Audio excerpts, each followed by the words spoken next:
Many of my comrades told me that I should write my memoirs, but it is actually a difficult thing to do. After all, I'm not a professional writer. If the truth be known, I'm very far from that. But I can tell the story of my family, my childhood, and my youth, and relate to you my experiences during the years of the Great Patriotic War. Human memory is an amazing thing, and life erodes away many experiences and events. With all the burdens and cares of daily life, I had no time to indulge myself in my memories. I was not a government official or a politician, but a simple individual, just like millions of others in our country. My memoirs will concern themselves with events that I saw take place, or with those events which had an impact on me and those around me during the war. I do not claim to have a full and objective reflection of events. Human memory isn't perfect, but I will try my best. Similarly, I will not try to be too critical in my judgment of others. Things that are described in the memoirs are my personal point of view, my personal judgment, and my perception of life. These memoirs are a look back at the life of a typical member of the Red Army, a career officer who served 35 years of his life in the military, from 1941 to 1976. I entered service when I was 18 and retired at the age of 53 as a colonel. Of course, my memoirs will focus almost exclusively on the war years. There are fewer and fewer veterans left, and those who are still alive are old. I myself turned 80 in 2003. The Great Patriotic War took a tremendous toll on the peoples of the Soviet Union. But, regardless of how hard it was, the common people stood up to the test, despite heavy losses, and despite it being very hard both at the front and behind the lines. My aim is to show the war through the eyes of a participant in those events, not through the eyes of a marshal or a writer, but of a platoon leader and company commander of tank riders, the Motor Rifle Battalion of a mechanized brigade in the 4th Guards Tank Army. I fought for 2 years in the 4th Guards, from 1943 to 1945, and I covered around 3,800 kilometers with this unit. Such was my wartime voyage, and it was tough every step of the way. I participated in infantry assaults and rode into battle on tanks attacking the enemy positions. Intuition, experience of battle, and knowledge of enemy tactics saved my life many times. But I think that I mostly survived by pure luck. Luck was vital at the front, and I can't overemphasize its importance for any soldier. Yevgeny Bessonov, 2003. Years of Childhood and Youth. I was born in Moscow on 20 July 1923 in number 77 Friedrich Engels Street, formerly known as Irinyanskaya. My father, Ivan Vasilievich Bessonov, moved to Moscow from a village in 1908 at the age of 15. Although he had almost no education, he managed to get a job in a small store and after a while became a prikazchik, salesman, and later senior salesman. In 1915, he married my mother, Olga Pavlovna, a native of Moscow. They had a daughter, Elena. We called her Lolya in 1916, and that same year my father was drafted into the army. He served in the army until the February Revolution and retired in 1917. After the Great October Revolution, my father worked in trade before retiring in 1960. My mother studied at a school for tailors in Moscow, but didn't like to recall that period of her life. As she put it was pure drudgery. They had to get up at 5 or 6 o'clock in the morning, start the oven, cook tea for the foreman, wash dishes after their meal, and clean the rooms and the workshop. Such apprentices would only start their professional training several years later, as it was profitable for the master to have several minor servants, almost free of charge. After she completed her professional training and became a tailor, my mother got a job in a more prestigious tailor's shop at Kuznetsky Bridge and had a decent salary for that time, 37 to 40 rubles in 1913. After she married my father, she had 4 children and became a housewife. In early 1917, my parents were renting an apartment in the building where I was to be born. It was a typical Moscow yard, surrounded by a high fence. There were many small yards like this in the street, and they were named after the landlords: Krushinsky, Reshetkin, Maslov, Petrusinsky, and so on. There were 3 wooden buildings in our yard. 2 of them were available for a rather high rent, and the landlady with her family occupied the 3rd one. A carriage shed with stables was adjacent to the landlady's building. All the buildings were 1 story high, heated by stoves, without running water or plumbing, so we had to get water in the street from a water pump. The landlady had a fruit garden in the yard with apple and cherry trees, raspberry and gooseberry bushes. After the October Revolution, they took all 3 houses from the landlady, and Father started to pay significantly less for the 2 12-square-meter rooms that we occupied. We had to share our kitchen with neighbors, who also had 2 rooms. A Russian stove heated our 2 rooms and one of the neighbors' rooms. In wintertime, the temperature would drop to 13 to 15 degrees Celsius by morning. Dinner, or food in general, was heated on kerosene heaters and Primus stoves. We also used these devices to boil water for tea, as the main stove and the oven were only stoked once a day. They only installed gas in the building after the Great Patriotic War, and the wood oven was only then replaced by a gas oven. Other conveniences, or rather inconveniences, remained the same.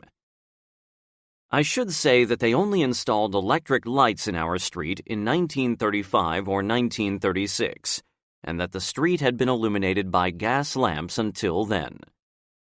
Every evening, a special worker would walk around the street and light the lamps and put them out in the morning.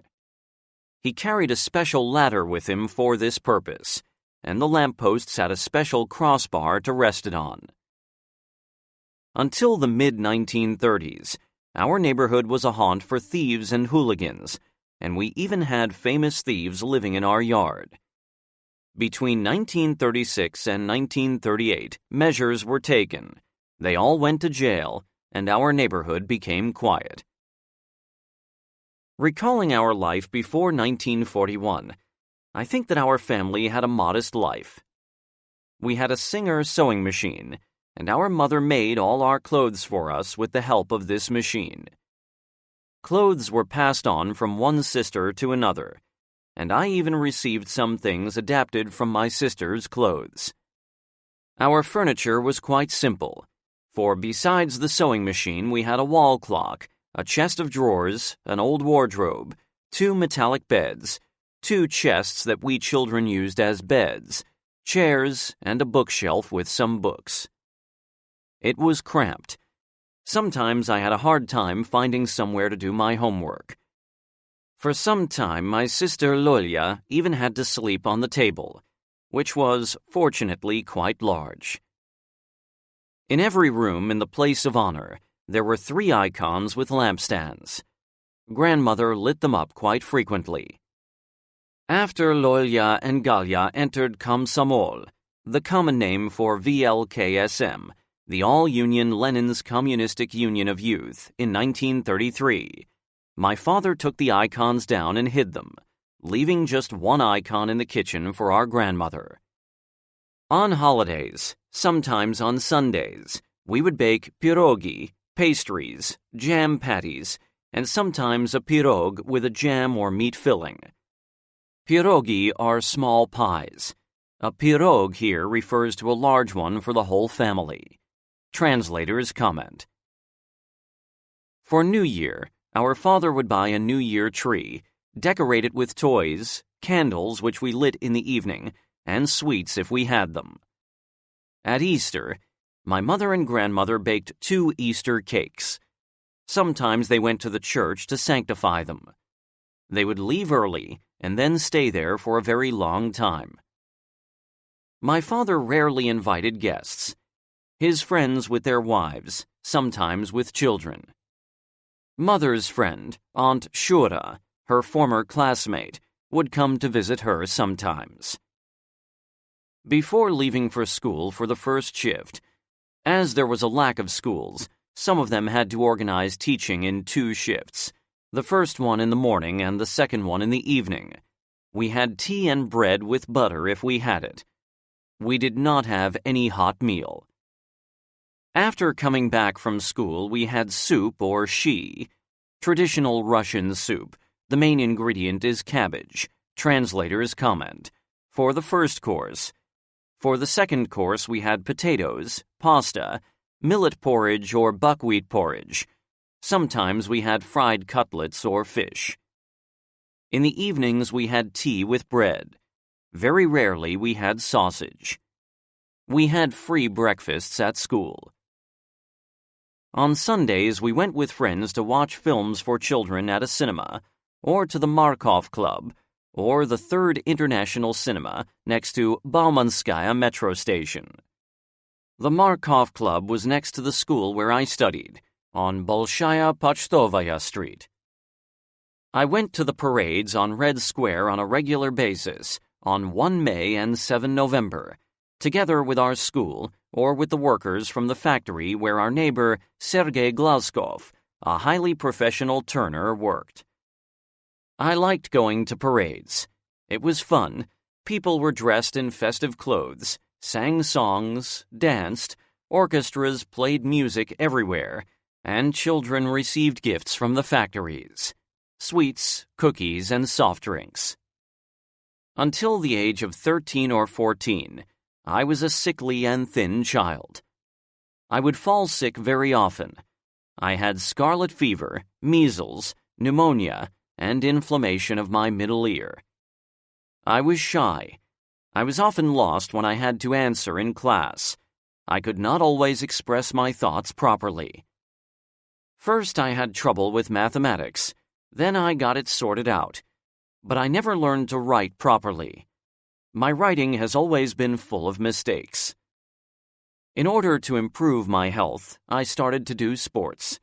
Athletics, cross-country skiing, soccer, and volleyball. We had high jump and long jump competitions. For 2 years, I was in the wrestling section at Lokomotiv Stadium, at the same place where I lifted weights in order to strengthen my muscles. In the school, we boys jumped over the vaulting horse and did some exercises on the horizontal bar. Sports did me good, for I became stronger physically, and illness left me alone. In the 10th grade, I was the school's best high jumper, together with my classmates Fakin and Zolotukhin. I took part in the district-level ski race, but did not achieve any outstanding success. The same with wrestling. When I was called up to the Army in September 1941, I was 180 centimeters high and weighed 70 kilograms, which was a normal combination for an 18-year-old boy.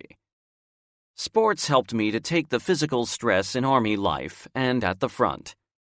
Later, in the Army, I discovered a talent for shooting small arms, especially pistols. I was not too brave, and so I got into fights very rarely. Not only because I did not know how to fight, but also because of my character. I felt bad hitting someone in the face, especially a friend. I was never angry with anyone, unlike some other boys. A couple of times I was hit, and just could not bring myself to hit back. I think I was the last one in our class to join Komsomol. That was as late as 1939. I was a pioneer in junior classes, so I had my red tie before I entered. The Young Pioneers was a youth organization for 10 to 15-year-olds, highly ideological, in character with aims of educating children about the Soviet state, the history of the Communist Party, etc. Translator's comment. When our 341st school joined the trade school in December 1940, we were transferred to the 350th school on Bolshaya Pochtovaya Street. The Komsomol organization elected me the chairman of voluntary Asaviachim Society, renamed DASAF after the war. This was the Society for the Promotion of Aviation and Defense Against Chemicals. It was an educational organization in the USSR in the 1930s, providing a basic military education along with training in defense against chemicals. Translator's comment. I would not say that this organization did a lot of activities in the school, but there were sometimes shooting competitions, which were especially important. We arranged hiking trips in gas masks. Sometimes even classes and other activities were done in gas masks. My best friends in the street at that time were Vladimir Dalmatov, Pyotr Hromishev, Liev Kalihalov, and Yevgeny Bogolyubsky. Later, my best friends in my class were Alexander Fokin and Andrei Otriganev. We all lived close to our school. We had common views and areas of interest. We were all tall and athletic guys, and attained similar results in our studies. Unfortunately, in the last quarter of the 1941 school year, we stopped all sports activities. We had to prepare for graduation exams. After a long discussion, several guys from my class, including me, decided to apply for the Sevastopol Naval Academy. But I did not pass the medical commission. They said I had color blindness, rather insignificant though. Nevertheless, the commission found me unfit for service in the Navy and Air Force. I also tried to enter a pilot club. We schoolmates did not think of war, believing that war would take place on the enemy's territory, and we were light-hearted then. I passed all my graduation exams with distinction, except for Russian literature composition.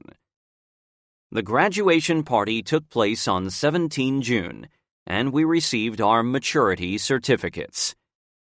The war started 5 days later. The war begins. I first heard that the war had broken out while I was in the city, where I had gone with Vladimir Grivnin, my classmate. We had plans to go to a retro film theater, which was at Nikitsky Gate. We young boys took the news quite calmly. We thought that the Nazi invaders were about to be thrown back from the country's borders. But exactly the opposite happened. This conflict, the harshest of all wars, would last 1,418 days for us, or 3 years, 10 months, and 17 days. On 25 or 26 June 1941, I, along with other Komsomol members, was invited to the Baumansky District Committee of Komsomol. There they suggested that we go to the Bryansk region to build fortifications. On the evening of the same day, we were loaded onto a train with some personal belongings and food. We traveled westwards to build fortifications. We started to work at Kirov City in the Bryansk region. We worked 12 hours a day, and as we were not used to physical labor, we were really exhausted. We fell asleep as soon as our heads touched our beds of hay or straw, which were made mostly in barns. We dug anti-tank ditches, dug around the riverbanks, dug trenches, and set barbed wire obstacles. In some cases, we had to repair the railways destroyed during air raids and clear them from the debris of destroyed goods trains. However, our main job was to dig anti-tank ditches. The food was poor, it was not enough for us, and the village population was not very kind to us. Our foreman, who arrived with us from Moscow, had to talk to the locals, mostly to leaders of the kolkhoz, collective farm or village, if they had not been drafted into the army, and persuade them to give us some food, at least potatoes. Such talks helped, but quite rarely. The German Air Force bombed us several times. Scared, we ran in all directions like rabbits. We were young and healthy and could run fast. We did not suffer any losses, especially as the bombs exploded far away from us. But as we had not seen fire, we were quaking in our boots. We worked there for 45 days, until 8 August 1941, and then were urgently loaded on a train, and in the morning of 9 August, we were back in Moscow, at Kiev Station. College students were drafted in the army on the spot and were sent to different units. When we, 5 to 7 young men, walked into a metro train, passengers started to pay attention to us. We were dirty and ragged, in patched-up shirts and trousers, our hair grown long and dirty and tangled. However, women came up to us and started to ask us who we were, where we were from. When they learned that we were from the labor front, they, just like all mothers, started to ask us about their children. But we had not known or seen anyone that they were asking about. When I came home, there was already an official paper that said that I had been drafted into the Red Army and had to show up at the assembly point in school in Tokmakov Lane by 11 August.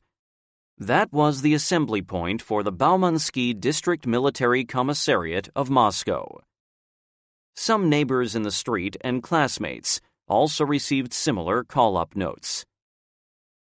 During the night of 12 August, we were loaded onto a train, taking our places in freight wagons for 40 men or 8 horses, and we rolled eastwards.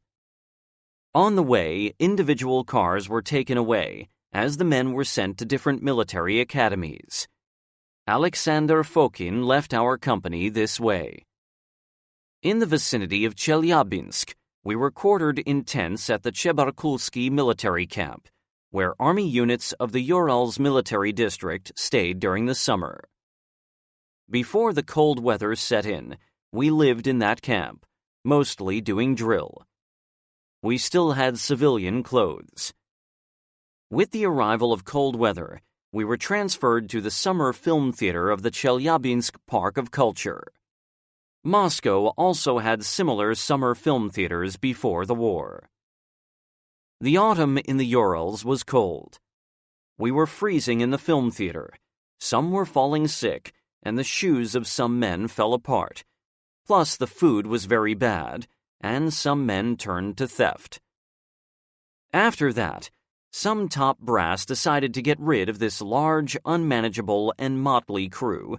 We were at least 500, the majority of whom went into the city in the morning searching for food.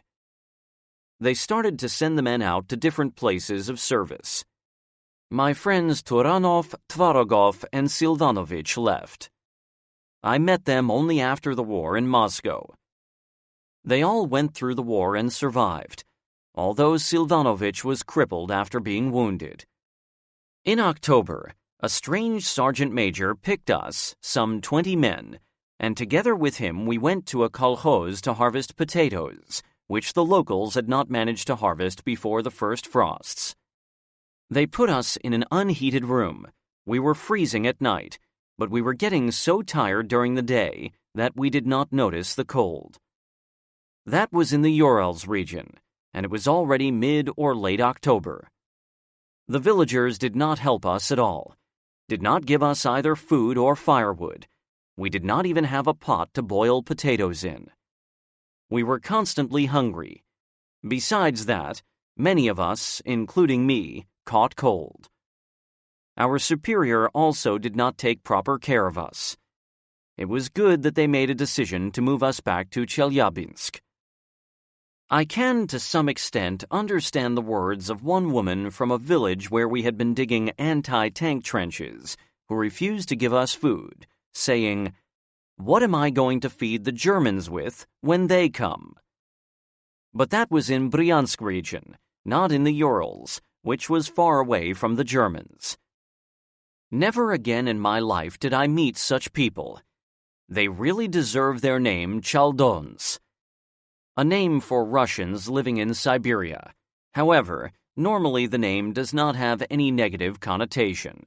Translators comment. We only encountered such attitudes in the western Ukraine, but those were Bandera's areas. Bandera was a famous Ukrainian anti-Soviet resistance leader, translators comment, which only became part of USSR in 1940.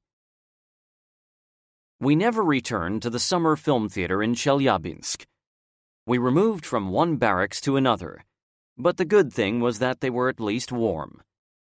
They fed us really badly. Boiled root beets in hot water, and that was it. Instead of dishes, we had a clean small wash tub. It is hard to explain such poverty. It was only the 4th month of the war. We saw plenty of soldiers drafted from the reserve. They were gloomy, untidy, a set of doomed 40-year-old men who looked much older. I never met such backward men at the front. It was amazing that they were Siberian.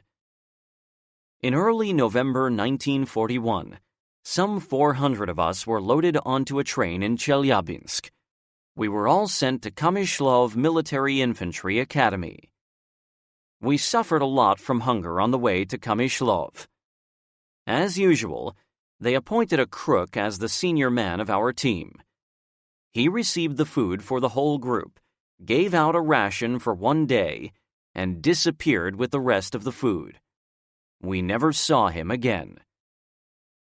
Stealing was widespread in the early days of the war, while thieves were hard to catch. Hungry boys literally turned over food kiosks at railway stations, taking everything they could find. After several similar attacks, they started to make stops only in open fields and not at railway stations or villages. I received some food from the guys that I knew, mostly bread. They unloaded us in the town of Kamyshlov in the Sverdlovsk region, some 180 kilometers to the east of Sverdlovsk, now Yekaterinburg. The ones that arrived on that train were distributed among 4 companies, the 13th, 14th, 15th, and 16th, which formed the 4th Battalion. I ended up in the 15th Company. Those who stubbornly and consistently refused to study, as well as some former criminals, were sent into army units that were in process of formation for the front in the Urals region. We were sworn in at the academy on 16 November 1941, and were all officially accepted as cadets. First, we received boots with puttees instead of jackboots. We had a hard time with them. You try to wrap it around your leg, and all of a sudden it slips out of your hand, and you have to start all over again. During that period, almost all soldiers of the Red Army had boots with puttees, especially the infantry.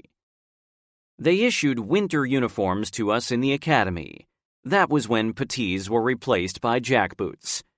Cotton footcloths, woolen tunics, and padded trousers, a padded jacket to be worn under the greatcoat, and mittens. We did not have winter hats, though, and we had to walk around in garrison caps.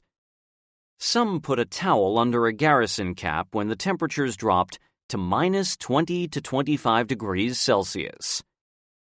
That winter, frosts in the Urals region were sharp. We saw sparrows freezing to death in mid-flight. I am not making this up. We received winter hats as late as January 1942. We lived on the first floor of a huge 2-story barrack. We slept on 2-level metallic beds. We ourselves stuffed mattresses and pillows with hay in the administration platoon of the academy. We were issued 2 sheets and a cotton blanket. There were 2 large Ural-style wood stoves in the opposite corners of the barrack. Every floor housed 2 companies of 120 men each. Companies were separated by a wide corridor, where we would all fall in for a morning inspection, Form Number 20, the code for a lice check, and an evening inspection. In the ends of the barrack building there were a storage room, officer's room, a rifle park, or more accurately, a rifle pyramid, bathroom and toilets. Classes lasted from 10 to 12 hours, including individual study time. The reveille was at 6 o'clock or 6:30. I do not remember exactly. Taps were at 2300. We would get very tired during the day, as we only had classes outdoors, so we were always hungry and sleepy. They fed us quite well. They gave us some 750 grams of bread a day, sugar at breakfast and dinner for our tea. Breakfast, as a rule, included porridge, a piece of butter, 20 grams, tea and bread. For lunch we had soup or shi based on meat bouillon, mashed potatoes or porridge with meat for the second course, stewed fruit and bread. Dinner was quite poor. Beetroot salad or a piece of boiled fish, sometimes herring, with potatoes, tea, bread and sugar. Cadets had even better food than commanders. In 1941 and 1942, officers in the Red Army were still officially referred to as commanders, translators comment, in their own canteen. However, we were using a lot of energy and spending all the daytime in the frost outside, so our young bodies required more food and sleep. The sleeping time was insufficient for us, although we had a rest time after lunch. Some cadets could not take such physical stress and grew noticeably weaker and thinner. The others, not used to such strong frosts, had their feet frostbitten. Our company commander was Senior Lieutenant Suleimanov, a Kazakh, physically strong and an excellent training officer. The company had 4 platoons, 30 cadets in each platoon. The academy had a total of 20 companies, 5 battalions.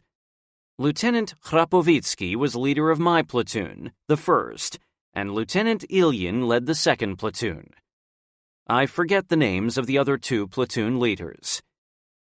The majority of cadets in the 1st and the 2nd platoons were Muscovites, while the 3rd and the 4th platoons mostly had local men from the Urals and adjacent areas. The head of the academy was the Kambrик, pre-war and early war Red Army rank that corresponds to Major General, translator's comment. He had 1 diamond on his collar tab, though the Army had already introduced general ranks. We saw him quite rarely, mostly during parades, which we only had 2 or 3 times during our stay in the academy. They said that he was just recently released from jail. He had been arrested as a former officer of the Tsar's army, as had happened with Rokossovsky, Marshal of Soviet Union, and General Gorbatov. In mid-December 1941, our company was sent to a winter camp outside the city, where we lived in dugouts and slept on 2-level plank beds. There was no running water there. We had to wash ourselves with snow after the physical exercises, which we had to do outside in any frost, and by morning, temperatures dropped to as low as minus 30 to 35 degrees Celsius. We skied 18 kilometers to Banya 3 times a month. A banya is a traditional Russian steam bath. Translator's note. We also studied drill and ceremonies. Ceremonial step, turning to left, right, around, and saluting. At that time they called it greeting each other and the commanders. We studied weapons, service, and field manuals. We also studied tactics. We rehearsed attacks on the enemy, as well as platoon and company action in defense. Sometimes we had range practice. After a month or a month and a half, we returned to barracks in the city. We were forbidden to leave the military area and go to town, but there was nothing to do there anyway. We had a post office, a store with all kinds of small things that a soldier might need, such as threads and needles. There was also a club with a cinema and a library. On Sundays, we cadets had a day off as well. I went to the library and read newspapers there, usually Pravda. I borrowed fiction, took it to the barracks, and managed to find time to read it there.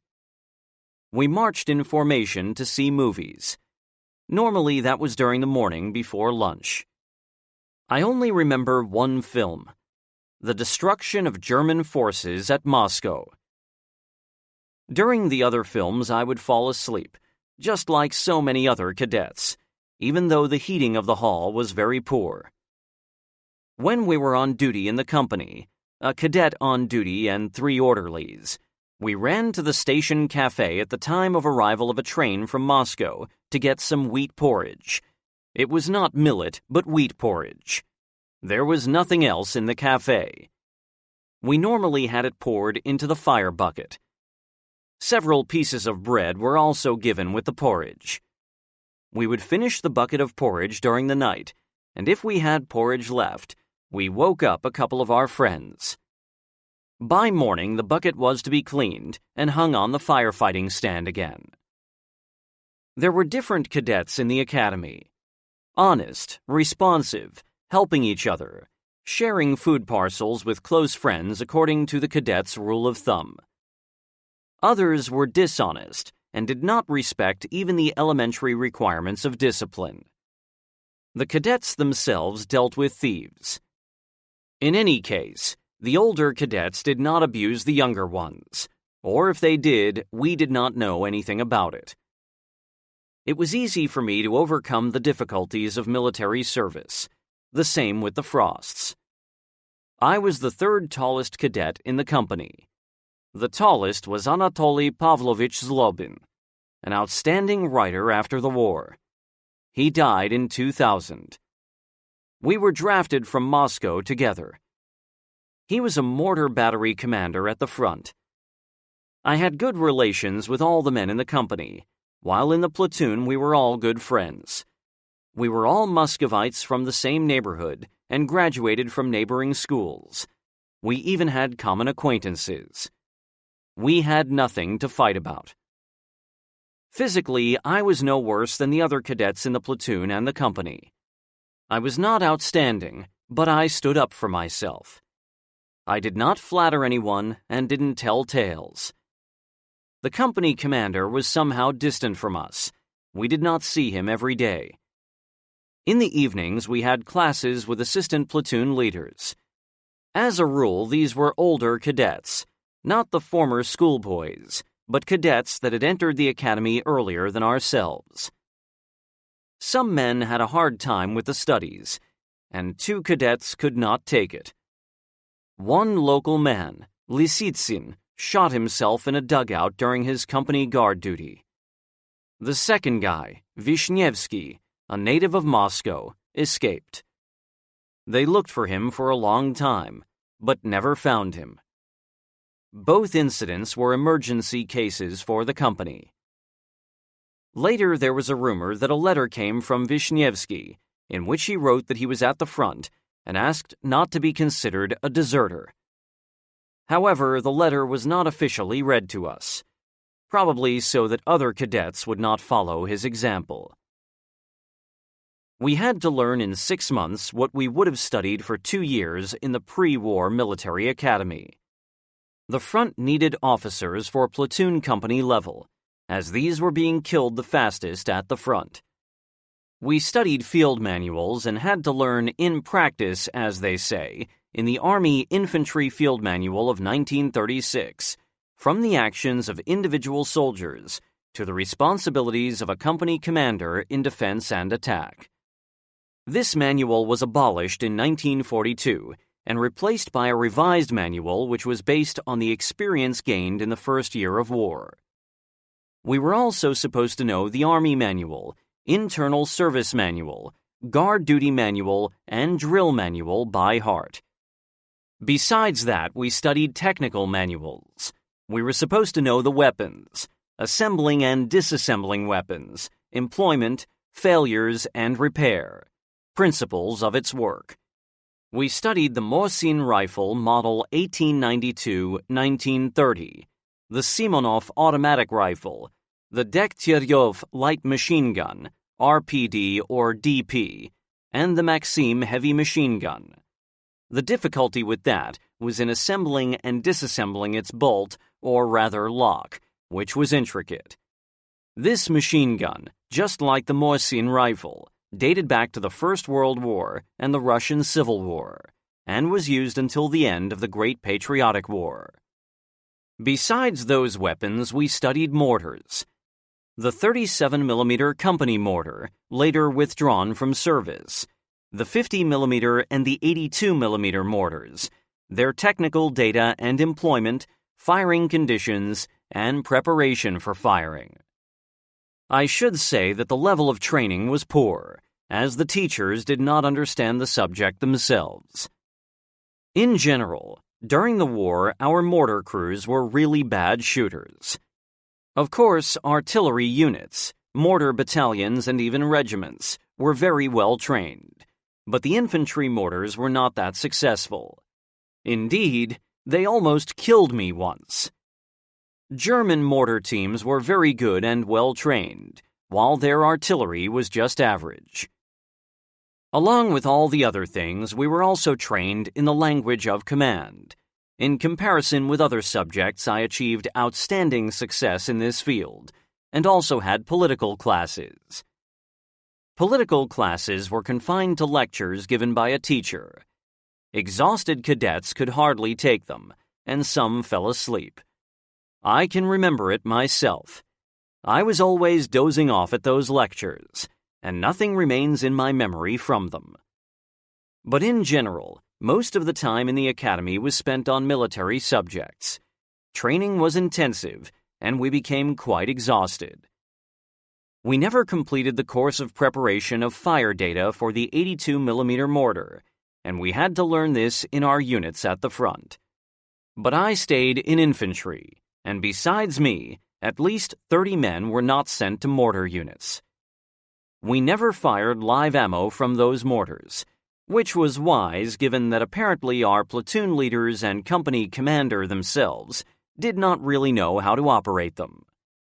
Except for the company commander, they were all graduates of the same Kamyshlov Infantry Academy and had not had mortar or artillery courses during their studies, as they would have had in artillery academies.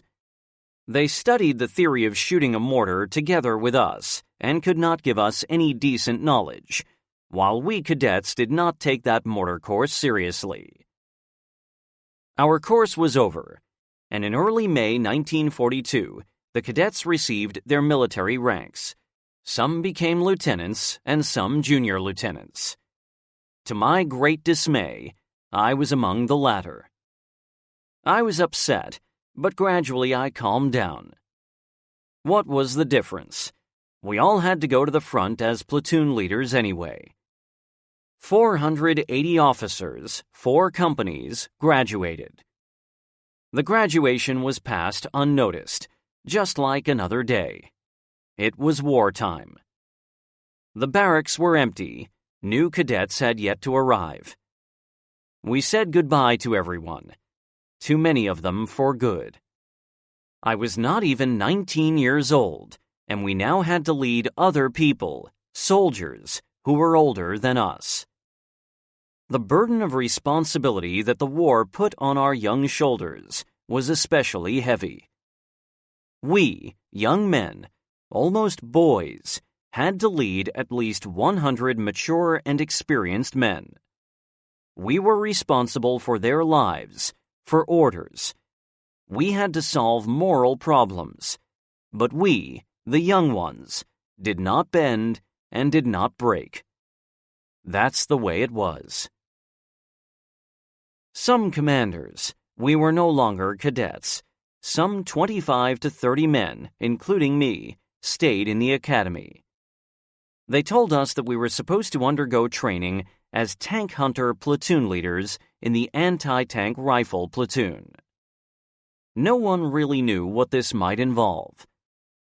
Afterwards, we received an explanation in the form of a manual. It stated that in every rifle battalion, first a platoon and then an anti-tank rifle company were to be formed to engage the enemy's tanks. The Academy received 2 anti-tank rifles, the first one a Degtyaryov model, and the second a Simonov, the semi-automatic one, as well as anti-tank grenades. We rarely fired the rifles, as we had to spare the ammo, and threw dummy grenades instead of live ones. Then, in early July 1942, we were sent to an Army unit. We did not go straight to the front, but ended up in the 365th Reserve Rifle Regiment of the 46th Reserve Rifle Brigade at Surok Station in the Mariskaya region. They trained replacements for the units at the front in that regiment. Red Army soldiers did basic military training, mostly shooting and tactics, the usual actions of an individual soldier in squad and platoon. Lieutenant Zhukov, a man from our academy and a Muscovite, and I were sent to a sniper company. A 40-year-old, Junior Lieutenant Chudakov, who was called up from reserve, was the company commander. I became platoon leader. I had 30 men as my subordinates. They were all of different ages and nationalities, and many of them had already lived a long life. At first, I was a bit uncomfortable giving orders to older men, and I felt frustrated, but later it all seemed normal. The platoon leader's wage was 600 rubles a month. 50 rubles were deducted as a military tax, and we got 550 rubles in cash. But we did not have anything to spend the money on, as there were no shops in the regiment. Outside the regiment there was a rationing system, and market prices were very high. A loaf of bread was 200 to 250 rubles. Half a liter of vodka or moonshine was 250 to 300 rubles.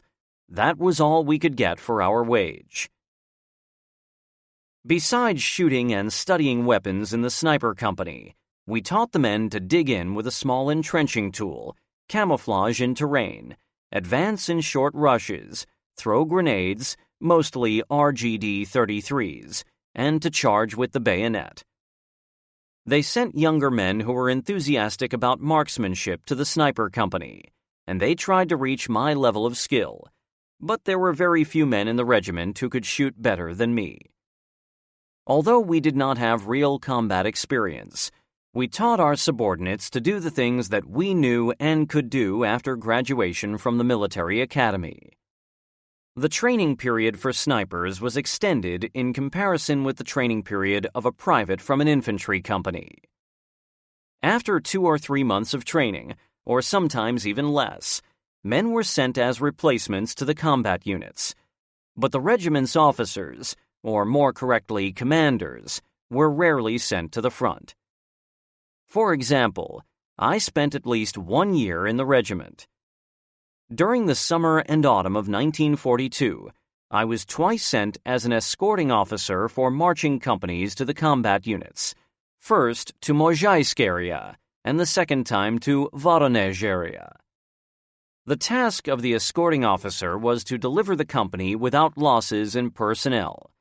There were cases of escapes. Sometimes the political officer of the company accompanied the company commander. Marching companies were normally brought to the divisional or regimental HQ, where men were distributed among units. Officers also started to leave for the front from the 365th Reserve Regiment. Officers that came to the regiment were from hospitals, where they had been recovering after wounds, sometimes serious ones. It was time for me to leave the regiment. I had been stuck in that regiment for a long time, but I obtained experience of leading men and received advanced knowledge of military science, and I also became an excellent shooter. I did not have any good friends left in the regiment. Many of them had left already, and I was happy to leave the reserve regiment. In late May 1943, I was sent to the personnel section of the Moscow Military District. They sent me and other officers to a battalion of the Officer Reserve in Kuchino, in the vicinity of Moscow, where the battalion was stationed. I did not stay there for long, just around a month. We did almost nothing there and tried to get sent to the front as quickly as possible. In late July 1943, we, around 100 officers, were sent to the Bryansk front. We started our journey from Moscow by train, then we hitchhiked, and then even had to walk. That was the time of the Kursk battle, one of the largest battles of the war. Our counteroffensive started successfully, but because of bloody fighting in defense and then in attack, units suffered heavy losses both in men and officers. That is why the units of the Bryansk front desperately needed replacements. Baptism of Fire. The Oryol Offensive. We arrived at the HQ of the Bryansk front on 2 or 3 August 1943 and were distributed among different armies of the front. Along with several other officers, I was sent to the 4th Tank Army, which launched its attack on 26 July and was engaged in fighting, overcoming enemy resistance, and advancing towards Oryol. On around 8 or 9 August, we arrived at the HQ of the 4th Army, which were located in a ravine with all the necessary camouflage against the enemy's air force. During that period, the Army commander was Lieutenant General V.M. Badanov. After a brief discussion with the chief of the Army's personnel section, I was sent, along with several other officers, to the 6th Guards Mechanized Corps under the command of Major General A.I. Akimov. From the personnel section of the Corps staff, we were sent to different brigades. By that time, I was only accompanied by 5 to 7 officers from the 100 that departed from Moscow. Some were sent to the 16th Guards Mechanized Brigade, the others to the 17th Guards, while I was the only officer who was sent to the 49th Mechanized Brigade. It had not yet been awarded with the Guards title. The brigade was commanded by Lieutenant Colonel Pyotr Nikitich Turkin. After some hesitation, on 13 or 14 August, the head of the personnel section of the brigade decided to send me to the 1st Motor Rifle Battalion as a replacement. The commander of the battalion at that time was Senior Lieutenant Terenty Grigoryevich Kozienko. He became captain as late as October 1943. They sent a runner from the battalion so that I did not have to wander around the ravines looking for the battalion HQ. With the runner, I reported my arrival for further service to the battalion chief of staff, Captain S.P. Mazurov. The 1st Battalion had just disengaged the enemy, and the men were putting themselves in order. This brief pause in the fighting was a great help for me. I was able to get to know the personnel quickly outside active operations during a half-day break. I was appointed the platoon leader of the 2nd Platoon in the 1st Company, which was under the command of Junior Lieutenant Pyotr Ivanovich Titov. I fought the whole war as the 2nd Platoon leader, and only in September to October of 1945 was I officially appointed the commander of the 1st Company. Pyotr Sergeyevich Shakula was the leader of the 1st Platoon, while the leader of the 3rd Platoon was Lieutenant Gavrilov. I forget his first name. The machine gun platoon leader was not there. He was in hospital after receiving a serious wound. The company's sergeant major was Vasily Blakhin, former seaman of the Pacific Navy. The company had medic Safronov, company clerk Barakovsky, as well as a sniper, a big Kazakh called Jambul. The deputy battalion commander for political affairs, or Zampalit, was Abram Yefimovich Gerstein, and the deputy battalion commander, personnel section, was Senior Lieutenant Maxim Tarasovich Burkov, who was killed on 16 January 1945. The 2nd Motor Rifle Company was under Lieutenant Afanasy Nikitovich Gulik, while the 3rd was under Lieutenant Yuri Alexeyevich Grigoriev, who became the battalion's chief of staff in May 1944. Sergeant Major Blakhin introduced me to the assistant platoon leader, Senior Sergeant Sabayev, and the orderly in the company. On the evening of the same day, we moved forward to our attack position in order to assault the Germans in the morning. During the night, we 3 officers of the company were summoned by Company Commander Titov, who gave us our combat objectives for the attack. I did not recognize the platoon leaders in the darkness. They did not recognize me either. At dawn, the company formed a line, and together with 2 other companies of the battalion, walked with a rapid step towards the hill, having no idea if the enemy was defending it. That was my baptism of fire. This was no longer training. It was war, and the enemy was in front of us. The enemy first opened up with machine gun fire from the hill, and then launched a concentrated mortar barrage on us. Just as I had in training, I ordered the soldiers, "Forward run," and ran forward myself, just as I had in training.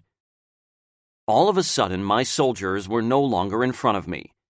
I heard voices from the side, from a ravine, where the soldiers from the company and from my platoon had already taken cover. They started to dig in. I did not even have an entrenching tool, let alone weapons, neither a pistol nor a submachine gun. I only received weapons a couple of days later.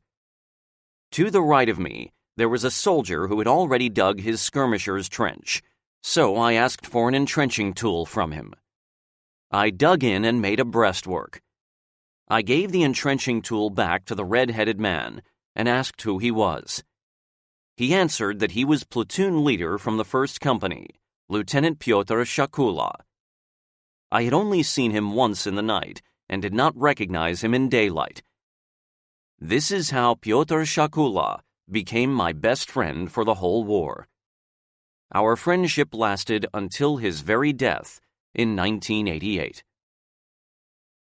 After darkness fell, we left the ravine and dug in at an open spot right in front of the hill, trying our best to camouflage our narrow foxholes from the enemy's air force and from observation. During the night, we received an order to repeat the assault on the enemy forces defending the hill. A night assault is a special type of combat. It is complicated and requires the close cooperation of all battalion units, even between the individual soldiers of the company. It also requires bravery and fearlessness.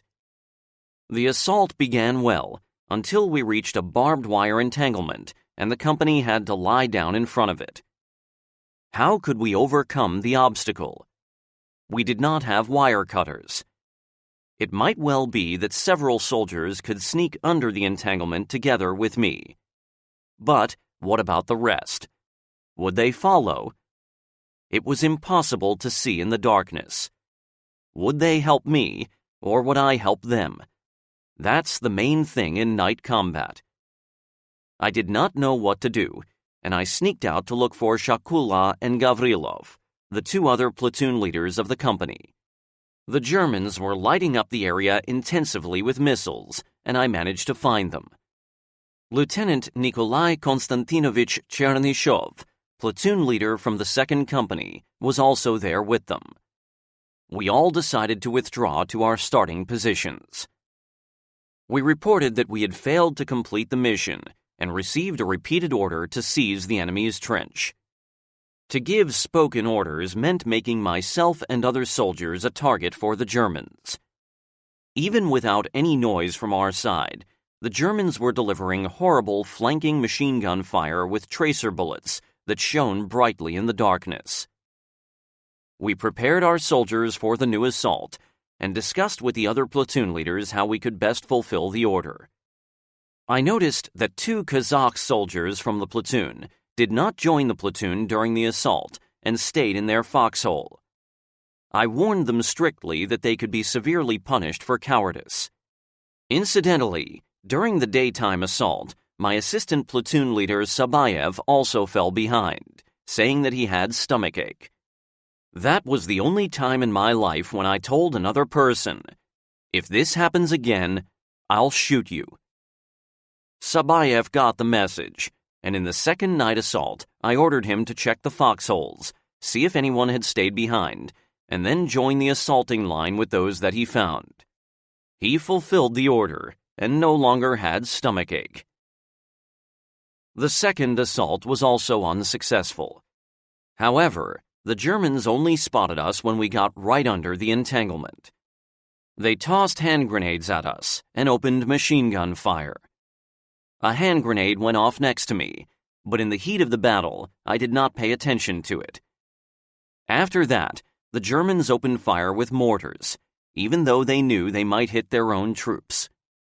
Again, we had to withdraw with losses. My garrison cap was torn, and I found out that I was wounded in my head by grenade splinters. Sabayev bandaged my head. In daytime, after an unimpressive artillery preparation, and with the support of 3 T-34 tanks, we again assaulted the enemy's trench, and were again thrown back. The tanks were knocked out because of the failure of the crews. They had abandoned the tanks before they were knocked out, and so the tanks kept on rolling empty towards the enemy. This really happened. I did not make it up, and I never again saw such a shameful episode in the whole war.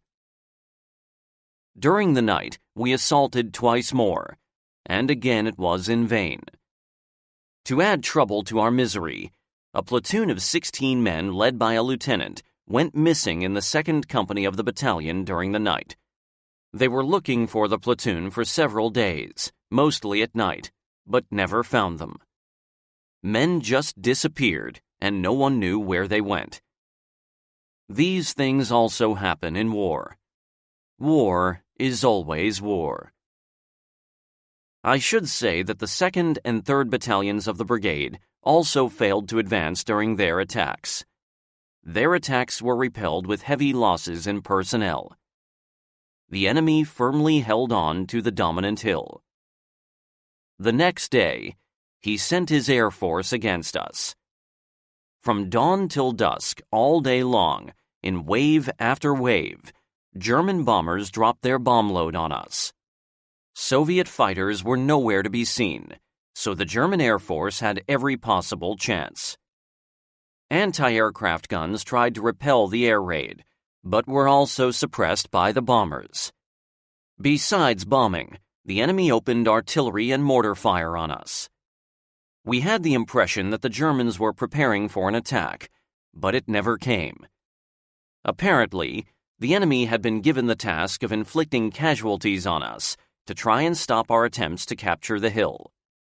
And that is exactly what happened. That was my first experience of such a heavy air raid.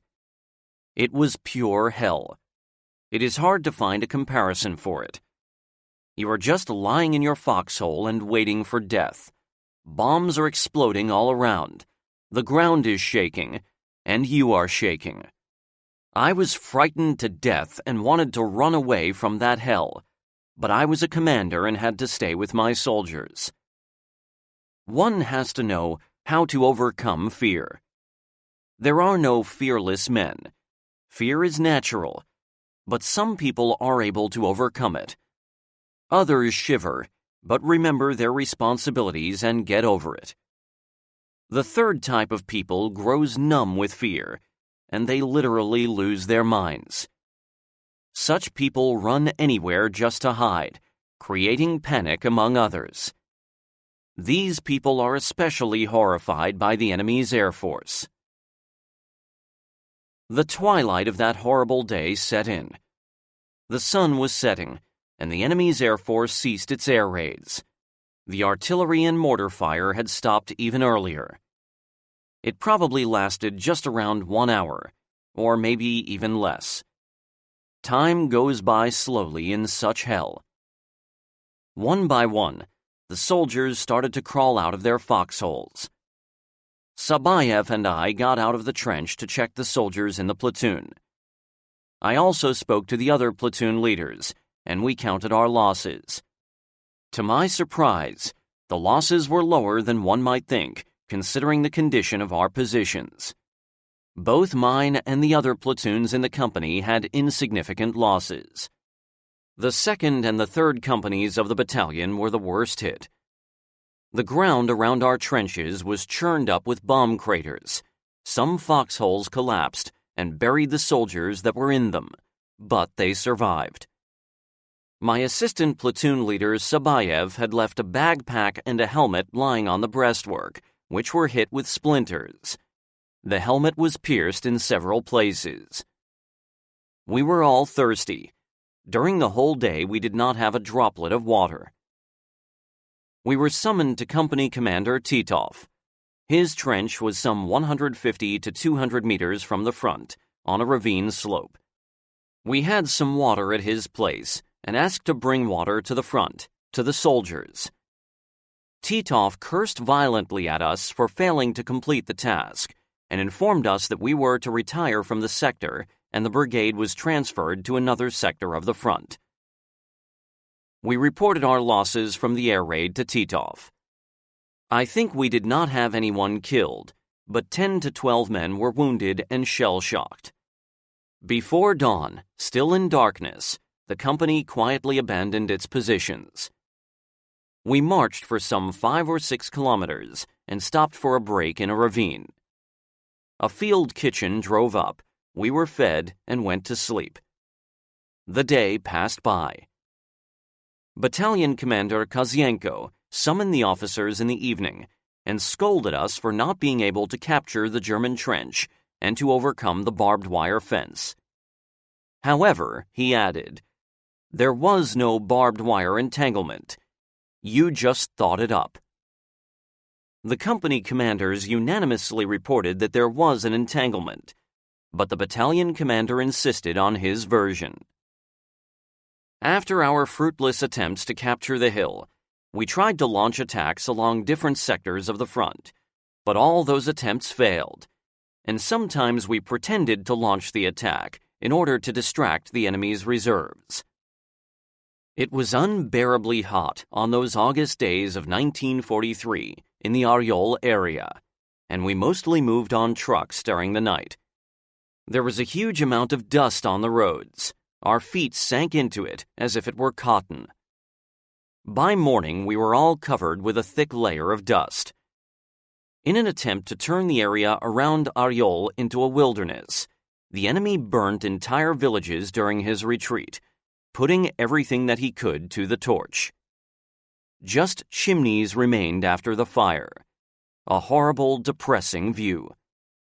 Surviving civilians had to come back to those ashes. The Germans blew up railways and broke sleepers with a special machine, snapping them in two. Before their retreat, the Germans, as a rule, would set village houses on fire.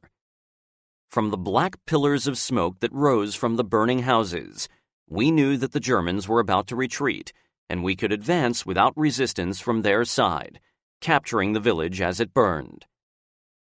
On 13 September 1943, on the order of the front, the entire personnel of the brigade, except for the officers, were transferred to other units to replace losses.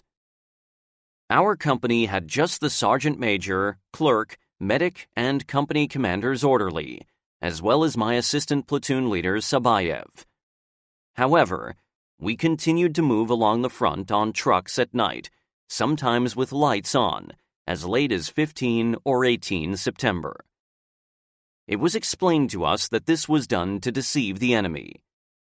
During those days, all units of the 4th Tank Army disengaged and went into reserve, concentrating in the thick forests around Bryansk, in the vicinity of Karachov. Training for a new offensive. After the end of the Oryol operation, the battalion had just 28 or 30 officers left, among them 5 company commanders, 10 platoon leaders, and 13 staff officers. The remaining 16 were either dead or wounded. The signal platoon leader, chief of communications of the battalion, was among the wounded staff officers. Only 10 out of 22 platoon leaders were left. Just 6 of these 10 lived to see Victory Day, and I was among those 6. Just 3 company commanders survived the war. At that time, we were all young. The platoon leaders were 20 or 21 years old. company commanders were 26 to 27 years old. The battalion commander was 29. Most of the officers were young men in their 20s. The autumn was dry and warm, which allowed us to build dugouts for the incoming replacements and ourselves before the cold weather set in. We found metal barrels to make stoves and metal pipes for chimneys. However, we could not find doors for the dugouts, and we had to cover them with rainproof capes. Officers and enlisted men started to arrive. The battalion commander in person distributed them among the companies. Lieutenant Kolosov arrived at our company as a machine gun platoon leader. Young soldiers arrived at the company, born in 1925, just boys and middle-aged Azeri men, older than 30 or 35 years. They could not speak very good Russian and could hardly understand an order, but after some time started to understand orders without a translator. The Azeri men fought well, and I had no complaints about them. Sergeant Major Vasily Blokhin left for the 3rd Company. Assistant Platoon Leader Sabayev was appointed Sergeant Major of the 2nd Company on my recommendation. Mikhail Karpovich Brachenko, machine gun crew leader from the battalion's machine gun company, became the company's Sergeant Major. We fought almost till the end of the war together with him. An intensive training period started after the arrival of replacements. The personnel arrived from the replacement regiment. They were not from civil life and had some skills, but we had to teach them many things, especially firing the PPSH submachine gun and the RPD, sometimes called DP, light machine gun. We never had rifles in the battalion, just submachine guns. After the cold weather set in, we were issued winter uniforms, valinki, felt boots, vatnik, padded jackets and trousers, winter hats, woolen helmet liners, and tarpaulin mittens with 3 fingers, warm underwear, woolen footcloths. Officers were issued sweatshirts, fur vests, and sheepskin coats. I did not take the sheepskin coat. The Germans knew that officers were dressed in sheepskin coats and tried to kill them first. Besides that, I was warm enough in a padded jacket. I did not wear the helmet liner and felt boots either. As ill luck would have it, the supply unit personnel could not get the winter hat for me, and I had to wear a civilian hat of my size, of a reddish color. We had all kinds of training for the personnel. After the first snowfalls, we even learned to ski, although many did not know the first thing about skiing. I was reasonably demanding in my relationship with the soldiers. I tried to be just and did not try to find small faults. I treated every soldier as an individual. Most of the soldiers were 18 years old in 1943. They were not strong physically, mostly small and frail youngsters, so I tried to adjust the training program to meet their physical and health capacity. Day and night we trained them for future battles. We taught them things that they would need in combat at the front. We knitted the units together in tactical training, trying to cultivate a sense of comradeship. Soldiers had to adjust to each other. They had to understand how a platoon or company attacked in order to assist each other. That was the main thing. We had to build a corps, to have a team, not a group of individual soldiers. We paid most attention to training at the platoon company level. We had political classes as well, conversations and political information. We considered that removing tank fear and training soldiers to knock tanks out with hand grenades was a crucial point in the training. We did a tank test drive for that purpose. Soldiers would sit in trenches, while a T-34 would roll over the trenches once or twice. Boys were happy to see that it was not that scary, and they were happy to see how brave they were. We had a little combat training with live ammo in attack and defense. I would often tell them about life at the front, sharing my combat experience. I went through the war all the way to Berlin with some soldiers from that replacement of 1943. We all felt that our combat training was about to end. By then, the soldiers had learned skills, such as handling weapons, and grew stronger. I could see bravery and confidence in their eyes. Some of them were appointed squad leaders, or even assistant platoon leaders. A short period of time passed, just 2.5 months, and one could see the military bearing in them.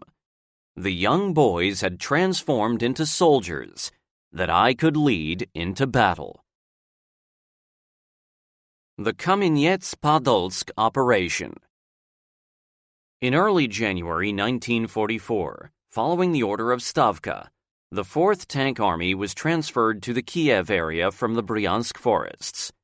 Our battalion and the tank regiment traveled to Bravary Station near Kiev in one train.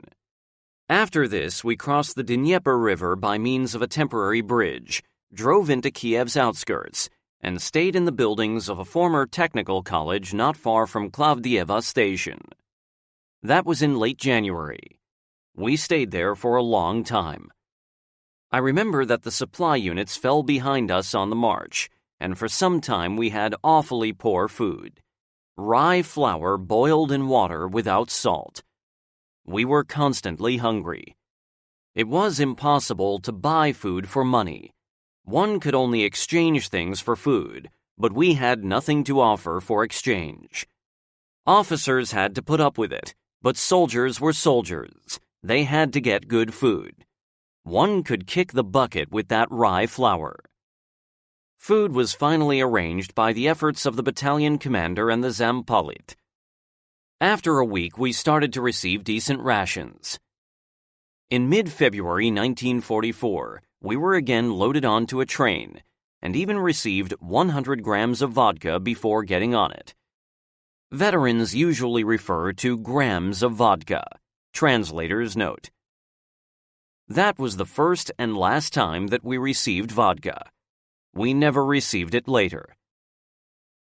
It was already late February when we got off the train at Polonne Station. These rail journeys, both from the Bryansk forest area to Kiev and from Kiev to this station, took ages. Especially long was the journey to Kiev, as it took about 2 weeks. The military trains were following each other at short distances, so we had to unload quickly, as the next train was about to arrive. The sky was cloudy. That is probably why the enemy's air force was not present. We unloaded in darkness at Polonne Station and marched on foot to Szepietovka, walking in dirt the whole night with short breaks for rest. We walked some 30 kilometers in the night and reached Szepietovka, where we went into houses and immediately fell asleep, even refusing to eat. We were so tired and exhausted that we did not even pay attention to the enemy's artillery strikes that fell on the city. At noon, the battalion loaded on to Studebaker trucks and arrived in Slavuta. After a brief rest and meal, we received an order to attack. That happened on 27 or 28 February, or perhaps even in early March. At first, our battalion did not encounter any resistance from the enemy. The Germans were quickly abandoning their positions. In some places, they would leave some outposts, but we would quickly defeat them. The terrain was open, without trees, cut by ravines and with a large number of settlements. That year, spring came early to the Ukraine, and spring rain showers washed away the earth roads, making them hardly passable even for tanks, not to mention the wheeled vehicles. We had to walk on foot. That was where soldiers and officers suffered hellish pain. Heavy mud stuck to our boots, and we could barely drag our feet out of the sticky quagmire. Many soldiers carried machine guns, boxes with ammo, mortars, and mines. It was at least good that the battalion commander had ordered that the gas masks be left behind and appointed an officer who was to turn them over to the brigade's warehouse. Seemingly, a gas mask did not weigh much, But if one had to march on foot from dawn till dusk, or even till midnight or next dawn, doing some 16 hours of marching, even a needle would seem heavy. Besides that, we could not always have a normal meal. The battalion kitchen was stuck in the dirt somewhere and could not catch up with us. It was impossible to find a dry spot during breaks. We had to sit down right in the dirt and immediately fell asleep for 10 or 15 minutes. Some soldiers even fell asleep while walking from exhaustion. One should not forget that most of the soldiers were just 18 years old. We only survived on food provided by the population of the villages that we liberated from the Germans. At night, and very rarely during the day, we would make 1.5 or 2 hour stops in those villages to have a snack with what God had in store for us. The population welcomed us warmly, regardless of how hard it was for them to provide food to soldiers. They always found some nice treats. Some villagers boiled chicken, others boiled potatoes and cut lard. Soldiers dubbed this kind of catering a grandmother's ration. However, such attitudes were common only in the eastern Ukraine.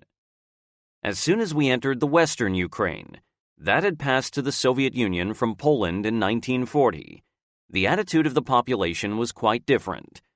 People hid from us in their houses, as they disliked and feared the Muscovites and Kostops, a disparaging name for Russians in Ukraine. Translators comment. Besides that, those places were Bandera areas, where the nationalistic movement was quite strong. They were not very eager to give us food, and they could hardly find food for us.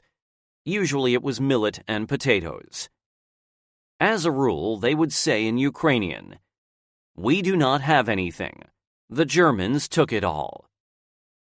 In some cases, I had to act severely and took tough measures on the villagers in order to feed 5 or 7 soldiers. I had a German hand grenade with a long handle without a fuse. If the house owners refused to feed the soldiers, I would say something like this: "The Germans, Schwabs, destroyed our field kitchen. If you do not boil potatoes, the grenade explodes in an hour, or half an hour." This argument helped a lot. Of course, now this behavior does not look very humane, but I did not have any other choice. From my point of view, this was the middle way. We did not loot the villages, but on the other hand, soldiers did not starve. However, the main problem was not exhaustion, not hard conditions, not even the absence of regular food. The battalion kitchen never showed up. But the fact that the battalion went into action with almost no ammo and grenades. This was a tragedy for us. Most of the ammo and grenades we spent in heavy fighting for Vaitovtsi, Podvolochysk, and Volochysk. A rifle without ammo is just a stick. It was the only time during the war when I screwed up and my platoon was left without ammo. I never allowed this to happen again. I still carried the PPSH submachine gun in the Oryol and Kamieniec-Podolsk operations, but I got tired of carrying it around. In the battles that followed, my weapon was a German Walter pistol that I found in Kamieniec-Podolsk. Sometimes I carried a second pistol as well, of smaller caliber. I had to run around a lot. A soldier is a soldier. No one wants to die, and so he might lie down and hide, while my task was to get him up. It was easier to run around with a Walter. I was not supposed to fire. After all, it was the soldier's job to fire, while my job was to organize them. I loved my Walter. I did not like the Parabellum, as the lock was unreliable. The Walter was a good gun, fired well and precisely, and there was plenty of ammo for it. I would not have the gun in my hand during the battle. I would run around with a small entrenching tool in my hand. I had to use the tool both for its intended purpose and sometimes to tap the butts of too long on the ground soldiers. Besides that, I always carried a couple of excellent Russian F1 hand grenades. We did not like the German grenades. One was the size of a chicken's egg. The other one, with a long handle, was very inconvenient to carry, and both of them were weak. I also had a Finnish knife, but I lost it later. In action, I tried to keep close to the first platoon leader, Pyotr Shakula, and he tried to stick close to me. Normally it was us two who solved the problems in the course of battle. We rarely saw company leader Titov, even more rarely battalion commander Kazienko. I do not recall a single case when we had lunch together with Titov, or even had a talk during lunch.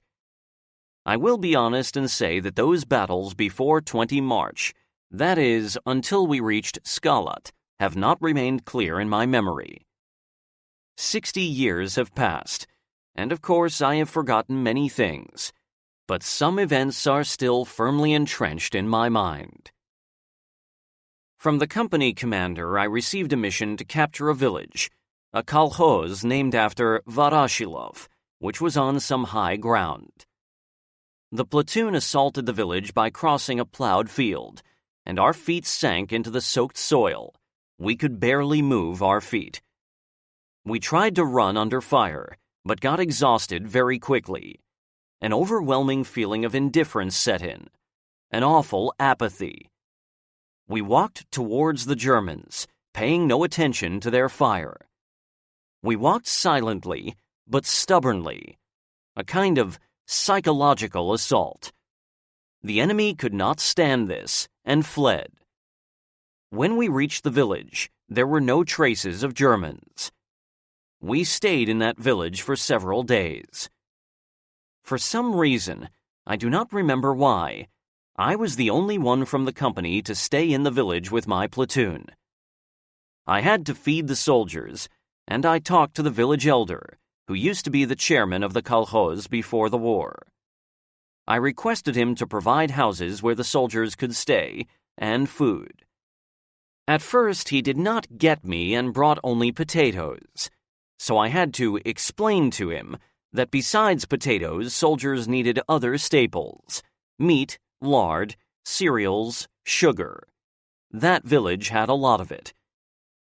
As I stayed with my orderly in the man's hut, I also warned him that I was to receive better food than the soldiers, not just some soup. Everything was done in the best possible way, and the soldiers were fed well. Well, food and accommodations were taken care of, but I did not forget that we were at war, so I had a defensive position built, just in case, in order to be ready to repel possible enemy attacks. We had little ammo, though. For example, I had only some 20 rounds in my submachine gun. My soldiers had even less. But we had a Maxim heavy machine gun from Lieutenant Kolosov's platoon with a full ammo belt, 250 rounds. We relied on the machine gun and anti-tank rifles from the anti-tank rifle platoon of our battalion that stayed next to us. On a quiet and sunny day, we saw an attacking line of soldiers approaching us. We quickly prepared for action and occupied the trenches. The assaulting infantry opened fire, but did not inflict losses on us. I ordered the soldiers to hold their fire and let them come closer, but when they charged, shouting "Hurrah!" we realized that these were fellow Soviet warriors. Soldiers of my platoon jumped out of the trenches, also shouted "Hurrah!" and waved their hands. The assaulting soldiers realized that we were not Germans, ceased fire, folded the line, and walked up to us. We got acquainted and had a smoke together. It was some infantry company, not from our 4th Tank Army. Incidentally, we managed to get some ammo from them. After a day or two, fresh and rested, we left this hospitable village and continued our march in the same dirt and mud. Our offensive was almost 24 hours a day. During short night rests, we could not always recover, and the catering during the offensive was quite bad. The local population in the eastern Ukraine was not rich. Bread was especially scarce. But as I have mentioned, they were very well disposed towards us. Once, our battalion passed a village and stopped for a short rest at a more or less dry spot not far from the village. Apparently, there were no Germans in the village. We saw peasants coming from the village, mostly women. A local priest headed the procession. People carried banners and other church paraphernalia. We all stood up, honoring them. Women ran up to us, weeping, kissing, and hugging us. The priest addressed the battalion commander Kozienko, and on behalf of the villagers invited us to the village to celebrate the joy of liberation from the Germans. Kozienko thanked him for the invitation and said that we had no time to party. We had to move on, chasing the Germans further, not only from their village, but also from other villages and from our land. We thanked all the villagers and the battalion marched on. In another place, when we were really hungry, we encountered a column of former partisans who had fresh bread and lard. The partisans shared these riches with us, and all the personnel were fed. It became a nicer walk. Despite all difficulties, the battalion stubbornly pressed forward, mostly on foot. The 2nd and 3rd battalions of the brigade were somewhere on their own missions, while the tank regiment had not caught up with us yet. It was delayed during unloading at Polona railway station. Trucks and tanks arrived later, and the speed of our advance increased. Our battalion liberated Podvolochisk and then Volochisk. The 2nd Battalion with the tank regiment captured Manachin and Galshince on 5 March, while the 3rd Battalion occupied Vaitovtsi. Heavy fighting took place for those settlements.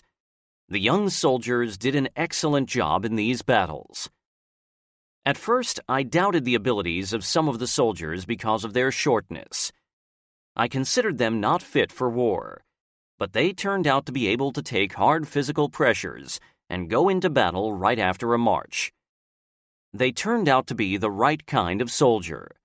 Fast, smart, and brave, skillful in handling their weapons. I relied on them, and they relied on me, as they knew there would be no unnecessary losses among them. The main thing for a soldier is to trust his commander, be provided with all necessities, and know what he is fighting for. That is it. Artillery, armor, and trucks, mostly Studebaker trucks that had been stuck on the roads, gradually caught up with us, and for some time the battalion had an opportunity to advance on Studebaker trucks. These trucks replaced our Soviet-made ZIS-5 trucks, which had been the main truck of the country before the war and were already somewhat obsolete. We had a break from the unceasing marching on foot. The battles for the town of Skalat. On 14 or 15 March 1944, we approached the town of Skalat through rocky hills and started fighting for its liberation. The arrival of our battalion was quite unexpected for the German forces. They did not expect us to travel such a distance so quickly. However, the leadership of the brigade, for some reason, did not use this element of surprise. As a result, all 3 battalions of the brigade were stuck in street fighting. When our battalion arrived at the city in daytime, we, Shakula, Kolosov, and I, Gavrilov was wounded, received an order from Company Commander Titov to advance along the left side of the road and go as deep as possible into the city. We did not encounter enemy resistance on the outskirts and advanced from house to house. The enemy was nowhere to be seen. We got a bit braver and realized that either there were no Germans in the city or they were retreating without a fight. Probably we were right. All of a sudden, an orderly ran up to us with the order from the company commander to go back. We came back and reported that there were no Germans, but the company commander Titov told us that the sector where we were in was not our area of responsibility. It belonged to another unit, and we were given the sector to the right side of the road. Other companies were also stopped. There was some confusion. We had not received the order to advance before darkness. We found a small house, abandoned by the occupiers, and the company occupied it. While the commanders were consulting, we laid down for a nap. I was summoned to the battalion commander in the night. I entered the hut, where, in addition to Battalion Commander Kozienko, there were Head of Brigade Staff Grigory Vasilyevich Staravoit and some other staff officers. The mission that I was given was to advance forward on the road and locate the enemy, identifying in which buildings he had set up a defense, whether he had armor, and what type of armor it was. I stated that I had already been in the city together with Shakula's platoon the day before and had not seen any enemy, not to mention tanks. Nevertheless, I was ordered to check the city one more time. I woke my platoon up, explained the mission to the soldiers, and briefed the squad leaders separately. We quietly started our advance to the town center along the road. In front of the platoon, at some distance, I had a squad in the vanguard for security and reconnaissance. I did everything by the book. Quite soon, on their signal, we halted and lay down on the road.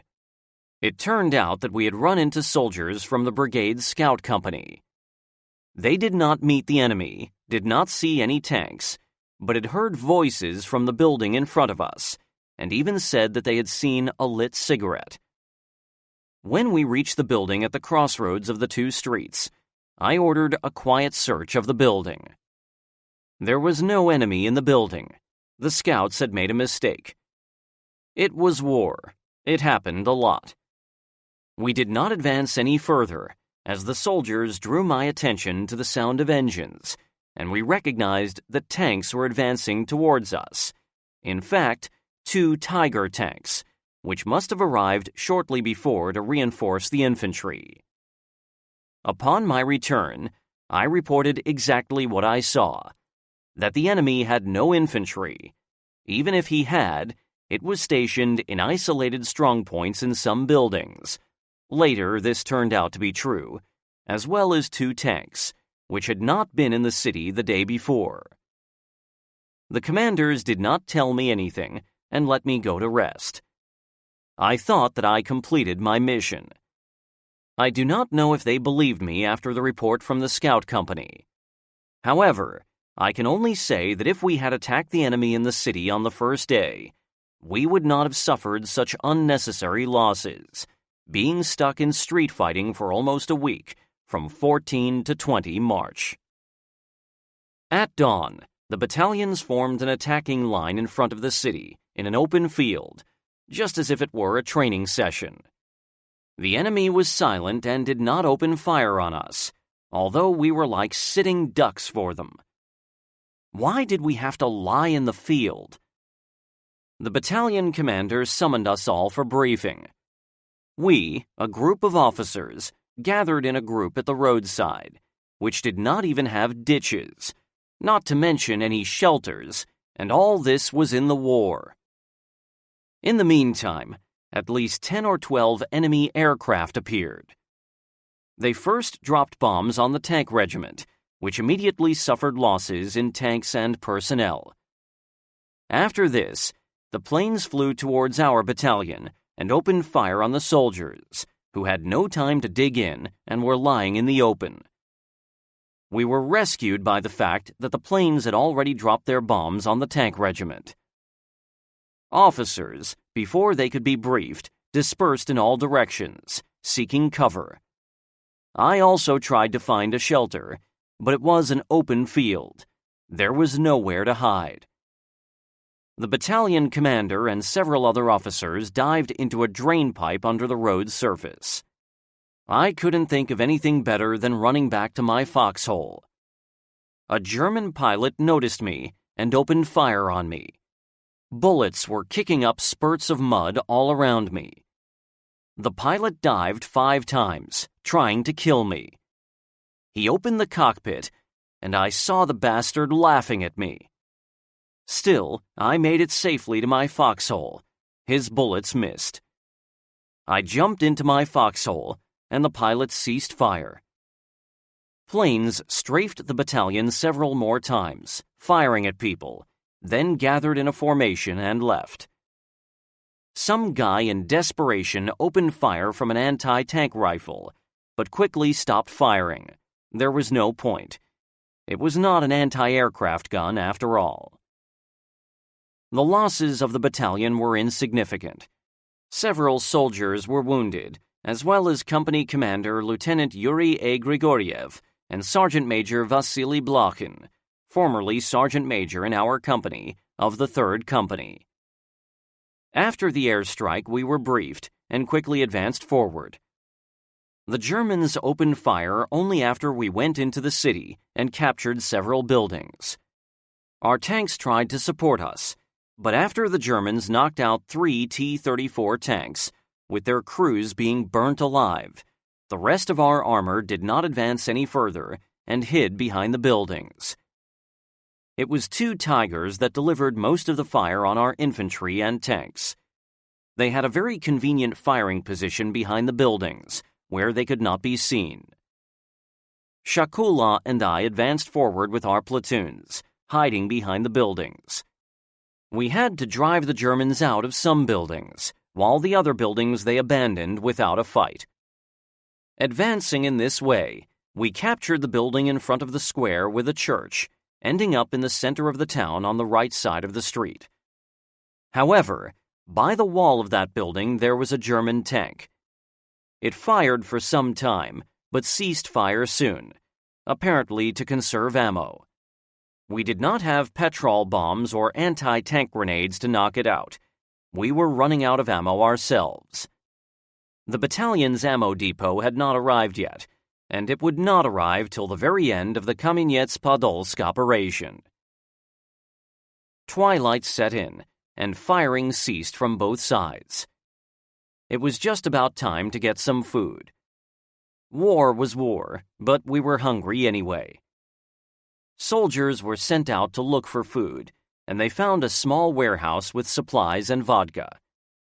We had a nice meal. We had a little vodka and finished off all the canned food. Shortly before morning, a liaison arrived from Company Commander Titov with a note. In the note, he gave us an order to move along the left side of the street and to join the 3rd Platoon of the company, which was leaderless, as Gavrilov was wounded. An order was an order, and under cover of darkness, Shakula and I crossed the street and joined the 3rd Platoon. The machine gun platoon of the company accompanied us, under Lieutenant Kolosov. Soldiers from Gavrilov's platoon were distributed between our 2 companies on the order of the company commander. We tried to advance during the night, but in the dark, we ran into the area of responsibility of the 2nd Company of our battalion, so we had to move to the side of them. We ran into some Germans in the process, and the leader of the vanguard squad was wounded in the stomach. Our advance halted. It was good that the whole thing happened in darkness, and the enemy could not deliver well-directed fire. However, we suffered casualties and were forced to stop and consolidate our lines. We did not dare to attack further. A German tank arrived and opened fire with machine guns. In the morning, an orderly soldier passed on the order from the company commander to abandon the area, making way for the 2nd Company, consolidate defenses at the previous position, and to continue attacking under cover of darkness, advancing to the outskirts of the town. It was a hard day for us. A Tiger was methodically firing its main gun at the building where we were stationed. German snipers arrived on the scene. My soldiers tracked down one of them. He was firing from a window of a high house. Shakula's platoon had a Soviet-made sniper rifle. I got a commission to get the guy. I used to train snipers in both male and female companies. I was looking out for him for a long time, and when his head popped up in the window, fired a round. Soldiers, who were observing our duel through binoculars, told me that I got him. The German never popped up again. Besides this, the Germans tried to counterattack, but were thrown back with casualties from machine gun fire. During the night, Shakula and I bypassed the church square without encountering the enemy and consolidated our positions in wooden barns and huts in the outskirts. In the morning, the Germans spotted us and opened machine gun fire. Snipers were also there, setting the huts with soldiers on fire. We had to move to a safer place. In the daytime, the enemy tried to attack again, but our riflemen repelled that assault as well. As twilight descended, we left the charred ruins and took up position in a strong brick building, also in the town's outskirts. As we learned later, Gestapo's secret police had been stationed in that building during the occupation. In the cellar of the building, we found honey, spirits, and some other food staples. During the day, the enemy tried to attack again, not from the city, but from the opposite direction, from the open field. Our soldiers prepared to fire from windows. The Germans arrived on 3 or 4 trucks, dismounted, and formed an attacking line some 600 to 800 meters from us. It was good that they had no tanks with them. We allowed them to approach us and wiped them off the face of the earth, using 2 Maxim heavy machine guns. The fire strike on them was unexpected, heavy, but short. We were saving ammo. At the same time, the Germans started to run across the street, concentrating for an attack from the center of the city, not far from our building. There was a soldier with a sniper rifle in Shakula's platoon, and he opened fire on the running German soldiers. He was quite successful. The distance was less than 100 meters, and he got so many of them that the Germans first stopped running and then totally abandoned the area. A single sniper destroyed the attack. In the evening, an orderly came running from Titov with a written order. In his note, the company commander ordered us to return to the former position and occupy that house with a tiger by the wall. We fulfilled the order, and Shakula went to see the company commander to report the situation on Kolosov's and my behalf. At that time, as we learned later, 4 more tigers entered the city. Lieutenant Shakula reported everything to Titov, as well as informing him that to the right of the main street there was only our company, while to the left there were 2 full companies of the battalion, as well as the entire 2nd Battalion of the brigade. If our company departed, the Germans would be able to occupy the houses to the right of the road and end up in the brigade's rear. Titov left us alone and did not bother us any more. In general, I think he should have arrived at the battlefield and seen the situation for himself instead of just sending notes to us. On the other hand, I should mention Titov's personal bravery. One sunny day, a German tank rolled down the main street past our house, moving into our rear. It did not make it far. The company commander, Senior Lieutenant Pyotr Ivanovich Titov, blew it up. He burnt the tank with a single petrol bomb, which he threw from behind a house corner. For this heroic deed, Titov was awarded with the Order of Great Patriotic War 2nd degree. Blocks on our side of the street were practically freed from the enemy. The Germans only put up resistance to the left of the main road, where brigade units were still in action. Suddenly, an orderly, who was going to our company commander, reported that in the rear of our company, behind our house, there were 3 or 4 Tiger tanks. Apparently, they had driven through another street and arrived in our rear, controlling the main street. Quite a nasty surprise. It was good that they had no infantry with them. We sent the runner to the other street to report to the company commander and ask what to do. An order came to stay where we were. So we did. Of course, it was mostly the enemy's armor that prevented us from seizing the town of Skalat, although they had just some 8 or 10 tanks. The brigade had almost no weapons that would be effective against heavy tanks. We did not have anti-tank grenades, although they were anyway inefficient against the Tigers. We had very few petrol bombs that could be used. The Tigers grew so bold that they drove around town like chickens hanging around in a village, and only after Titov had burnt one tiger did they become more cautious and stopped acting so boldly. After a day or two, some of our tanks from another unit arrived, accompanied by the regiment of Katyushas, BM-13, which had been able to overcome the mud on the roads. That regiment inflicted casualties on our brigade. The regiment showered its fire not only on the enemy, but also on the 2nd Battalion and the 3rd Company of our battalion, which for some reason was in trenches in the field outside the city, unlike our company. Apparently, they could not break through into the city, while Shakula and I were lucky.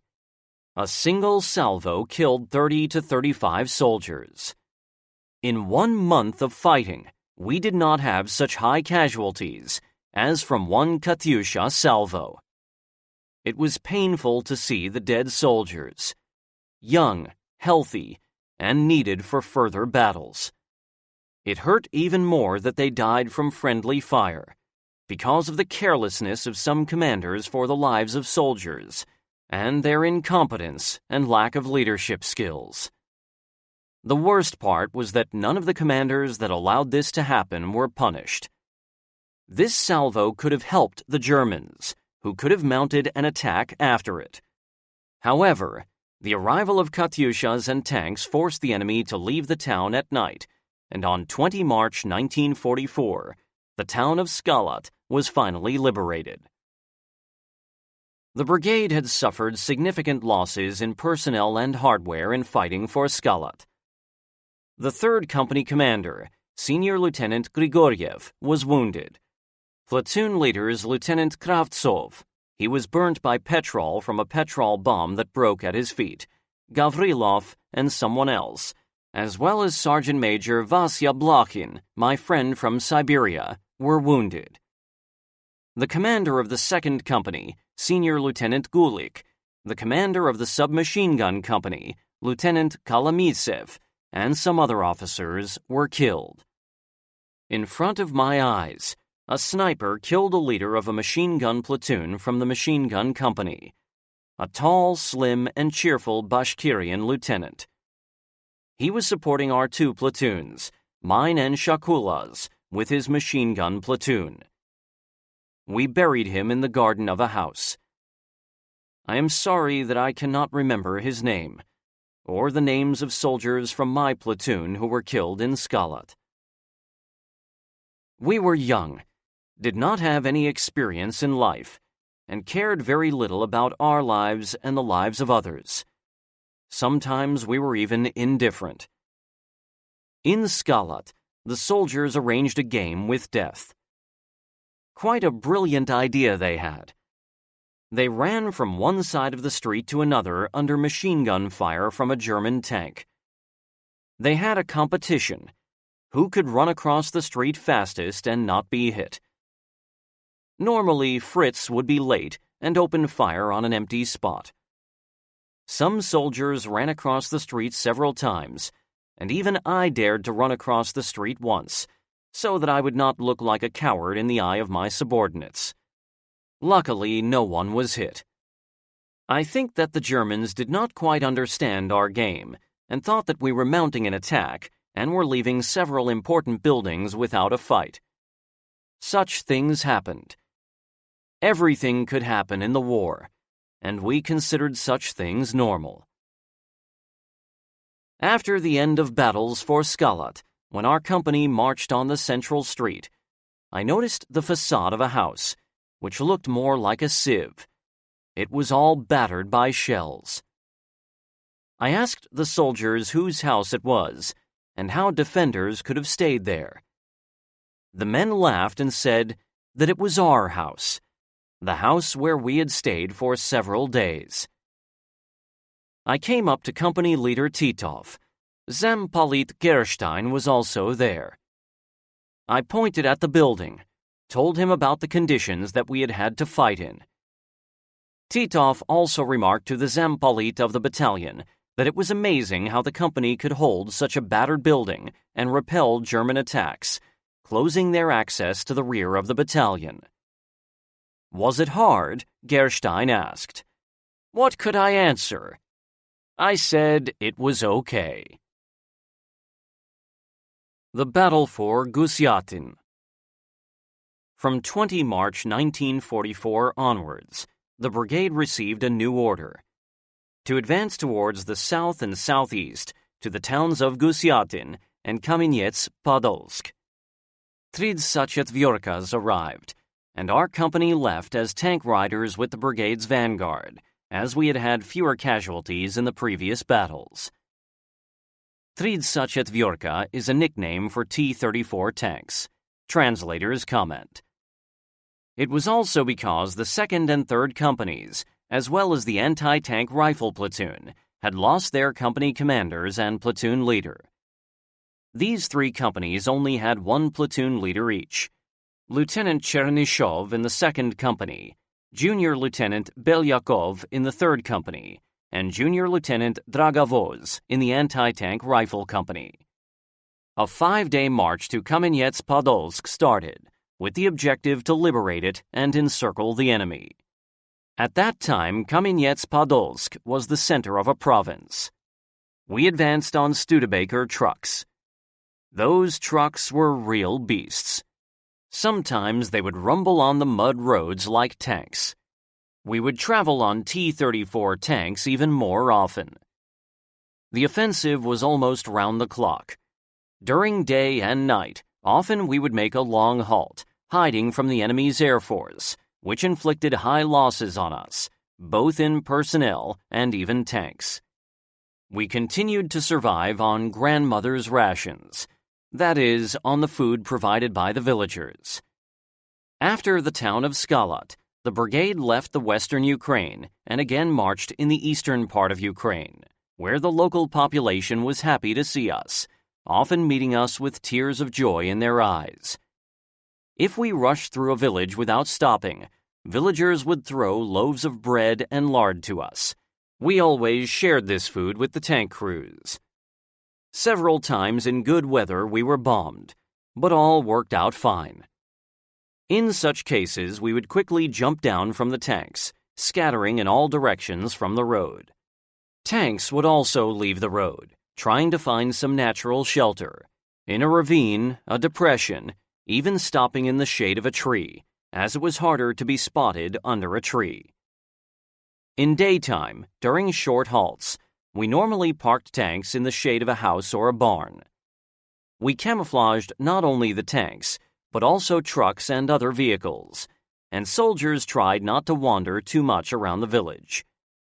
Sometimes we even asked the villagers not to stoke their stoves, as smoke from chimneys could draw the attention of the German Air Force.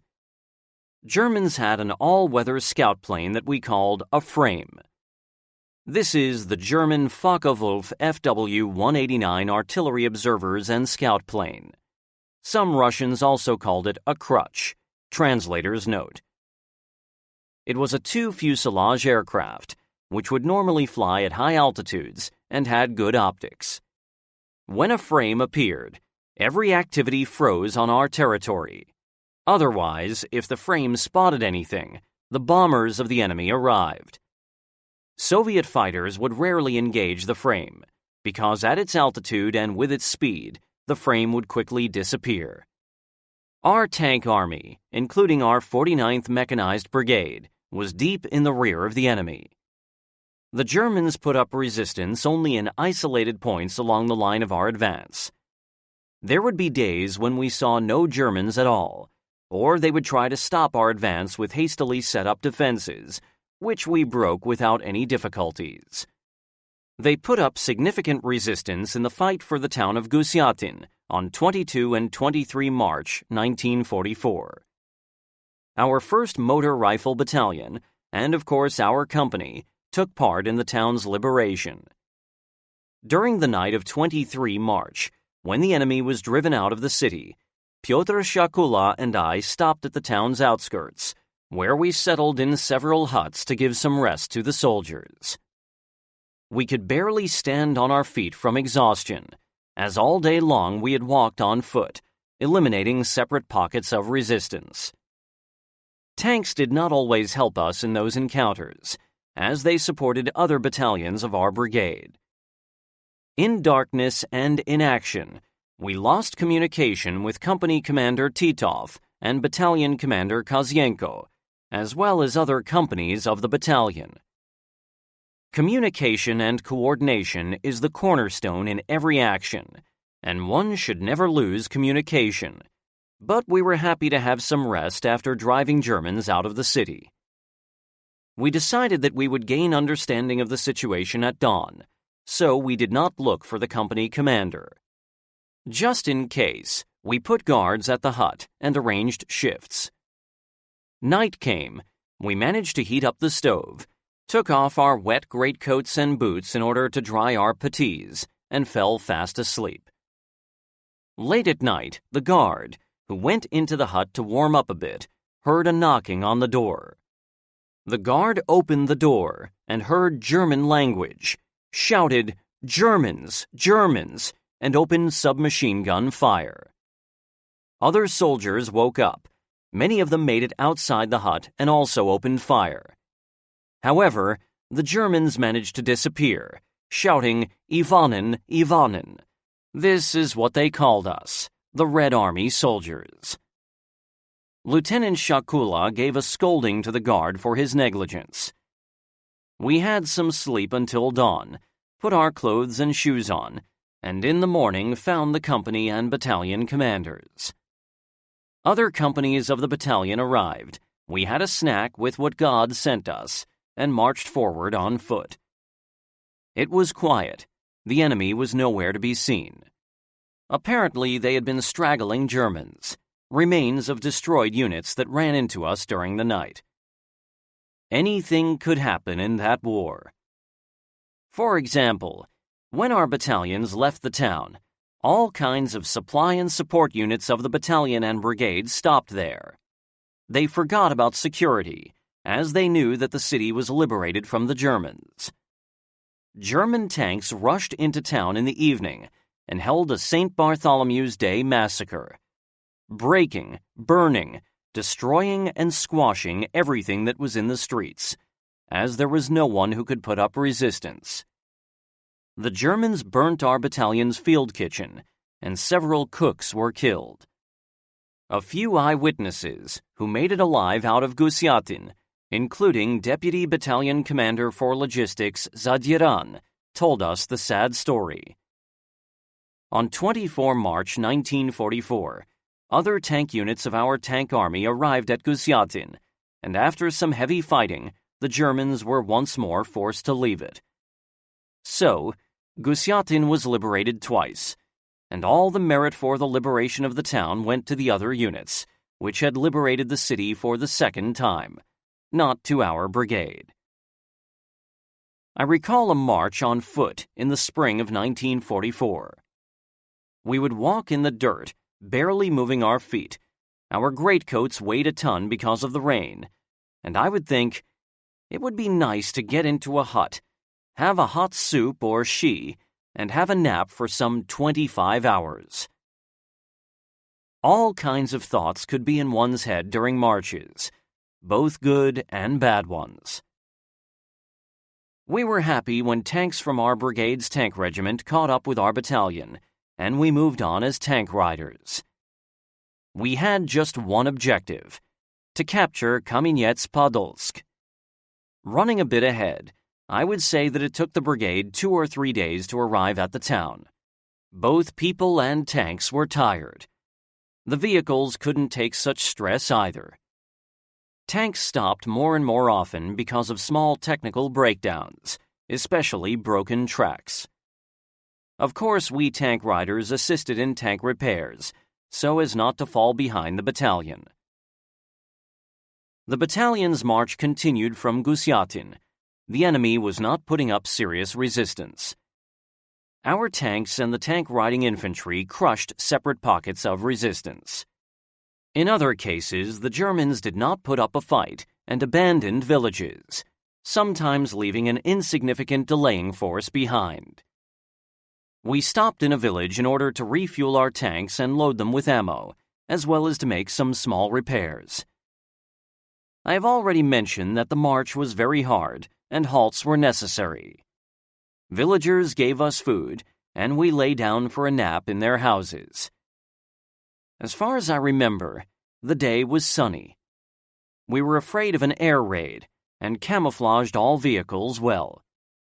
Indeed, enemy bombers did arrive and bomb the village, but for some reason chose the part which had no tanks or soldiers stationed in it.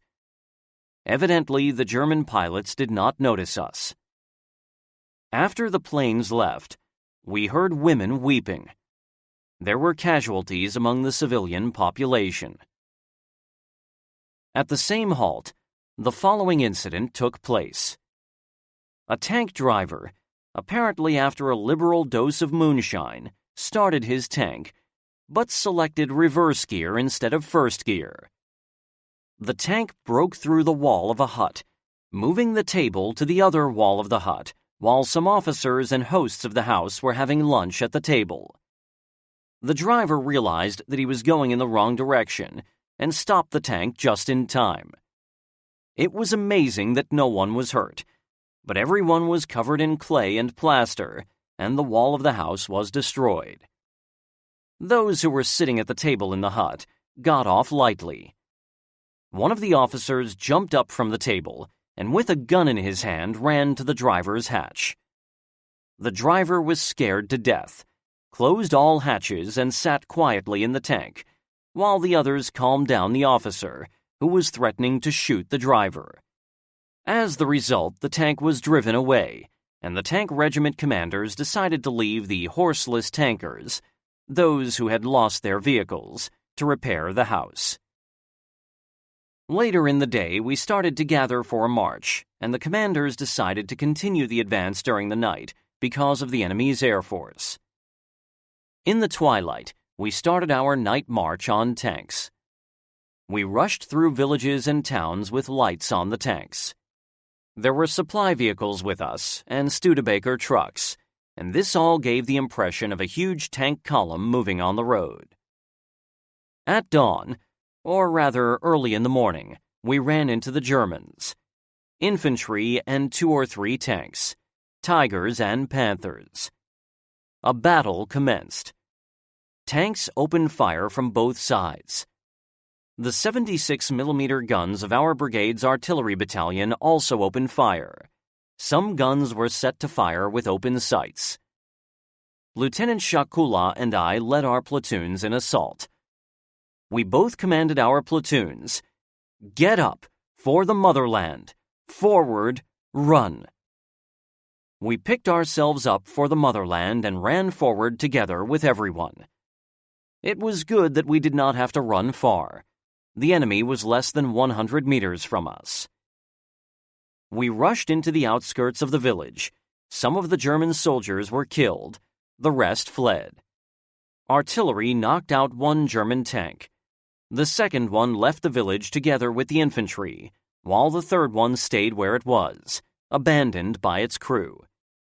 Its front armor plate had the marks of our shells, and its armor was cracked on the side. Apparently it had run out of fuel. Such was the attack. Every soldier's action in assault can be considered an heroic deed. It is heroism to attack under machine gun and artillery and mortar fire from the enemy, not knowing whether you will survive or not.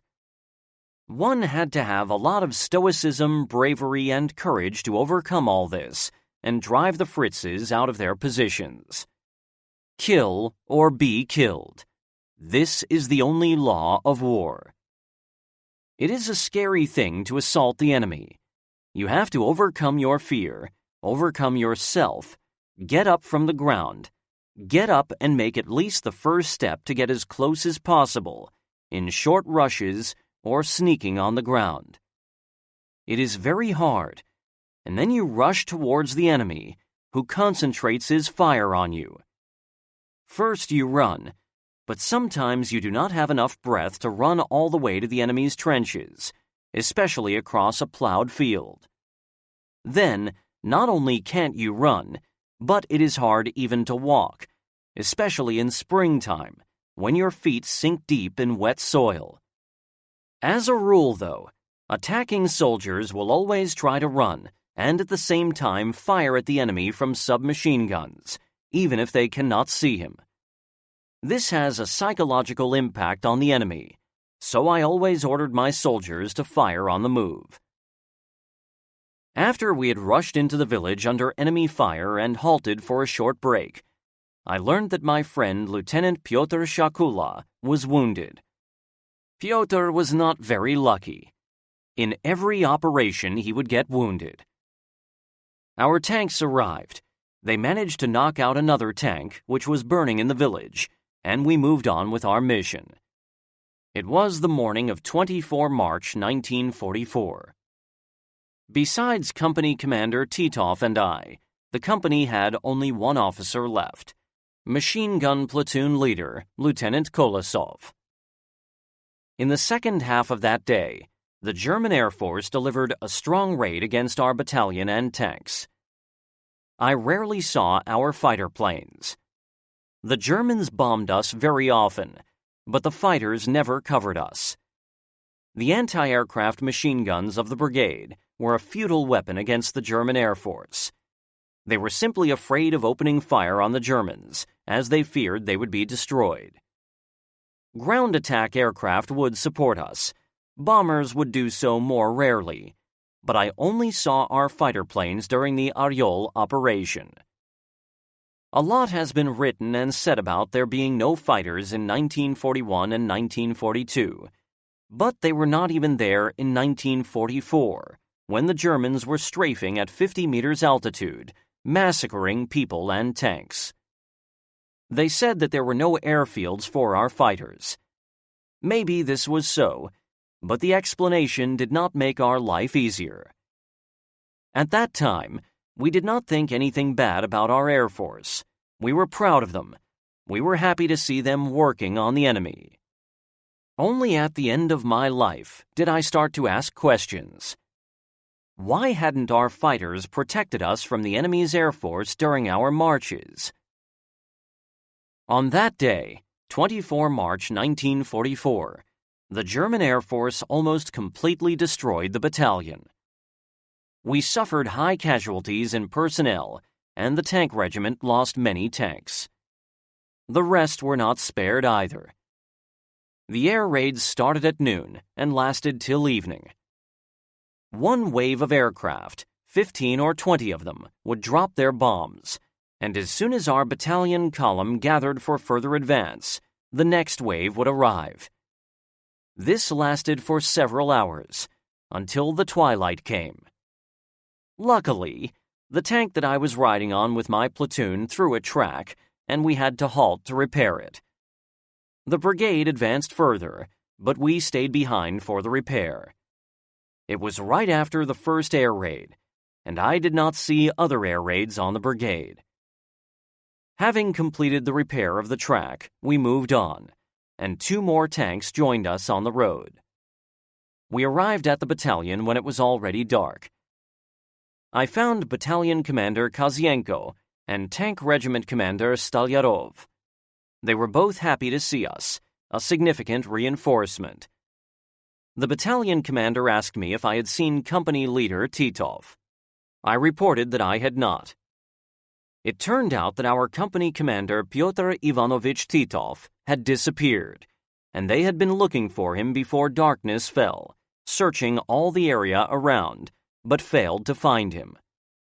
Soldiers of the battalion, who had previously scattered in the fields and hidden in all possible ways till darkness, started to gather at the village, which was almost totally burnt down. The battalion suffered high casualties in personnel, while the tank regiment lost a lot of tanks. In my company, except for Kolosov and myself, we had some 30 or 35 soldiers left. The other companies had even less, 10 or 15 soldiers each. Kozienko and Stolyarov gave me an order. Advance on 3 tanks with the remains of the company and machine gun platoon of Lieutenant Kolosov towards Kamenets-Podolsk, capture its outskirts, and then act depending on the situation, but try to hold on until the main forces of the brigade arrived. They stayed behind to gather personnel and tanks after the air raids. The battles for Kamenets-Podolsk. At dawn on 25 March 1944, we reached Kamenets-Podolsk. Our company on 3 tanks bypassed the city from the west and approached the outskirts from the south. It was still dark. The Germans did not expect Soviet troops from the south, but when we approached the bridge across the Smotrich River, they opened fire on us, although not very intensively. Trucks and other vehicles were parked on the bridge. It was some sort of a barricade, which even had a tank without tracks in it. The river had steep banks, up to 10 meters high, which did not allow tanks to cross the river. My attempt to enter the city over the bridge was stopped by enemy fire. The machine gun fire did not cause any harm, but the snipers were deadly. I decided not to risk and suffer useless casualties, but rather to wait for the main forces of our brigade to arrive. We occupied a small house not far from the bridge and sent a scout party to the bridge. The men came back and reported that it was impossible to bypass the barricade on the bridge, while sniper fire gave them no chance to lift their heads from the ground. While we were waiting for the main forces of the brigade to arrive, soldiers of the company started to inspect the trucks that the Germans had abandoned as we arrived. The large trucks were filled with German uniforms, equipment, food, and even wines of different kinds and countries of origin. The food and wines came from all over Europe. My men gathered German weapons and ammo, some wrapping themselves in MG-34 machine gun ammo belts, just like the seamen in the times of the Russian Civil War. What could I say? They were mere boys. Many soldiers picked up new German jackboots, but the beautiful and shining German officer long boots did not fit me. They were too tight, although I tried many of them, and I really wanted to have them. We gathered food, wine, Cuban cigars in special boxes, cigarettes, chocolate, cookies, sweet breads, canned fish, and meat. We had a nice meal with all that food and smoked cigars and cigarettes. The cigars were Cuban, just like the ones that Churchill had. The main forces of the brigade arrived at noon. Battalion Commander Kozienko called me. Tank Regiment Commander Stolyarov was also present. I reported the situation, and the tankers also reported that the bridge was impassable and guarded by the enemy, although not in strength. The commanders ordered me to go to the right of the bridge, to try to find a crossing or a ford across Smotrich River and advance to the center of the city. They gave me the same 3 tanks, and of course Kolosov's machine gun platoon as a supporting unit. I was ordered to maintain communication over tank radio. I gathered the squad leaders, gave them an order to advance, and we left the area at the bridge, moving along the course of the river. 3 tanks drove up to us. The company mounted them, and we drove off to look for a ford or a convenient place for tanks to drive through river. We found a place that was kind of convenient and crossed to the other bank of the river. Tankers reported to Stolyarov that we had found a ford and entered the city's outskirts on the opposite side. However, the top of the other bank was almost vertically faced with stone, 1.5 meters high. The tanks could not overcome the obstacle, no matter how hard they tried. This obstacle could be called an anti-tank wall, but in reality it was built to strengthen the riverbank in case of flooding. We had to dismantle this stone wall in order to make a convenient driveway for tanks. The tankers did not have so much as a crowbar, but we somehow managed to break down the stone wall. One tank negotiated the obstacle and drove off into the city with Kolosov's machine gun platoon on it. The other two tanks could not get over the wall, however. We tried for a long time, but we could not do anything. Then the tank that drove into the city came back. Lieutenant Kolosov told me that he was wounded, and I saw the fresh bandage myself. His tank had come under fire from a German machine gun on a church bell tower, which was almost in the center of the city. Besides that, his tank could not move any further, as the streets were filled with trucks parked next to each other. It was not only hard to drive, it was hard to walk, so tightly were the abandoned German trucks parked. Later, we learned that these trucks, with all their commodities and food, belonged to rear units of a large German formation that had retreated to the west. However, our brigade cut their retreat routes, and they had to stop in the city. There were very many trucks, at least 1,000 to 1,500 of them, and there were all kinds of things in them. I repeat that I never saw a larger amount of war booty anywhere else. It is interesting that there were no drivers in those trucks. They transmitted an order over the radio for the tanks to stay put at the river, while the infantry was to advance to the railway station. It was a repetition of the earlier spoken order by the battalion commander. I advanced through the city with my company.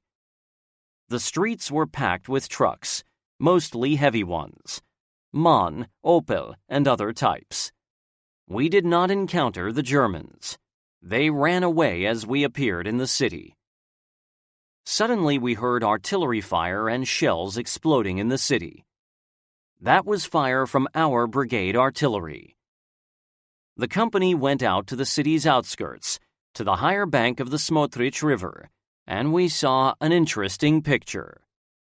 The entire brigade, or rather whatever remained of it after almost a month of fighting, assaulted the city. All types of weapons fired. Tanks, artillery of the brigade's artillery battalion, mortars, and machine guns. It was a beautiful battle scene, but it would have been nicer if they had hit the enemy and not the friendly troops, especially my company. We shouted, waved our hats and hands, we did not have recognition color flares, and ran around, trying to draw the attention of the assaulting troops, but it was all in vain. They continued their assault in an extended line, reached the river, waded in waist-deep water, while my company crossed it on tanks and we were all dry, and came up on our high bank and rushed into the city. The company joined the battalion, and before I could report completion of the mission and Lieutenant Kolosov's wound, the battalion commander shocked me, saying, "And where have you been? I have not seen you in the attacking line, and you are dry, huh?" At first, I did not understand him. Then I felt offended. I had to remind Kozienko about the order that he gave to Kolosov and me 3 hours earlier. Tank crews had reported completion of the mission through radio. The battalion commander did not answer anything to that, but told the surrounding officers, "Bessonov is cunning, crossed the river, and did not get his feet wet." Soon we reached the eastern outskirts of the city. I am not mistaken, it was the eastern outskirts, as our 4th Tank Army and other mobile units of the front marched from north to south, thus practically cutting off retreat routes for a large group of German troops east of Kamenets-Podolsk. The brigade and some other units took to the defensive in order to contain the retreating German troops, to prevent their breakthrough on good roads with access to west and south to Dniester, and direct their retreat on earth roads, full of dirt, As it turned out later, the front failed to complete the encirclement. Because of significant losses in personnel and hardware, the mobile units of the 1st Ukrainian Front just did not have sufficient strength to do it. It could be seen on the example of our 1st Motor Rifle Battalion and other units of the 49th Motor Rifle Brigade. In that period, we suffered irreplaceable losses in personnel. The weather failed us as well. By the morning of 26 March 1944, the town of Kamenets-Podolsk was fully liberated from the enemy. We were so happy that we spontaneously organized dinner with German snacks and wines. We sent the guards out, and all gathered in an abandoned house and celebrated victory all night long. I did not really like parties at the front line. I had my meal, had a bit of wine, and left to check the outposts, where I found that one machine gun crewman was dead. It was snowing heavily, and I could clearly see footprints of the Germans who fled from the town. I gathered several resting soldiers and we ran along the footprints, but did not catch them, and so we came back. Having reinforced the outposts, I gave the order to open fire on any shadow that appeared in the blizzard. The soldiers honestly followed my order and fired at any silhouette. By the morning it was all quiet, and the German exodus from the city was over. By the morning, everyone, except for the guards, slept like a rock. Exhaustion had accumulated during the unceasing day and night battles, when we barely slept for several hours or did not have any sleep at all, falling asleep literally while we walked. In the morning, we organized the defense of the outside of the town, in the field in front of a ravine. To the left of us there were some village buildings. The mortar company of the battalion settled there. Further out there was the 3rd Company that had 10 to 15 soldiers left under platoon leader Alexei Belyakov. The 2nd Company also had no more than 15 men, led by platoon leader Nikolai Chernyshov. Our company, which was temporarily under my command, had at least 30 soldiers, almost the same number as the 2 other companies combined. Despite this, Battalion Commander Captain Kozienko, Battalion's Chief of Staff Captain Belan, and Deputy Battalion Commander for Political Affairs Captain Gerstein decided to merge our 1st Company with the 2nd Company. The battalion commander called on me and declared this decision to me, as well as the appointment of Chernyshov, platoon leader from the 2nd Company, to the post of company commander. I thought that I would stay the commander of my company, as it had more soldiers left than in the 2nd and the 3rd Companies combined. Besides this, I had in fact been the company's commander in the course of all the previous days, receiving orders directly from the battalion commander. Having expressed my dissatisfaction, I asked them to keep me as the commander of our company and not to merge it with the 2nd Company, but merge the 2nd and the 3rd Companies instead, appointing Chernyshov as the commander of the combined company. However, my arguments were ignored, and the order remained the same. I had to obey the order. One cannot argue in the army. Whether the order is wise or not, you have to follow it, especially at the front. What can you do? The commanders should know better. That is why they are commanders. That was the unsuccessful end of my first, but not my last attempt to get promoted. Our combined company dug in at the outskirts of Kamenets-Podolsk on a bad spot, in the open in front of a ravine, really more of a hollow. The opposite side of the hollow was higher, and our position could be clearly seen from there. At the same time, a bit behind us was a good natural defense, a mound. I proposed that we dig in there, but no one listened to me. Soldiers dug foxholes and put their weapons, which had no ammo, on breastworks. Next to them, they put German weapons with ammo and 2 or 3 German grenades. Each soldier had a bottle or two of wine to help them keep warm. There were no serious frosts, but living in the open under rain and snow at 0 temperatures night and day is a really unpleasant thing. We shivered with the cold. Behind the mound, we could at least light fires, but even in the foxholes, soldiers found a way to keep themselves warm, covering the foxholes with German rain capes and blankets. I also had 2 blankets and covered my foxhole with them during the night. It kept the trench amazingly warm. I would dig a foxhole myself or with my orderly. All soldiers and most junior officers had the small entrenching tool with them, including me. The soldiers had their entrenching tools in a case that they put on their belt, while I had a folding German tool that I carried in my hand. I carried it like this till the end of the war. We did not have gas masks. They only frustrated us in battle, especially the tank riders. I, like many of the soldiers, did not wear a helmet. They were heavy and slid down onto your face. Defending the city of Kamenets-Podolsk, we had to pick up German small arms, submachine guns, rifles, and machine guns, as we had no ammo for our own weapons. Right up to the end of the operation, some soldiers carried 2 types of weapons, their own and German weapons, before we received ammo for our weapons. The Germans tried to drop ammo and sometimes food to their encircled troops. 2 containers with ammo fell in our hands, and Company Sergeant Major Brachenko took the parachute silk for industrial purposes. Silk could be traded for moonshine and lard in villages. Villagers made blouses and underwear from the parachute silk. I would sleep little during the night, checking the guards, especially in the second half of the night. What if they fell asleep or missed the Germans, or did not pay attention to them? Anything could happen. Regular inspection of the positions became my obligatory habit, and my soldiers knew about my night checks and felt safer that their commanding officer was not asleep. We stayed in defense for several days.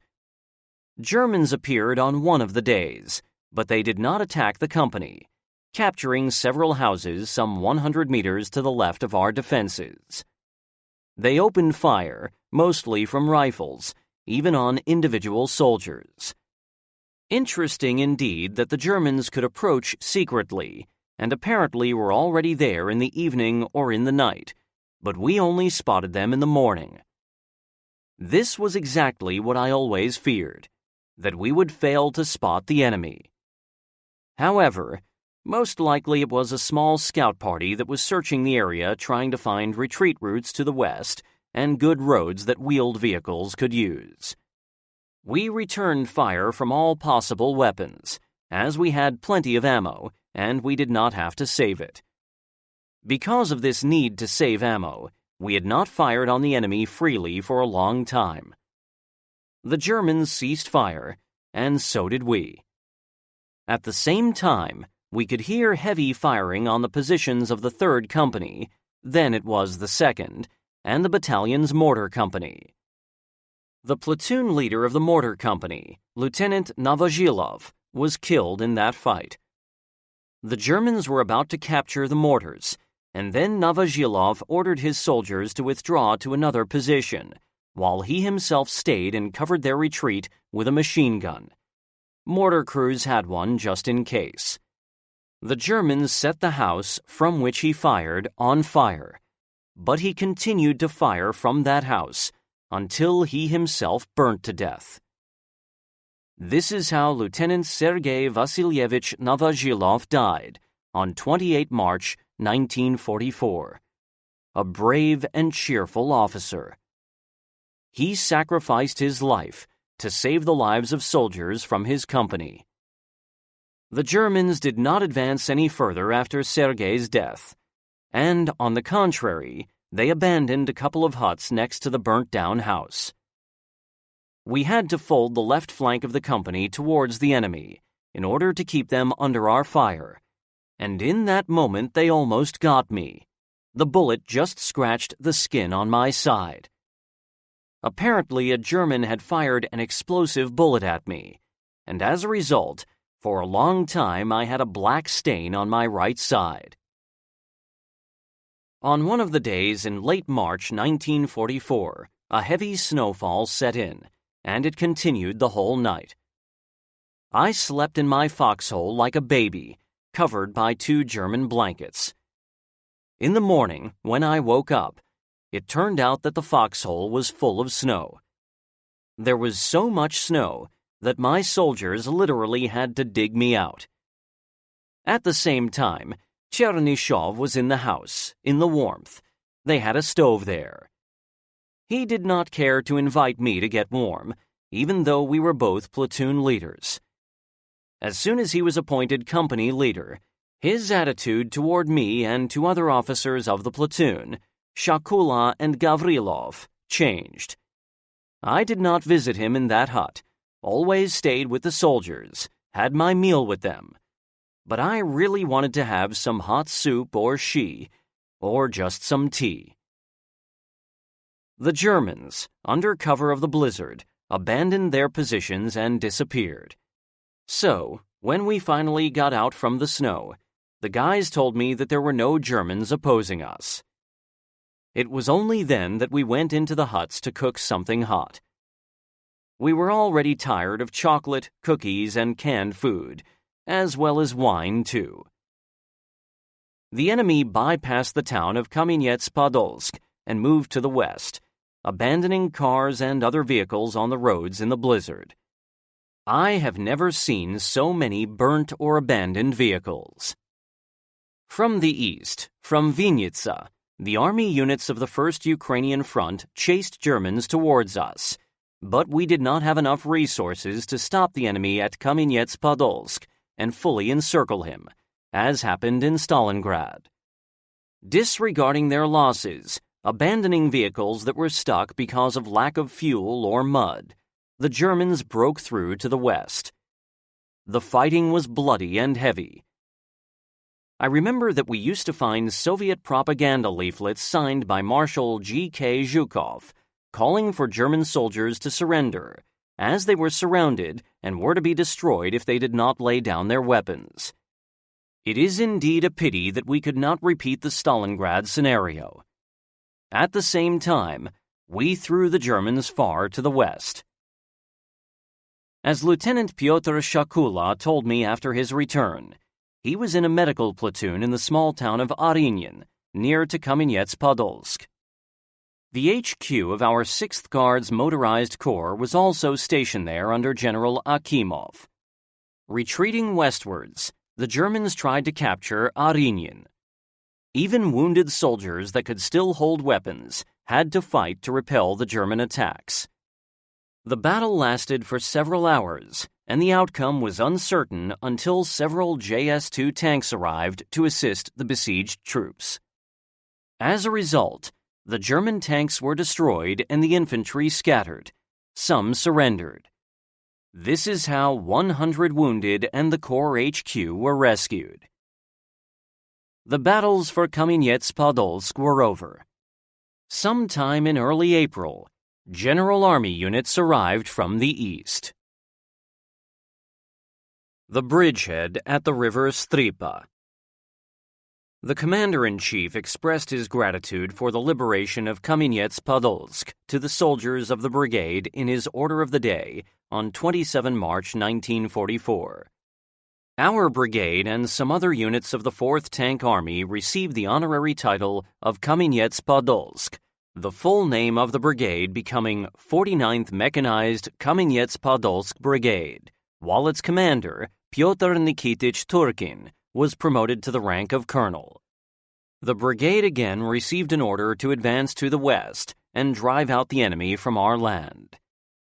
After a blizzard that lasted 2 days, there was deep snow on the roads and in the fields, sometimes with snowdrifts.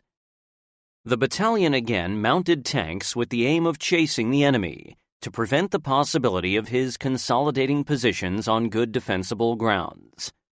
The weather improved, The sky cleared of clouds, the sun shone, and snow melted away. It grew warmer. We encountered the enemy in some places, but the brigade successfully defeated any German attempt to stop us. We did not have many tanks left, and even those that remained had already used up their engine lifetime and were constantly breaking down. The tank that I was on with my soldiers also broke down. After a day-long stop in a village, we were already in the western Ukraine. Our tank stopped and would not move on. The battalion commander ordered me to stay with the tank and wait for it to be repaired. A day passed by, and in the morning the tank crew told us that the breakdown was serious and we were stuck for a long time. I decided not to wait for the completion of the repairs, but to catch up with the battalion on foot. I thought that I would fall under suspicion of deliberate avoidance of fighting. It took us a couple of days to catch up with the battalion. A huge mass of our troops from different units of the front marched westwards, and no one could tell me where our brigade had gone. At a crossroads, I saw a sign with an arrow saying, Turkin's unit. We followed the sign. Almost every unit used such signs in that period of time, in order to prevent soldiers from wandering around on the roads of the war looking for their units. One afternoon, I think on 12 April, I found my battalion. It had been reduced almost to nothing. We had a mission to complete, and before my arrival the battalion only had the 2nd Company with 10 to 15 men, or maybe fewer. Only Battalion HQ remained more or less intact, but it also had some losses. Battalion Commander Kozyenko and Zampolit Gerstein and Chief of Battalion Staff Belan were happy to see me. I had at least 20 or 25 soldiers with me, all that remained of 1st and 2nd Companies. Company leader Chernyshov and his staff were not in the battalion, and no one knew where he was.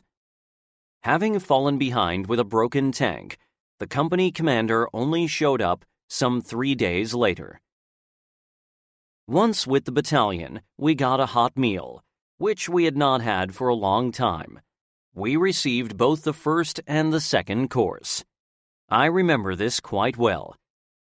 Only 2 officers were present in the battalion at that time, Junior Lieutenant Alexei Belyakov with the 2nd Company and me. The battalion had a total strength of 32 to 35 men, or as they would put it, bayonets. The battalion's artillery battery and mortar company were missing.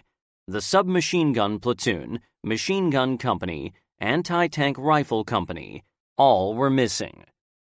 All these units were lost in battle and destroyed by enemy air force. Officers of the artillery battery showed up a bit later. Senior Lieutenant Kashintsev, Lieutenants Kharmakulov and Isayev, Lieutenant Zaitsev from the mortar company, Lieutenants Volkov and Karpenko from the machine gun company. I think they all arrived without their equipment, 45mm guns, 82mm mortars, heavy machine guns, and with just a few soldiers. The 2nd and the 3rd battalions of our brigade also suffered significant losses, also mainly from air raids.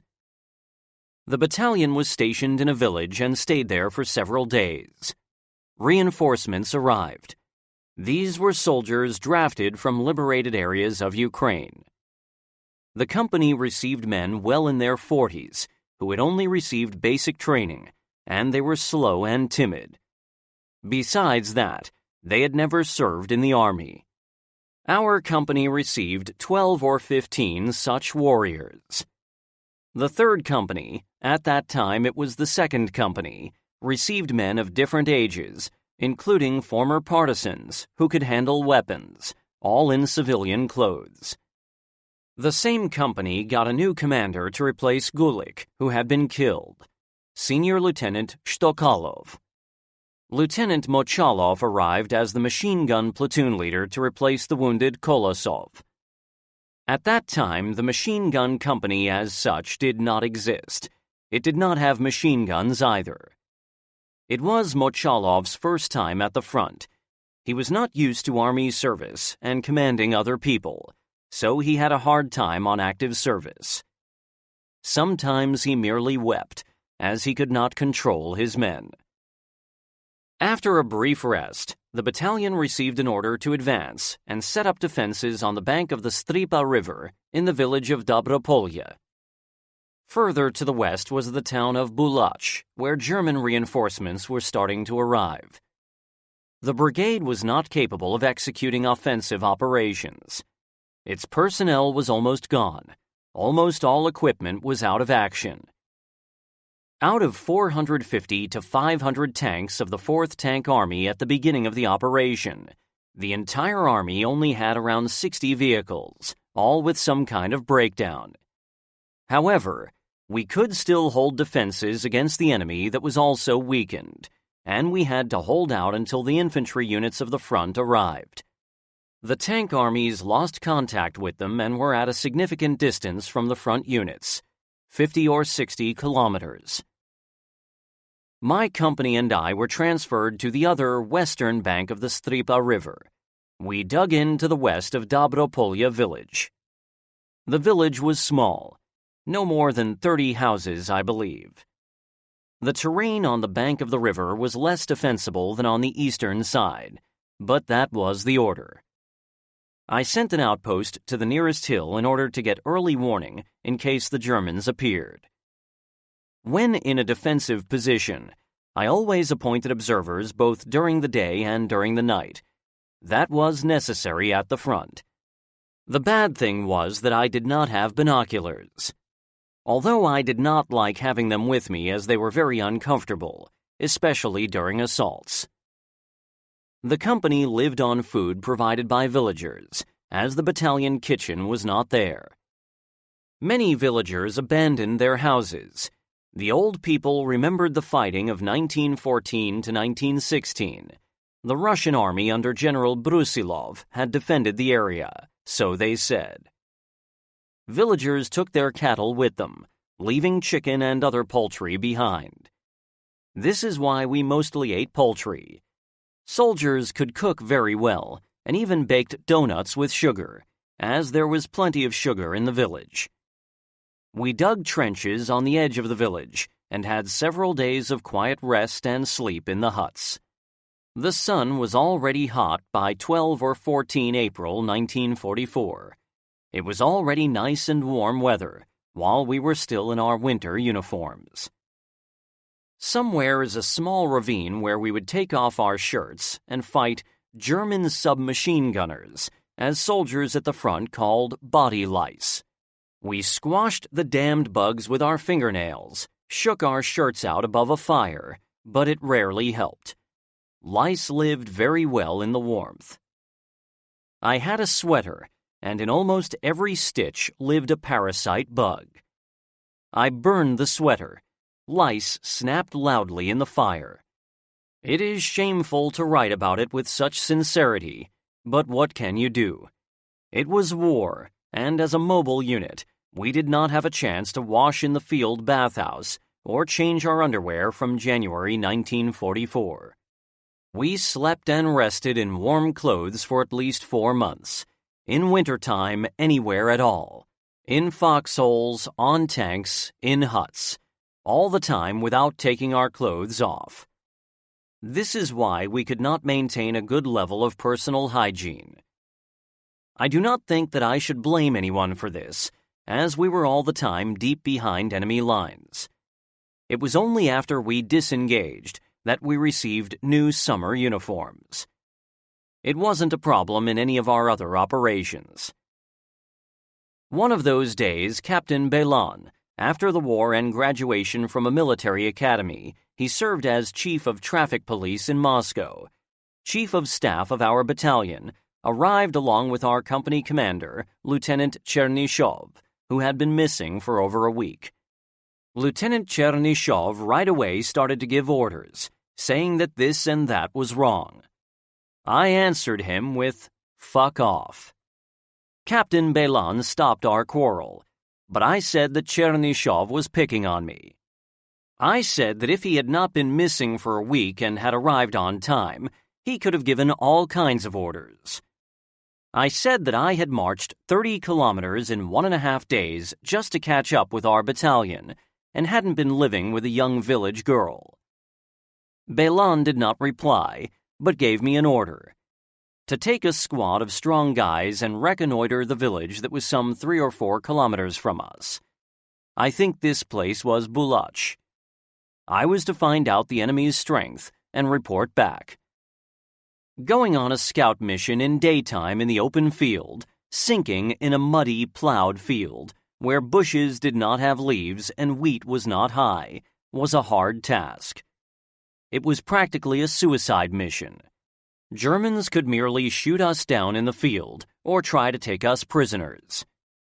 Even without a reconnaissance, we knew that the Germans occupied the village in front of us the day before.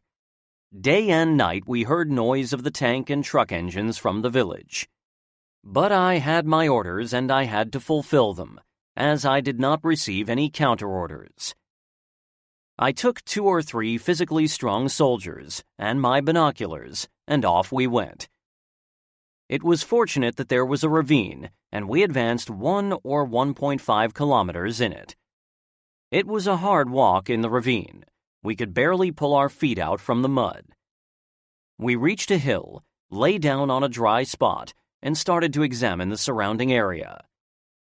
Inspecting the terrain through the binoculars, I noticed a column of trucks and APCs advancing on the road to the right of us, towards our defenses, a little bit to the right of the battalion. To the left of us, less than a kilometer distant on the neighboring hill, we spotted an armored personnel carrier and several trucks, apparently carrying infantry. The Germans slowly advanced towards our village. It did not make any sense to stay there any longer, and we went back secretly to our lines. At one place we had to abandon the ravine and we were in sight of the Germans that marched to the left of us on the top of the hill. However, they did not open fire, although they could easily have cut us all down from the APC, even more so when a Tiger tank joined them later. We could not run. We did not have any energy left. Even now I do not understand why they did not kill us, when we barely dragged our feet across the plowed field, some 250 to 300 meters from them. Upon my return, I reported to Belan what I had seen, and pointed at the German unit that was some 300 meters from our line of defense. The Germans quietly stood there, without opening fire. Captain Belan did not say anything, but it seemed to me that he was upset about something. But what? With me coming back alive with all soldiers? But we did make it back, and Captain Belan reported to the brigade HQ about the large column of German troops that moved to the right from our battalion, and a small group of Germans to the left of us. Captain Belan went off to the battalion HQ to the other side of the river, taking Chernyshov with him, ordering me to stay in the trenches with the untrained soldiers on the western bank of the river. On the same day, late in the afternoon, Katyushas fired a salvo. It was good that we were in our foxholes, because when the Katyusha missiles started to explode to the right of the company and then closer to us, we were all able to hide in them. Several missiles exploded on the company's positions, but no one was hurt. When this nightmare was over, I peeped out from my foxhole and saw a large piece of a missile that had not exploded lying just outside. The entire salvo had hit an empty spot and us, but they should have been firing on the neighboring hill where Germans were digging in, the Germans that I had fled from. How can one explain this mistake in firing the salvo? Only by the fact that someone, apparently Belan, gave the wrong coordinates, confusing 2 hills, or maybe just did not know how to read the map. The salvo could easily have knocked out the whole company, as at Skalat, when the 2nd and 3rd battalions suffered significant losses from Katyusha fire. The battalion HQ requested the results of the Katyusha salvo over the phone. I informed them that the salvo had hit an empty spot and the company, but no losses were inflicted and they should have shifted fire to the left. However, the Katyushas did not fire anymore. Sometime after the fire mission, my soldiers reported to me that engineers wanted to blow up the only bridge across the river. The engineers confirmed that they had had such an order, while the battalion informed me over the phone that I was not to prevent them from blowing up the bridge. They also informed me that all communication with me was discontinued and that the phone operators were to leave me together with their phone and cable. I was outraged, but they told me, "It is necessary." I thought, well, to hell with you all, but was more precise in my description of the commanders, using some obscene words. In general, our company officers only used such obscenities in extreme cases, if ever. We did not curse in vain and did not use such words to get the soldiers up to attack. I walked up to the engineers and asked their senior to blow up only the part that touched the western bank, approximately half the bridge, leaving the eastern part intact just in case. The engineers took heed of my request and did everything as I asked them. I was left there as a condemned man, with a company of 25 or 30 soldiers, of whom half had not seen battle and were untrained. They had not even been sworn in. We had neither heavy nor light machine guns. The bridge did not have a strategic significance, as its capacity was low. Dobra Polya village also did not have any military significance, as it was located in a depression between the high banks of Strypa River. Even now, I do not understand what the battalion leadership had on their mind when they left the company on the western bank of the river, holding literally a patch of soil. The battalion and the brigade had no reinforcing units left after the heavy fighting before we reached Strypa, but we all knew that the enemy brought up fresh reserves, which were superior to our brigade. The engineers said that they hoped we would survive as they withdrew, expressed their sympathy, and said that they were not guilty. They looked as if they were saying their last goodbye to us. Apparently, they thought that we were already dead. I had to follow the order. What else could I do? An order is always an order. I do not want to praise myself, but by that time I was already an old hand and was not planning to give up my life or the lives of my soldiers yet. I did not hope for luck either. I thought that it was impossible for me to hold the bridgehead anyway, and ordered my soldiers to join our bank with the remains of the bridge on the other bank using wooden beams, thus creating some kind of bridge across the river. Besides this, I transferred soldiers from the southern part of the village to the northern side, where the earth road to the bridge was located. I thought that the Germans would not attack across the plowed field, where we initially had our defenses, but would advance on some sort of a solid road. In each foxhole on both sides of the road, I placed 2 soldiers, to make each other braver through mutual support. A dark night fell. I was at the right side of the road with several soldiers. Everything was quiet so far. I checked the positions of the soldiers.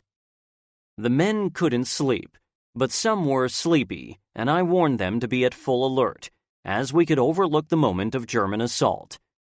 Personally, I, fearing a German assault, was also awake. The Fritzes rarely attacked at night, but anything could happen. The possibility of a night assault could not be excluded, and I did not have much faith in my new soldiers. It all happened just as I thought it would. Just as dawn broke and the sky started to grow lighter, the Germans assaulted the company. It was a surprise attack, but some soldiers opened fire. Some, especially the rookies, left their foxholes and ran to the bridge. Some of them were wounded. We bandaged them and sent them into the rear. The veterans were not hurt, as they fired on the enemy and did not run without a backward glance. We had to retreat. I gathered all the soldiers at the bridge, and we opened fire from submachine guns at the Germans, stopping them at the line of our foxholes. It was hard to see either the Fritzes or our own men in the gloom.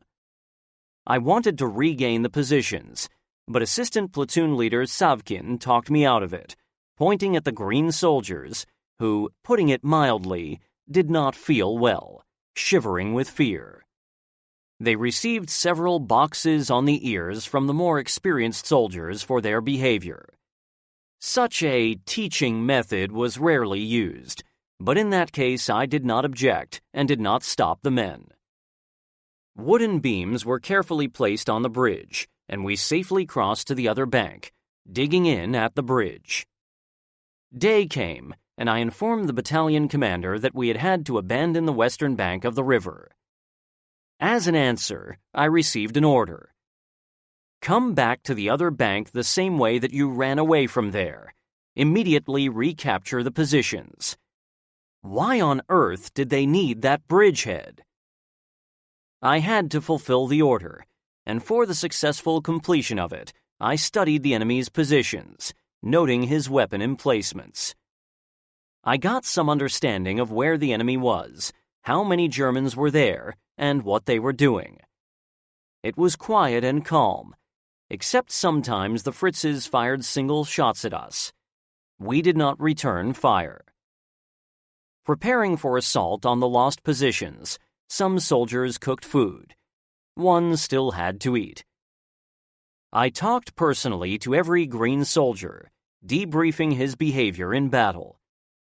I told them that fear was natural for everyone, but one should never lose control over fear and let it grow into horror of the enemy. I gathered the squad leaders separately and shared the object of the assault among them.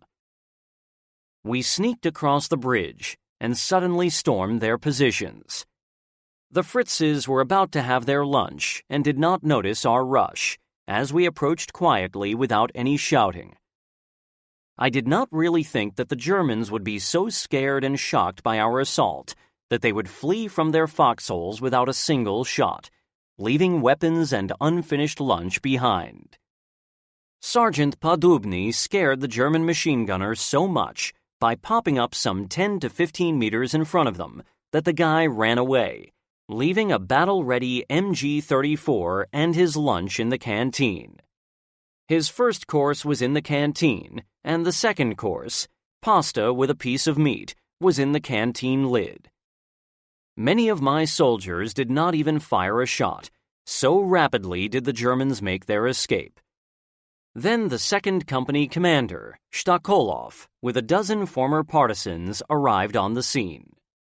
All those men were quite drunk, and all of them, except for recently appointed 2nd Company commander, Senior Lieutenant Grigory Andreyevich Shtakolov, and Lieutenant Alexei Belyakov, were dressed in civilian clothes. Shouting hurrah, they threw themselves behind the fleeing Germans, but were stopped by fire from a nearby forest. If they had appeared a bit earlier, they would have spoiled our quiet surprise assault. When they reached our foxholes, Shtakolov asked for the MG-34 from Padubny, the guy who captured it. I permitted him to give it away. We did not need it anyway. It was quite hard to operate. In fact, I did not know how to use it myself. Shtakolov, in turn, went to the battalion commander and exclaimed, "This is how you should fight the war. I just went there and captured the German trenches. The Germans fled, and as proof, here is the machine gun that I personally captured in battle. This is how partisans fight." When I reported to the battalion commander about the completion of his order, he rebuked me for cowardice as a reply. The day was quiet. The Germans did not show up or open fire at us. As darkness descended, I inspected the foxholes, cheering the soldiers up, especially the green ones, and warned them that they should not leave their positions without orders, otherwise the Germans would slaughter us all. As soon as I walked away from the left flank of the company, the Germans sent a strong artillery and mortar barrage against us, making use of 6-barreled mortars. The Germans rarely used them. They did not have many. It was a strong weapon, but could not be compared with the Katyusha. We called that mortar Vanyusha. In other places, they called it something different. A donkey, for example. Sergeant Savkin, my orderly, and I had nowhere to hide. There was firing all around us, and we lay down under the steep riverbank. Shells and mines from the 6-barreled mortar exploded. Red-hot splinters were flying in the air. It was all shining against the background of a night sky. It was sheer hell. It is incomprehensible how we survived. The horrible crash and noise of the guns that must have been stationed close to us filled the air. I had not experienced such heavy bombardment for a long time, not since fighting at Kursk in 1943. All this fire descended on a single company, 25 or 30 soldiers. Apparently, the Germans were very angry and upset because we drove them away from the village with losses in soldiers and weapons in the daytime, when they did not expect the attack and while they were having their nice lunch. Losing a weapon is infamy for a soldier. The barrage lasted 20 or 25 minutes, although how could I check my watch at that time? Not only the green soldiers, but also the old hands were very scared as well. I can't lie, I was scared too, especially given the fact that there was no shelter to hide in. After the barrage was over, the Fritzes attacked with superior forces. The soldiers of the company could not take the fire and fled again. The experienced soldiers put up some resistance, but then they also withdrew to the bridge with the fleeing green soldiers. I could not stop the retreat from the trenches, even less now that some soldiers were wounded and we had to carry them on rain capes. I decided to leave the western bank, reported this decision to the battalion commander, and received the order to leave the bridgehead and take position to the left of Shtakolov's 2nd Company. It is interesting that several days later, Shtakolov with his company, without our participation, wanted to drive the Germans out of their positions on the western bank of the river, but got almost completely wiped out. Only a small group of partisans, including Shtakolov himself, survived. The Germans were finishing them off as they ran in the open to their foxholes on our eastern bank of the river. The battalion commander saw the hurricane of fire that descended on the company and apparently realized that it was impossible to hold the other bank, and there was no point in that. Half of the newcomers were out of action, mostly wounded, and again I had almost no soldiers left. From my point of view, one cannot send untrained soldiers, who are not used to army and frontline discipline, straight into battle. As our company's sergeant Nikolai Chulkin told me after the war, many of those recruits hid in their trenches, put their guns on breastworks, and fired without aiming. I never saw anything like that. 2 or 3 soldiers were picked off by the Germans at point-blank range, but still managed to jump out of the trenches and dropped unconscious only after they reached the bridge. The battalion's medic told me that one of those recruits had 14 bullet wounds, but survived. In the very first German attack, 2 soldiers, Chashin and Khalilov, went missing in action as they got scared and ran off in the wrong direction. One of them, Chashin, came back after almost a month, while the second guy joined another unit. That was the end of my adventures on the bridgehead at the Stripa River in April 1944. The company dug in at the high bank of the river. Days quietly passed by. The Germans did not bother us, and we did not fire on them much.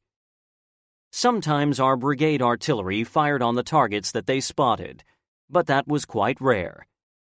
We did not see our company commander, Lieutenant Chernyshov, I think he was sent to receive additional personnel in the rear or somewhere else. To the right of us were defenses of the 2nd Company, where I had a friend, Platoon Leader Alexei Belyakov, while Senior Lieutenant Shtakolov was appointed the 2nd Company's commander.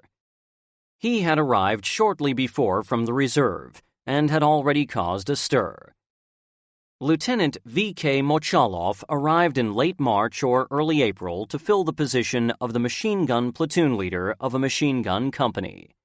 He stayed in our company, as there were no machine guns or machine gun crews. We continued to feed on the poultry of the villagers from the village that the Germans had driven us out of, Dobra Polya. In the mornings, 2 or 3 soldiers would go to that village, bring chicken or something else, and we would boil this in canteens over the fire. By that time, the Germans had abandoned the village and dug in on the hill behind the village. On 27 April 1944, an infantry unit replaced the brigade, and we went into reserve. The battalion was transferred into rear area, and we stationed ourselves at a forest edge in the vicinity of Kapichinsi town. During the 2 months of action in the Kamenets-Podolsk operation of March and April of 1944, we suffered significant losses in personnel and military hardware, especially tanks. We had traveled over 350 kilometers in action during this period. Our brigade liberated the towns of Monachin, Podvolochisk, Volochisk, Skalat, Gusyatin, and Kamenets-Podolsk. Writing about losses in the battalion is the hard part, but I am obliged to show to our descendants how hard it was to achieve victory, and how much blood we shed to achieve it. The 3 motor rifle companies of our 1st Motor Rifle Battalion had at least 300 soldiers at the beginning of Kamenets-Podolsk operation, 100 soldiers in a company. When we disengaged, the 1st and the 2nd Company that was combined with the 1st had no more than 20 or 25 men, including me. The 2nd Company, former 3rd Company, had even less, 10 or 12 men, together with Junior Lieutenant Belyakov, which put the total strength of the battalion at just 30 or 35 men. I cite the numbers excluding the new soldiers that were recruited in early and mid-April, but they also suffered losses in action at Dobrapolya village. Losses in the 3 companies were almost 90%. The machine gun company of the battalion also suffered significant losses. All the Maxim machine guns, the main support weapon of our motor rifle companies, were knocked out together with their crews. Before the operation, the company had 40 or 50 soldiers. The anti-tank rifle company, which also had some 40 or 50 men, merely ceased to exist. The mortar company lost its mortars and most of its men. Before the battle, it had 30 or 35 soldiers, out of whom only platoon commander Lieutenant M.P. Zaitsev was left. The artillery battery, 45mm guns, lost all its guns, and the majority of the battery men were killed or wounded.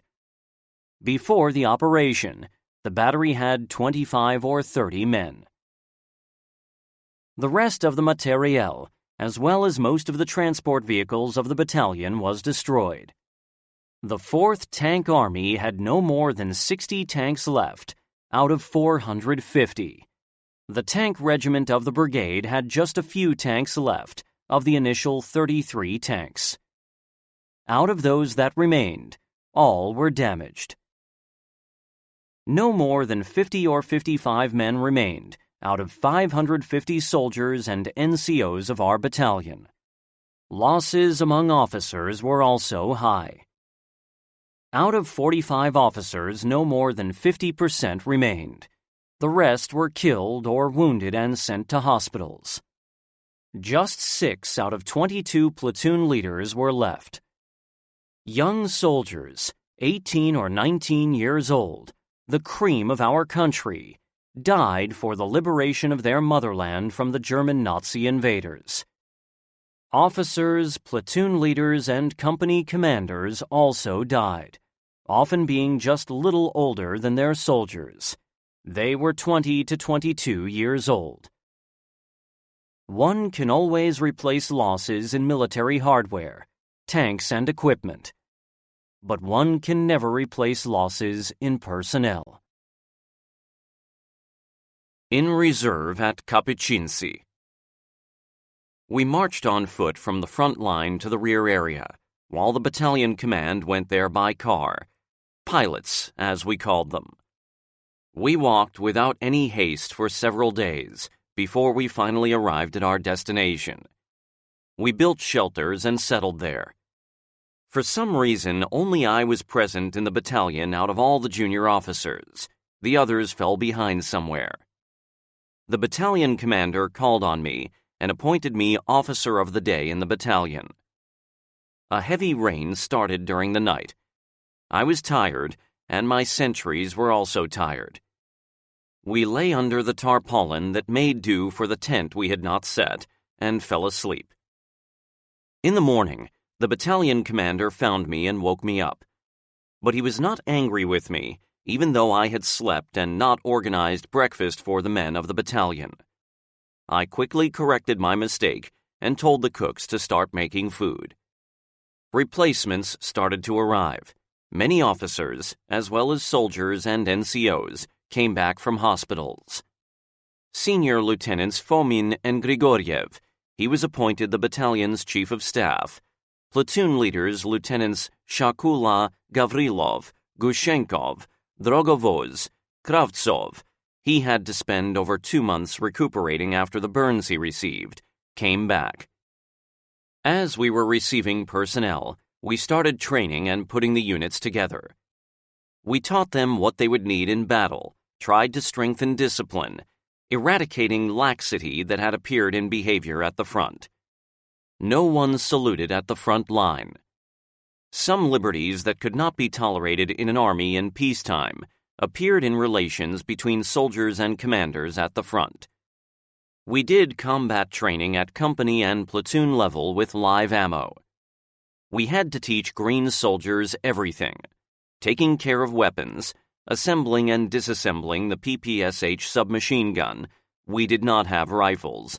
Applying camouflage on terrain, advancing in rushes, digging foxholes, sneaking on the ground, mounting a tank and skillfully dismounting it, even on the move. We even taught them how to shout, "Hurrah!" Soldiers fight the way you teach them. We taught them to attack in squads, platoons, to sense comradeship. In short, we knitted the platoon and the company together in one fist, so that we would be superior to the enemy in battle, so that it would be his kaput, not ours. We lived in shelters that we built out of pine tree branches. Some people covered the shelters with tree bark. The battalion commander, his deputies, and other staff officers lived in staff vehicles or in tarpaulin tents, which the company did not have, and when it rained, we covered our shelters with rain capes. The weather in the Ukraine was warm. Studying was studying, but we were young and tried to entertain ourselves as best we could. Some of us went to the nearest village, Maidan, and exchanged some war trophies for moonshine, lard, wheat bread, and even milk. We even arranged parties in the village. We sang and danced, while some stayed with the girls till the morning. We were young and healthy and strong. We were happy to live without thinking what lay ahead of us. Shakula, some other officers, and I were awarded with the Order of the Red Star. That was my first decoration of the war. Many soldiers from the company were awarded as well. Lieutenant Zaitsev was appointed Deputy Battalion Commander for Logistics. Lieutenant Volkov was appointed Commander of the battalion's machine gun company. Lieutenant Chernyshov was appointed the 1st Company Commander. Newly arrived officers were appointed commanders of the 2nd and 3rd Companies, although from my point of view, I and Belyakov and Shakula deserved to become commanders of our companies. We had all had secondary school education, graduated the 6-month course in a military academy, had been in the battalion for a long time, and had a 2-year record of service as officers, but we remained just platoon leaders. I just do not know why it happened that way. Later, I was also not lucky in my career and decorations, but we somehow did not pay attention to that. You survive, and that's enough. What else can you desire? Commanders in higher offices, however, reacted quite sensitively about the unfair distribution of decorations. There was a rumor that Battalion Commander Kozienko beat up Polytruk Gerstein, as, in his opinion, Gerstein had been awarded with a higher order than Kozienko himself for the Kamieniec-Podolsk operation. Kozienko was awarded with the Order of Bogdan Khmelnytsky, while Gerstein received the Order of Great Patriotic War First Degree. Kozienko was temporarily suspended from the office of battalion commander for that fight, but before the next Lvov operation, he was reappointed. As it turned out later, a lieutenant colonel, a teacher from the Military Academy of Armored Troops, entered the battalion for an internship during the period of Kozienko's dismissal. He started to require us to learn and know the field manual of the armored troops instead of the infantry field manual. Although we were not tankers and never led tanks, we even had to pass some exams. But he quickly left and returned to the academy. The Lvov-Sandomir operation. Our vacation and training for the battles to come was about to end.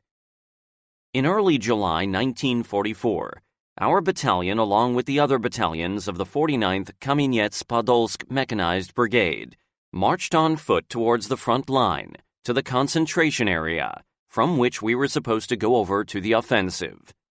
Intensive fighting was ahead of us. We only marched in darkness until dawn. In daytime, we stayed in forests and groves, taking camouflage measures. By night, the road to the front turned into a mighty stream of troops of all branches of service. Infantry, artillery of all calibers, armored personnel carriers. Tanks drove on other roads in order to confuse the enemy. Camouflage and concealment requirements were strictly followed. All soldiers understood its necessity. Otherwise, we would have been bombed. Regardless of how hard it was to find a good place for daytime rest, Battalion Commander Kozienko tried to position the battalion near some water, by a small river, for example. It was of great significance in the hot summer days in Ukraine. One could wash or cool down tired feet, or wash their foot wrappings after exhausting night march in huge clouds of dust. All movement died out in daytime. We feared air raids. We arrived at the concentration area after several days. We stayed for some 5 days in a copse, waiting for further orders. After this, on one summer evening, Studebakers drove up to us. All personnel of the battalion climbed aboard those trucks, and we moved closer to the front by a forced march. The problem was that the drivers did not have sufficient driving experience, and sometimes made mistakes when advancing in columns, but all worked out well. In the morning, we dismounted from the trucks and dispersed in the forest in case of artillery strike. At dawn on 14 July 1944, after an extensive artillery barrage and numerous airstrikes, the infantry's offensive operation began. The goal was to break through the strongly fortified German defenses. On 17 July, after breaking through the German positions, our 4th Tank Army entered the gap with the mission to penetrate deep into the enemy's rear in the direction of Lvov. Only our 1st Motor Rifle Battalion was thrown into the breakthrough. We rode on tanks of the 56th Tank Regiment. The 2nd and the 3rd Battalions, along with the Brigade's Tank Regiment, in the meantime attacked the Germans, who tried to close the gap in their defenses, counterattacking from north and south. The battalion suffered significant losses in personnel and tanks in a heated battle. The tank regiment of the brigade was almost completely wiped out. However, the enemy also suffered losses and had to give up its intention to close the gap in defenses. As a result of that battle, our battalion, our brigade, and the 6th Mechanized Corps in general had all the conditions necessary for a raid into the enemy's rear. Thus, the burden of fighting during the raid fell on our battalion, the only one that had not suffered losses in the first days of the operation. We were hit hard during the march to Lvov, especially by the German Air Force, which never stopped strafing our column, trying to slow down our advance. We tried to advance at night, but summer nights were short, and we had to advance in daytime as well. The enemy tried to stop us with all the means at his disposal, setting ambushes and covering forces, but it did not help him much, and we continued our march forward. We also suffered from heat, especially when we dismounted tanks and had to march on foot because of the air raids. What was an air raid? Normally 20 or 25 Junkers bomber planes, escorted by Messerschmitt 109 or 110 fighters, flew in. The bombers were in battle formation even before they reached us and strafed along our column, or attacked from the side, normally out of the sun. First, they all dropped their bombs, aiming for the tanks, and simultaneously fired the large-caliber machine guns, trying to set them on fire. The planes attacked twice or 3 times. During an air raid, the tank riders would immediately jump from the tanks like lemmings, trying to run away from the road, diving into some natural shelter, or just lie down and wait for the raid to be over. The tanks also left the road. On a hot sunny day, just beyond the town of Zolochiv, the German Air Force bombed the battalion's column all day long, with no lunch break, as we said. One group would leave, and the next one would arrive right away. That was why the tanks stopped, and the brigade's command, with the consent of the battalion commander, ordered the tank riders to march on foot with all possible camouflage and concealment. In daytime, the heat exhausted the soldiers. There were problems with water, men lost their energy, and our feet seemed to be made of lead. Some soldiers chafed their feet sore to bleeding. I also got sore feet, for the first and last time in my life. Tanks stood in shelters till darkness and then caught up with us. During the night, the battalion again marched ahead on tanks. This measure helped us to avoid losses in personnel and tanks, and we reached the necessary point after the night march. The enemy temporarily lost us. The German Air Force searched forest edges and ravines, but it was in vain. We marched to Lvov in this manner for several days more. I liked to sit on the front armor of the tank, on the machine gun mounting, on the right side of the tank, holding on to the main gun barrel with my left hand. However, one could really only do this when the nights were quite light, with good weather and a good road. Normally, the tank riders would stay behind the tank turret. Just one time I was inside the tank. I had an hour's nap there.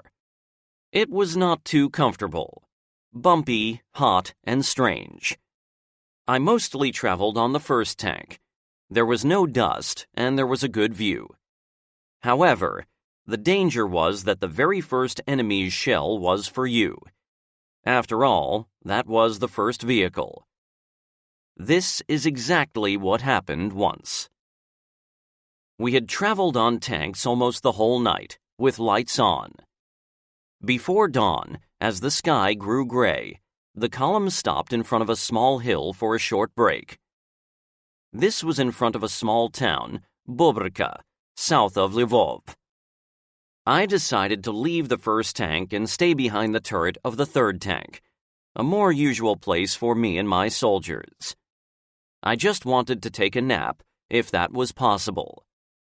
Apparently, my intuition helped me, not for the first time. As soon as the column moved forward and the first tank reached the top of the hill, the Fritzes opened fire. The first tank was knocked out and caught fire, and then exploded. 2 or 3 soldiers who were on that tank died. The rest, some 8 of them, survived.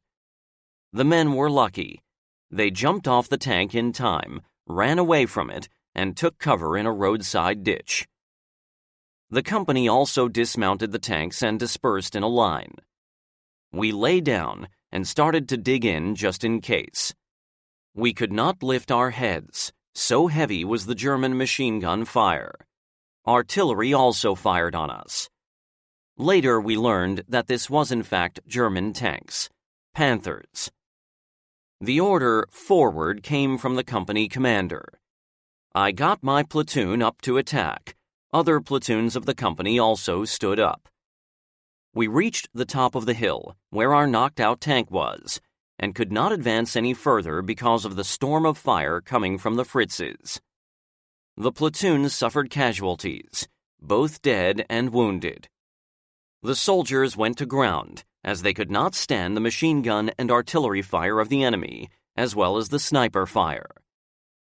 With the assistance of the squad leaders, I managed to spot a couple of German machine gun nests that were dug in some 150 to 200 meters from our line. I pointed them out to a runner and sent him to an artillery observer and to the battalion's mortar company. By that time, they themselves had already seen the targets. Brigade artillery and our 82mm mortars opened fire, but failed to suppress the German gun emplacements. As soon as we got up from the ground, the Fritzes pinned us down again. The brigade's command did not send tanks to support us, apparently sparing them for further battles.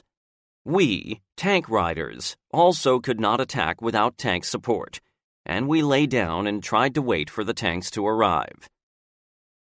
Another forward order came, that time with the addition of, "Or you will be executed." I think that it was the company commander himself, Nikolai Chernyshov, who thought up this addition. I very much doubt that the battalion or brigade commander would have come up with such an order. I never heard anything like that from them either in this or in the following battles. No one ever scared me with threats of execution. There were no reasons to do so. I always followed my orders without question. We would have to attack the Fritzes and die for the sake of others' lives. However, it took us a long time to organize the attack, almost the entire day. Yes, we were afraid to charge against tanks. We were simply afraid. The company did not have anti-tank weapons. Anti-tank grenades, petrol bombs, were already becoming obsolete. It was not only me who was afraid. Other company commanders and platoon leaders were also afraid. The enemy's fire was heavy and deadly. No one wanted to die, regardless of how brave or dashing you were. The worst thing is to become a cripple. It is better to die right away. When you attack and feel that your comrades are falling next to you, you are horrified. It must be me next. But on the other hand, one had such a huge anger against the Germans. Just wait for me to get there. That one was ready to crush everything around and no longer thought of death. So, I got infuriated after the execution warning. I ordered the squad leaders to get the soldiers up to attack. I was also in the line. The soldiers did not get up. They lay on the ground. No one wanted to die. I also did not want to die. I was just 21 years old. But I had received an order. I could not just wait for the enemy to leave the village. I jumped up from the ground under heavy fire from the enemy and shouted the command, "Get up! For the motherland, for Stalin! Follow me! Attack! Forward!" Just a few men got up. It was mostly squad leaders. The rest remained on the ground. Fear chained them to the ground. I ran a few meters forward and noticed that it was just several men in the attacking line. I had to come back, run along the line of soldiers, and get them up from the ground by force, literally pulling them up from the ground by their waist belts. This was all under the enemy's machine gun fire. My orderly ran behind me and shouted to me, "Comrade Lieutenant, get down! Get down, Comrade Lieutenant, or they'll kill you." I just ran forward, getting the soldiers up. All of a sudden, I noticed that wheat ears in front of me were falling off their stems, as if they were cut down by scissors. They were cut by machine gun fire that the Germans were aiming at me. I had not seen such concentrated fire before. I got in a terrible rage, forgot that I could be killed, and started to kick the lying soldiers with my feet and the handle of my entrenching tool, getting them to move. Eventually, everything ended well for my soldiers and me. I was not even wounded. I got the soldiers up, and the platoon ran down from the hill into a depression at the outskirts of Bobrika. At the same time, Pyotr Shakula's and Gavrilov's platoons assaulted the enemy. The Germans fled, leaving a Panther tank behind. Apparently, it was out of fuel. When we ran up to the tank, it was still warm from the working engine. It took me a long time to come to my senses after that assault. I sat on the ground behind a house and thought of nothing. They called for me, but I did not answer. It was a miracle that the Germans did not kill my orderly and me as we ran along the line of soldiers, getting the soldiers up. When everyone calmed down and we came to our senses, I heard laughter, jokes. We started to recall the recent engagement. In order to relax, we all took a shot of vodka. There were a lot of jokers in the war. We called them hakhmach, a Russian slang word for comedian, translator's comment. They started to joke about me. "Bessonov, why did you run along the front, not forward during the attack?" Another hakhmach answered, "Lads, he was so scared that he forgot the direction of the attack." The third one, "No, he drew German fire on himself to make it easier for the Slavs, this is what we called soldiers on the front, to attack the Fritzes." This was all accompanied by the roar of comrades. "He is a real hakhmach. He knows how to deceive the Fritzes." Those big lads thought it was funny. They laughed like horses, and did not have the slightest idea why I had run along the front, not forward. I still get scared when I recall that incident. But that time I was really lucky that I remained safe and sound. I never forgot that town of Bobrika. The soldiers did not hold it against me that I got them to attack by force. On the contrary, they turned everything into a joke, and they were happy that they survived. It seems that this episode stayed in my memory because of its uniqueness. I never again had to go through anything like that in the rest of my battle experience. On the whole, the soldiers were brave and followed orders without questioning, no matter how hard it was for them. I had faith in their ability, and I knew that I could fulfill orders with them. They saw me in the attacking line and participating in the deadly battle. They saw that I did not hide behind their backs, and this is why they trusted me. I never doubted their stoicism, did not humiliate their self-esteem, and treated everyone equally. Some soldiers showed extreme courage. For example, Podubny, Savkin, Chulkin, and others. These brave men were my support.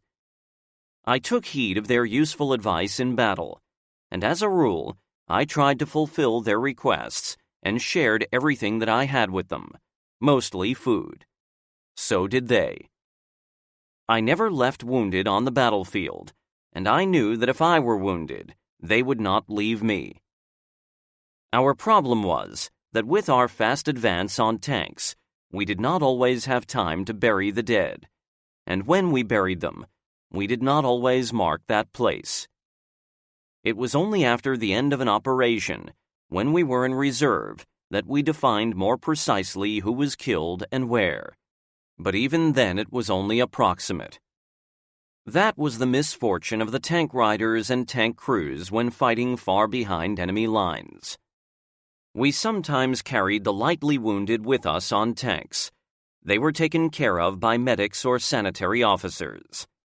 Heavily wounded were left in villages for the villagers to take care of them.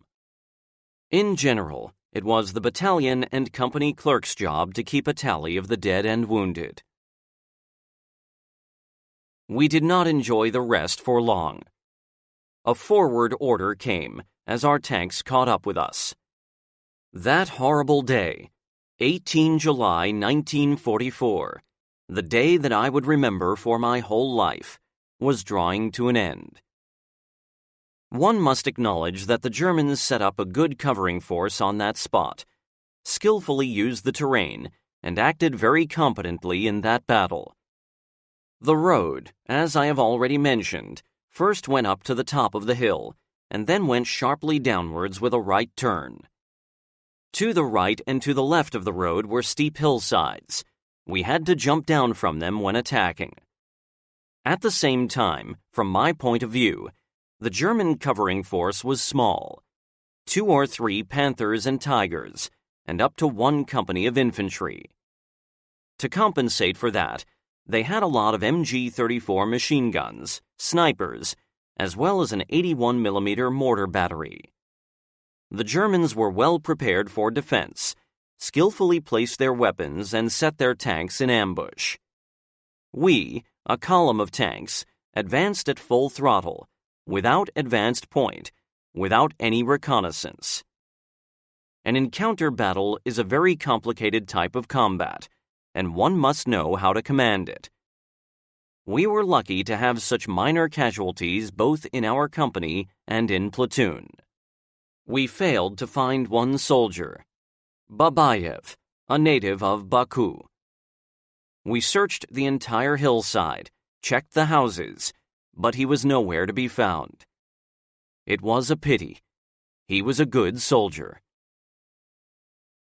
All night long we continued our advance towards Lvov. We encountered small groups of the enemy, but none of them could compare with the covering force the Fritzes had at Bobrka. At dawn of 19 July we stopped for a rest. We really needed it, especially the tank drivers, as after the hard night they would fall asleep right in their tanks, on their seats. We, the tank riders, could have a nap on the tank's armor during the march, although the tank was not a car and it did not have real shock absorbers. Any suspension consisted of special kernels, cylinders, that slightly softened the tank's movement on uneven roads. We lay in wheat fields. Our tanks were camouflaged in ravines.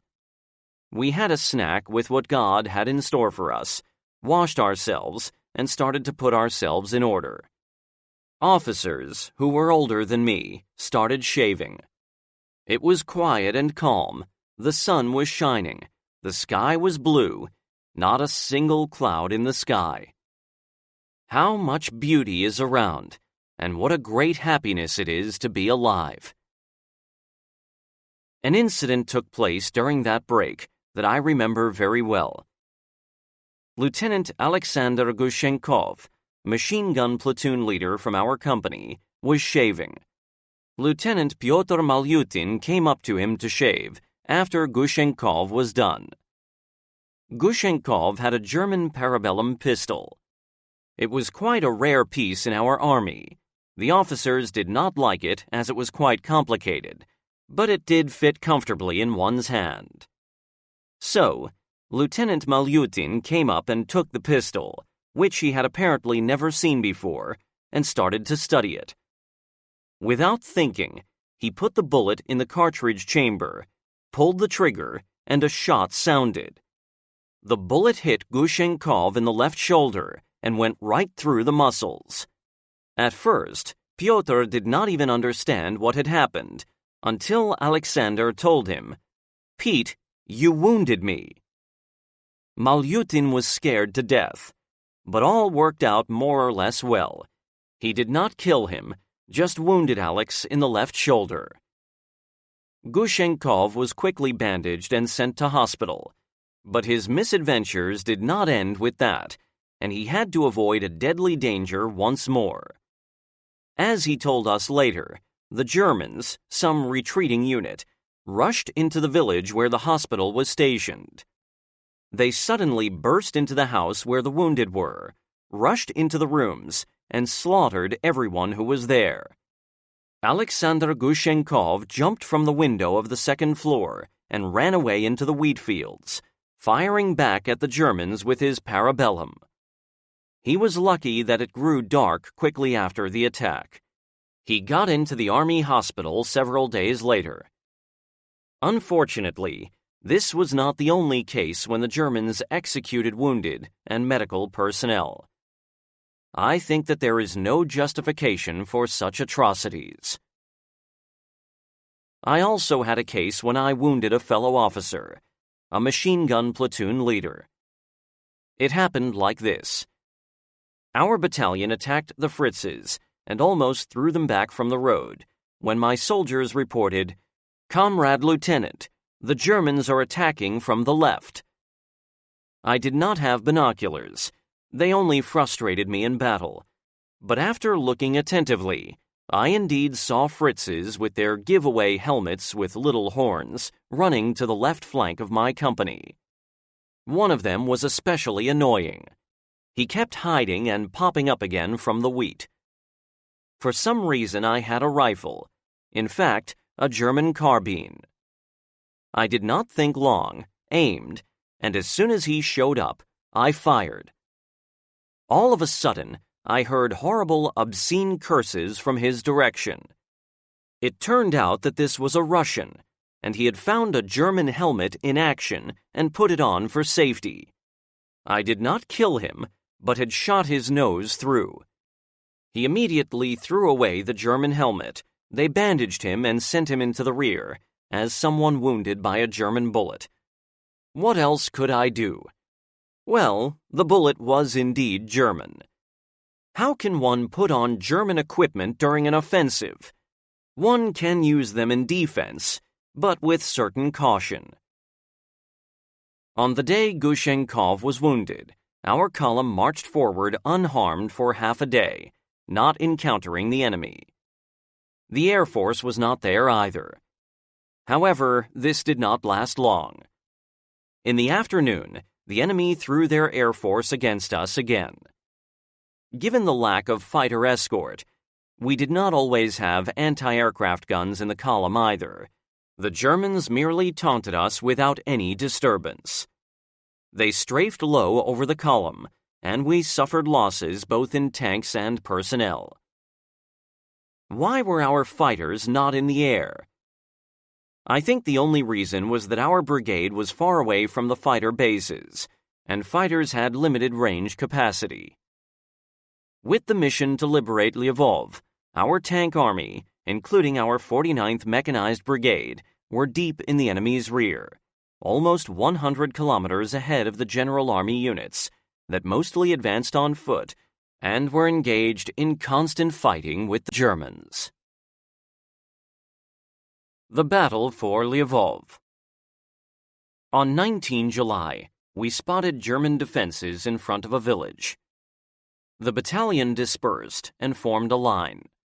Our company deployed and advanced towards the village, to the left of the road, while the 3rd Company under Senior Lieutenant Kostienko advanced to the right of the road. We had learned lessons in the battles at Bobrka, and the 2nd Company remained in Battalion Commander's reserve. In a ravine, we encountered 2 men in Soviet uniform. They said that they were IL-2 pilots, shot down by German fighters during a ground attack mission at the outskirts of Lvov, and were trying to get back to the Russian lines. They asked for food. We gave them bread and canned food, and advanced an attacking line. The pilots told us that there were no Germans in the trenches, and they were right. However, there was a barbed wire fence in front of the trench. Bruno's coil, as it was called. This was a roll of barbed wire 1 meter high and 1 meter wide. We tried to jump it over, but it did not work out. I ordered several rain capes to be put over it, and we crawled over them to the other side of the obstacle. It was nice that the enemy was absent, otherwise we would have been stuck in front of that obstacle. We entered the village, and the villagers emerged one by one out of their shelters. Some soldiers went into the houses and were given milk and white bread. They brought me some, but I did not drink the milk, just had a piece of bread. For some reason, the kitchen had again fallen behind, and we did not have any food from the evening of the previous day. When we left the village, none of us were hungry anymore. After that village, we marched both on foot and on tanks. The German Air Force did not leave us alone, and thus we moved westwards in stages. Twilight set in. The German Air Force finally departed, and we could continue our march in a normal manner. Later in the evening, I and my platoon reached some village. Unfortunately, I no longer remember its name. Ahead of us, about 1 or 2 kilometers away, lay the city of Lvov. When I reported to the battalion commander, he permitted the soldiers to rest. He gave an order to me to advance on Lvov early in the morning of the next day. It must have been 20 July 1944, my birthday. I was 21 years old. Because of platoon leader Pyotr Shakula's light wound, I was put in charge of his platoon as well. Pyotr's assistant platoon leader was Sergeant Savkin, a brave man. I knew him well from battles in Kamenets-Podolsk and had a great respect for him. Savkin was a reliable man. Soldiers obeyed him and respected him. It was just us 2 officers that remained in the company. I should say that only our 1st Motor Rifle Battalion approached Lvov, or rather, a company and the battalion HQ. Battalion Commander Kozienko, Political Officer Gerstein, and Head of Staff Grigoriev, my platoon and Shakula's platoon, without Shakula himself. The 3rd platoon with the company commander Chernyshov was left behind at some road crossing. Platoon leader Gavrilov was wounded, in case the Fritzes appeared. Gushenkov was also wounded. The 2nd company, company commander Shtakolov, was also left as a guard at some hill. The 3rd company, under Kostienka, was left to assist the 16th Guards Mechanized Brigade, which was stuck in street fighting in the town of Peremyshliany, southeast from Lvov. The 2nd and 3rd battalions of our brigade were somewhere else, while the 56th Tank Regiment left our battalion, fulfilling other missions. Thus, the battalion commander ordered me to capture Lvov with 2 platoons, which had 30 to 35 men.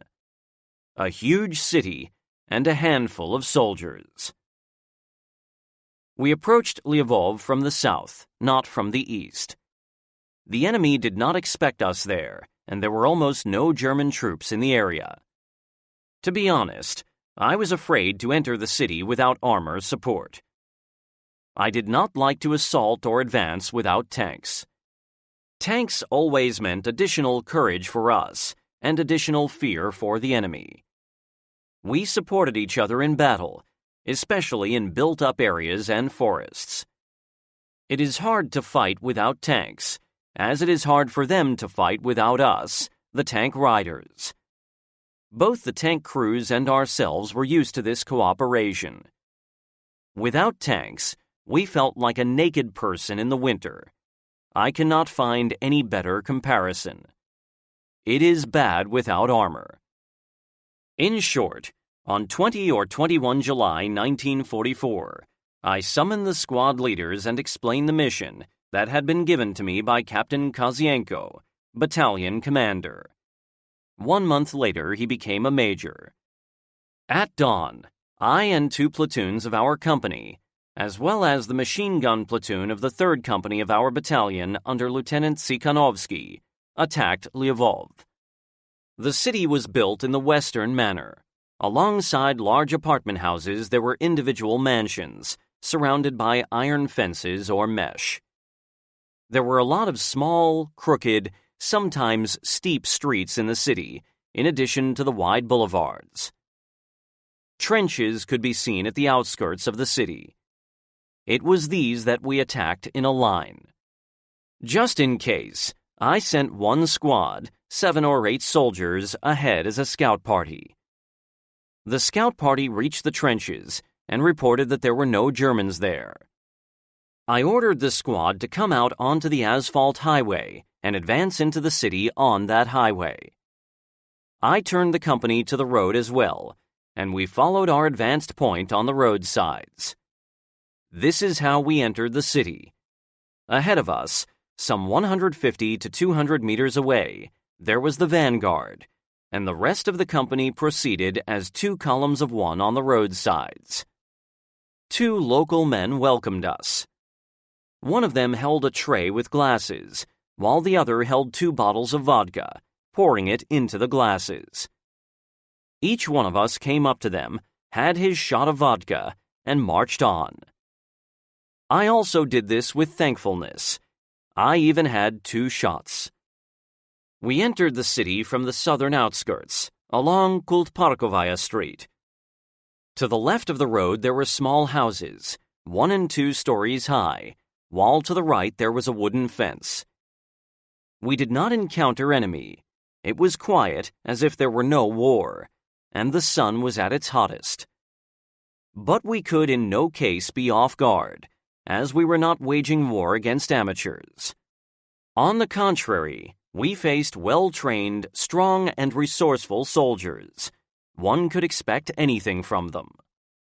I warned my soldiers that we had no right to relax because of the small size of our force, which was only armed with 2 Maxim machine guns. One of the Maxim crews was under Sergeant Ivan Zakharyevich Chechin, a young, brave, and self-confident fighter, with whom I fought side by side till Victory Day. We did not advance deep into the city, but consolidated our position in the empty houses at the city's outskirts, as the battalion commander ordered it. In any case, we advanced 1 block into the city. The battalion commander and his staff were stationed in front of the city, but established telephone communication with me. Our kitchen was again absent. It was burnt in an air raid, so I sent soldiers to look for food in surrounding houses. We managed to get hold of some food from the locals. In any case, we did not go hungry. Senior Lieutenant Kashintsev, the commander of the artillery battery of our battalion, arrived together with Israel Salamonovich Tsikhanovsky. We called him Semyon. Kashintsev brought along 1 45mm gun, which was towed by the crew, but it only had a few rounds. The rest of the battery, supply trucks, and prime movers were destroyed by the German Air Force during the march to Lvov.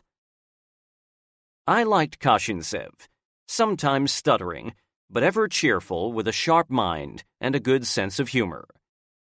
At that time, he was 27 years old. He was an interesting person and a veteran of many previous battles. I was glad that he came.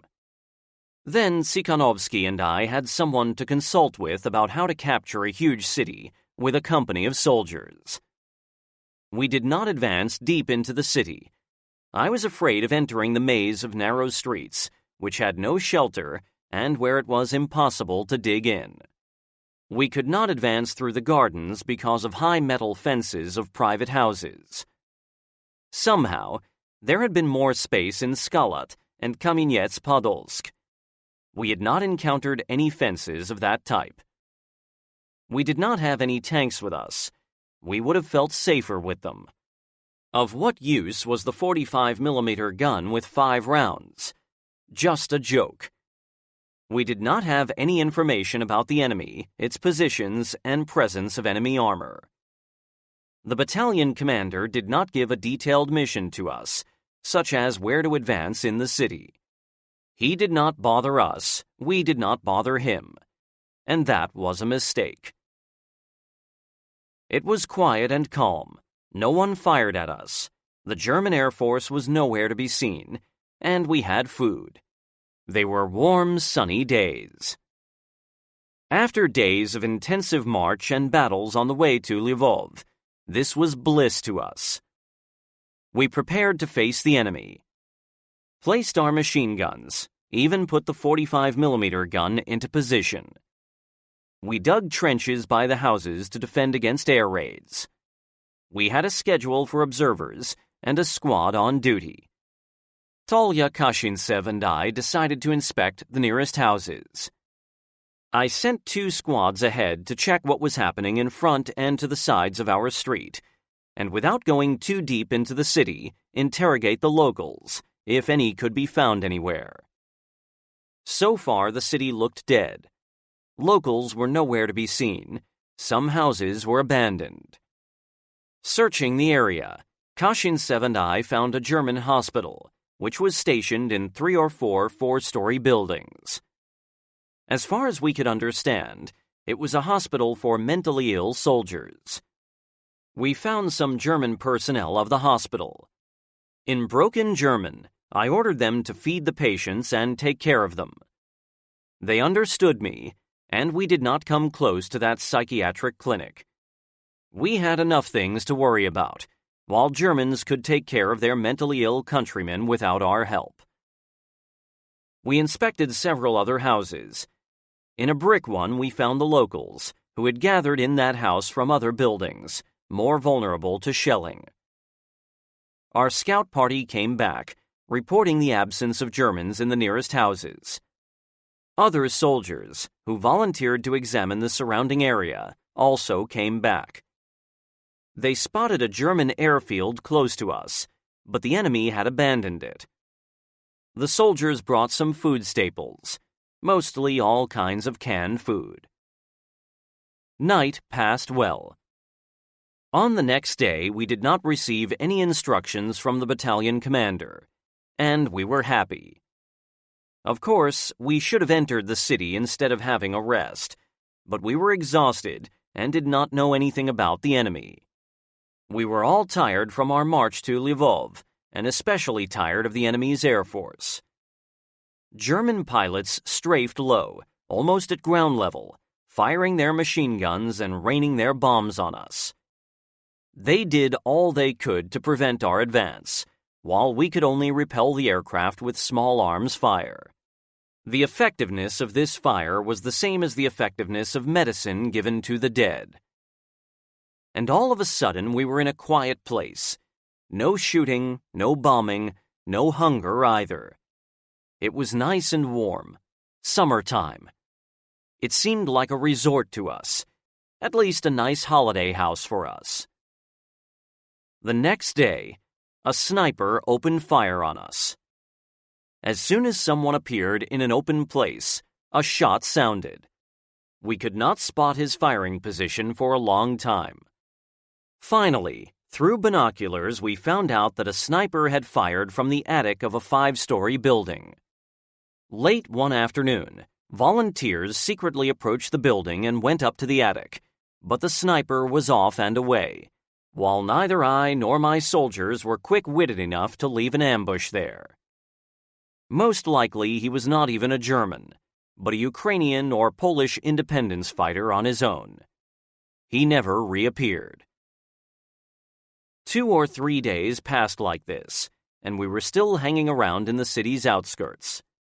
Tsikhanovsky, Kashintsev, and I were not brave enough to assault a huge city with half a company of soldiers, 30 or 35 people.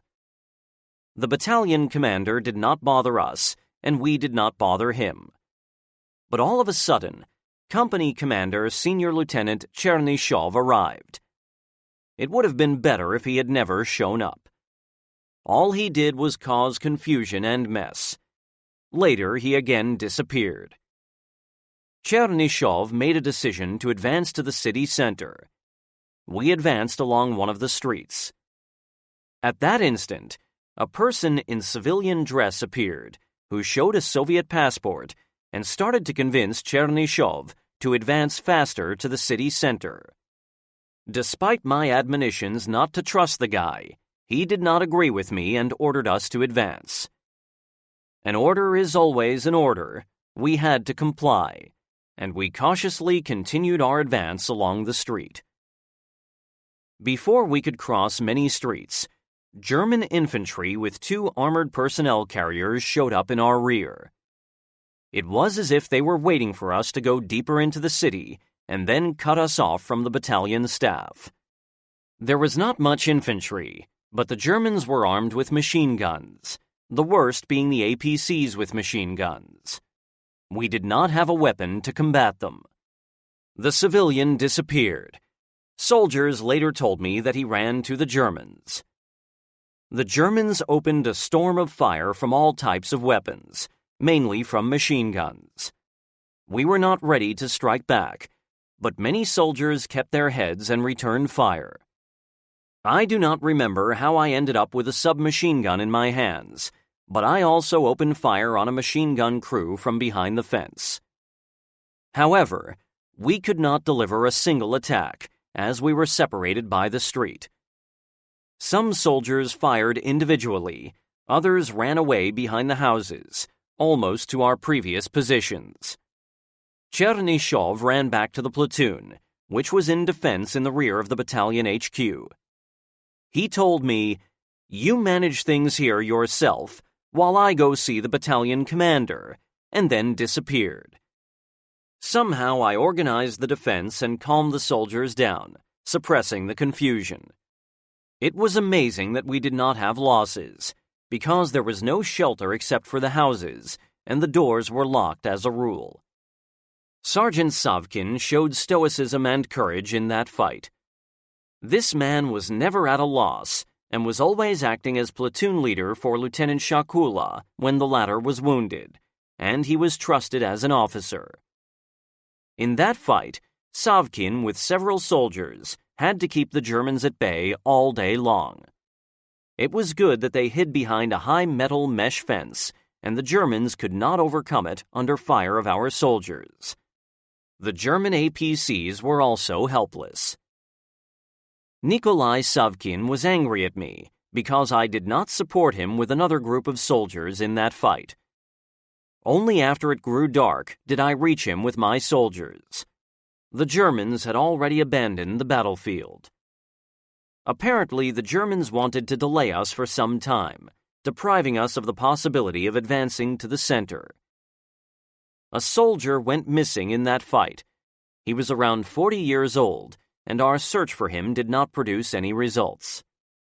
Savkin's soldiers told us that that soldier was Polish and was from either Lvov or its suburbs. Probably that soldier just went home, deserted. It is hard to say. Anything can happen in the war. That's why war is war.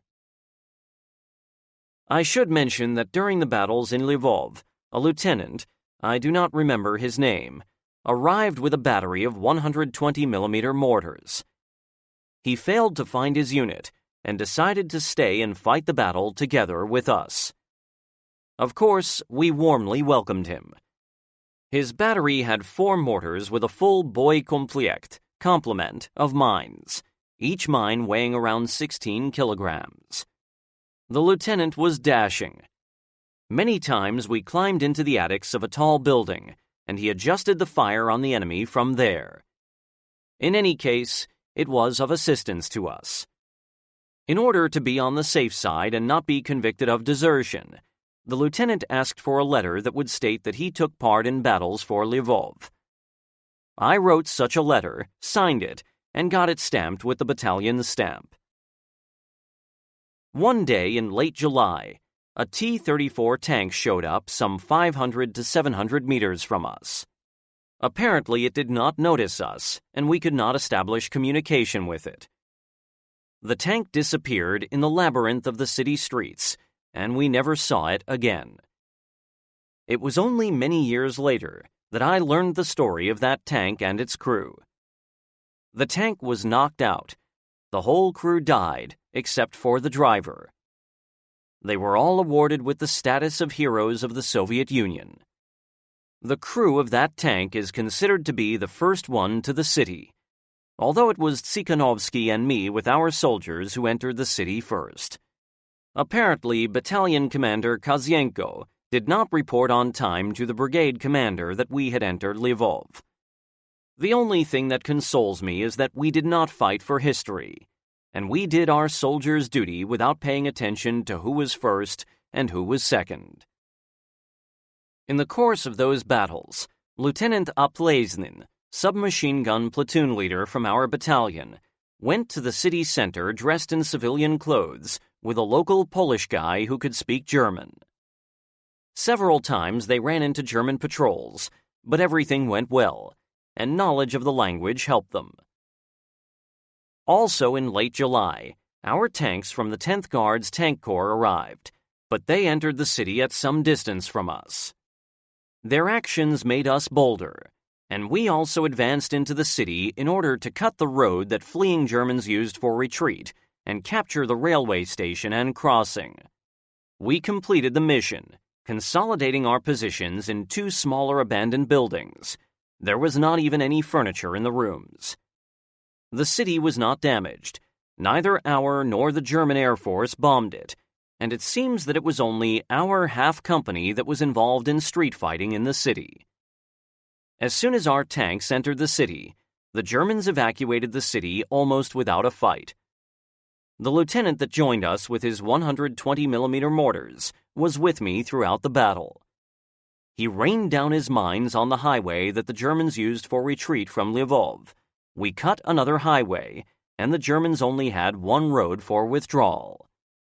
However, quite soon the Germans ceased movement on that road as well, having chosen a less comfortable but safer route of retreat. I decided to send several soldiers to find out what was in front of us, whether the Germans had stayed in their positions or abandoned them. They returned and said that there were no Germans. They brought along several piglets from a huge refrigerator that they found. The Germans had not managed to evacuate food supplies from there. There was a lot of canned food and other stuff, but mostly the refrigerator was filled with piglets. I had to send other soldiers to the refrigerator. We managed to keep some food for the future and cooked a fantastic dinner. It had been a long time since we had had such an abundance of food. In general, I did not forbid the soldiers to get their own food, especially given the fact that we had not seen the battalion kitchen for a long time. However, I strictly warned the soldiers and they never looted the locals, as they knew my strictness and harshness in this respect. On 27 July 1944, Lvov was fully liberated from the enemy. The battles for the city ceased.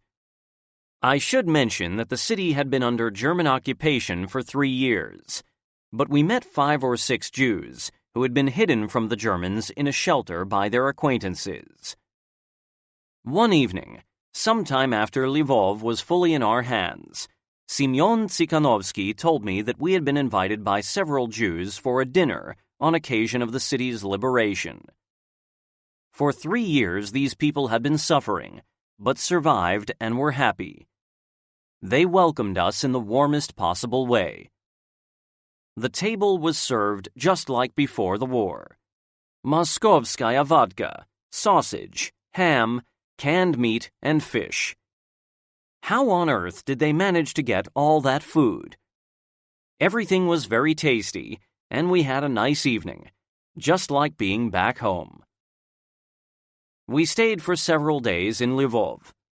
The 2nd and 3rd companies arrived in those days. They had separate missions. After the arrival of the rear and support units, the brigade had finally gathered all its units. On 29 July, the battalion received a new order to attack towards the Polish town of Peremyshl. However, several kilometers before the town, our tank army commander, Lilyushenka, directed the battalion to the south, towards the town of Sambor, and further towards the Carpathian foothills, towards the oil fields. There was no major action. The enemy retreated and did not try to delay our advance. Only in one place, at a large village, did the battalion encounter resistance. We dismounted our tanks and rushed into the village. The terrain was swampy behind the village, pitted with large trenches, apparently for drainage. Tanks could not offer any significant support to us in this terrain. We had to attack right from the village, without tanks or artillery support. My platoon attacked some sort of a factory. As it turned out later, a distillery. The enemy stopped us with heavy small arms fire, and we had to lie down in the swamp. We did not suffer losses, but the enemy's fire prevented us from advancing further, especially because in front we could see the stone wall of the factory. We could not see the enemy, while we ourselves lay exposed. As soon as the Fritzes spotted any movement in our lines, they fired, forcing me and my soldiers to lie completely still. It took me a lot of effort to make it to a dry spot. 7 or 8 soldiers made it out of the swamp with me. We ran behind a house and started to look around, trying to find a way to drive Fritzes out of the factory's brick buildings. I ran forward on dry land, trying to find a better way to attack the enemy and show the soldiers, who were stuck in the swamp, a route of retreat to a dry place. The Fritzes noticed me and opened fire on me, not from small arms as it was usually, but from a small caliber mortar, apparently a company mortar. We encountered such mortars sometimes, although they quickly disappeared. Shells exploded not far from me. I ran, paying no attention to the fire on me. I ran as fast as my feet could carry me, while mines exploded behind me, all falling short. I ran at least 50 meters like this before I ran behind a house. I was not even wounded, but by hunting me, the Fritzes had been distracted from the soldiers in the swamp, and they managed to run and sneak to a dry spot and hide from the enemy's fire. If the Germans had aimed longer, I would have been in serious trouble from mortar fire. I would run and a mine would explode behind me. Then I would accelerate and it would fall short again. Owing to my talent as a sprinter, I got off unharmed. I rarely ran that fast. When twilight fell, we left that swampy area, joining Lieutenant Shakula's platoon. Shakula arrived from the hospital while we were at Lvov. He was lightly wounded at the beginning of that operation. Company Commander Chernyshov was not there, and no one knew where he was. As early as during the day, Shakula and I received an order to gain possession of the village behind the swamp. We decided to attack the village along a good road, as soon as it grew totally dark. At first, fortune was on our side, but as soon as we almost reached the edge of that village, the Germans opened a withering machine gun fire on us. We lay down, and I consulted with Pyotr Shakula what to do next. Eventually, we decided to wait for the Germans to make a pause in their fire, rush to the nearest houses of the village, and act from there. So we did, although the Germans fired on us with great accuracy. Tracer bullets flew low and close to the ground. We hid behind the folds of the ground and managed to avoid losses. When we reached the first hut, we realized that it was an APC that had fired on us. We did not dare go further. It was dark and nothing could be seen. We did not know where the enemy was, what his forces were, where the village streets were. We quietly withdrew and established a defensive position some 150 to 200 meters from the village, on the banks of those large drainage channels. As dawn came, we looked around and decided to dry our uniform at that spot. As it turned out later, we were right to retreat from that village. At dawn, we spotted the arrival of German tanks in the village, and Tigers were a formidable opponent. Exhaustion was overwhelming, and in the daytime, in the sunlight, we fell fast asleep. Apparently, the men at the combat outpost also fell asleep, and the Germans took advantage of this. They secretly approached us through the ditches, captured a sleeping soldier from Shakula's platoon, and dragged him to their side as a tongue, a prisoner for interrogation. That soldier yelled like an animal, as the Germans wanted to take him prisoner in broad daylight. Such a thing had never happened even at night, and this was during a warm and sunny day, with the sun at its peak. The soldiers woke up at this animal cry and opened fire, and some ran to rescue the man. 1 or 2 Germans fell dead. The rest dropped our soldier and ran away. No matter how hard we tried to get them, they disappeared. The soldier that the Germans had captured was barefoot, and he was drying his foot rags and boots in the sun. Many soldiers got wet in that swamp and had to dry their clothes. In general, the soldier got off lightly. He was even laughed at.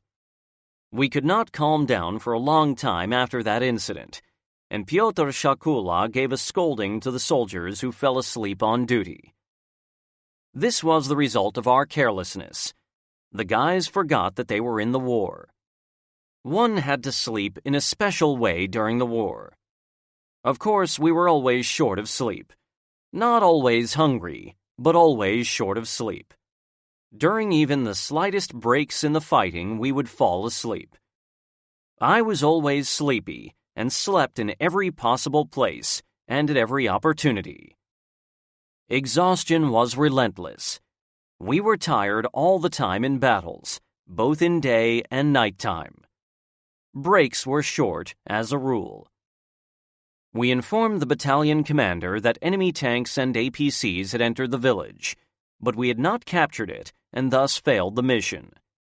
The battalion staff also saw the Fritz's armor in the village and ordered me to stay where I was, dug in with my platoon, while Pyotr Shakula with his platoon was transferred somewhere to plug a hole in our defenses that had to be filled.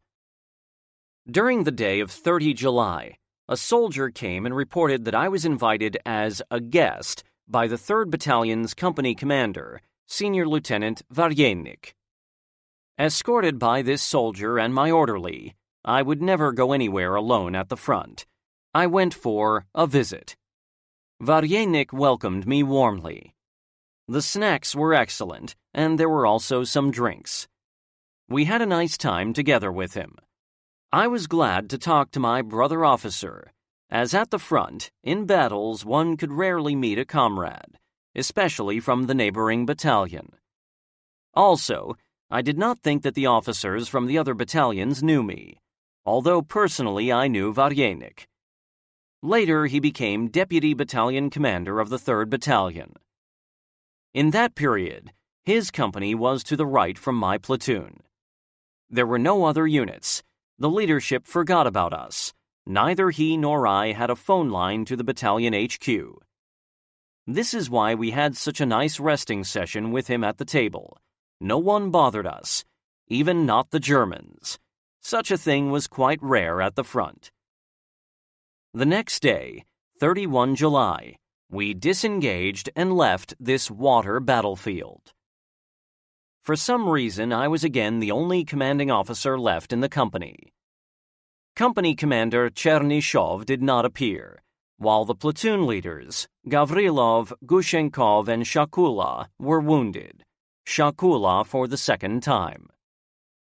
After these couple of days of rest, we received an order to advance again towards Sambur, a town some 80 or 90 kilometers southwest of Lvov, on the Dniester River.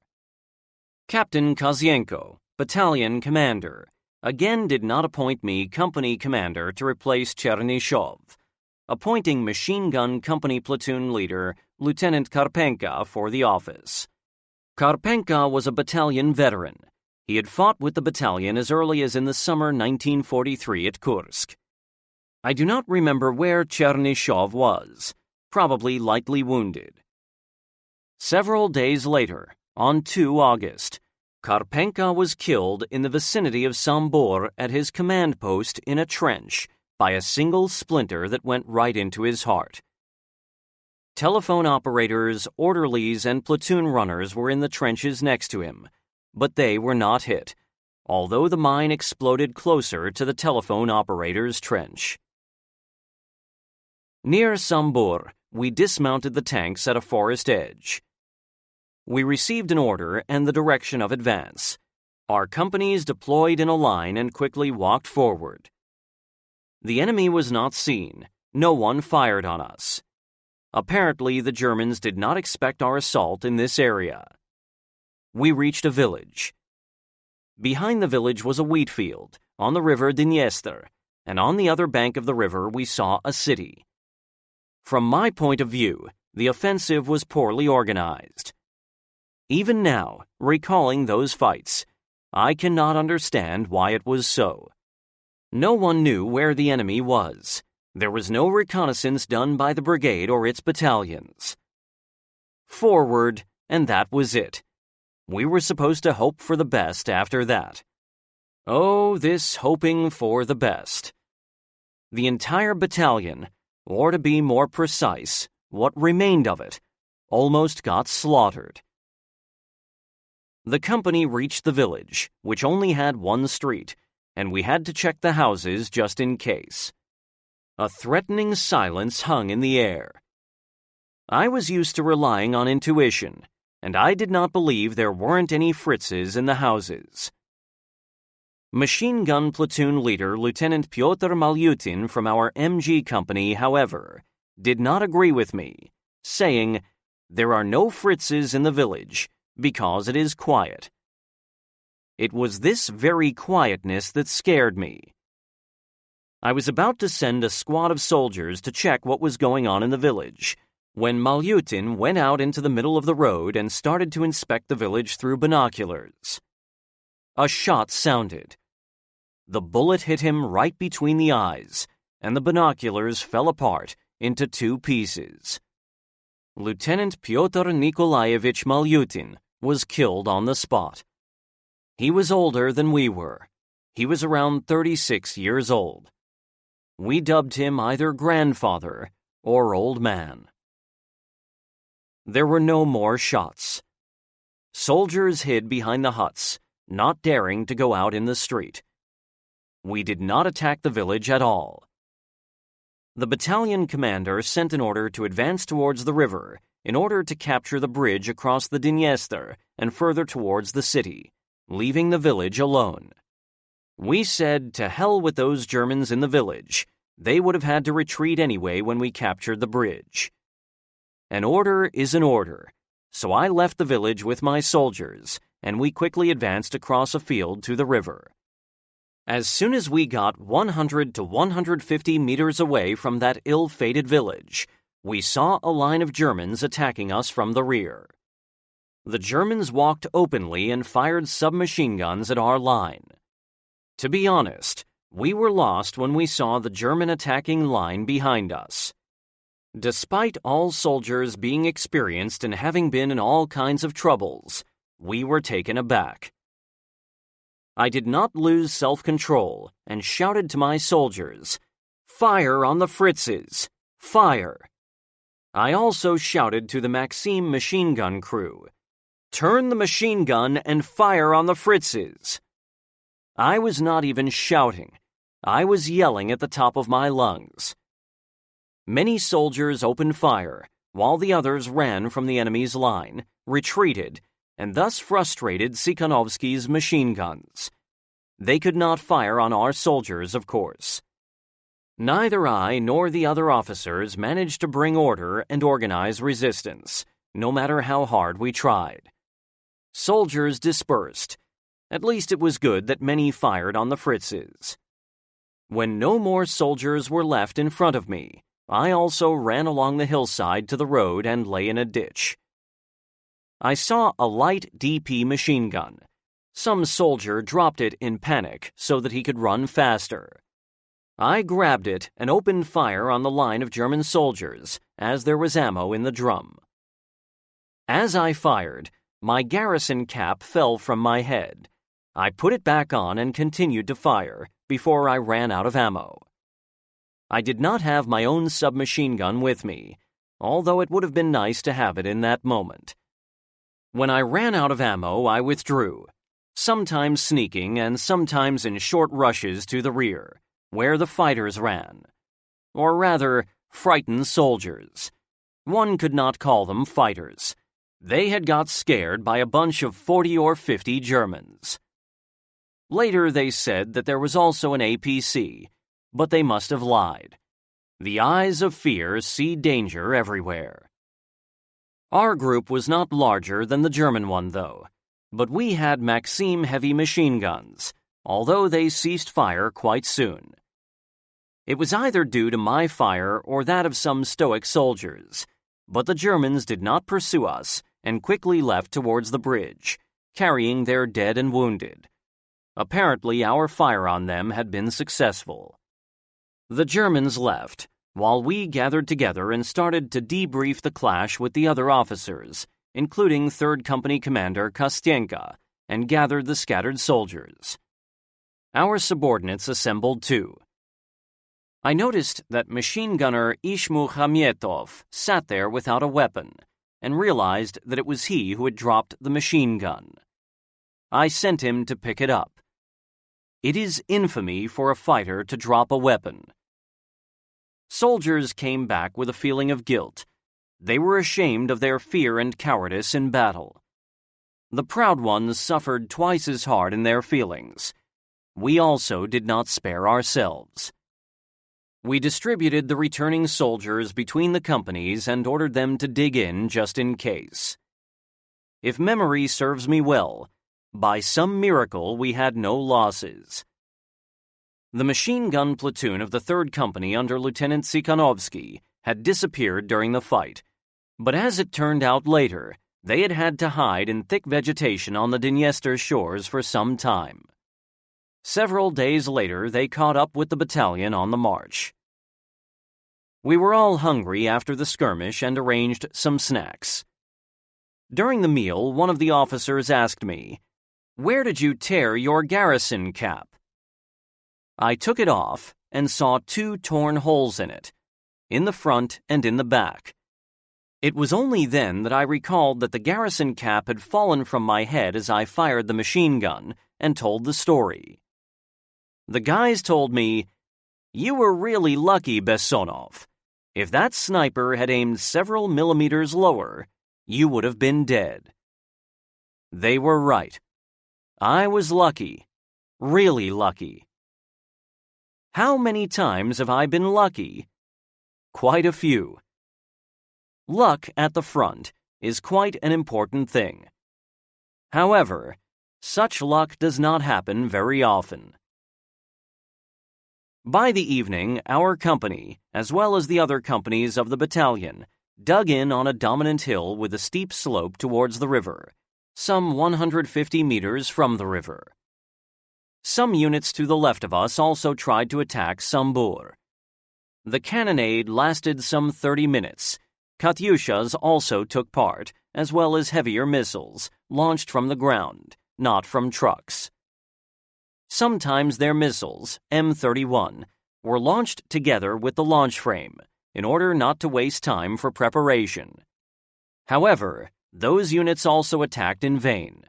Their assault was repelled, and the Germans still held the bridge across the river and Sambur proper.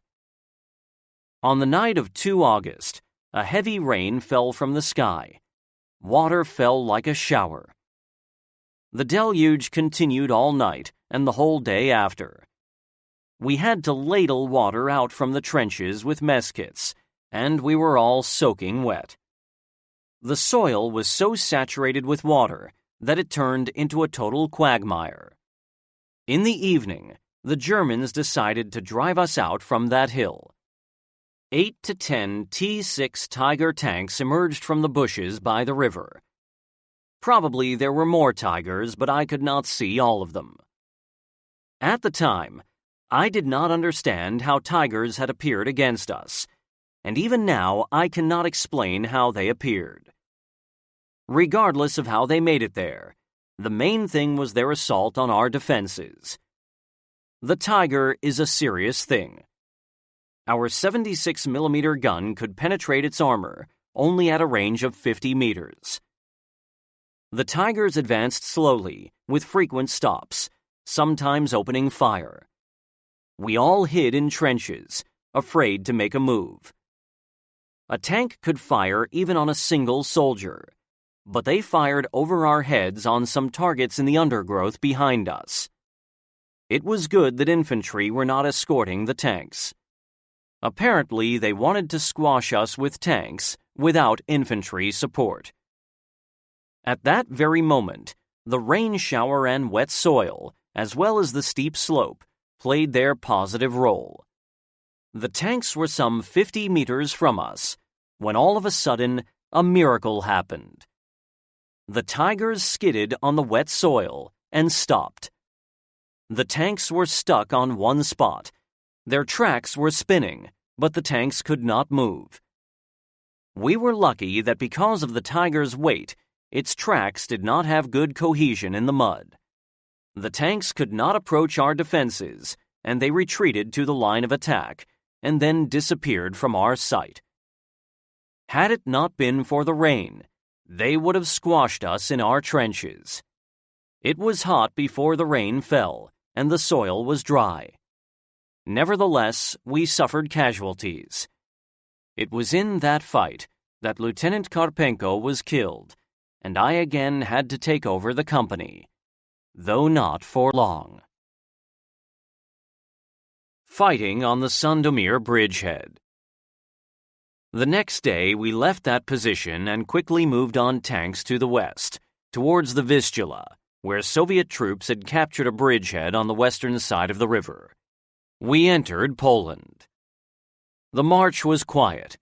We did not participate in any action on the way from Sambor to Sandomir bridgehead. Even the Luftwaffe did not disturb us. We completed our 200 kilometers march, reached the Vistula by 15 August, and safely crossed the river on a bridge of boats. The German Air Force constantly bombed the bridge, but at the same time when we were crossing, the Luftwaffe was not there. We were lucky. Our brigade's task, as well as the task of the entire tank army, was to assist the units holding the Sandomir bridgehead. However, the heavy fighting companies of all battalions of the brigade had suffered significant losses in personnel, and the tank regiment had lost many tanks and other equipment. Our company had 15 or 20 men left, and other companies did not fare better. Some even had less.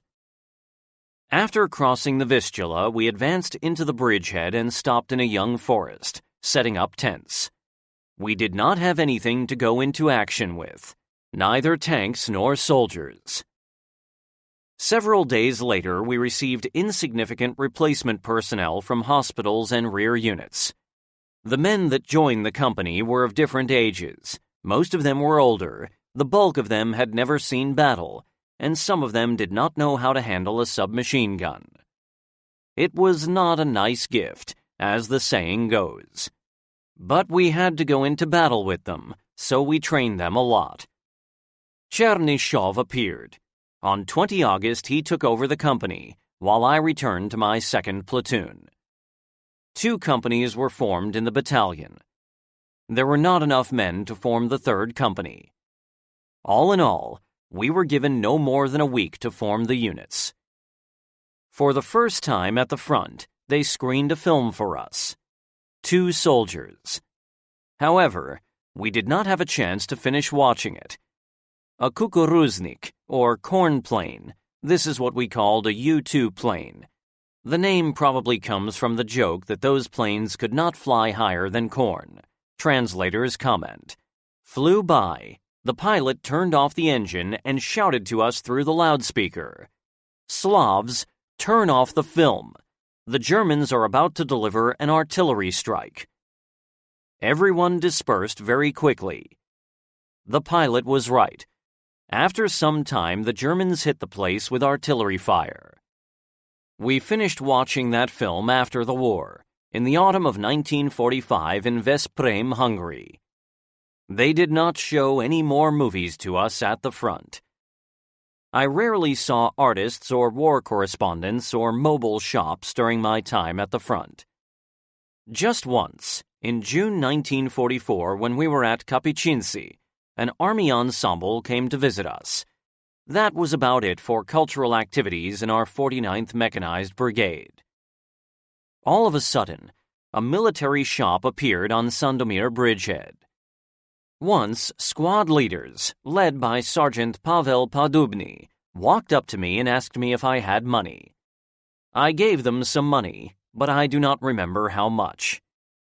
I could not have had a lot of money, as my salary was 900 rubles, out of which 700 I sent to my parents through bank transfer, and I had to pay party membership fees and do some other payments, leaving around 100 rubles for myself. So, when the military shop arrived, it turned out that those guys bought a couple of Trajnoi, brand name, translator's note, eau de colognes, and some other small things. They invited me to their tent and proposed drinking the eau de cologne. It would have been nice to have a drink, but my stomach would not take eau de cologne, and the men drank it themselves. In late August, about the 26th, the brigade was transferred to the front sector, where the Germans were pressurizing the infantry units of the army. We had to stop the enemy and throw him back to the initial positions. Our battalion, as well as the brigade in general, was seriously weakened. Other units of our army also suffered significant losses. But a tank army is a tank army. It is not a needle in a stack of needles. So our arrival was not left unnoticed by the Germans. The very fact of our arrival deterred the enemy. We were happy that the German Air Force was almost not present. They either were exhausted or transferred from Sandomir bridgehead to another front sector. However, German artillery was very active instead, and the worst part was that they opened more or less accurate fire with large caliber shells. However, we successfully camouflaged our positions, made to dig in, and did not have losses from that barrage. On an evening in late August 1944, the company received an order to move to the attack position, closer to the German lines, and wait for the order to assault the nearest hill. As far as I remember, another platoon leader in the company was Lieutenant Gavrilov. I led the first platoon, Sergeant Savkin led the second, and Gavrilov led the third one. The company that was supposed to have 100 men had not more than 40 soldiers. I moved the platoon and company forward, ordered them to dig in, appointed observers, and we had a chance to listen to the grass growing for a couple of hours. That is, to have a nap. At dawn, an orderly ran to me from Company Commander Chernyshov with an order to attack the hill. We had neither tanks nor artillery support. The brigade had suffered heavy casualties in tanks. The artillery battalion must have also been hit hard. As often happened at the front, we did not have the slightest idea about the enemy, how strong he was, where the positions were, and whether he had tanks. The sun started to warm us. It was quiet. One could hear only birds singing from the nearest forest, which was not yet occupied by our troops. I replied to the runner that I was about to start the attack. He left, and I again fell asleep. The runner from the company commander ran up again, with the same order and with threats from the company commander. I again replied that we would commence the attack any time soon, and fell asleep again. Such things had never happened to me before. The runner woke me up and again reminded me of the attack. This time, the company commander ordered him not to leave me before I started the attack. I slept under a bush on soft grass. I did not dig a trench. I had been dreaming about something peaceful, and I really did not feel like dying in that quiet hour. I tried to think of death as little as possible, but at that moment, I was merely overwhelmed by exhaustion and quietness, and I really wanted to sleep. I feared a German attack from the left, from the forest. We were on the leftmost flank of the battalion, but I had to fulfill the order. I got the company up, and we advanced in short rushes. The enemy did not open fire, and we advanced some 100 or 150 meters ahead. So far, everything was all right, and I already had hopes that we would quietly capture the hill without shooting and soldiers dying. But my dreams did not come true. The enemy opened a storm of rifle and machine gun fire. A German self-propelled gun, the so-called assault gun, Sturmgeschütz, with 75mm barrel, appeared on the hill and opened fire. Soldiers lay down, using all folds of the earth, every little hillock, to hide from the bullets. As I could not find a better place, I also lay down in the shade of a bush, a small creek with steep shores behind me. My soldiers also opened fire on the enemy, but we did not even have heavy machine guns.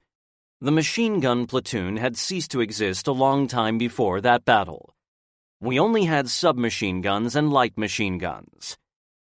The German assault gun opened fire with its main gun, even on individual soldiers, and very soon all fire from our side ceased. It did not matter how hard I shouted. Soldiers did not shoot. No one wanted to die hit by a 75mm shell. Apparently, the Germans saw me waving my hands, demanding soldiers to open fire and generally making a show. Next to me, not far away, a soldier was lying and the assault gun went right after us. The shell exploded next to the soldier. He was thrown into the air and dropped dead on the ground. I quickly jumped into the creek and hid under its bank, bending down. The creek was not deep at all, so I did not even get any water in my long boots. The second shell exploded next to the bank, but it did not get me again, and I quickly ran away and threw myself down behind a tree. I was fine, just with some strong ringing in my head. The assault gun ceased fire and stood peacefully on the hill. While I was thinking what to do, our ground attack planes flew in, IL-2 Sturmovix, approximately 12 or 15 planes. They first dropped their bombs and then started to plow up the enemy's defenses with missiles and fire from their guns and machine guns. The assault gun disappeared from our sight, the enemy ceased fire, and under cover of the air attack I got the company up. We rushed forward as fast as we could, while we still had energy and while the enemy was depressed, and we tried to reach the top of the hill as quickly as possible. After we reached the top of the hill, the Sturmovik ceased their attacks, assumed formation, waved their wings to us, and flew away. I was very happy. It was for the first time that I saw such a successful cooperation of infantry and air force. I wish we had had it all the time. We also waved our hands to the pilots, shouting hurrah, thanking them for assistance. Apparently, it was the brigade staff that organized the air support, as the hill was of great significance. We found trenches, a well, several houses and barns on the hill. On the rear slope of the hill there was a steep descent into a deep hollow with a village. One could see a dozen huts and barns there. The Fritzes fled to the left of us, into a wood, evading the hollow. As we passed the German trenches, I was starting to decide in which direction the attack should be continued, into the hollow or towards the grove, where the Germans fled, when a mass of large-caliber shells dropped on us. Debris from barns, huts, the well, the shells, all flew into the air. The fire was heavy. Explosions were going off all around us, and for a moment I was lost, thinking that that was the end for me and my soldiers. Some of my soldiers ducked by the destroyed huts and the well. Others threw themselves towards the wood, as there were no explosions there. Some ran down the slope. I ran away, stopped at a place where shells were not exploding, and started to stop and gather soldiers around me. Squad leaders assisted me in that. We ran along the ridge of that hill, stopped at the grove edge, lay down, and started to dig in. The Germans were out of sight. The artillery strike that caught us by surprise suddenly stopped. Apparently, the Fritzes were saving ammo, or thought that the job was done. They would often do that. Deliver a short artillery strike on a concentration of infantry, and then have a break. It was interesting that we did not suffer heavy losses from that artillery strike. Just a few soldiers were wounded. But I found out that 2 soldiers were missing. They were Greens, apparently, and they had run away when we were attacking the hill. I had noticed before that they always stayed by themselves, did not contact the old pals, only talked to each other. I had told the squad leader and the assistant platoon leader to keep an eye on those 2, but they had other things to do in the attack, and the 2 soldiers ran away. To hell with them. They could not run far, and the river bridgehead was not that big. If those 2 had deserted, they would have been caught. Company Commander Senior Lieutenant Chernyshov arrived and gave us another order: to advance right through the wood where the Fritzes had fled from the hill. When we deployed in a line and started our advance through the wood, the 2nd Company of our battalion arrived. It had orders to advance on the right of our company. It cheered us up, as we were to advance with reinforcements, not alone.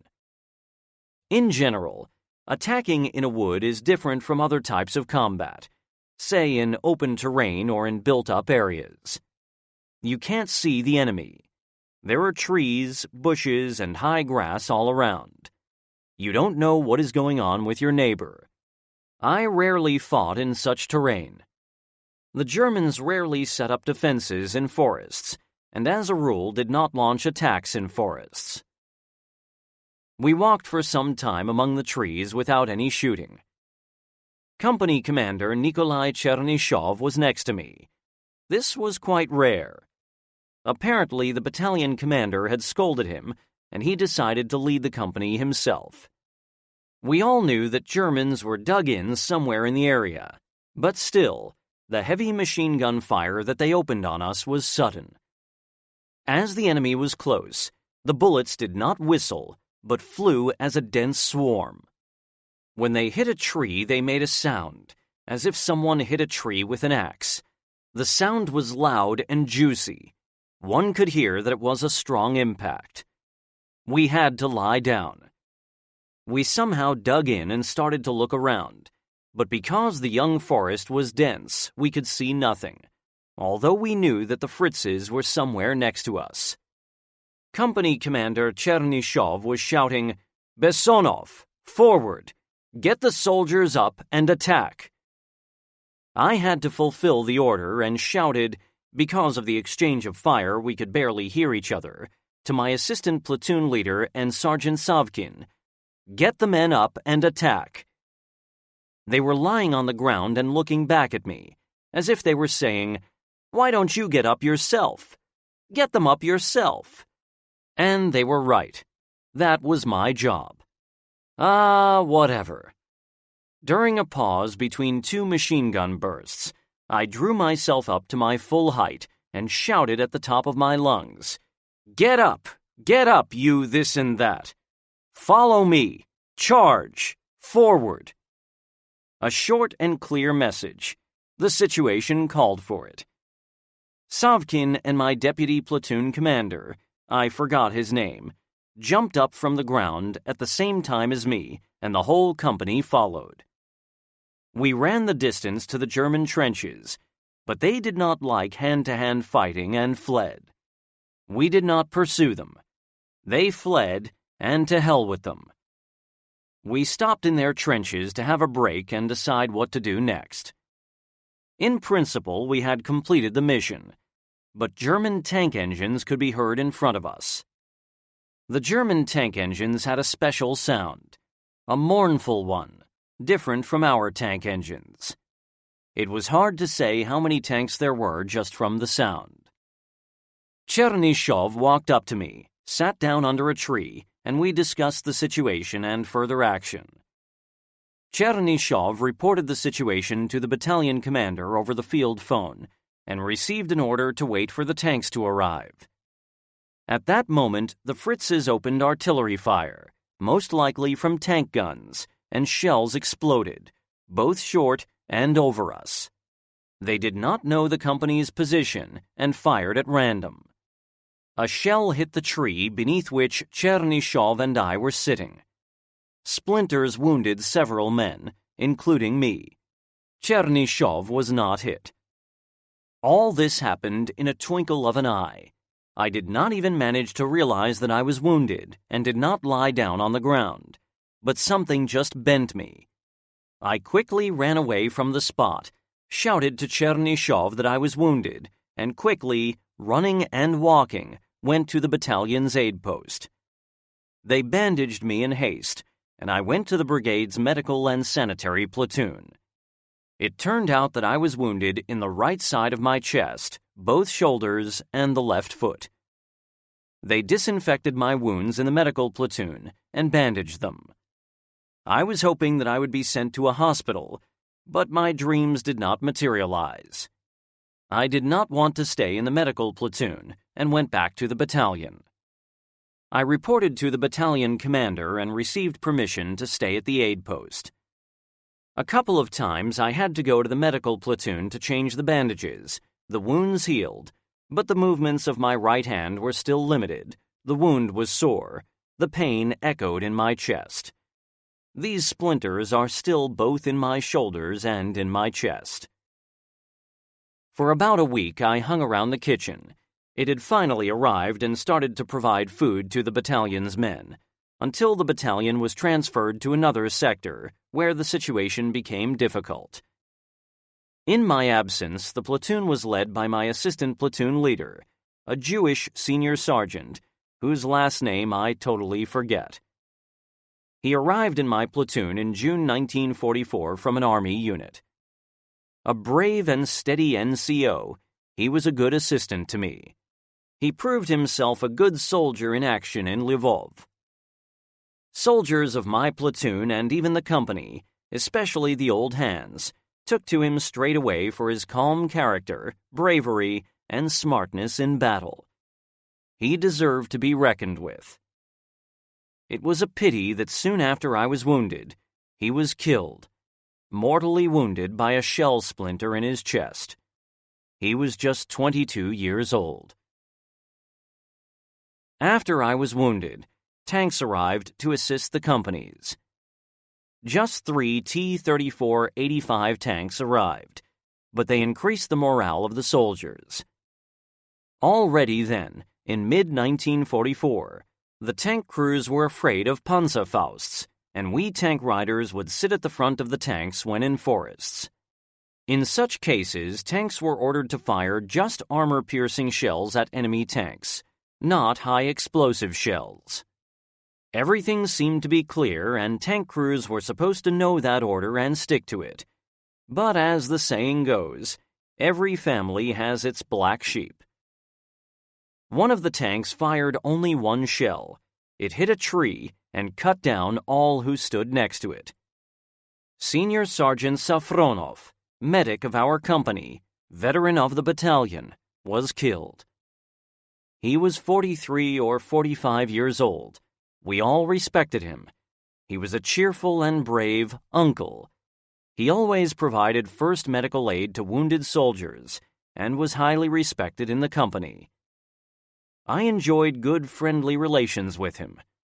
When there were no soldiers around, he rarely addressed me with full military rank, but called me by name. Why did he have to be in the attacking line? Apparently, he wanted to provide medical aid directly on the battlefield. As they told me later, both companies went through the forest and dug in the field in front of the forest, among abandoned village houses. It was a good place to set a defense. The Fritzes, both infantry and tanks, disappeared out of sight and did not disturb the company, and our tanks also left.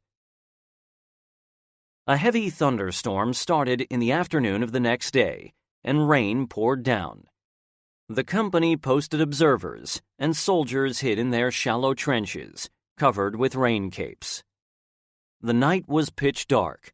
Nothing could be seen even at short distances. It was on that night that the Germans quietly attacked the battalion. It was quite untypical of the Germans. They rarely attacked at night, especially in such bad weather. Apparently, the battalion position was also important for the Fritzes. In flashes of lightning, our observers spotted the Germans and opened fire, but it was too late. The Germans were already among the trenches, and they rushed into the battalion defenses. The soldiers could not put up proper resistance. They jumped out of the trenches and ran back towards the rear, but the Germans ran together with them. All the soldiers were mixed up. You could only see who was who in the lightning. The battalion's soldiers, 2 companies, 20 to 30 men each, reached the initial lines in their cross-country race and stopped there. The Germans did not advance further, digging in almost at the forest edge. With the end of the thunderstorm and dawn, our company put itself in order and counted losses. We did have losses, but they were amazingly low. An order to recapture the positions that we fled from came from the brigade's commander. A Katyusha battery, 4 vehicles, arrived to support the battalion. Soldiers had a chance to dry themselves after a horrible rain shower and prepare for an offensive during the day. The battalion commander ordered everyone from the battalion's support units into the attacking line. As he said, "Send everyone except for Bessonov." Junior Lieutenant Burkov, deputy battalion commander, arrived to see that the order was fulfilled. Those support unit men that did not have weapons received them, and some 25 or 30 of them were sent to the battalion companies. I had a chance to see the Katyusha rocket launchers, their equipment for launching and aiming. As I have mentioned before, they did not aim very accurately. Twice I saw them hitting friendly troops, not the enemy. One time, at Dobrapolye village, they hit positions of my platoon. It was a horrible weapon. If I am not mistaken, each vehicle, rocket launcher, carried 16 rockets. That made 64 rockets per battery, and they were all fired in one instance. The sound of their launch was quite loud. In the afternoon, Katyushas fired on the Germans. After the completion of the salvo, the battalion launched the attack and quickly captured the trenches that it had had to abandon in the evening during the thunderstorm. As some participants of the assault told me, the Katyusha salvo destroyed almost all the Germans. There was no resistance from the German side. There was simply no one left to fight. The positions were regained.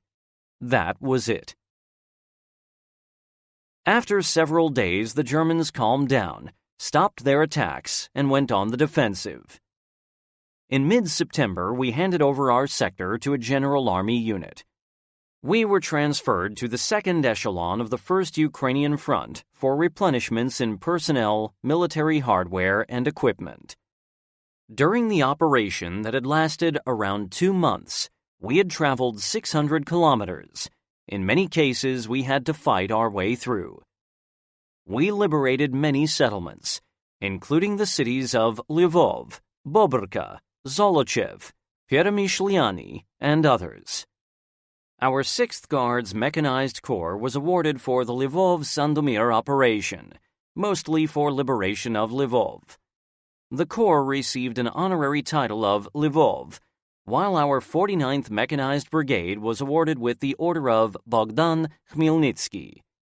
The Lvov-Sandomir operation was over for us. Preparations for the push west. The battalion, or rather what little remained of it, was lodged in huts in Węgierza Paninska village, which had been abandoned by locals.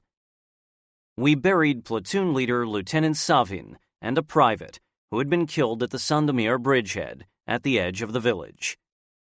The craftsmen of the battalion made monuments for their graves.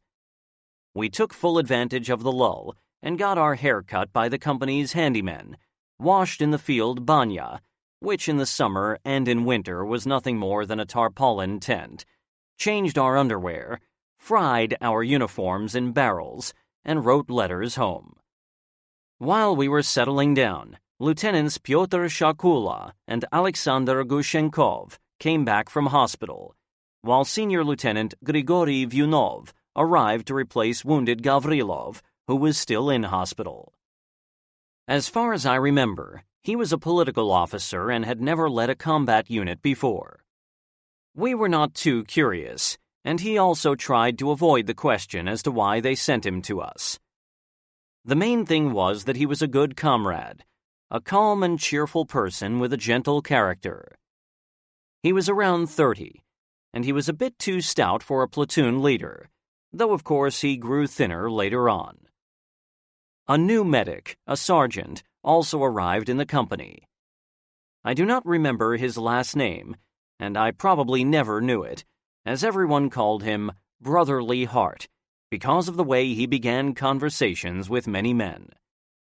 He was around 40, or maybe a bit older. A cheerful and cordial person, he quickly became part of our team. The company's personnel lived in huts. Many of us slept on plank beds, or hay covered with rain capes. Most importantly, we had a roof over our heads and a stove. Although it was a bit crowded, it was not a problem. Company Commander Chernyshov lived separately from us, while we all lived together. The company's Sergeant Major Brachenko also stayed with us. We slept on beds, 2 people on one bed, but sometimes just on hay. It was warm in the house, and as a rule we could take off our uniforms for the night. During the day, we trained the personnel and entertained ourselves in the evenings in different ways. We had a lamp made of an empty 45mm shell. We burnt petrol with salt in it. Sometimes we would play cards, write letters, or go for a visit to the neighboring company. We would often have conversations with the soldiers of the platoon. We would normally talk about ourselves, our relatives. Sometimes soldiers had some requests or recommendations. If the company's sergeant major could do something, he was the main administrator in the company. We informed him about the soldiers' requests. Brachenko really did not like to hear comments about his work, but he corrected his failures quickly. The soldiers liked these discussions. They felt that they were taken care of and knew that I was on their side. Tsikhanovsky and I were awarded with Orders of the Red Star for the Lvov-Sandomir operation. If Kozienko had taken the initiative and reported the action of the battalion, or even our half-company in Lvov on time, then it might not have been impossible for us to have all received higher decorations. But I could not change things. I am also somewhat at fault in that I did not act decisively and did not go into the city center. On 7 November 1944, the battalion commander organized a dinner for all the officers of the battalion to commemorate the 27th anniversary of the Great October Revolution. The soldiers also received a special holiday meal, but it was all served without alcohol. For some reason, we never received the Deli Narkoms, named after the defense minister who introduced the ration, translator's note, 100-gram ration of vodka. But we found a solution. We started to make our own moonshine. Brotherly Heart, our medic, was responsible for making it in our company. The command persecuted underground moonshine manufacturing, but it was still widespread and flourishing. Moonshine made from sugar beet was strong. It could even burn, but it stank like hell, so it seemed that our moonshine-making technology was far from perfect. Battalion Commander Kazienko would regularly inspect the companies and destroy the distilling equipment, but we would assemble it again and continue brewing alcohol. We would come from our training, have a half glass of moonshine, and it would feel great. Millet porridge seemed tastier. For some reason, they only gave us millet meal, millet soup and millet porridge. There were heaps of potatoes of Polish owners lying in the fields, but we were forbidden to take them. The local population was sent away from the front area, but some managed to stay, while others visited every week or even every day. We secretly ate these potatoes, though, but not every day. We were afraid of being punished for looting if caught, but everything worked out well. We did not abuse the moonshine. We drank it, but controlled ourselves and didn't drink too much. I could hardly stomach this drink, and my comrades even laughed at me because of this. Alexander Gushenkov, however, was a big fan of alcohol. There was nothing he liked more than drinking. The battalion commander sometimes rebuked him for this. Kazienko had an old bastard serving as his orderly, who was always snooping around and then reporting to the battalion commander.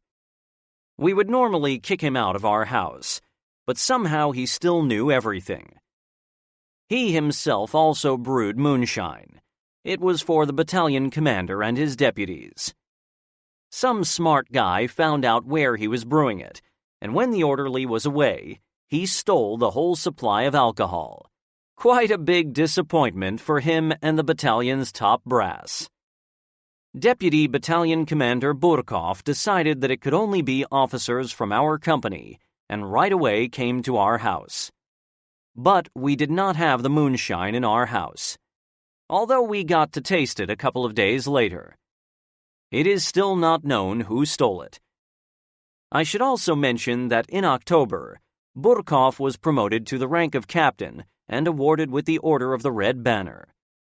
He visited all companies and celebrated the new rank and the decoration with the officers. He was very happy, as he had been senior lieutenant for a long time. That was one of the negative features of the brigade's staff. Not only did we not receive a lot of decorations, but it was also hard to get promoted. Meanwhile, we trained the soldiers in the field. We knitted the platoon together. Training on company level was more rare, while shooting was very rare. We were afraid of the Germans spotting our positions. The front line was just next to us. This is how we lived. Alexander Gushenkov traveled to Sandomir a couple of times in order to exchange some of our trophies for lard, vodka, sausages, and white bread. But we quickly ran out of trophies and had to switch back to millet and moonshine. As cold weather set in, we received our winter clothes. The motherland took good care of us, and we were well dressed for winter. Winter hats, mittens, padded trousers, warm cotton or woolen underwear, while officers received woolen uniforms and fur vests. We did not receive sheepskin coats or felt boots. During the autumn of 1944, a second woman, a cook, appeared in the battalion. The first one was our battalion's doctor, Praskovia Pankova. At first, I did not notice her, but then they told me that we had a new cook. She was a red-headed girl, no older than 25 years, quite chubby and short. Cooks were normally men, but we had a woman. One time I went to see her. I walked up to the kitchen and asked, "Do you have anything to chew?" She rudely answered, "No, get out. Don't disturb my cooking." I answered, "Well, I just came here to see you and get to know you. My last name is Bessonov." "So it is you, Bessonov. I know most of the men, but I see you for the first time," she said. "Your friends say that you are always somewhere far ahead, while Pyotr Shakula, Gushenkov, and Mikheyev told so many stories about you that I must give you something from my reserve stock." She gave me a can of American ham, some sausage, and bread. I could only thank her and left to the company with the food. This is how I got to know Lyolka. Everyone called her that, and I have no idea what her last name was. The Germans would often fire on the village from large-caliber guns, but there were no casualties. There was just one air raid, but that time our fighters repelled the German aircraft and even shot down 1 or 2 planes. Nevertheless, we stuck to blackout rules. Although light from our lamps was weak, we covered windows with blankets and only stoked ovens at night so that the Germans would not see our smoke. The brigade's staff organized training for platoon leaders, and the company sent me there. The deputy brigade commander, Lieutenant Colonel Grigory Starovoyt, conducted our training session. He ordered me to prepare a lecture on company procedure during marches. I do not remember what I spoke about and what were the comments, but in January 1945, on the recommendation of Lieutenant Colonel Starovoyt, I was appointed to lead the forward security detachment of the brigade and traveled around 600 kilometers on 3 tanks in front of the brigade with my platoon, from the Vistula to the Oder. To the west of the village where we were, there was a dominant hill. At regular intervals, according to the schedule, I had to occupy it together with my platoon in order to warn the unit if the Germans attacked, although it was significantly far behind our defenses, some 5 or 7 kilometers. The brigade would also send a couple of T-34 tanks and sometimes guns from the artillery battalion, normally a section of 76mm guns, 2 guns. We did not like going there, as we had to live in poorly built dugouts, and we only received food in flasks from the battalion kitchen. The Germans sometimes delivered artillery strikes on the hill, but my platoon did not suffer any losses. In November, we had a chance to get a photograph taken at a Pole's shop. In one picture I stand with Pyotr Shakula and a soldier from the machine gun company. The second one was given to me as a gift by Alex Gushenkov. Besides Gushenkov, there are submachine gun platoon leader Aplesnin, Chernyshov's orderly, 1st Company Commander Nikolai Chernyshov, the 2nd Company Commander Shtakolov and his orderly in the picture. Alexander Gushenkov, machine gun platoon leader of our 1st Company, wrote on the reverse of the picture, "For good and long memory to Yevgeny from Alex. Remember how we fought together, how we drank and partied together in Poland. 28 November 1944. The war left such a tragic trace and put so many men in graves that after 20, 30 years, survivors don't believe they live." K. Simonov. The Vistula-Oder Operation. Our preparation for the upcoming battles on the Sandomir bridgehead was over. In late December 1944, we marched on foot from the village where we had been staying, not far from the front line. Our battalion concentrated in a forest, and for several days we slept at campfires using branches of pine trees to sleep on.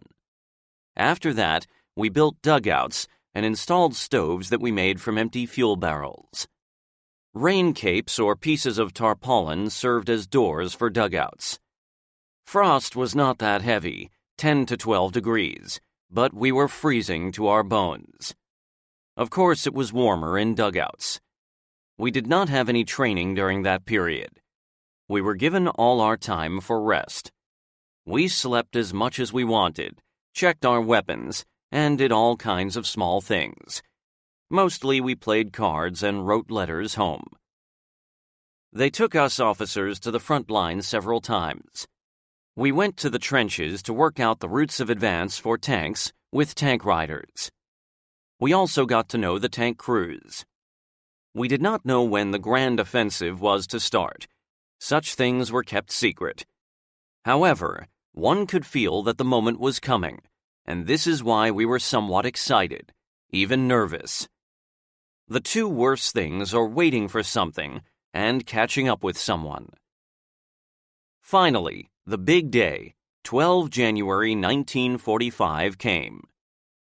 After a long artillery preparation and Air Force strikes, infantry units of the front went over to the offensive and in a dashing assault captured the first and second defense lines of the enemy. Artillery preparation and Air Force strikes lasted at least 1.5 hours, if I am not mistaken. Guns, including 76mm to 152mm, 82mm, 120mm, and 160mm mortars, as well as Katyushas, firing on the enemy defenses. Bombers and IL-2 Stormoviks raided the defenses as well. It was a permanent rumble. We even had to shout, as we could not hear each other. The enemy's positions were covered with a thick cloud of smoke. Some debris was flying in the air, and something was burning and exploding there. The enemy could only return sporadic fire, as almost all artillery and mortars were suppressed. After the field army's infantry units broke through the defenses, our turn came. The task of our brigade, as well as the whole tank army, was to enter the gap, develop the advance towards the Oder, and then capture a bridgehead on its left, western bank. Our company, just like the other companies of the battalion, moved forward in a column on tanks of the tank regiment. It was a total mess on the road. Other combat units and all kinds of supply units were also on the move. Some trucks and lorries moved against the main stream of vehicles, slowing down our offensive. It was dangerous to drive off the road. Mines were all around, and engineers had not yet had time to clear them. M1 Emochka loosely translates as small M car, translator's comment, car of the brigade commander, hit a mine, and Colonel Turkin survived by pure luck. He got off with light shell shock, although his driver and the orderly were killed, and the car was blown to pieces. Platoon leader Lieutenant Shakula from our company was wounded on 12 January. He was hit by something that broke his leg. When he left for hospital, I was ordered to lead his platoon as well, although the acting platoon leader in his platoon was Sergeant Savkin. A wonderful guy, a brave and skillful soldier. During the entire day of 12 January 1945, we were advancing forward successfully, though slowly. Clouds were hanging low in the sky, and the enemy's air force was not present. It grew dark early in January, and already at twilight, we ran into the enemy's stronghold in front of a village. The enemy opened fire from machine guns and tank guns at point-blank range. We quickly got off our tanks, deployed in a line, and lay down on open terrain. We tried to dig in, but the battalion commander and tank regiment commander ordered us to attack. It was almost dark already, which suited us well. This meant fewer losses. As often happens in night action, the company split. Vyunov's platoon attacked to the left, while I attacked on the right flank with my 2 platoons. Despite enemy fire, we rushed into the village and the enemy fled. Our tanks supported us by fire, but did not enter the village, staying where they were. Apparently, they were afraid of the Tigers positioned behind the village and firing intensively on our tanks. They did not fire at us infantry, though, as they were afraid of hitting their own infantry that was fleeing through the village. I went to the opposite side of the village with 2 platoons and occupied the German trenches. The Germans could no longer be seen. The night battle that followed stayed in my memory very well, as we had to repel German counterattacks till very dawn. I did not have communication with either the company commander or the platoon of Senior Lieutenant Vyunov. I did not even know where they were. Machine gun platoon leader Alexander Gushenkov noticed the direction of my attack, and without losing his head in this hell, came to assist me with his 2 Maxim machine guns and his men. He took up a position on the right flank of my 2 platoons, as my right flank was exposed. The other companies of the battalion covered the left flank, which were also in action. The third platoon of the company, with its leader, was also somewhere over there. Gushenkov's machine gun crews were a great help to us. Fire ceased for some time, and I decided to walk along the newly captured German trenches in order to support my men and show them that I was with them. This is important for soldiers, especially in a hard situation. Sergeant Savkin drew my attention to German hand grenades, mess tins, helmets, and clips that were hidden in niches of trenches. I ordered my men not to touch them, but one soldier either forgot my order or just started jumping in order to get warm and touched something.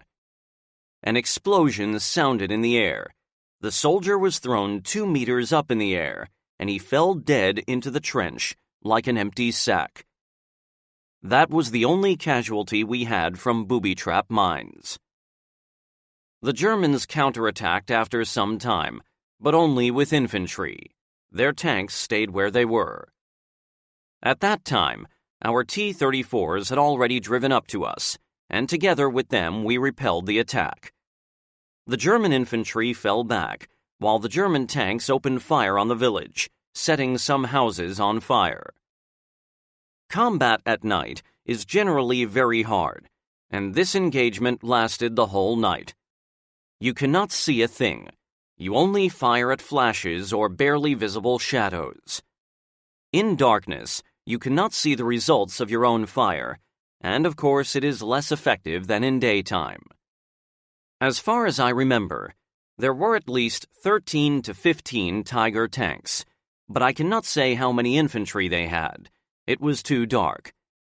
Just 3 T-34-85 tanks supported me. The tank crews were green, and it was their first battle. They rarely fired on the German tanks, being afraid that the enemy would spot their muzzle flashes, and when the houses caught fire, they tried to retreat as far as possible into the dark shadow. Although they did not retreat far, their retreat had a bad effect on the morale of my soldiers, most of whom were also green, but even the old hands were scared. They held on with their last bit of strength, but kept on firing at the enemy. However, they were all looking back at our tanks. They were afraid that the tanks would just leave us and drive to the rear.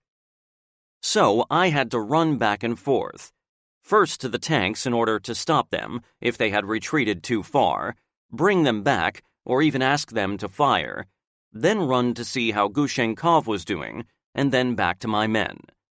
The whole village was on fire, shells were exploding all around, and bullets and shell splinters flew shrieking through the air. Our DP machine guns and submachine guns were firing. The Germans tried to attack our flank, but Gushenkov's machine guns cut them down almost at point-blank range, and they ceased their attacks. Nevertheless, 2 or 3 soldiers abandoned their foxholes and hid behind a hut, which was still on fire. I brought them back to their initial place, back to the trenches. If you do not nip panic in the bud, then your unit becomes uncontrollable. This is why I strictly warned the squad leaders of those 2 soldiers who ran away from the trenches without order. So, almost all night long I had to run back and forth from trenches to tanks and then back to trenches, all the time under enemy fire. I was steaming. I was constantly thirsty. It was good that there was a well nearby. My orderly scooped water from the well with a canteen, and I gulped it down. The whole village was on fire. It was as bright as day. I had to lead almost a company in action in these conditions. 2 platoons and a machine gun platoon. Plus, I had to force our tanks to fire, while the tanks were always trying to retreat to a safe place. This running around almost cost me my life. I could be seen from miles in the burning village, so as soon as I jumped into a foxhole, a shell exploded on its breastwork. The breastwork was smashed, while Private Ivanov and me were deafened by the explosion. The worst thing was that the trench was just a few meters from a burning house, and it was too hot in that foxhole. The foxhole was clearly visible against the glare of the burning house, but the second shot never came. Apparently, Germans thought we were dead. I quickly moved to another foxhole, permitting Ivanov to go to the first aid station, as he was slightly shell-shocked. Before dawn, the Germans ceased fire and then altogether disappeared from our sight. Apparently, their mission was not to destroy our battalion and the brigade, but rather to delay our offensive for as long as possible in order to rescue their units from destruction and encirclement in another sector of the front. Despite the intensity and length of the battle, our losses were insignificant. At dawn, Gushenkov and I found Company Commander Chernyshov and 3rd Platoon Leader Vyunov. I reported the losses to the company commander, and we exchanged our opinions about the engagement. The battalion's field kitchen had managed to cook breakfast by that time, and we sent 2 or 3 men from each squad with mess tins to bring the food, just like we always did. My orderly and I had breakfast from the same mess. If we could, we washed our messes after meals or wiped them with grass. If someone was still hungry, it was always possible to get extra food, as they cooked food for the whole battalion, and the battalion had losses. We started to march after breakfast, first on foot, and then we clambered aboard the tanks. The battalion was moving as the brigade's forward task force, and the Germans did not try to set up serious defenses, but by the end of the day, a strong German delaying force stopped us. Our companies attacked several times, but were thrown back with losses in personnel. German artillery, especially anti-tank guns, were especially active. We had to stop and dig in. During daytime, the enemy did not let us move. As soon as they spotted movement, they opened fire. Only with the arrival of darkness could we move. We put ourselves in order and counted our losses. Just as I was lying down to have a nap, an orderly found me and passed on the order of the battalion commander to go to battalion staff. When I came to Kozienko, I saw Deputy Brigade Commander Starovoyt and Tank Regiment Commander Stalyarov at his CP. They were all in a tent that was set up in a hollow. They had a portable electric lamp in the tent. It was not Battalion Commander Kozienko, but Tank Regiment Commander Stalyarov who addressed me. "You, Bessonov, have got an important mission," he said. "With 3 tanks, you and your platoon must cut the road that the Germans are using. You must stop them, advance forward, and capture the German artillery, thus securing the brigade's further advance." I really did not want to go there to die. I really wanted to sleep. That was my second night and second day without sleep.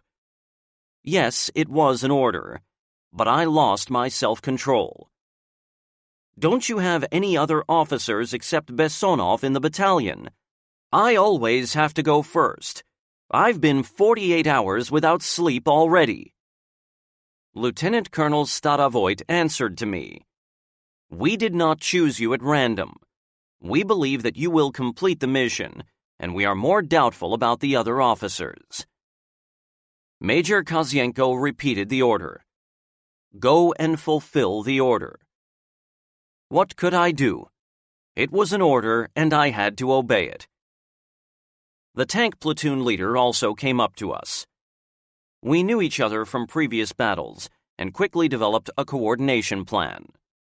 I had a comment to make here as well, saying that the tanks should assist the tank riders, not hide, as it was in the night action for the village the night before. Major Stalyarov was not offended with my comment. On the contrary, he drew the tankers' attention to it. A tank is designed for a battle. It is not just a coach for tank riders. At night, from 14 to 15 January, we moved forwards to complete our mission. I put a squad, 7 or 8 men, on each of the 3 tanks that I had. The tanks deployed in a line some 20 or 25 meters apart. The tanks drove forward at low speed on my command. There was intensive German traffic on the road, and so the Germans could not hear the noise of our tank engines. It was a dark and cloudy night. One could not see stars. We advanced towards the road and stopped some 30 meters from it. As we had previously arranged, each tank fired one round from its main gun, a long machine gun burst, and then ceased fire. At the same moment, the tank riders jumped off the tanks and rushed to the road, firing their submachine guns on the move at the German vehicles. When we ran up to the road, the German column stopped. Cars stood there filled with luggage and sacks full of German food and wine. The Germans ran like a hare before hounds. I was always amazed by how quickly they could run. Apparently, this was a retreat or relocation of a large unit's staff. The enemy was thrown from the road, and the way for the brigade lay open. We threw the bags on the tanks and rushed forward, capturing an artillery battery with prime movers, one of which still had the engine running. We did not see the Germans, but in the darkness we could hear that they were running away, breaking bushes and tree branches. Yes, Germans were fast runners, great runners, especially when death was looking them in the eye. We advanced a bit further on the tanks, some 2 or 3 kilometers from the road. The tank crews reported to Stalyarov that the mission had been completed, German traffic had been stopped, and the Germans were nowhere to be seen. We also reported our coordinates. I did not have a radio and had to maintain communications with the command through tank radio. We received an order to wait for the main body of the brigade. We had to wait for it for a long time. It was growing light. Visibility was good. A cold day came. We waited in a forest, and there was no wind. We had a snack using the German food. Of course, we shared the food with the tank crews. Tanks with tank riders of our battalion appeared. Battalion Commander Major Kozienko arrived, but I did not see the company commander Chernyshov. During the whole operation, I was receiving orders from the battalion commander, or even Major Stalyarov, the tank regiment commander, and in fact never saw the company commander. At that point, the battalion commander gave a new order, to inspect several houses located far from the road. I deployed my platoon in a line, and the enemy fired several rounds at us, but they all missed. We rushed into the houses, and in close combat, even in hand-to-hand fight, we destroyed the Fritzes. Some of them fled, and we did not pursue them. My platoon did not have any losses.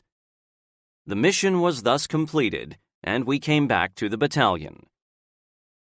Brigade Commander Colonel Turkin arrived, and again sent me forward as a vanguard on 3 tanks, gave me a route of advance, and pointed out a place where I should stop for a halt. The depleted platoon of Shakula, who was wounded, was also with me. The vanguard moved forward some 5 to 7 kilometers from the main body of the brigade, maintaining communication over tank radio in order to warn the main body about enemy forces. The vanguard is always the first unit to receive a blow from the enemy, in some cases a deadly blow from an ambush, so one always had to be careful. That was the beginning of a long journey on Polish soil, up to the Oder and then to the Nysa River. In general, one has to know how to ride on a tank, how to jump off it, and how to mount it.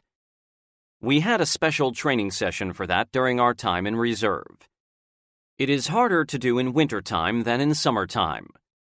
Besides that, armor is cold, and there is no protection from the wind, and one has to hold on to something in order not to fall from the tank during a cross-country march. There were railings on the tank's turret, but they were not enough. There was an incident when, during a cross-country march, one soldier was knocked off the tank by a tree branch, which hooked round his neck and threw him on the ground. No one noticed his disappearing. Apparently, everyone was asleep, and the soldier had to travel on alone on foot, following the tank tracks. It was good that the column stopped soon after the incident, and the soldier, who was from Pyotr Shakula's platoon, was able to catch up with the battalion. For a long time, the man was the butt of friendly jokes from the Slavs. In wintertime, soldiers tried to sit behind the turret, on the tank's warm radiator.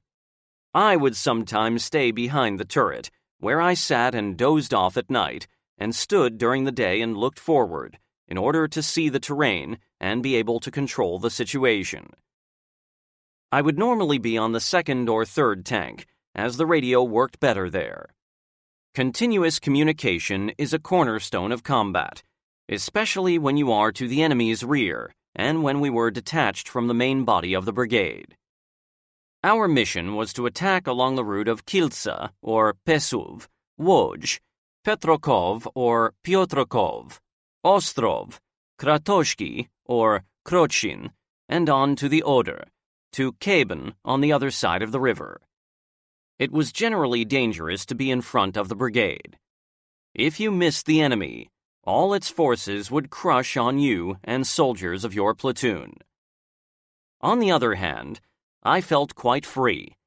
No command around, and I was my own boss. Besides that, we had lots of food we had captured from Germans, and we never stayed hungry. And we had some alcohol to wet our whistles. The gray, hilly fields of Poland were lying before our eyes. Fields covered by snow. Fields of poor peasants. To the right or to the left of the road there were small villages, some 10 buildings each. Shots sounded from them sometimes, but our order was, just forward. We would report the name of a village, from which we were fired upon, but we never engaged the enemy. Sometimes we saw huge fields without a single border strip. Normally, in the center of those fields stood large brick houses, surrounded by barns. These were the houses of richer Poles. However, we had no time to enjoy the view. The first tank reported, "A supply column in sight. What should we do with it?" The tank commander and I sent a message back. "Crush them." We fell upon them, firing on the move without even dismounting from the tanks. The supply column was blown to pieces, and we moved on. At the end of the day on 15 January 1945, we reached the village of Bobja. As always, I parked the tanks, appointing one squad to guard the tanks and observe the road. Just when I was about to report the completion of the mission to the battalion commander, all of a sudden, a strong explosion rent the air. I rushed there. A tragic incident had taken place. The head of engineers of the battalion, an experienced battle engineer and a veteran from Kursk, had decided to defuse an anti-tank mine. He unscrewed the top fuse, but the mine was frozen to the soil and he could not move it. Then he took a bar and hit the mine. The following explosion blew the engineer into pieces. He apparently forgot that German anti-tank mines also had a bottom fuse. It would have been easier to tie a rope or a cable to the mine, hide in a shelter, and pull it. Everything would have been all right then. The mine had at least 8 or 10 kilograms of explosives. This is how our battalion's engineer died. A modest and good comrade who made such a tragic mistake. We were all very sorry about his death. We did not rest for long, as I received a new mission. I was given 2 tanks and 2 76mm guns. A machine gun platoon under Lieutenant Vasily Mochalov attached to us. It is strange that it was not the machine gun platoon from our company, but anything could happen at the front. It was a responsible and dangerous mission. We were to move 5 to 7 kilometers to the right of the main road to a road crossing and delay the retreating enemy forces at least till dawn, or force the enemy to retreat on other routes, in worse conditions. On earth roads, not on the highway. but we only had a platoon, 20 or 25 men with 2 Maxim machine guns. The guns that we had were too weak against Tigers, and the tanks, as it later turned out, were not the ones that we had during the day and were significantly damaged. They could not even fire, so it would have been better if we hadn't had them at all. We reached the road crossing safely. Gun crews and tanks took up a position at the only house by the crossing, while the infantry lay down in front of the house. However, no matter how hard we tried to dig in, we could not do it. The soil was frozen solid. It was frozen to a significant depth and was hard as a rock. Soil rescues a soldier in combat from mines and shell explosions, while here, soldiers had to lie in the open like sitting ducks. We did not see the enemy. It was a cold winter night. Silence was deceptive, as always in the front, and we did not have to wait for long. Deputy Battalion Commander Captain Maxim Tarasovich Burkov came over on a motorcycle, apparently to offer me support and control, or maybe just because they had little hope for my task force.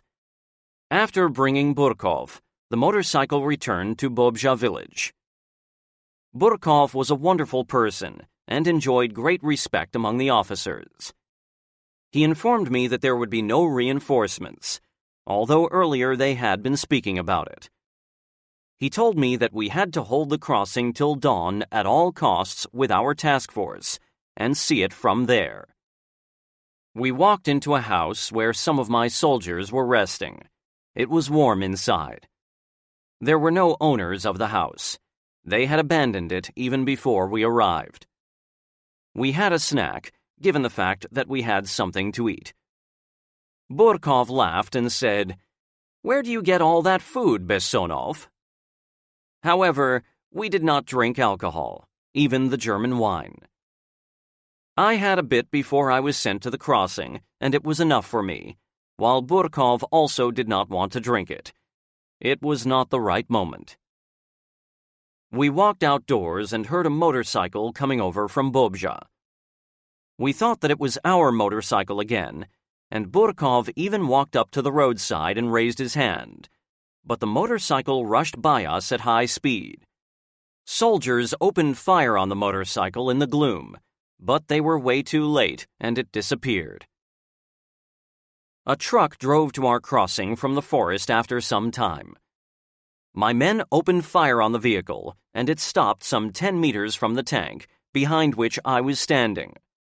I shouted to my orderly, "Fire," but he paused. Germans started to jump out from the back of the truck, shouting, "Ivanen! Ivanen!" I pulled an F1 hand grenade from my greatcoat pocket, loosened the pin, pulled it out, and threw the grenade into the back of the truck, continuing to shout to my soldiers, "Fire! Fire!" Then I threw the second hand grenade into the truck, but none of my grenades exploded, although I distinctly remember that I had pulled out the pins. The Germans, at least 15 of them, all ran away in the direction that the truck emerged from. I am sure that some of them got hurt by the fire of my platoon, but there were no bodies. We did not pursue them. How could we find them in the darkness of the night? Maybe we did wound someone, but we did not look for the escaping Germans. I forbade my soldiers to search the body of the truck, where my unexploded grenades were lying. I feared that they could go off. I climbed up the truck and inspected it myself, but did not find the grenades in the dark. I have been puzzled for a long time as to why the grenades did not explode, and have not been able to come to any conclusion. But in subsequent battles, I started to change grenades for the new ones, and more frequently and thoroughly inspected them, especially the fuses. At midnight of 16 January, the artillery section leader reported that at least 10 Tiger tanks had appeared at the forest edge in front of our defenses. I ordered them to open fire on the tanks. The 2 guns of the battery opened fire on them, but in the darkness you could see the armor-piercing shells hitting the front armor, ricocheting, and flying off into the sky with a loud ring. Our tanks also fired a few rounds and ceased fire. The tankers reported to Burkov that the tanks were not working properly and could not fire on the enemy. The first tank could not rotate its turret, while the second one also had some defects. Besides that, the second crew only had the driver and tank commander. When Burkov learned about this, he just spat on the ground, cursed, and said that the tank regiment was supposed to know what kind of tanks they were sending on such a responsible mission. Nevertheless, our fire stopped the enemy's tanks, but they opened intensive fire with armor-piercing and high-explosive shells on our defenses. We spent an awful night at that road crossing. The enemy's shells were exploding next to tanks and guns, but we did not have losses, and even the house that we had abandoned did not catch fire. Soldiers had only been able to dig skirmishers' trenches, which secured them from bullets, but not from artillery fire and splinters, while Burkov and I did not even have those shelters. We sat behind a tank. Captain Burkov asked me, "What do you think? Will we make it alive from here, or Germans will crush us here?" What could I, a 21-year-old lieutenant, answer to this? As far as I remember, in order to calm both of us down, I said, "Let's sit under the tank till dawn. It is not much time left, and we will see then. We will complete the mission. We will retreat to the hill which is behind us." After that, we had a smoke. Officers at the front received Kazbiek, Russian brand name, translator's note, cigarettes, or light tobacco in packs. I rarely smoked, but in hard situations I normally smoked mahorka, tobacco for hand-rolling issued to enlisted men, translator's note, giving my good tobacco away to those who preferred good tobacco and cigarettes. We were just a handful of soldiers at the crossing, while the enemy concentrated both tanks and infantry against us. Of course, we could not put up stubborn resistance. But the tanks did not attack us, and we, with Mochalov's machine guns, were able to throw attacking German infantry back all night long. Germans, as a rule, would not attack during the night. They only attacked at dawn or in daytime. So I thought, and I shared this with Burkov, that the Germans would attack en masse at dawn. Apparently, the enemy simply did not yet know what forces he was facing. It was impossible to see at nighttime. But with the coming of dawn, the Germans would attack with all their strength. They had to capture the road crossing in order to retreat to the west and avoid destruction by other Red Army units. Our infantry was not a problem for German tanks. 76mm guns were also too weak, while our two broken-down tanks could not fire and would be knocked out right away by the Tigers. Before morning, Captain Burkov made a decision to withdraw to the hill which was behind us, behind the road. "Let's say goodbye to each other. Apparently the Germans will not let us leave this road crossing alive. The dawn will come, and Fritz's tanks will crush us." This he said to me. Before it grew lighter, we withdrew our artillery and then ourselves went to the hill, following our guns. Having completed this maneuver, we wanted to dig in at the hill, but the soil there was also too hard, and we just lay down on the ground. It was growing light, and we had to watch out. Our two tanks also arrived. They safely hid behind the hill, as the reverse slope of the hill was steeper than the one facing the Germans. At dawn, the Germans started their attacks on the hill. At least 10 German tanks impudently attacked our positions. Yes, things looked bad for us. A line of attacking German infantry was walking across the field on our left flank. On our right flank, there was also a battle. We could hear machine gun bursts and gunfire. It was hard to understand what was going on over there. The Germans destroyed one of our tanks, the one that could not rotate the turret, on that hill. The second tank was firing on the Tigers, and even made them stop halfway up the slope. The battle intensified. We thought that reinforcements had arrived, but everything was mixed up, and we could not tell where the enemy and where the friendly troops were. Then Burkov ordered us to withdraw the artillery into the forest, while we stayed on the hill, which did not have any place to hide in. Then he gave us an order to retreat as well. It was only later that I understood that Burkov ordered us to retreat to the forest in order to save soldiers' lives, to save them for future battles. Before we reached the forest edge, Burkov was heavily wounded. He was standing on the step of a truck and was hurt when the driver accidentally passed too close to a tree. We laid him on a rain cape and carried him along the forest edge toward Bobja village, from which Kazienko sent me to the road crossing and ordered to hold it till dawn.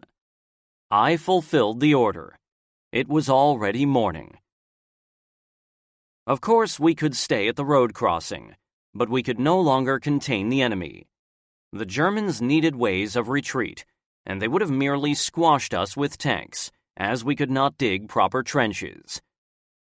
Nevertheless, we fulfilled the order of the battalion commander and held the positions almost till noon, withdrawing only on Burkov's order. It was hard to carry Maxim Tarasovich. The soldiers had to take turns very often. Soldiers drew my attention to footprints of German jackboots on the snow. The soles of their jackboots were covered with large nails. The footprints went deep into the forest. We sent out a squad to find a further road to Bobja and followed the squad at some distance, but did not encounter any Germans. Then we reached the well-rolled road that went to that village and curved to the right along the forest edge. We were planning to check who was in the village when a truck appeared on the road. The driver of the truck was an officer whom I knew. He told us that the village was occupied by our forces, the 2nd and the 3rd battalions of the brigade, while behind a hill, in another village, he had seen 1st Battalion Commander Kazienko. I asked him to drive Burkov to the medical platoon, as the driver knew Burkov as well. We put Burkov into the back of the truck, and I sent some soldiers as escort, and the truck left, while Lieutenant Mochalov, the machine gun platoon leader, and I went on to the battalion with our men. The soldiers, as well as Vasily Mochalov and I, were happy to have survived that hellish merry-go-round. We were walking on the road in a crowd, laughing and making jokes with each other. I lost my feeling of alertness, which happened to me quite rarely. If there had been an ambush, they would have slaughtered us all in no time. Several soldiers even drove on abandoned German motorcycles without fuel. They rolled down the hill very well, even without the engine working. The battalion met us fully armed. It turned out they mistook us for Germans. As they told me, they were about to open fire on us, but saw 2 tall guys, me and especially Mochalov. We called him a beanpole because of his height. They were happy to see us, as they thought we had been killed at the road crossing.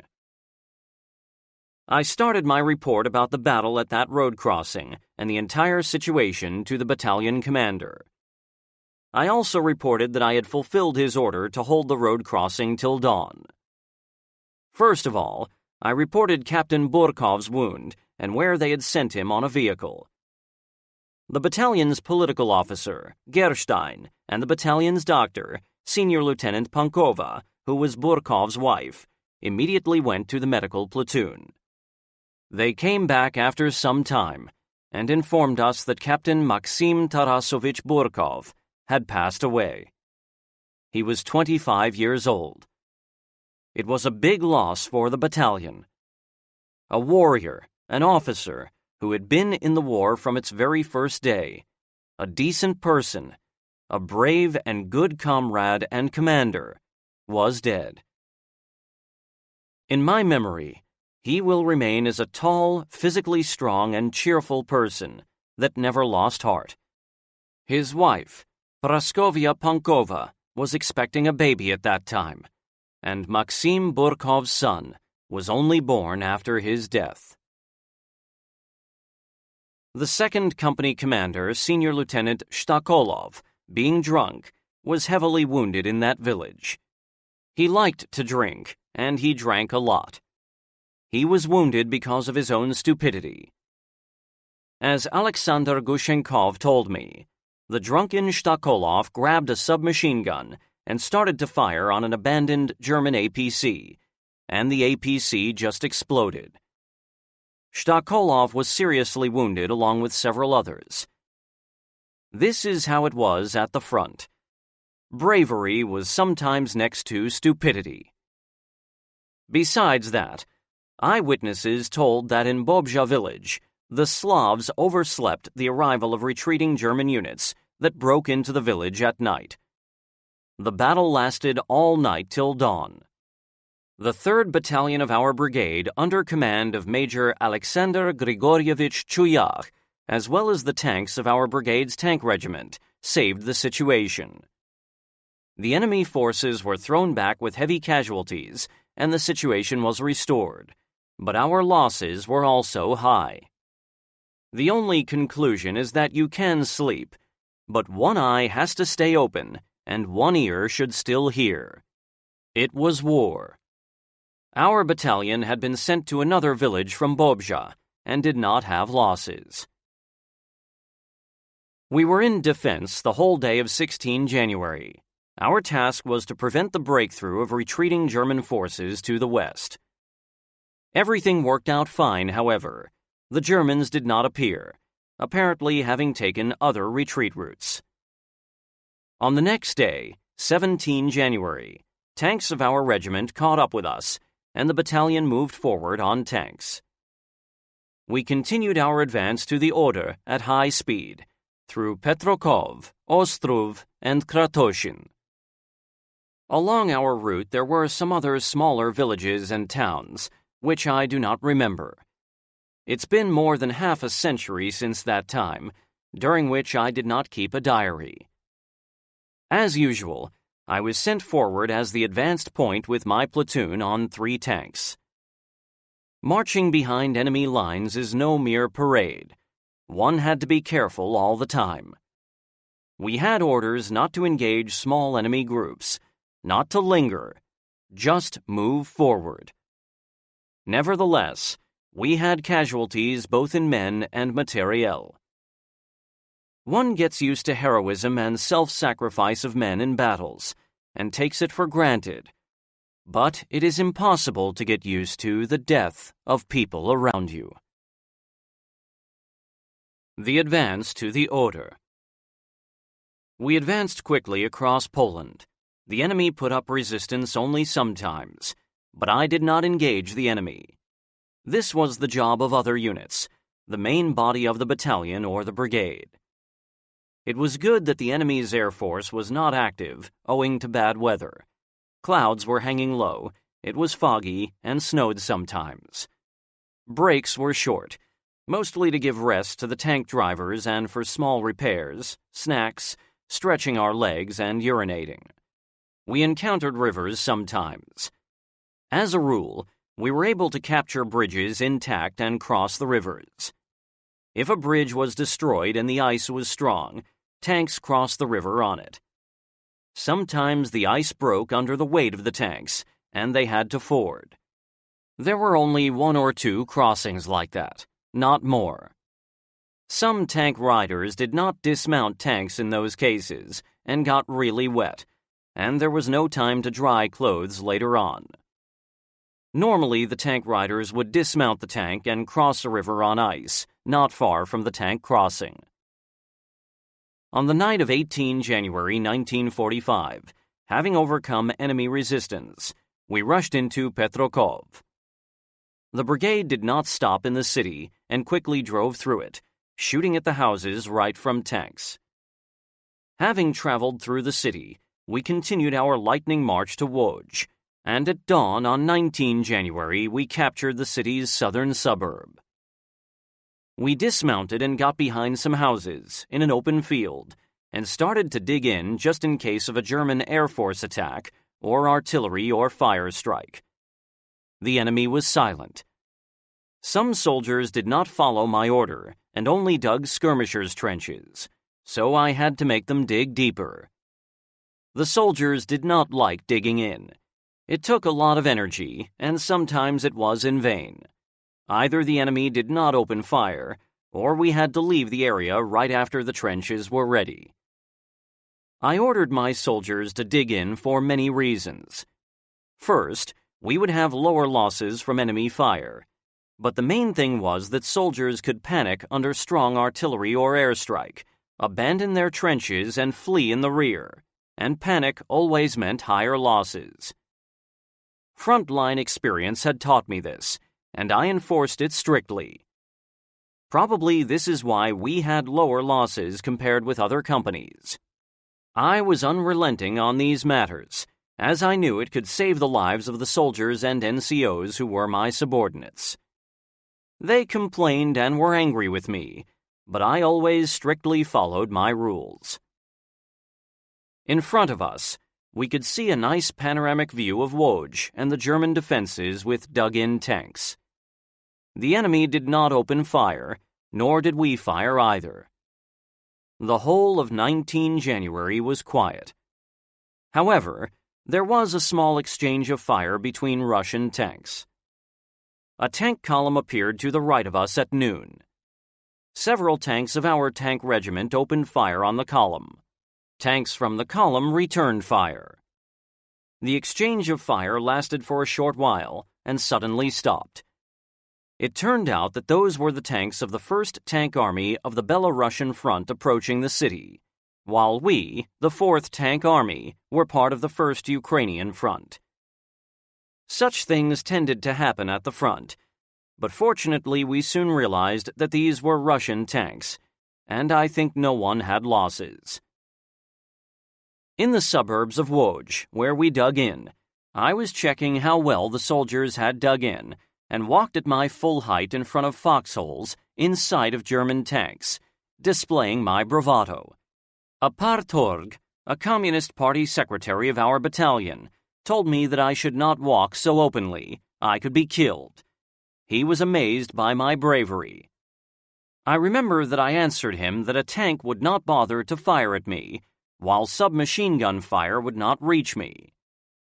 After that, the party secretary started to respect me and paid attention to me for the second time after the following incident. We were supposed to leave. As it turned out, we were not intended to capture Łódź. The tanks formed a column on the road, and the "Mount the Tanks" order came. Our tanks stood between two houses. I walked up to the tank commander and told him to move the tank a bit further forward and park behind a house, so that the enemy would not see us mounting the tank. Why should we take risks? As a response, some officers from the tank regiment and our battalion criticized me. No one understood the logic of my request. All kinds of shouting, obscene curses, and insults about my person were flying through the air. The tanks did not hide behind the houses as I requested, but remained where they were. While they were cursing me, 2 shots sounded in the air, and both shells hit the tanks that stood between the houses. After this, the tanks immediately moved forward and hid behind the houses. The great officers that had cursed me walked up to those tanks and saw a horrible picture. A high-explosive shell from a German Tiger tank had hit the back part of the tank, when soldiers of our company had already mounted it. The explosion killed almost everyone. Some soldiers were simply blown to pieces, and nothing remained of them. Some 7 or 8 soldiers were killed. The other tank did not have soldiers on it. The Germans did not fire anymore. Colonel Turkin, the brigade's commander, walked up to the scene, and when he realized what had happened, he told Stalyarov and Kozienko, "You know, Bessonov was right." We left the suburbs of Łódź and again my platoon on 3 tanks was ahead of the brigade. I had already mentioned that the Army's, Corps, and Brigade's task was to advance to the Oder as quickly as possible and establish a bridgehead on its western bank, in an area next to Keben, northwards from Wrocław.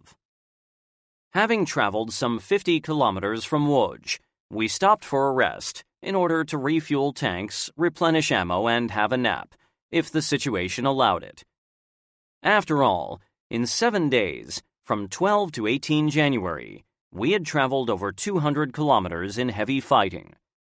In 24 hours, we would travel up to 50 kilometers almost without any sleep. We were quite exhausted. Penetrating deep into the enemy's rear, we were supposed to capture good river crossings and destroy enemy reserves, if we could not bypass them. Our rest was short, and on the night of 21 January we moved on. The Poles did not meet our warriors with the same attitude everywhere. Some met us with joy, others with distrust. Some villages did not have a single living soul. All the villagers would escape as soon as they heard the news of approaching Russian tanks. Once, when the battalion stopped for a break after a day-long march, I was ordered to move forward with 5 tanks in the night and capture an important road junction.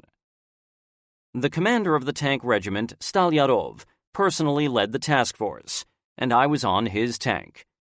Suddenly we spotted Fritz's, and Stalyarov asked me, "What should we do?" "Crush them," I answered. He dispatched this order to all the tanks over radio. It was actually clear that we did not have any other choice. The Germans were superior to us in numbers, but owing to the element of surprise, we smashed the well-armed unit into pieces. My soldiers displayed miracles of bravery, decisiveness, and fearlessness in the running battle. Some stayed on tanks, while others dismounted. Trucks and APCs were burning. Their crews abandoned some of them. Dead bodies of German soldiers were all around. We even managed to burn 2 Tiger tanks, while all the surviving German infantry fled. For some reason, we did not manage to take any prisoners. All the surviving Germans ran off. The remains of the column managed to disappear in the darkness, and we did not pursue them. The way forward for the brigade was open. My soldiers were coming up to me, excited and happy with their victory. We captured some war booty, but it was not the main thing. The main thing was our success. This shows the importance of the element of surprise in a night attack. The Germans did not expect such boldness from us, and did not organize the security of the column as they usually did. They paid dearly for this. For some reason, I remember that battle very well, probably because of our success and the absence of losses on our side. In our joy, we even had a bit of a drink, and drank a symbolic toast to Stalyarov and his tank crews. We slaughtered so many Germans in that battle that even Stalyarov, an experienced frontline commander, got sick, but alcohol got him back into shape. Until dawn, we moved forward, fulfilling the order given to us. We stopped in a village to get ourselves warm and stayed there till evening, waiting for the main body of the brigade. During the night of 22 January, the brigade moved on. From that time on, our company was riding on JS-2 tanks instead of T-34 in front of the brigade. The brigade was reinforced with 3 such vehicles. We moved at high speed, overtaking the German units that were retreating on other roads. We were also traveling at a significant distance from our infantry units. The situation called for a lightning-speed advance, in order to deprive the Germans of the chance to man the defendable and sometimes already fortified areas, especially the ones along the Oder. On the night of 23 January, we rushed into Ostrów, and after a short but stubborn battle, we captured the town. It was in that town that the Germans used Panzerfausts for the first time against our tanks, but they missed. We did not stay in that city for long, although the city had warehouses stuffed full of food, while we were already out of it, and we should have picked it up from there. Our field kitchen fell behind as usual. Having quickly left the city, we moved on. I made myself very comfortable behind the turret of a JS tank, as the space over the tank's engine was much larger than that of a T-34, and fell asleep. I slept so well that I did not even notice that our column had stopped. As it happened, the brigade commander with his staff had traveled with our battalion that night. They woke me up, and I jumped off the tank and walked forward. There I saw a JS-2 tank lying on its side on the ice of the frozen river. One could hear groaning and desperate pleas from under the tank. For some reason, no one was brave enough to assist the suffering men. I did not think long, and crawled under the tank and pulled 4 soldiers one by one from under the tank. It turned out that they were safe and sound, but a bit squashed and really scared. There were 3 or 4 soldiers more under the tank, but they had been crushed by the tank. As it turned out, the first JS-2 tank safely drove across the bridge, but the bridge could not stand the weight of the second tank, and it fell on its right side, pressing against the ice those who sat on the right side, as well as the tank commander. Those soldiers who sat on the left side of the tank were thrown to the sides, and they got off with some bruises. I was on the third tank. One of the soldiers that I pulled out later became my orderly. It was Andrei Ulyanovich Drozd. I went through the rest of the war with him. My soldiers wandered off to the huts in order to warm themselves and have a snack. An orderly found me at the capsized tank and informed me that Brigade Commander Turkin had called me. I ran up to the colonel and reported with all due ceremony. Majors Skriaga, Kazienko, Stalyarov, and someone else was there. Turkin told me, "Bessonov, order your soldiers not to execute any of the Germans who are in the village houses." I said yes and ran to fulfill the order. There were indeed Germans in the village. My guys were kicking them out of the houses, taking away their weapons. If a German resisted, they would finish him off, but in other cases they did not harm them at all. However, they confiscated all the Germans' watches. I ordered them to draw all the German soldiers up in a column of 2, but not to harm them. We were not going to execute them, squad leaders told me. We just took their weapons. I came back to the brigade commander and reported that his order had been fulfilled. All prisoners had been gathered from the huts and formed up. No one was planning to execute them. I noticed that in front of Turkin, there was a tall guy standing at attention in German uniform. The guy was holding a garrison cap on the bend of his arm and was reporting to Turkin clearly in Russian. It turned out that the man was an Uzbek.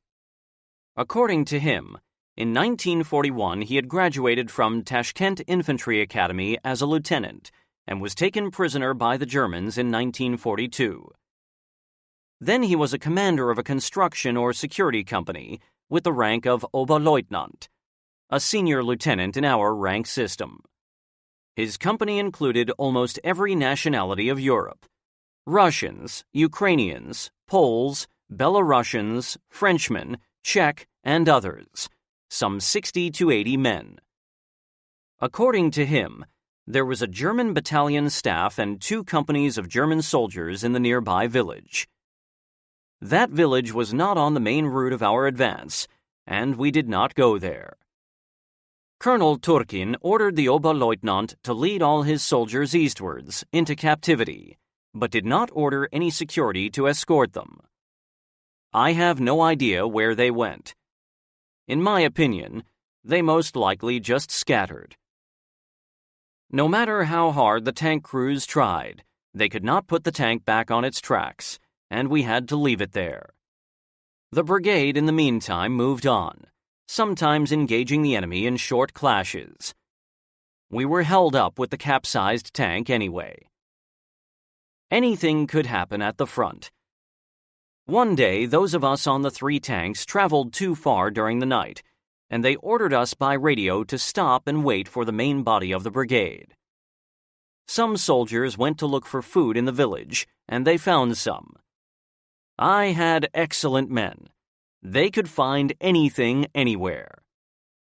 They brought 2 or 3 containers of milk and white bread that was still warm. We had not seen white bread and milk for a long time, and had an enjoyable meal. We were sitting in the house, enjoying the warmth. All of a sudden, the door opened and a senior lieutenant walked in. I looked at him and saw something familiar in his face.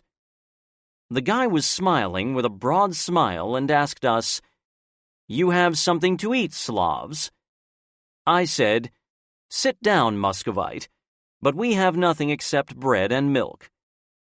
He replied, "How do you know that I am from Moscow?"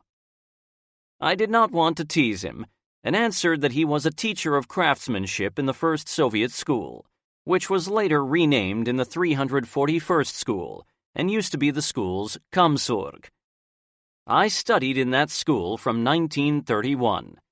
He said that everything was right, and we even recalled common acquaintances. Everyone was amazed. Could it really happen that, so far from Moscow, 2 men who knew each other met in the 4th year of the war? Such things also happen generally in life, not just in war. And again, we could not stay there for long. We had to move forward. Only forward. In the night of 24 January, we attacked the town of Kratoshin, straight off from the march. We traveled through the town quickly, and there was no serious opposition from the Germans. They just fired on us at several places. They were afraid to face our tanks with tank riders. In Poland, we would often travel through small settlements quickly, without dismounting tanks, firing from the tanks and throwing the enemy out of our way. On 25 January, we captured the town of Gernstadt in a battle. It was good that the enemy's air force was not there, and we could march both during day and night. As a rule, during the night we would stop once for 2 or 3 hours. We tried to get into houses, into a warm place. There were almost no stops during the day, and even if we had them, breaks were short, no more than 1 hour. It was rare that we stopped for a long time to warm the soldiers. We only had food twice a day, morning and evening. If the kitchen was there, the food was hot. Thus, in order not to be hungry during the day, we made do with trophies, mostly German tinned meat and hardtack. Sometimes we saw small loaves of black bread in plastic. The bread was not too hard, but it was tasteless. We did not really like it, but we ate it anyway. Our Russian bread would also freeze in our backpacks in the frost if you did not eat it on time. We stayed in a large village almost the whole night. Our company was housed in the former village school. According to practice, we appointed guards and dropped to the floor. I was not even hungry, like most other soldiers. We were almost dead from exhaustion. In the morning, after breakfast, our field kitchen was still with us. We walked up to the tanks to mount them, and I saw a carcass of a pig on our tank. I asked Savkin, "What is this? Are you looting the civilians?" He swore by God that it was not our pig, but the tankers. To hell with that pig, I thought, if the tankers took it. There were no owners anyway. Almost all day long we moved on without a battle. Although we were in the German rear, there were no German troops, and we did not hear a single shot during the day. Such days were rare and we were happy, especially given the fact that the enemy's air force was not there either. We had suffered losses in previous battles from the German Air Force, and although the losses were insignificant, the Air Force had delayed our advance. Finally, we stopped and parked our tanks by the walls of houses so that they would look like parts of huts and would not be so visible from the air. A tank crew officer walked up to me and said, "Bessonov, the spirit is mine, the pig is yours." And he pointed at the water tank that was filled with spirit. I answered, "Isn't it your pig, as Savkin told me?" The tanker replied, "Don't be angry with the men. They know you and they know that you would not allow this, so they said that the pig belonged to us." What could I do? I could not carry the pig 70 kilometers back. I called Savkin and shook my fist at him. He just said, "I'm sorry." Anyway, we were all hungry. "Well," I said, "fry the pig and do it fast. The order to move on can come any time." To be short, we fried a lot of pork on a stove in a house. The owners were not there. We ate all we could eat and fed the battalion commander with his staff, as well as the tank crews. We finished the pig and fed everyone that walked up to us. My soldier Shamrai cooked the food. He was a partisan from the Lvov area and a cook in civilian life. It is a pity that he was killed in Potsdam. At that moment, a mount the tanks order came, and we again moved ahead at high speed. There were cases when I slept so well during the night that I did not even wake up during the small night clashes with the Germans that occurred in some villages. The soldiers sympathized with me and did not wake me up. The squad leaders could manage by themselves. If necessary, they fired on the move. During the day, we sometimes ran into horse-drawn supply columns. All the personnel and their escorts were dressed in German uniforms. Among them were all nationalities except for the Russians: Kalmyks, Uzbeks, Tatars, Kazakhs, people from the Caucasus, and Poles. Apparently, the Germans did not trust the Russians and did not allow them to serve in supply units. We had different attitudes towards those men, but we did not show cruelty, did not abuse them, and did not execute them. I think once we fought a supply column of Kalmyks and soldiers of other nationalities as they tried to resist. They lost their heads and opened fire on us, and my soldiers did not like it. War is war. I never saw Russians or Ukrainians in supply columns, but met Vlasov's men in battle many times. They always put up stubborn resistance, and besides that shouted all kinds of offensive curses at us. They knew that there would be no mercy, and we did not give it. We never took them prisoners. Besides, they never surrendered, unlike the Germans. Sometimes tanks broke down and had to stop for small repairs. In such cases, the tank riders would, as a rule, stay with the tank. But if a tank needed more serious repair, the tank riders would travel along on another tank. One of our tanks broke down, and Sergeant Nikolai Savkin with his squad stayed in that village. Retreating Fritzes entered the village after we left and burnt the tank in battle. Savkin himself was killed, along with his men, among them Bespalyuk, Polishuk, and others. That's how it was. There were no major engagements, but platoons had fewer and fewer soldiers left. We went through the whole of Poland fighting constantly. Sometimes the enemy put up stubborn resistance, while sometimes our arrival in a city or a village was totally unexpected for the Germans. One village still had electric lights and even a policeman on a street crossing when we drove in. At first, he did not understand which tanks these were, but as soon as we drove closer, he realized who we were and ran away from his post. He was off like a flash. I have already mentioned that Germans run very fast. I also remember the following incident. We stopped after a march at a detached house, and the soldiers decided to go into one of them to get warm. It was dark and quiet in the house. As soon as some 5 men walked into the house, several shots sounded in the air. The soldiers ran out of the house. One of them was lightly wounded.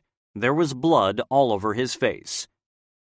I was standing at the house next to a tank, and my soldiers reported to me what had happened. I ordered them to toss hand grenades through the windows, but then we changed our mind. We might also kill our own soldiers. We rushed into the house and opened fire with submachine guns and illuminated it with flashlights. We found 2 men and a woman in the house. They were Poles, and we asked them who had fired. They answered that those were Schwabs, that is, Germans, and pointed at the attic. We found 2 Germans there. They had both been killed in the exchange of fire. The Poles informed us that one of them was a lieutenant colonel, and the second was a captain. The lieutenant colonel was the city's commandant, while the captain was his deputy. The Poles told me that they were afraid to warn us, as the Germans threatened to execute them. The soldiers stayed in the house, while I went away and left them alone, especially as a mount the tanks order came, and we again moved on forward to the west. In general, our battalion's and the brigade's actions deep in the German rear in winter 1945 were a military success. I do not know about the other companies, but our company did not have high casualties. The brigade was moving forward at high speed, and as a result, we were at a significant distance from the Field Army's infantry units. We had certain difficulties because of this. In particular, it was harder to supply tanks with fuel and ammo. We arrived at the Oder on 23 or 24 January 1945, with only our company and the battalion commander with his deputies. Other companies of the battalion were at that time engaged in battles with German reserves that had arrived. By that time, other units of our corps, the 17th Guards Mechanized Brigade, with some units of the 16th Guards Mechanized Brigade, had already crossed the river after heavy fighting. As for us, we crossed the river relatively safely on a small ferry, although under German bombs. Finally, the German Air Force appeared again. The Germans were still putting up resistance on the other side, and the company, assaulting the German strongpoint jointly with units of the 17th Guards Mechanized Brigade, managed to throw the Germans back. By the way, the commander of our 4th Tank Army, General Lilyushenko, was already there at the crossing, and that was just 2 days after the 15th Guards Brigade had crossed the Oder. We captured the German town of Kaben together with a company from another brigade. Having reached its western outskirts, we stopped. For some reason, Battalion Commander Kozienko was also there. He was receiving orders for attack, first from the commander of the 17th Guards Mechanized Brigade, and several days later from the Chief of Staff of the 6th Guards Mechanized Corps, Colonel Karyetsky. Our company was defending the crossing and other dangerous approaches. We put ourselves in order in Kaben, even getting our hair cut by the medic. They never shaved soldiers' heads at the front. Somehow washed ourselves, mostly the upper parts of our bodies. It was a pity that from time to time we were disturbed by the German Air Force, but apart from that, it was almost paradise. Even our kitchen drove up. Both our bodies and souls rested, and we could even sleep in warm houses. The main body of the brigade caught up with us several days later. The 2nd and the 3rd companies of the battalion also joined us. They arrived quite depleted, but they were immediately thrown into battle to assist the 17th Guards Brigade that was trying to extend the bridgehead before strong German reinforcements arrived. The battalion commander ordered me to report to the Corps Chief of Staff, Colonel Karyetsky. When I arrived and reported, he looked at me and said, "You know what, Bessonov? You have been in the brigade for a long time. Kozienko sent you here on my order. Your task is to guard the crossing, the Corps staff, as well as put out fires in the city. You take the mansion across the street from my staff, and always be there at hand. Do not let any other units into the mansion. This is how I got the mansion for my platoon and the 2nd platoon of the company, a total of not more than 30 men. Vunov's and Gushenkov's platoons, in turn, followed the battalion together with the company commander. The mansion was rich. It had everything one could imagine. There was enough food, and the soldiers cooked it themselves. Soldiers would be cooking all day long, grilling something and drinking tea. We did not drink alcohol, except for some weak wine. Anything could be found in the mansion's cellar. We slept on beds. I had a wide bed with rich linen and a satin blanket. I could take off my clothes before going to bed. We threw away our underwear and replaced it with German silk underwear. Everything would have been just perfect if only Karyetsky did not send us to put out fires and on guard duty during air raids against the crossing. Soldiers of our arriving infantry units set the houses on fire as revenge for their houses burnt down by the Germans in the Soviet Union. We did not have any equipment to extinguish the fire, so we would just come and stand at a burning house, watching until it burnt to ashes. That's why the most effective measure was to send patrols and catch the arsonists. It helped, but not in all cases. Sometimes we were just pretending to be extinguishing the fire, so that Karyetsky did not rebuke us. I should say that period was a rest for the platoon.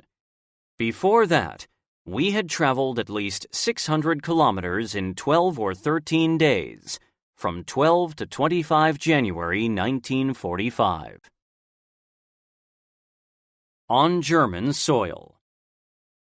We were now on German territory, and everything there was different from what we saw in Poland. Highways were covered with asphalt. Roads to fields and barns were covered with cobblestone. We saw clean pine woods without any brushwood, rich houses and mansions, small roadside villages and farms with peaked red tile roofs. However, there was not a single living soul in the city. The population had been evacuated westwards, far across the Oder, leaving all their belongings in the houses, including cattle and poultry. Some guys found 2 really old women in Kaben when searching for German soldiers, but they did not find anyone else. Our rest at the resort did not last long. One day, Colonel Karyetsky called me and ordered the battalion to depart, giving me a truck and explaining the route to me. We left the resort with sadness. I found the battalion in a village where it had stopped for a midday rest and reported my arrival to both Battalion Commander Kozienko and Company Commander Chernyshov. I accommodated my soldiers and went to the house where some officers gathered for lunch. They greeted me with joy, almost shouting hurrah. The officers were a bit tipsy and were fooling around. They made me sit down at the table and poured a strafnaya, or punishment glass, for me. A punishment glass is an extra glass of wine or vodka that a person has to drink if he or she is late for a party. Translator's comment. I noticed that besides Vyunov, Kies, Gushenkov, Belyakov, Tsikhanovsky, and Mochalov, there was a strange lieutenant in the house. I was introduced to him. This was Fyodor Popov, with whom we fought till the end of the war. A brave, middle-sized, physically fit, and modest person, he became a good comrade to me. Besides him, Lieutenant Grigory Mikheyev arrived in the company in those days to replace wounded Pyotr Shakula as a platoon leader. A native of Siberia, he was a big and physically strong guy. Later, we became good friends. He came to us from the signal platoon. He was dismissed from that office for drunk driving when he lost control over the truck of the signals platoon and the truck capsized. However, they put it back on wheels later. No one was hurt, but Mikheyev was punished and appointed platoon leader in a motor rifle company. On the evening of 4 February, we started our tank raid. The battles that followed were bitter. The Germans resisted stubbornly, holding on to every village and hill. The enemy threw Vlasov's soldiers against us. We would defeat them as well, but I should say they fought better than the Germans. The Germans deployed Panzerfaust anti-tank missiles en masse against our tanks. It was a dreadful close-range weapon against our tanks and other vehicles. A Panzerfaust easily penetrated a T-34 tank.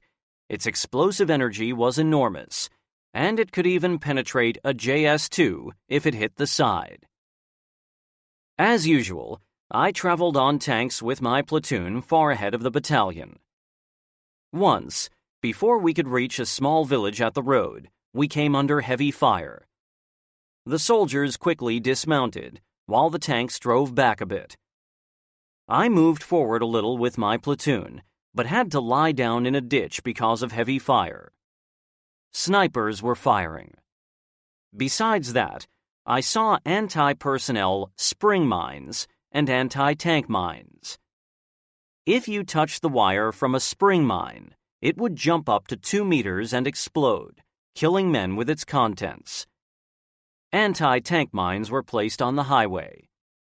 Vyunov arrived with his platoon, but he acted smarter. He did not move along the asphalt highway, but moved a bit to the right and advanced through a young forest. Eventually, his soldiers also had to lie down in front of the village. Chernyshov came running. I had not seen him for a long time. As always, he started to shout, "Forward, Bessonov! Forward!" I told him, "Wait, Nikolai. Look around. Can't you see the mines on the road and snipers firing? Vyunov's position is better now. He should attack the village." We shouted forward to Vyunov, but either he did not hear us or was also pinned down by snipers. But at all events, his soldiers remained on the ground. Chernyshov wanted to run there, and I tried to talk him out of it, putting it bluntly. They will kill you. I recommended he go back and bring up the heavy JS-2 tanks, but Chernyshov did not listen to my advice. He jumped up, and before he made 2 steps from the ditch, a shot sounded in the air, and Nikolai fell down. We pulled him into the ditch and bandaged him. He was wounded in his chest. After that, we carried him at the rear. All this time, Chernyshov was unconscious. This incident happened around 8 or 10 February, and he had to stay in hospital until 18 April 1945. A JS-2 tank drove up to us at that moment. The soldiers indicated targets to the tank commander, and the tank fired its 122mm gun. All of a sudden, I saw 3 German self-propelled guns, we also call them assault guns, rushing out one by one from behind the houses several meters from us. Our tank opened fire on them, but they quickly disappeared behind a bend of the highway. I got my soldiers to attack, and shouting, "Forward! Follow me! Forward!" I ran along the ditch, jumping across the detonation wires of spring mines. What an idiot! The soldiers were smarter than me and ran on the field to the right and left from the highway. There were no mines there. We rushed into the village. Vyunov and his platoon also broke into the houses on the outskirts of the village. The enemy fled. My men searched the houses, but they were abandoned. Not a single human soul was there. We waited for the battalion commander with his staff. He already knew about Chernyshov's wound. After that, T-34 tanks with Major Stalyarov, commander of the tank regiment, arrived. Battalion commander Major Kozienko called me up. Political officer Gerstein and the battalion's chief of staff, Captain Grigoriev, were also there. Kozienko told me that they had decided to appoint Senior Lieutenant Grigory Vyunov the company commander in place of the wounded Chernyshov. Vyunov had arrived at the battalion as late as October 1944 and was 5 or 6 years older than me. I replied to Kozienko that I had been in the battalion from August 1943, that it was my 4th operation, and I was always the last officer to remain in the company, de facto leading the company, and did not I deserve to become the company's commander? Major Kozienko told me that he made the decision jointly with Gerstein and Grigoriev, and that it was not just his decision. So I again remained platoon leader. Somehow I was not very lucky when it came to promotion. The following battles were very hard for us, and we were losing a lot of men. The Germans threw Volkssturm, the German Home Guard, translator's note, against us. Old guys and young boys armed with Panzerfausts, who resisted most stubbornly. Sometimes they fought to the last man. Every day we had losses in men and equipment. We could achieve almost no deep penetration into the German rear, as we had in the Ukraine and Poland. Battles took place day and night, and this really exhausted us. The battalion attacked as a concentrated task force with all 3 companies, or all that remained of them. The Germans, in turn, only retreated to consolidate their positions at another place that was prepared for defense. The population fled from us. Traces of panic flight were everywhere. We saw cases, bicycles, pillows, and other things in the ditches. All villages, both small and large, were abandoned. No one stayed behind. Cattle, poultry, and other things were left behind, so we did not stay hungry. On the contrary, we ate as much as we could cook during short breaks. Once our column caught up with fleeing local civilians. It was a column of stiff old men, children and women of different ages. Some traveled on carts, some walked and pushed carriages with their belongings that they could carry. Some had backpacks on their backs. We stopped all those people, and in our broken German explained to them that they should go back to their homes. The battalion traveled on in order to complete the mission, and we do not know where the Germans went. We had other things on our minds. We never harassed German civilians. We did not rob them, did not search them, and did not take anything away. To be honest, I was very strict about this with my soldiers, and I think that other officers were also of the same opinion. We did not rape women, or at least such things never happened in our company or battalion. The senior officers were also very strict about such things both in the battalion and the brigade. Besides that, I personally warned many soldiers about my strictness in this respect. Not only in my company, but also in the other companies of the battalion, they knew about my attitudes, and even the most notorious soldiers were afraid of me. Why? I was the veteran of the battalion. I had been through it all, and there had been a lot of rumors, known as soldiers' radio, about my strictness. Even the most undisciplined and impudent soldiers didn't mess with me. Many times I heard, "Bessonov is coming," especially after a rumor that I almost executed a soldier for disgraceful behavior. This thing did not take place in reality, but there was a rumor, and some believed it. It was a cloudy day.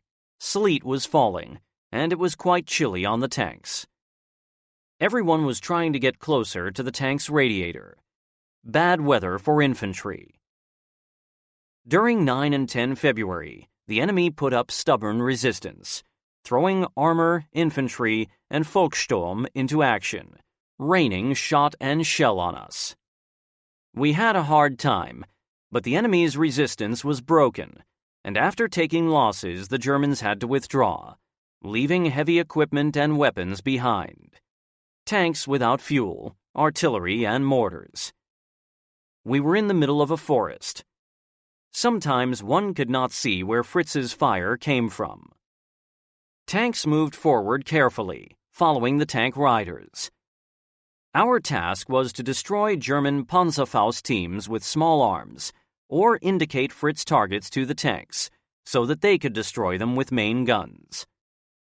The enemy tried to stop our advance by all means, laying ambushes, sometimes with very small groups, which was almost a suicide mission, with its only goal being to stop us and inflict casualties on us.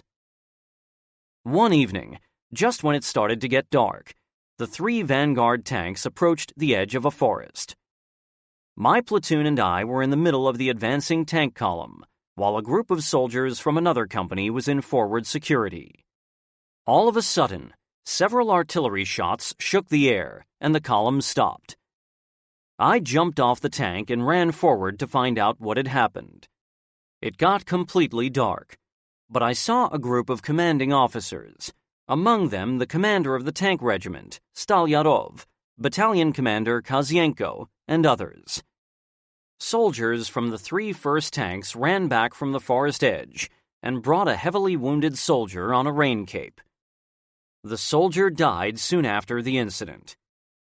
According to the soldiers, at the forest edge they came under fire from German assault guns. One of our tanks was knocked out. Almost an entire escorting tank rider squad died, and only a few wounded survived. 2 other tanks tried to evade fire. One crew abandoned their vehicle, but the driver went into reverse, and the tank rolled backwards without the crew. The regiment commander ordered the tank to be stopped and brought back to the column. The order was carried out. The commanders did not dare to mount a night attack, so the attack was shifted to the next morning. At dawn, the battalion, all that was left of its 3 companies, started to advance through the forest to the left of the road. We did not know anything about the enemy. At first, everything was nice and quiet. No shots were fired at us. The enemy did not see us, and we did not see the enemy.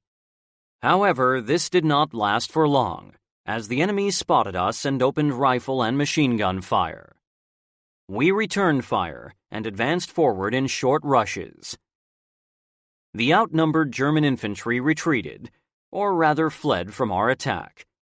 However, we came under fire from 3 German assault guns, which turned out to be some 50 meters from us. We had to take cover behind trees, as the assault guns fired at almost every single soldier. My orderly and I were lying under a tree, which was hit by a shell, a meter from the ground. We were shell-shocked. The tree was cut down, but we remained unharmed and sneaked to another tree. We were lucky again, not for the first time. We did not know what to do, as the tanks did not support us, staying far behind. But the 3rd Company commander, Kostienko, quickly came up with a solution. He brought a heavy JS-2 tank almost to our line and indicated targets, the assault guns, to the crew. The tank fired 2 shots from its heavy gun, 122 mm, and one assault gun literally fell apart, while the second round penetrated 2 assault guns at once. I had never seen such a miracle before. Our way was free. The battalion advanced a bit further through the forest, and the enemy was nowhere to be seen.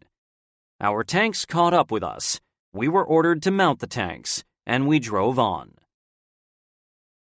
Overcoming the stubborn resistance of the enemy, during the night of 11 February, our battalion with the other battalions of the brigade crossed the Bober River and then crossed the Neisse River on 16 February. We were already some 105 or 110 kilometers from Berlin. The Neisse was deep and wide in the place where we crossed it. There was a good multi-ton bridge across the river, but it was booby-trapped, and German battle engineers were waiting for the order to blow the bridge up. However, guys from the brigade's scout company captured the bridge and killed all the battle engineers. They received help from a Russian girl that the Germans must have known, She worked at the farm next to the bridge. Thus, we were able to cross the river on the bridge and set up defenses on the left flank of the brigade, no more than 100 meters from the river. The 2nd and the 3rd battalions of the brigade were in defense to the right of us, some 250 meters from the river. We did not have enough forces to advance any further. Our company had just 10 or 15 soldiers when it arrived at the bridgehead at Nysa. Gushenkov had probably just 3 or 5 soldiers with 1 Maxim machine gun left. Besides this, the company had Company Commander Vyunov, platoon leaders Gushenkov and me, Sergeant Major Brachenko, medic Brotherly Hart, clerk Chulkin, and a company commander's orderly. The company's total strength was just 22 or 23 men. At the beginning of the operation on 12 January 1945, the company had had up to 100 men. Our company's losses were up to 80% of personnel. The other companies were not in a better position. Company Commander Nikolai Chernyshov was heavily wounded. Platoon leaders Shakula and Mikheyev were lightly wounded. We earned our victory at a high price. A very high price. It was not only our battalion that suffered significant losses, but also the other 2 battalions of the brigade, as well as the tank regiment. All tanks were out of action. Just 3 or 4 tanks could still move, but they could not fire. Their main guns were broken. However, even these tanks could make it to our bridgehead on the Nysa River in order to make a show of armor. This contained the Germans to a certain extent. Tanks are still tanks. Brigade Commander Colonel Turkin was at that time recovering from a wound in a hospital. The brigade was under the Brigade Chief of Staff, Lieutenant Colonel Arkady Arkhipov. Turkin was wounded in the following incident. In front of a village, we were caught by German fire. Tanks stopped, tank riders dismounted, and we moved forward a bit and lay down. I had to clarify the situation, find out where the enemy was and what forces opposed us. Some other officers were with me at that point. I sent several men to find out what was going on. I did not like to attack without knowing anything about the enemy. The scout party returned and reported that they did not see the enemy, but Germans had fired on them from basements and house windows. My 3 tanks bluntly refused to continue the attack, but the main body of the brigade was about to arrive. While I was thinking whether I should attack the enemy, it drove up. Brigade Commander Colonel Turkin and the brigade's tank regiment commander Major Stalyarov arrived at the scene. I reported the reason for our stop, but they did not believe me. Turkin told me, "You got scared by a single Fritz. There is no one there. You just thought you saw someone. Forward, Bessonov." They got into their APC, and as soon as they had driven some 100 meters, a Panzerfaust team knocked out their APC. Both Turkin and Stalyarov were wounded, while the APC crew was killed. Our tanks arrived and opened fire from main guns. The company went forward, firing on the move. The enemy fled. The bridgehead at the Nysa River was very small. It was exposed even to machine gun fire, while German artillery fired at us day and night. Soldiers talked about an armored train firing at us, but I was not sure about that. We did have sufficient force to extend the bridgehead, and although the Germans brought up reinforcements, their infantry was not numerous either. They did not bring any tanks, as they must have suffered too heavy losses. We stayed for some 5 or 6 days at the bridgehead, and the Germans gave us no respite, day or night. The Germans were in bushes not more than 50 meters from our company, and threw themselves at us several times, day and night. But the soldiers of my platoon opened heavy fire every time, while Lieutenant Gushenkov's machine gun cut them down without mercy and they had to fall back with losses. The Air Force bombed us during the day, dropping bombs at the bridge, but fortunately for us, they all missed. The Germans even launched torpedoes down the river to hit the bridge. The torpedoes were quite powerful, but they all missed the bridge, hit the banks of the river, and exploded not far from the bridge. The Germans used a new weapon against our infantry. At least I had not seen such a weapon before. They dropped boxes or containers from the planes.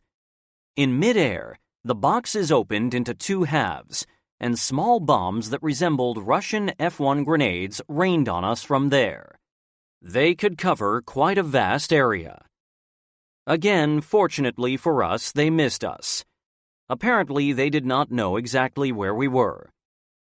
We could not dig in, as the water table was too high.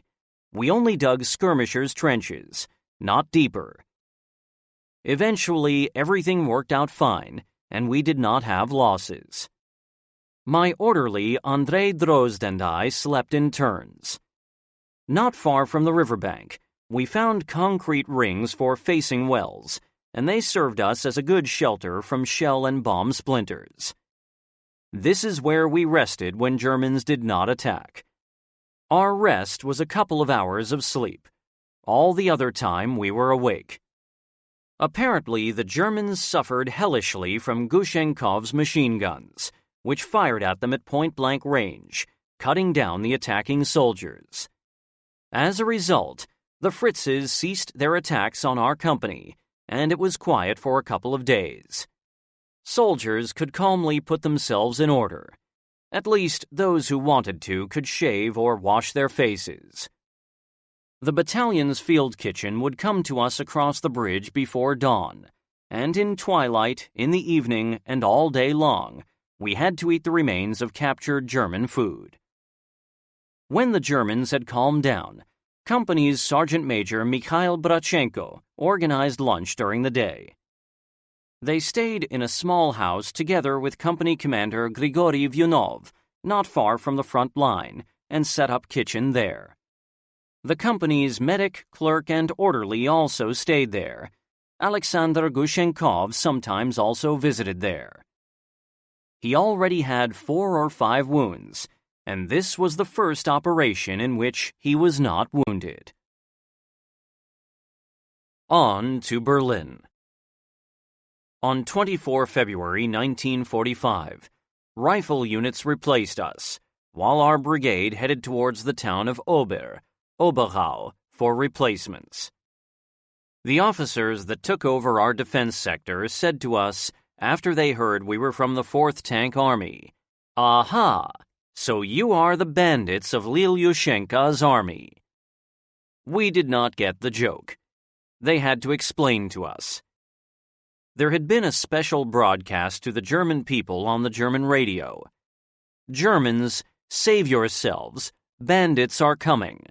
The tank crews of General Ilyushenko." One can conclude that our 4th Tank Army, including our brigade, had played an important role in destruction of the German troops if we scared the Nazi top brass so much. We stayed in Ober until 11 or 12 April 1945, when the Berlin operation, the last operation of the war, commenced. We were so exhausted that for the first 2 or 3 days we just slept and did not wake up. After breakfast we would sleep till lunch, and then sleep again till evening. In the evenings we would play cards or write letters home, and then sleep again till morning. It is interesting that the entire company stayed in one house.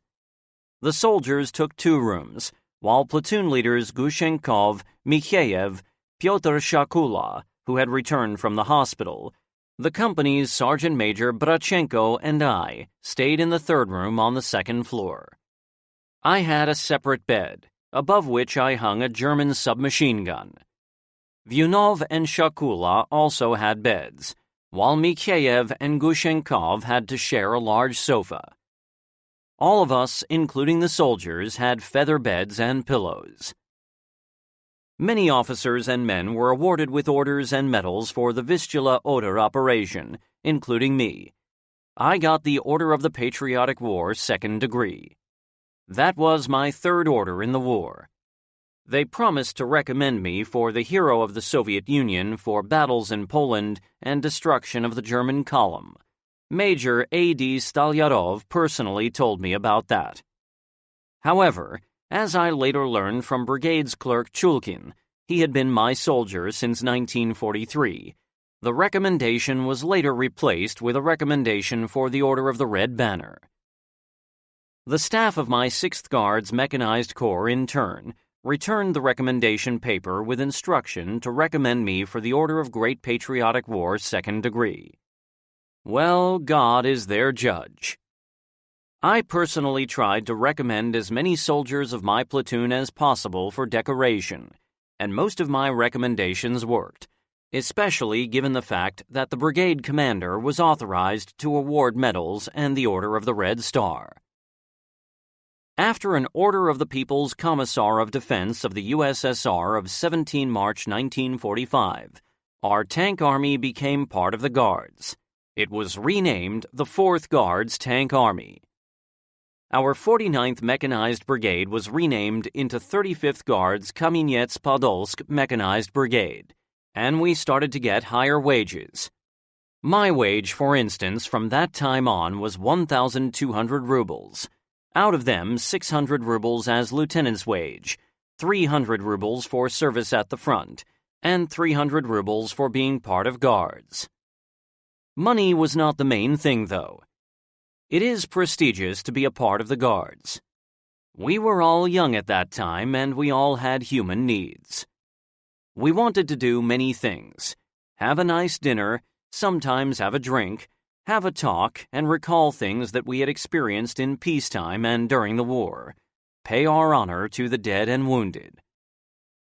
The battalion commander and Zampolit came to us one sunny day and told us that it was time to stop sleeping and start doing business. Train the soldiers. We also had to be on alert, as there were groups of stray Germans roaming the area who tried to go to the west, having come out of different encirclements. Alex Belyakov took prisoner several stray Fritzes, and some Germans were killed when trying to resist. We started to go to a nearby field for tactical training, but we did that as a pure formality, mostly resting. The replacements had not arrived yet. The real training was still ahead, after the replacements arrived. That was when we had to train the newcomers to fight the war. So far, there were very few of us. The battalion was almost completely wiped out. It was already March, and it was nice warm weather in Germany. Soon afterwards, we received summer uniforms, throwing away the old winter uniforms, which we had worn for over 4 months, since November 1944. Despite that, we would change underwear more often. Mostly we had German silk underwear, as there was plenty of it in abandoned German houses. Nevertheless, on pictures taken at Prague upon my return from the hospital, I am dressed in winter woolen trousers and a gymnastiorka tunic. Apparently, I had not changed into summer uniform. I could afford it, but the battalion's commander tolerated this, knowing my love of warm clothes. Just like many others, in Ober I ordered leather jackboots and a woolen garrison cap for myself, although during the summer we would all normally wear field caps. Soldiers and sergeants, who had already fought the war in the battalion, started to come back to the battalion from hospitals, and finally we were fully manned. Many soldiers were Russians who had been taken from the USSR into Germany and had worked in Germany on farms or in German industries. We had to train them a lot. We had to teach them how to fight the war. In my platoon, I only had soldiers who had fought in the platoons of the company before being wounded. I was glad to see them. They knew me, and I also knew them from previous battles. My orderly Drozd, with his companion, showed initiative and brought a cheese. It was the size of a car wheel, chicken, and other poultry, spirits, flour, butter, sugar, and even 2 cows. We had around 40 chickens, not to mention the other things. We organized cooking by the soldiers of the company who knew how to cook, and soon most of the soldiers of our depleted company stopped going to the battalion's kitchen. One would come back from the training for lunch, have a bit of alcohol, a snack, and then eat borscht or chicken soup, fried potatoes, and roast meat of chicken, followed by tea or stewed fruits, and pierogi or donuts. We were already sick and tired of the battalion's kitchen with its cabbage soup, or pork fat soup. In the mornings, soldiers had milk with fresh white bread and cheese and something else. I was even scolded by the battalion's commanders because my soldiers were not eating anything from the battalion's kitchen. For some reason, they called me, not the company commander or the company's sergeant major, and told me to stop the mess and feed soldiers only from the kitchen. After that, they told me that though my platoon had experienced soldiers that had seen the war, many of them were to go to other platoons and companies as squad leaders in order to bolster the green soldiers. Then they asked me, "Do you know why the soldiers want to be in your platoon?" I answered that they would probably want to be under command of battalions and companies veteran. They answered, "No, not because of that. The soldiers say that no one gets killed in your platoon." After that, they showed me statistics that my platoon did not lose anyone in the previous 2 or 3 months, just had wounded that returned to the platoon later. I had not paid attention to the fact that my platoon only had old hands. The soldiers had noticed that and asked to transfer to my platoon.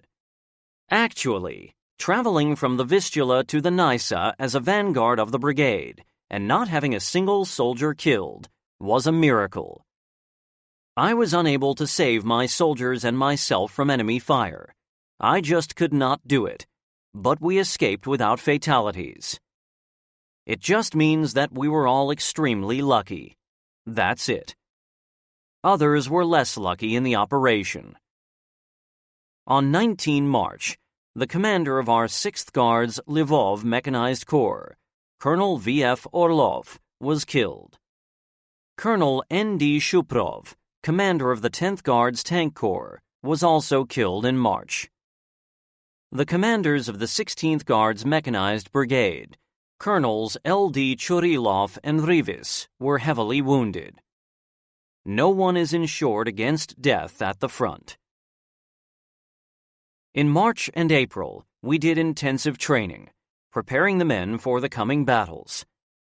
We knew that it would be the last battle, the last operation for the ultimate destruction of Nazi troops, and then peace would finally come. We did not know when exactly the all-out offensive would start, but sometime around April 12, we left Ober and concentrated for the offensive closer to the front line, in a waiting area. We marched on foot to the waiting area. Normally, we would only march at night, and in daytime all traffic died out. The enemy must not know where the main strike would come. All the personal equipment that we had in the company, we gave to the Deputy Battalion Commander for Logistics, Zaitsev, who had a small support unit.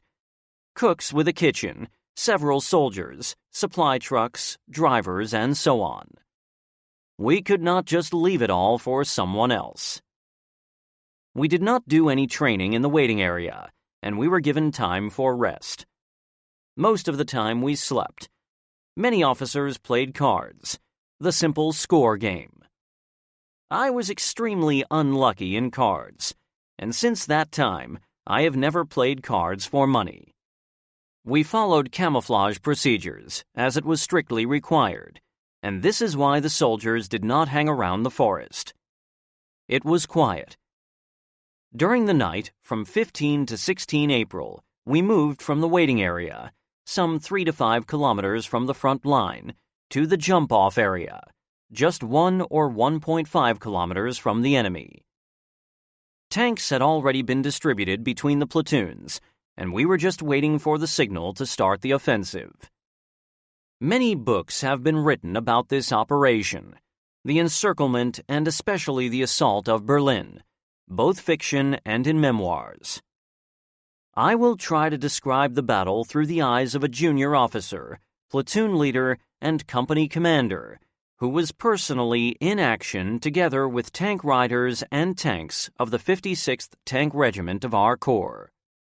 I assaulted the enemy together with my men, and I knew what it cost us to drive the enemy out from his positions. The Berlin-Prague Operation. The artillery barrage opened early on the morning of 16 April 1945. Then, bombers and ground attack planes delivered strong strikes on the enemy's defenses. After the infantry units had broken through, it was our tank army's turn to go into battle. Tanks with tank riders had already lined up in a column on a road that ran along the edge of a wood. For some reason, a heavy silence hung in the air. We could not see the enemy, and it was a bit scary. It is always hard to get used again to combat operations conditions after a break, especially given the fact that many of the soldiers had not been in action before and did not feel confident. That is why there was some chaos. When we started to mount our tanks after the battalion commander's order, the Germans opened artillery fire on us. It was extremely unexpected, and the barrage was short, but concentrated and juicy. We were all gone from the tanks in a twinkle of an eye, and our entire battalion ran into the wood. However, after we had covered some 100 meters, we stopped and came back to our senses, especially now that the barrage had ceased. We ran back to the tanks. It was silent again. The only casualty in our company was the senior lieutenant, Grigory Vyunov, who was wounded in the head. He was quickly sent to a hospital, and I never saw him again and did not hear anything about him. The battalion commander ordered me to take over the company. We quickly debriefed the situation, received our portion of obscene curses, calmed down, and received an order not to leave the tanks. After some time, our column moved forward, to the west. Again, I was the only officer remaining in the company. Shakula was wounded again and was hanging around the administrative platoon of the battalion. Gushenkov was apparently also in hospital, while Grigory Mikheyev stayed with the damaged tanks. But I was once more unlucky with promotion. Several days later, Senior Lieutenant Chernyshov came back from hospital. He came running into my shelter during a fast-paced battle for a village and told me that following the battalion commander's decision, he had been appointed company commander. We were conducting the offensive in difficult forest terrain that abounded with rivers, channels, and swampy areas. We had to stick to the roads, which crippled our maneuvers. The enemy put up stubborn resistance.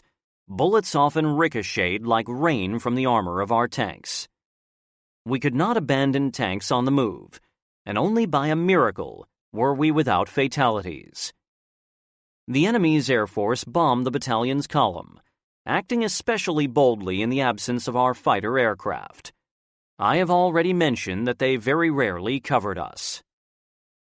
The roads were covered with mines, blocked with barricades and heaps of rubbish, especially in built-up areas and in front of them, as well as under railway and road bridges, which had high embankments. They used Panzerfausts against our tanks. Battles raged during day and night without any break, and this was seriously exhausting. The Germans were afraid of us Russian soldiers. Sometimes we saw unfinished hot meals in houses. Cattle was abandoned in barns.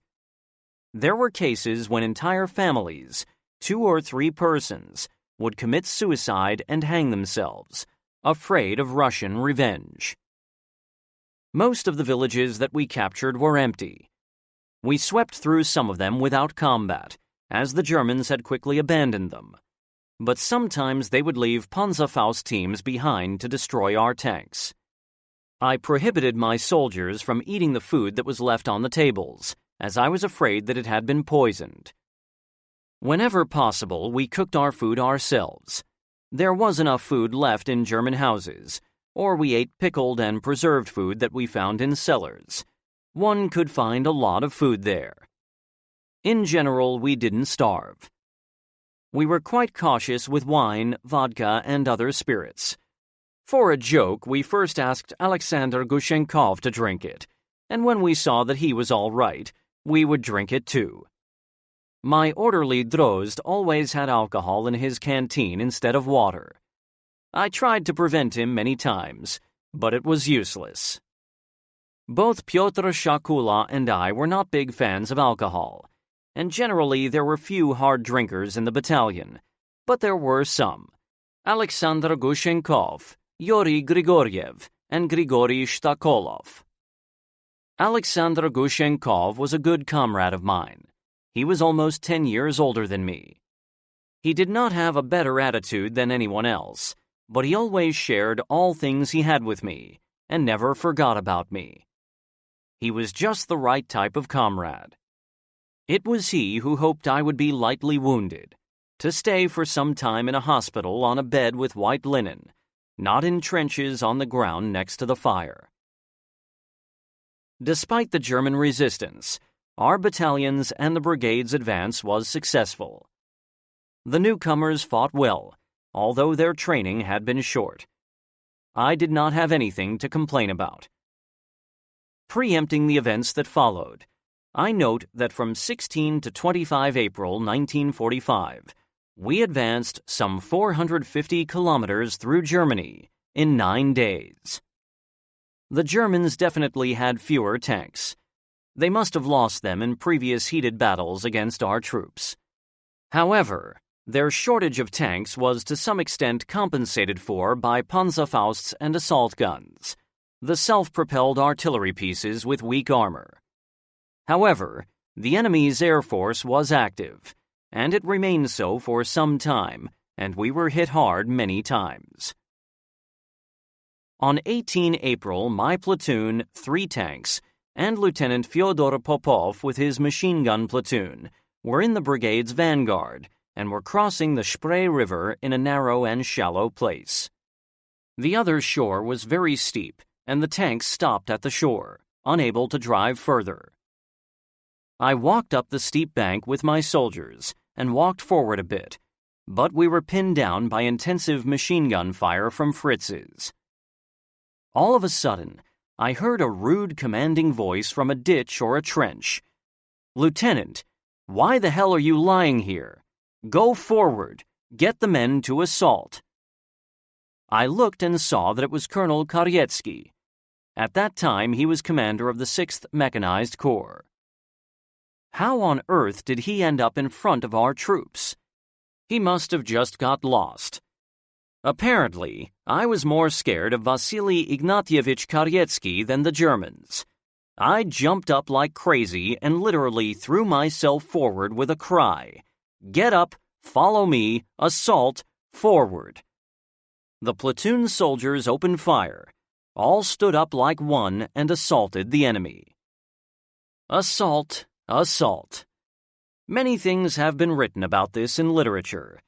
But an assault can be of many kinds, and the worst one among them is assaulting across an open field. First you walk, then you move forward in short rushes as you get close to the enemy. You run as fast as you can. And the fear you go through during all this time, bullets whistling in the air, German shells and mines exploding all around. Assaulting an enemy's position is a horrible thing for a person to do. No one knows his psychological condition during an assault and cannot honestly describe it. It would be a lie or something made up. But regardless of how scared you are, no one will fulfill your orders for you. You just run and think, will they get me or not? But more often you forget this as well, thinking just one thing. Where is the enemy? If we encountered the enemy at short distance, say at 50 meters, We would cover this distance in a rush and capture the position. A platoon leader's task is to lead this rush. Forward run, open fire, kill Fritzes. But if the enemy stopped us by fire at a longer distance, then the company would deploy in a line, and we would only start the assault after the company or battalion commander's order, with tanks or without them.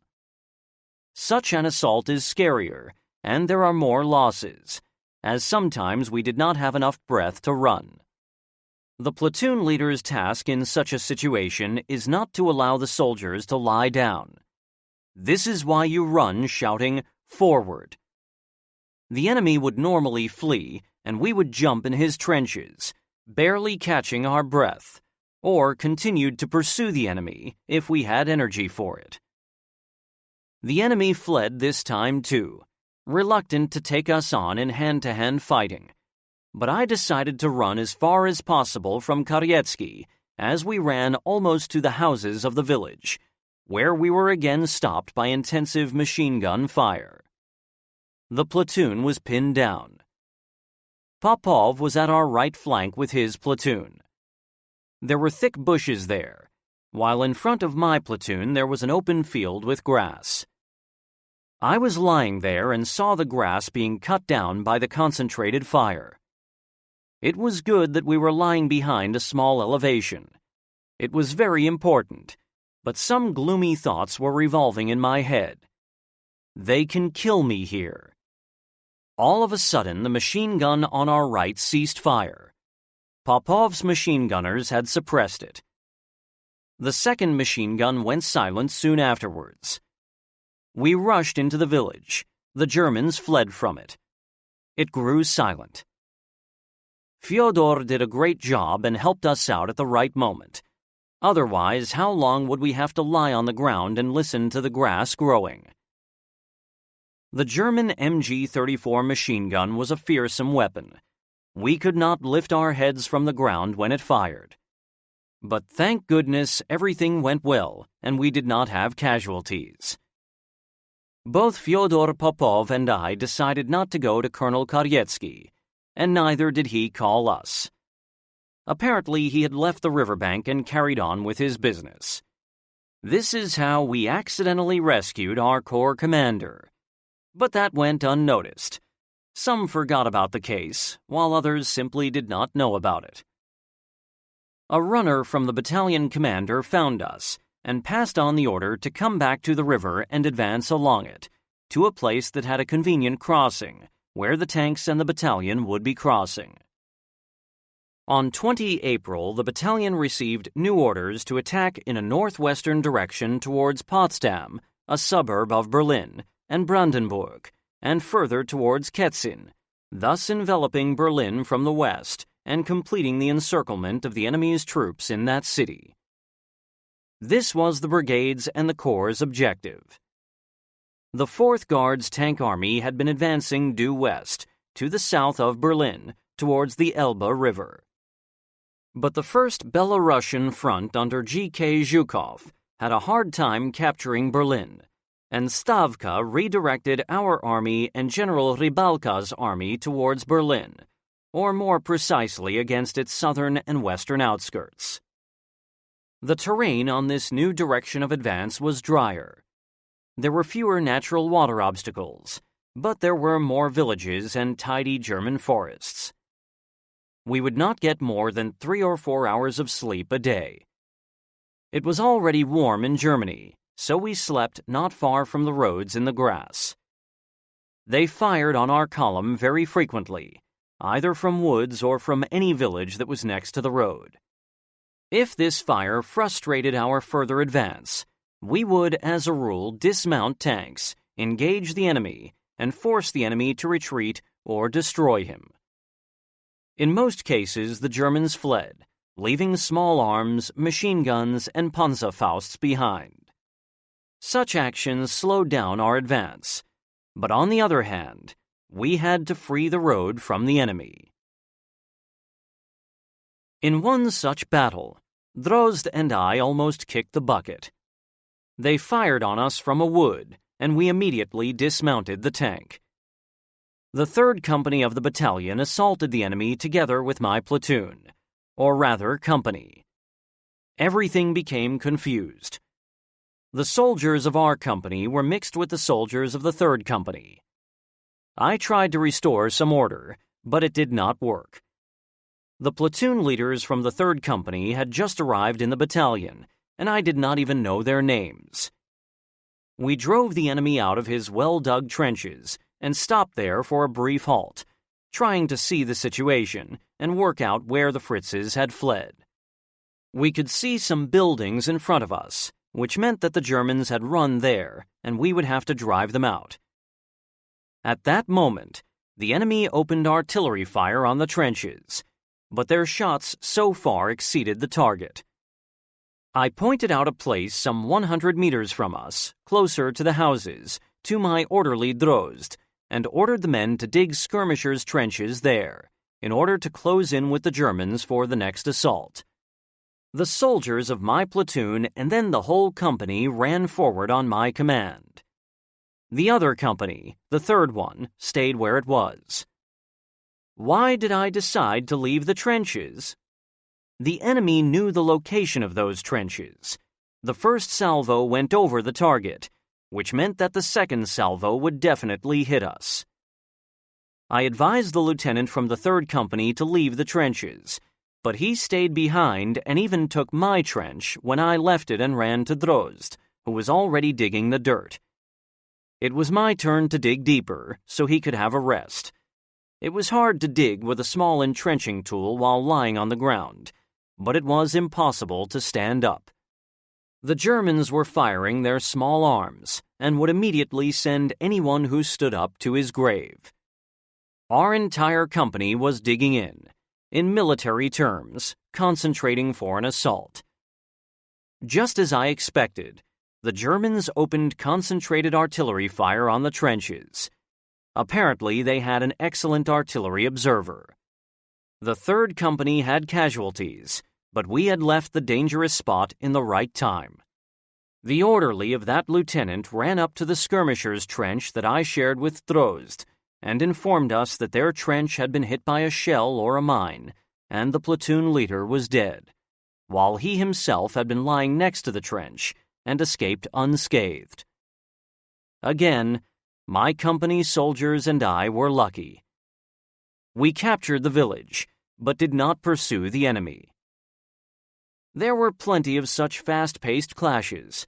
The Germans held on to every village, hill, road crossing, a highway or railway embankment, a river or channel, even with small forces. This is why our advance was delayed every time we had to drive the enemy away. This is exactly how it happened on one occasion. The column was stopped by small arms fire from a forest. The tank crews were afraid of the Panzerfaust team's attacks and did not advance further. The battalion commander ordered us to attack the enemy, and the battalion's companies, together with the machine gun platoons of Gushenkov and Greg Kies, went into the forest. I do not know where company commanders Kostenka, Chernyshov, and Belyakov were. The battalion commander led us. We deployed in a line and started our cautious advance through the forest. We did not see the Germans. Thick bushes blocked our view. Then, I do not remember on whose command, we rushed forward shouting, firing our submachine guns and light machine guns. The enemy fled, abandoning his trenches. In some places there were Panzerfaust missiles and other weapons on the ground. Our company mixed with men of the 2nd Company during the assault. The company's Sergeant Major Mikhail Brachenko somehow ended up next to me. Apparently, the battalion commander had sent everyone who could carry weapons into action, as some men fell behind because their tanks had broken down. We walked out to the edge of the forest, and I proposed moving a bit further. The forest edge was an excellent reference point for German artillery.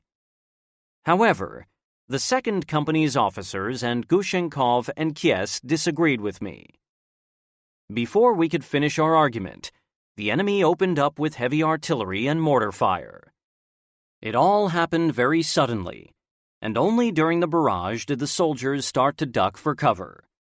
It is interesting that we did not have losses. I stood there as if I was dumbfounded, and for some time did not have any idea where I should lie down. A mine exploded at my feet. I was enveloped in smoke, finally came to my senses, and threw myself under a tank that had driven up to us.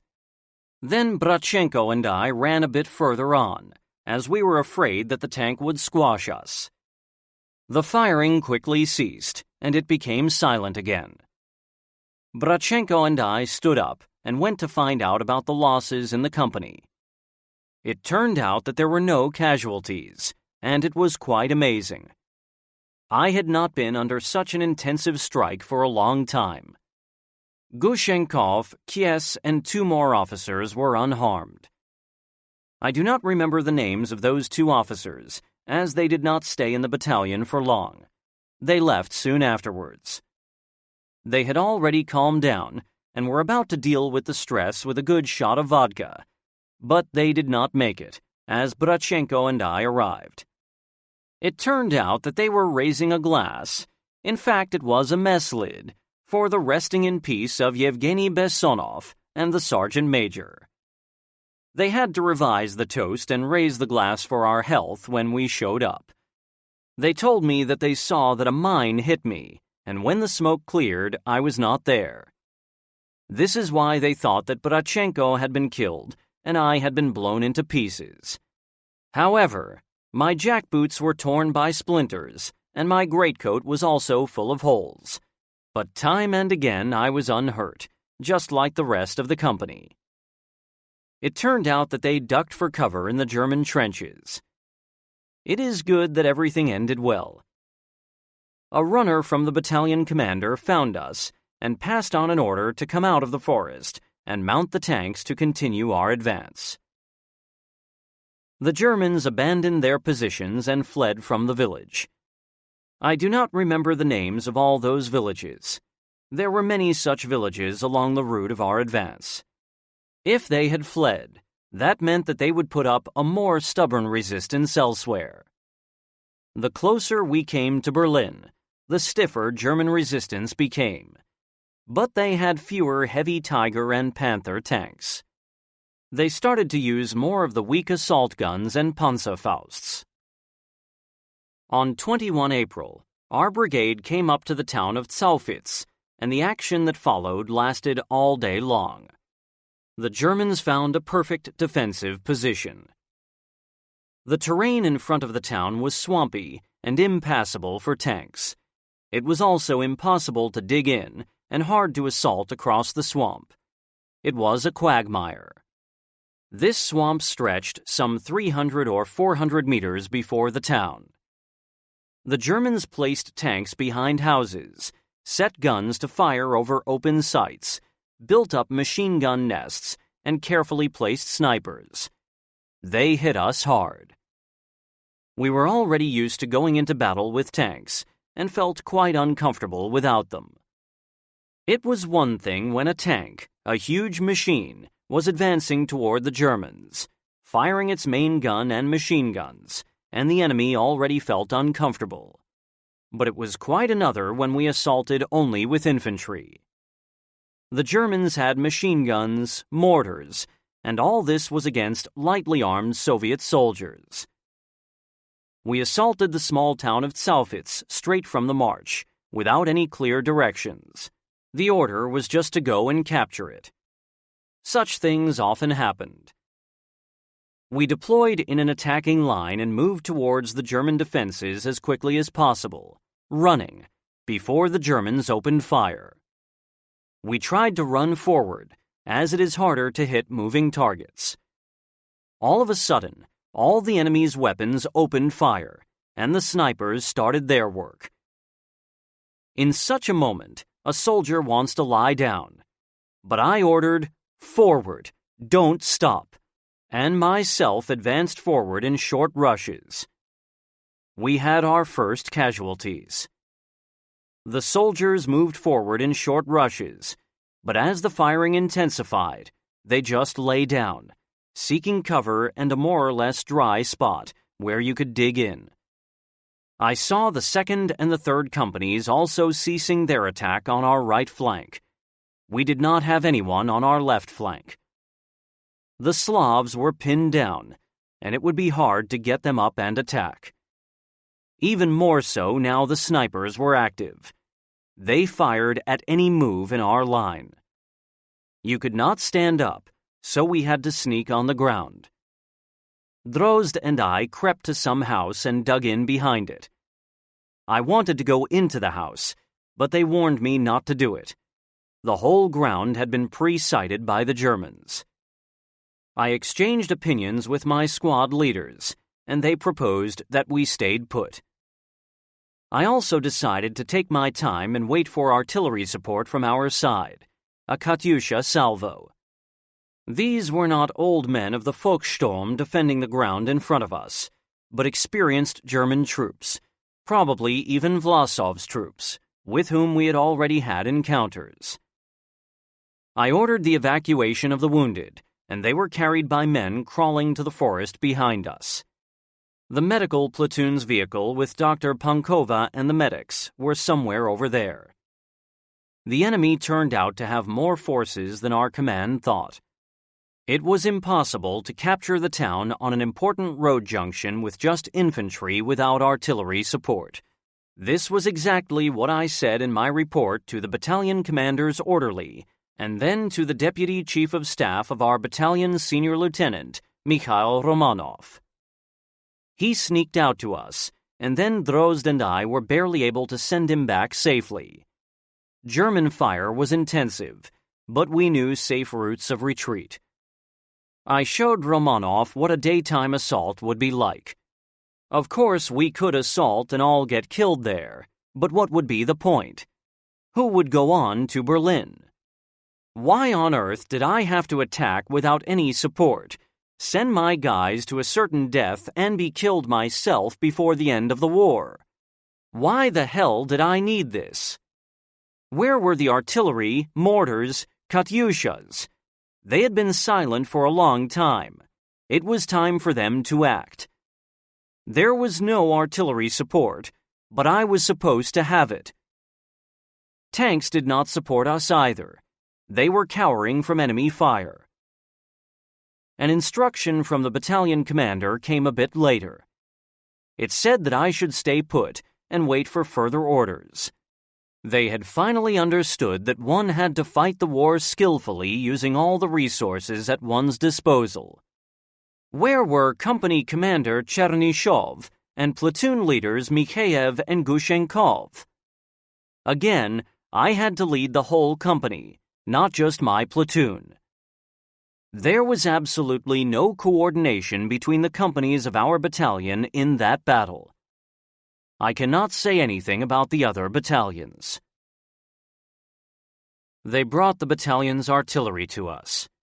2 57mm guns that the crews manhandled forwards. They put their guns behind the company in a small forest.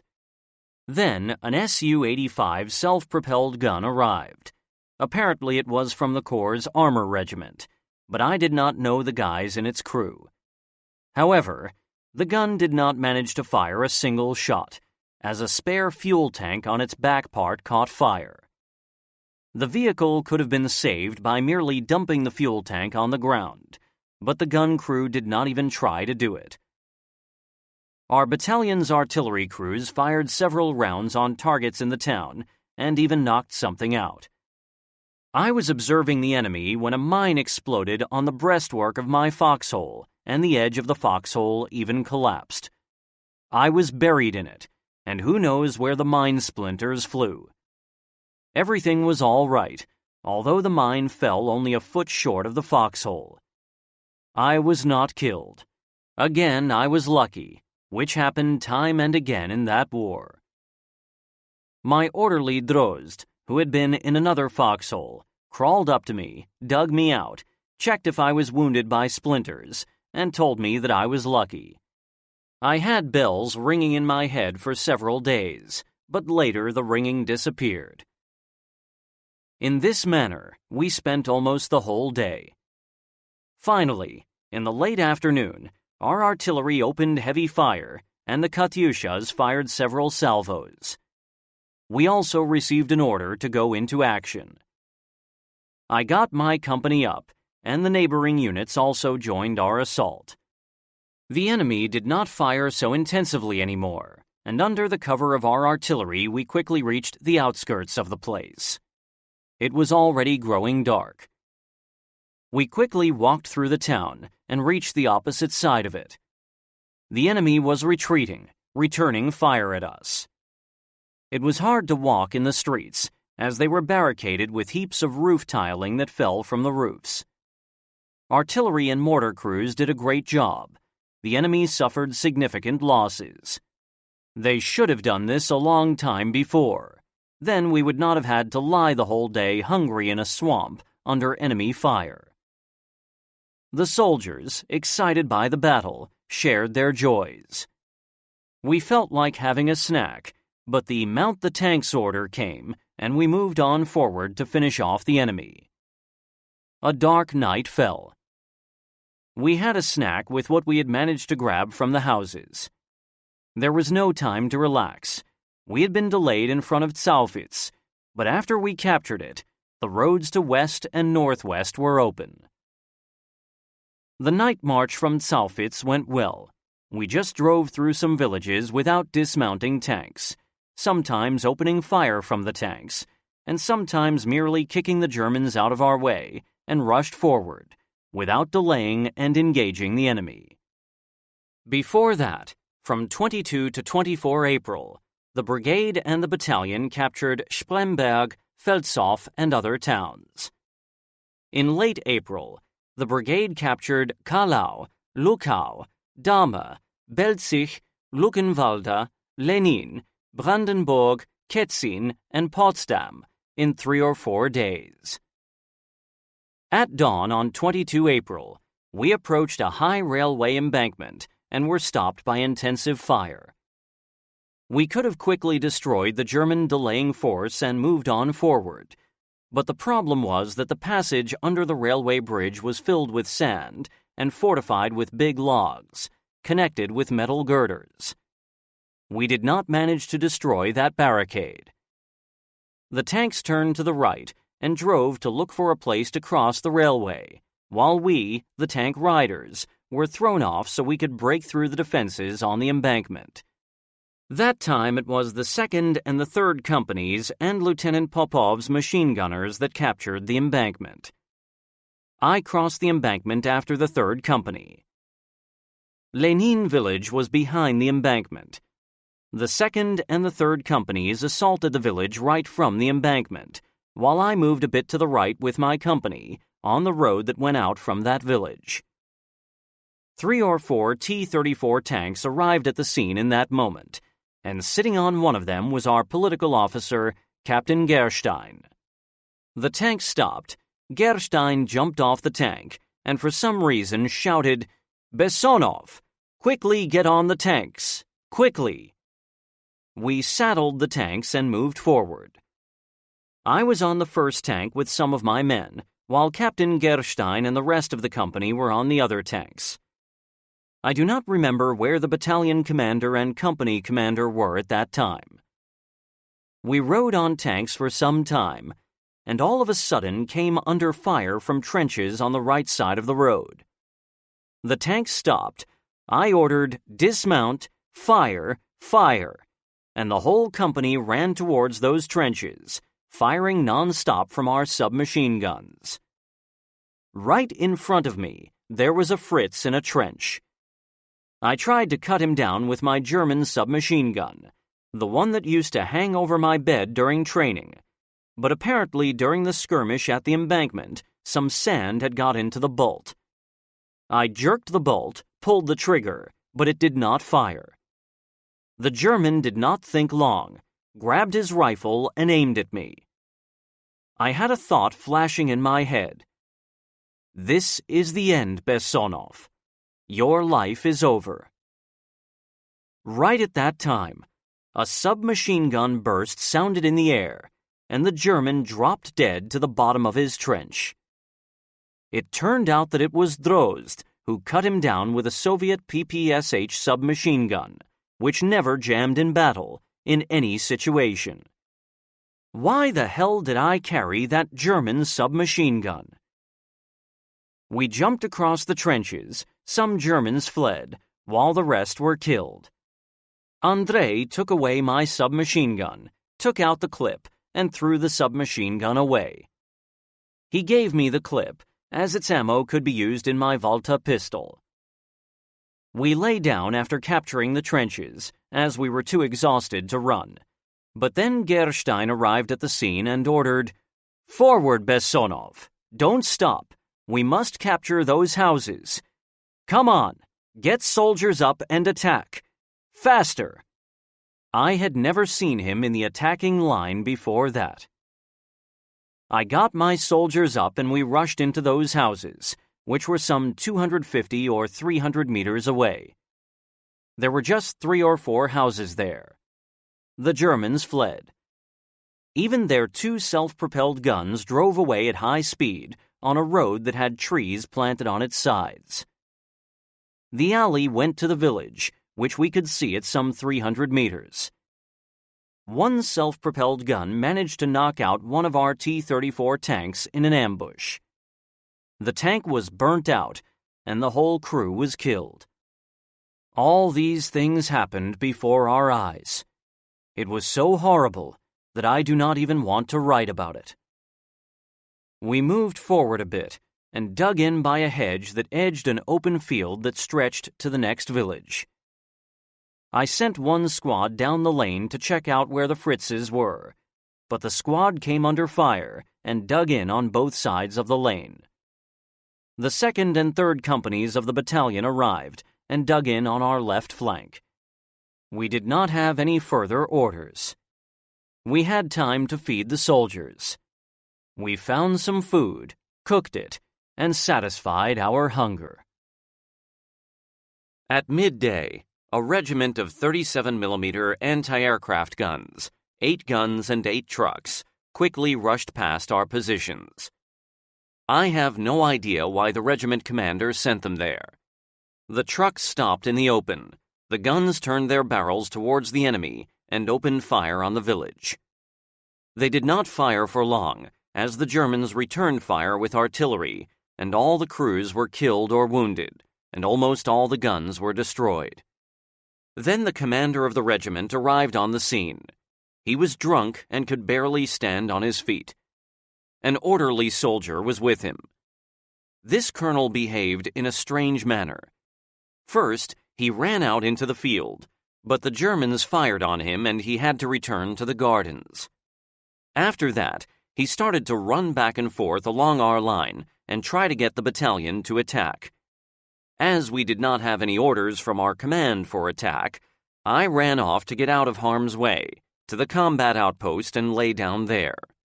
The colonel was getting more and more angry, waving his pistol in the air, cursing and shouting, but no one from our battalion reacted, and no one was going to obey him. The colonel got so mad that he grabbed the submachine gun from his orderly and executed 3rd Platoon Leader Lieutenant Antipov on the spot in his foxhole. Antipov was around 35 years old. He was a calm and slow person who had just recently arrived in the battalion. He was a quiet and regular officer.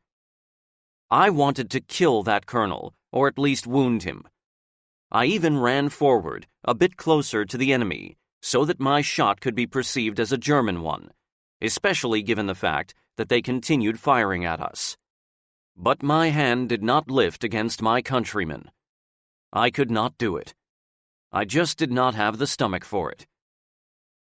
The Deputy Chief of Staff, Senior Lieutenant Mikhail Romanov, also wanted to shoot the colonel, but apparently he also did not have the stomach to shoot a Soviet citizen, even such a filthy one. Soon after that, officers from the anti-aircraft regiment staff came running and took the colonel away by force to their HQ. I never saw him again, but our comrade was killed, not in battle, but by a drunken bastard. This colonel also destroyed his regiment by being drunk. A sober person just could not do such a stupid thing. There are really some bastards in this world. I heard later that the colonel was eventually brought before a court-martial. After the colonel was taken away by his staff officers, a female medic came along with a wounded soldier from an anti-aircraft gun crew. She ran several more times to the destroyed guns, each time coming back with a wounded soldier, carrying him on a raincoat or on her back. She was creeping there under enemy fire and apparently got tired, or maybe she was scared. Anyway, she sat on the bottom of my foxhole and burst into tears. After she calmed down a bit, she asked for a smoke and then for a drink. She stayed in the foxhole for a little while, and then again went on to rescue more wounded, saying farewell with, "Lieutenant, wish me luck, so that I might survive this bloodbath." A brave girl. Soon afterwards, the battalion left that area, and again we drove on tanks in the night to complete our tasks. However, that night march ended up with a comedy, as people say, enough to make a cat laugh. We were driving almost the whole night, the tank riders were dozing off, and came back to exactly the same place from which we had started our march in the evening. I do not remember such an embarrassment for the brigades or the tank regiment staffs in other operations. It is quite impossible to get lost in Germany. All roads have road signs with names of localities, directions, and distances. This was how we again lost time, again falling behind our schedule. Then we had to speed up and complete the mission. That time I was not in front of the brigade. Another company was the brigade's vanguard. War is war. All kinds of things happened, even funny things. Regardless of how hard it was for us, junior officers and privates, we had our sense of humor. As soon as we had a break from fighting, one could hear laughter, jokes, and stories. Lieutenant Grigory Kies, the machine gun platoon leader from the battalion's machine gun company, was especially skillful in that. A happy and cheerful person, he was respected by all. The enemy's air force rarely raided our column anymore. The Red Army captured most of their airfields, and only a few airfields or highway strips remained in German hands. We mostly had to fight the ground troops of the enemy, but on 23 April, the German Air Force did deliver a horrible strike on the brigade's column. Apparently, it was the Luftwaffe's last strike, their swan song. We thought that the Germans could not employ their air force anymore, but it did happen, and we suffered significant losses. The entire brigade's column was on the move in daytime. Some companies were on tanks, others were on Studebaker trucks. The brigade's staff, with the brigade's commander, Colonel Turkin, and his deputy, political officer, Lieutenant Colonel Skriaga, were also there in the column. As soon as the column entered a small forest, enemy aircraft appeared in the air. These were fighter bombers, some 10 or 12 aircraft. The planes dived, dropped their bombs, and prepared for the second dive. Even before the planes appeared, an air raid alarm sounded, but it was a bit too late. The tank column stopped, and we quickly dismounted the tanks, but almost no one made it away from the road. We were lucky that the Germans dropped their bombs without aiming. The bombs fell far from the road, way over their target. I had time to run just several meters from the road when I bumped into Lieutenant Colonel Skriaga. He was also running from the road, but he apparently got exhausted and was short of breath, as he was a fat guy with a big belly.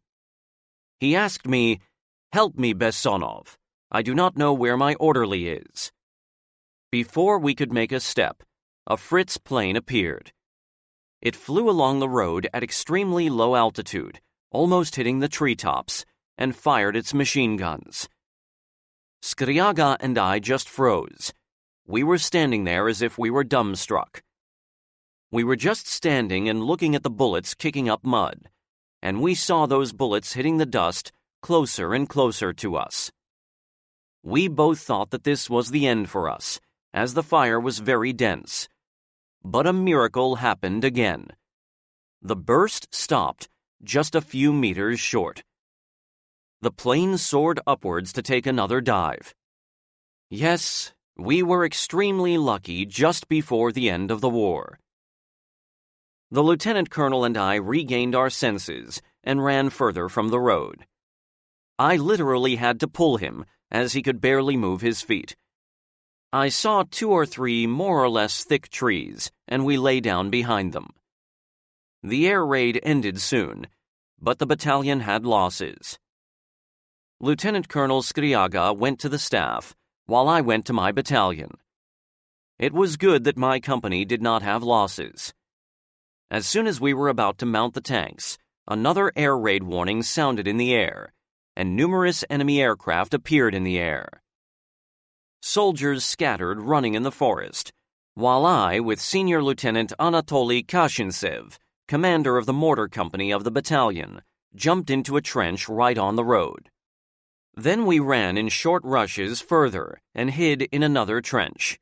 Apparently, the Germans had dug them even before our arrival. Suddenly, a big bullet fell from the breastwork to the bottom of the trench. When I picked it up, it was still hot. We were again lucky that the bullet did not hit us. Because of the noise of the air raid, we had not even heard the bullets whistling. We decided to leave that trench as well, ran further from the road, and lay down behind a tree. The soldiers also scattered in the forest. I lost my men from sight. Everyone saved their lives by themselves. The air raid was awful. The planes continued their assault, dropping bombs and firing incendiary shells at tanks. German pilots dived almost to the very ground and fired their machine guns. They fired not only at the highway, but also at the forest at the road. Planes dived in groups of 3 and 5, firing long machine gun bursts not only at the tanks, but also at the pinned-down infantry. I had not seen such an air raid since the Lvov battles. It is hard to say how long the raid was, but apparently it lasted at least 2 or 3 hours. Our fighters were not there. We only had one 37mm anti-aircraft gun, but it did not help much. After the air raid, we went back to our units. Both Kashintsev and I and the soldiers went to the road. We saw people standing around the bomb crater, which was on the trench where we had previously hidden, and heard them talking about us. We arrived at the scene, both safe and sound. Then they started to guess who had been killed in that trench, and decided that it was a truck driver. I was again lucky. Intuition and luck saved my life. We started to check the casualties. Casualties were significant, both in personnel and equipment. Over 10 trucks were burnt out, and several tanks were destroyed. A bomb exploded next to a T-34 tank. The tank was lifted up and crashed down with all its weight on the men that were hiding under it, while the main gun was almost torn away from the turret. After the explosion, it stood vertically up from the turret. It must have been a large bomb if it had enough explosive energy to lift and move a 30-ton tank. There were dead and wounded among the tank riders, truck drivers, and tank crews, and we searched the forest for the remaining dead and wounded. Luckily, in our company and in the battalion, just a few were killed. Wounded were gathered next to the medical truck in order to send them to the rear. There were more wounded than dead. When we put ourselves in order and could continue the march, the column left the ill-fated forest. There was an open field in front of us, and we tried to drive across it as quickly as possible, fearing another air raid. Indeed, 3 Messerschmitt fighters appeared. However, The 37mm anti-aircraft automatic gun crew set an example of courage and bravery in that situation. The crew quickly prepared the gun for fire, and when the Germans started to dive on us, they opened fire with tracer shells. The first Messer could not stand the fire and turned to the side. The other two planes also ceased their attacks. I was standing behind a Studebaker truck and saw the tracer shells flying accurately towards their target. Fighters tried to dive 2 or 3 more times, but could not take the fire from the anti-aircraft gun and flew away. Our guys did a great job. They were not afraid of the air raid and forced the German pilots to cease their attacks on the column. I should mention that during that assault, the tank riders did not scatter, but stood behind the tanks and trucks, observing the duel. It was the Germans that did not have nerves or courage against our anti-aircraft crew. When the planes left, we moved forward, as we had to catch up with the schedule. I was not in the vanguard with my platoon, or rather company. Sometimes the battalion commander, Major Kozienko, would order Bessonov forward and show me the route of advance on the map, pointing at the place for a stop and where I should wait for the main body of the battalion and the brigade, but it happened more rarely than before. That time, Company Commander Nikolai Chernyshov again was absent from the company. The battalion commander called me up and gave me an order to move forward on 3 tanks with the company and Fyodor Popov's machine gun platoon from the battalion's machine gun company. Tank Regiment Commander Stalyarov and the brigade's commander Colonel Turkin were also there. Turkin was back from the hospital after being wounded in February 1945 when a Panzerfaust team destroyed his APC. I really did not want to go first. I had only a few soldiers left, and I wanted to spare at least them till the end of the war. But I had my orders and I had to fulfill them. We were moving forward successfully. Everything was quiet.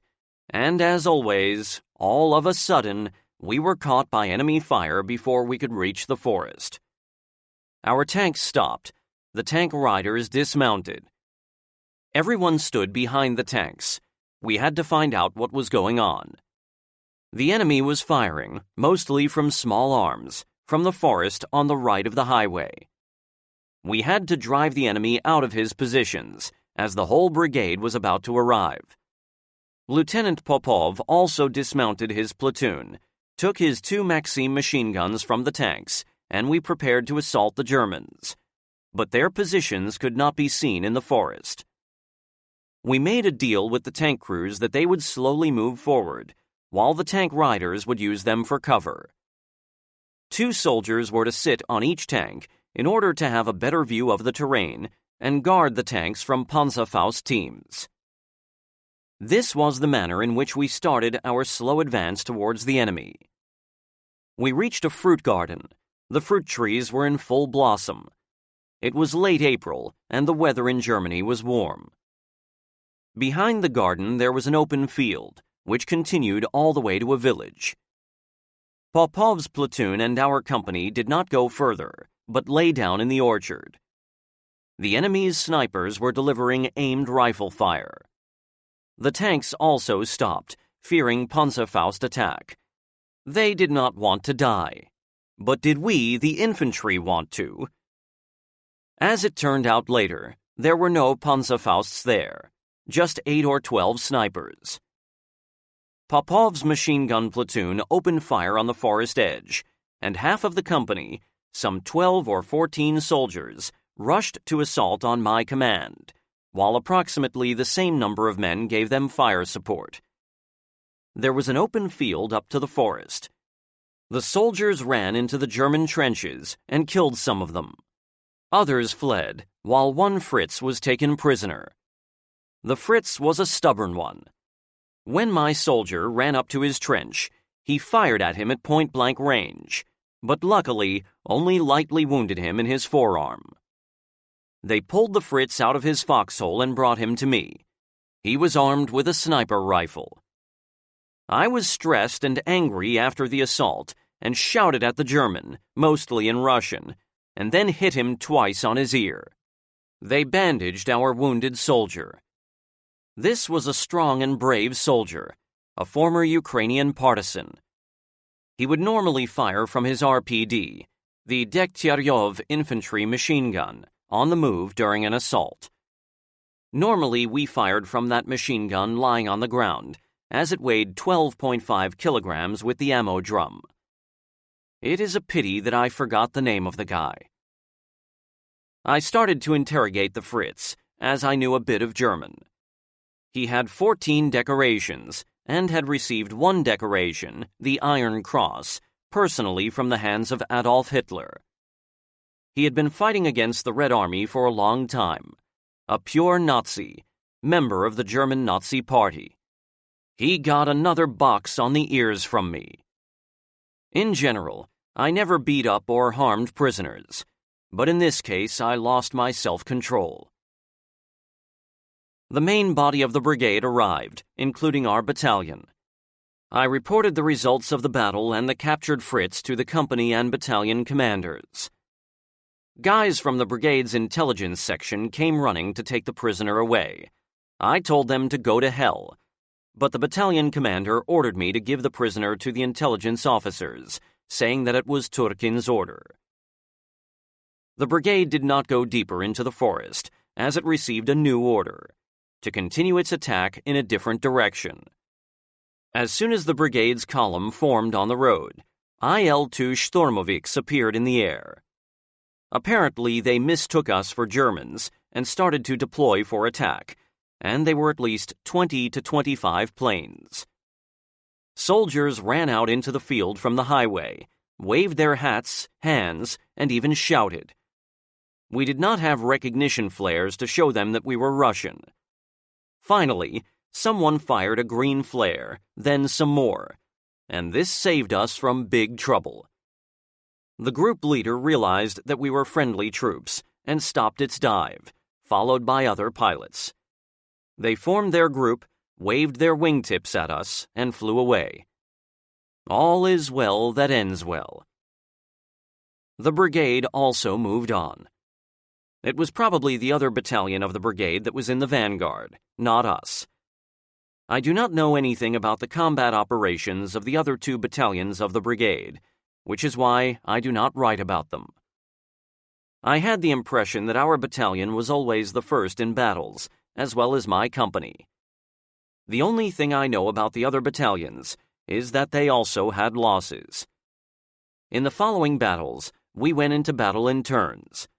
One battalion was in action, the second would be in reserve, while the third one would be resting, waiting for its turn to go into battle. On one of those days, our battalion was resting, and the second and the third battalions were in action. We were staying at several houses at a roadside. The soldiers went to sleep after dinner, while I got under a truck, put some straw on the ground, and also fell asleep. In the evening, or rather in the night, Alexander Gushenkov, the machine gun platoon leader of our company, found me, woke me up, and dragged me into a house for a snack. The party was in full swing. Some 7 to 9 men sat around the table. Tolya Kashintsev, Alexei Belyakov, and others. There were many snacks on the table, and a whole battery of vodka and wine bottles. The officers were happy to see me, made me sit down, poured vodka, and gave me some snacks. They wouldn't let me go from the table. It had been a long time since we had all gathered for such a party. I wanted to go to sleep, as we had to go into action the next morning, but they did not let me go. Alexander Gushenkov showed me the door of a safe in the wall. He tried to open it, but it did not work. I proposed blowing up the safe's door with a hand grenade, but it was impossible to set it there. The door was straight, and there were no hinges. We started to break the brick wall with crowbars, and finally broke the safe's door open. There were no valuables in the safe, just 2 or 3 shares of St. Petersburg-Moscow Railway, which each cost 100,000 Tsars rubles. The shares dated back to the beginning of the century. That was the first time in my life that I saw shares. I had not even heard of them in those times. I don't know where those shares ended up. Either some one of those who were at the table took them, or just threw them away.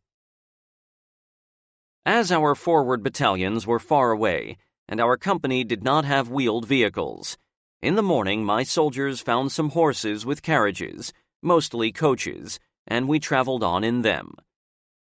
Some soldiers had the great idea of putting on tuxedos and high hats and some other funny stuff. I was laughing together with them, looking at this masquerade. Some cars bypassed us, then they stopped, and a general escorted by several colonels from the staff of our tank army emerged from them. They called me up.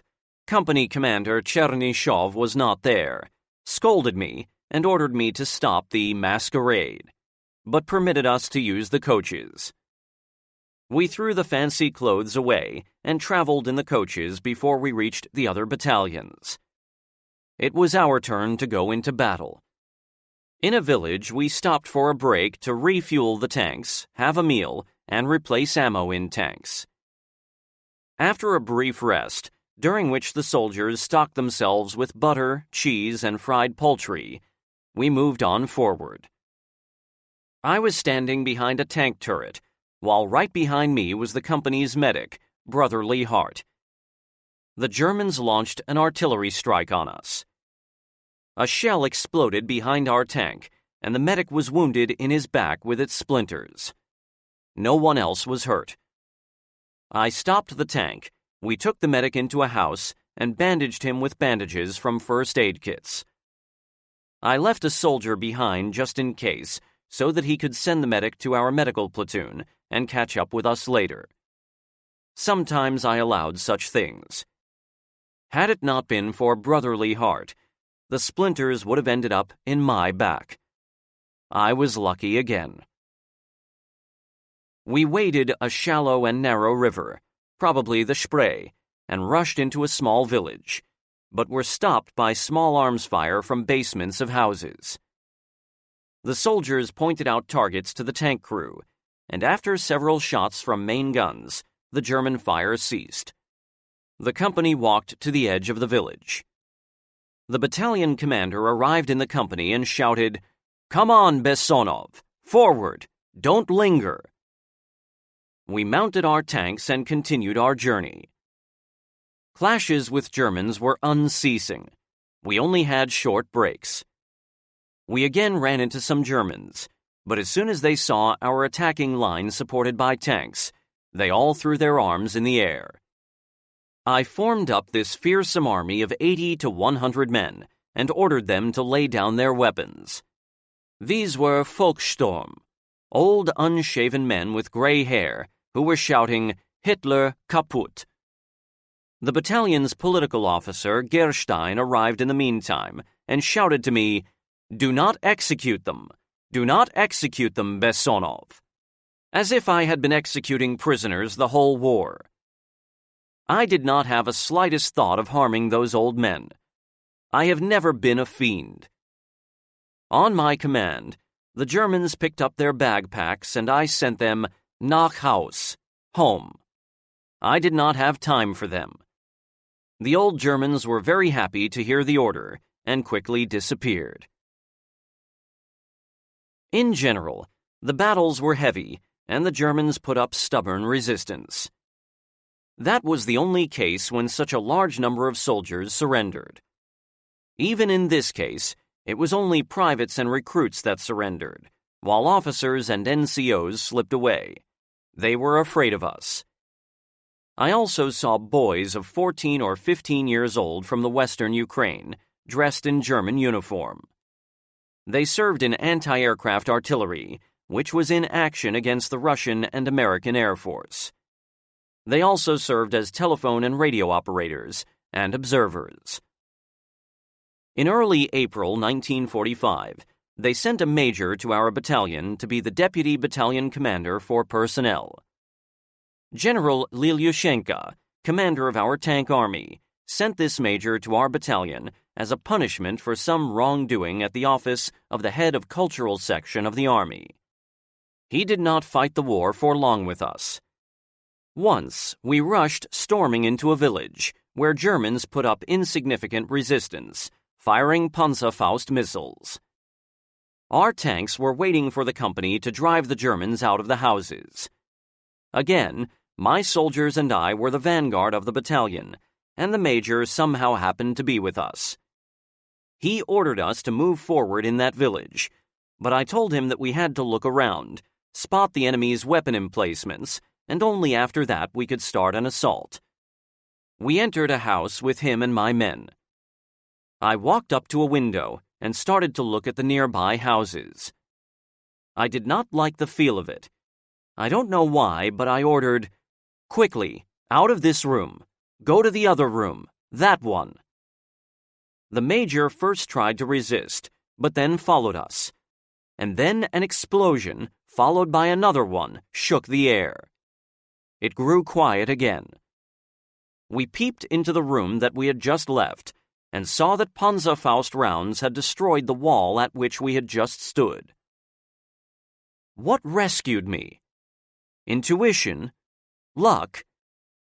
The major again started to hurry me with the assault, but I tried to talk him out of it, saying that first we had to fire on the house windows at least with submachine guns.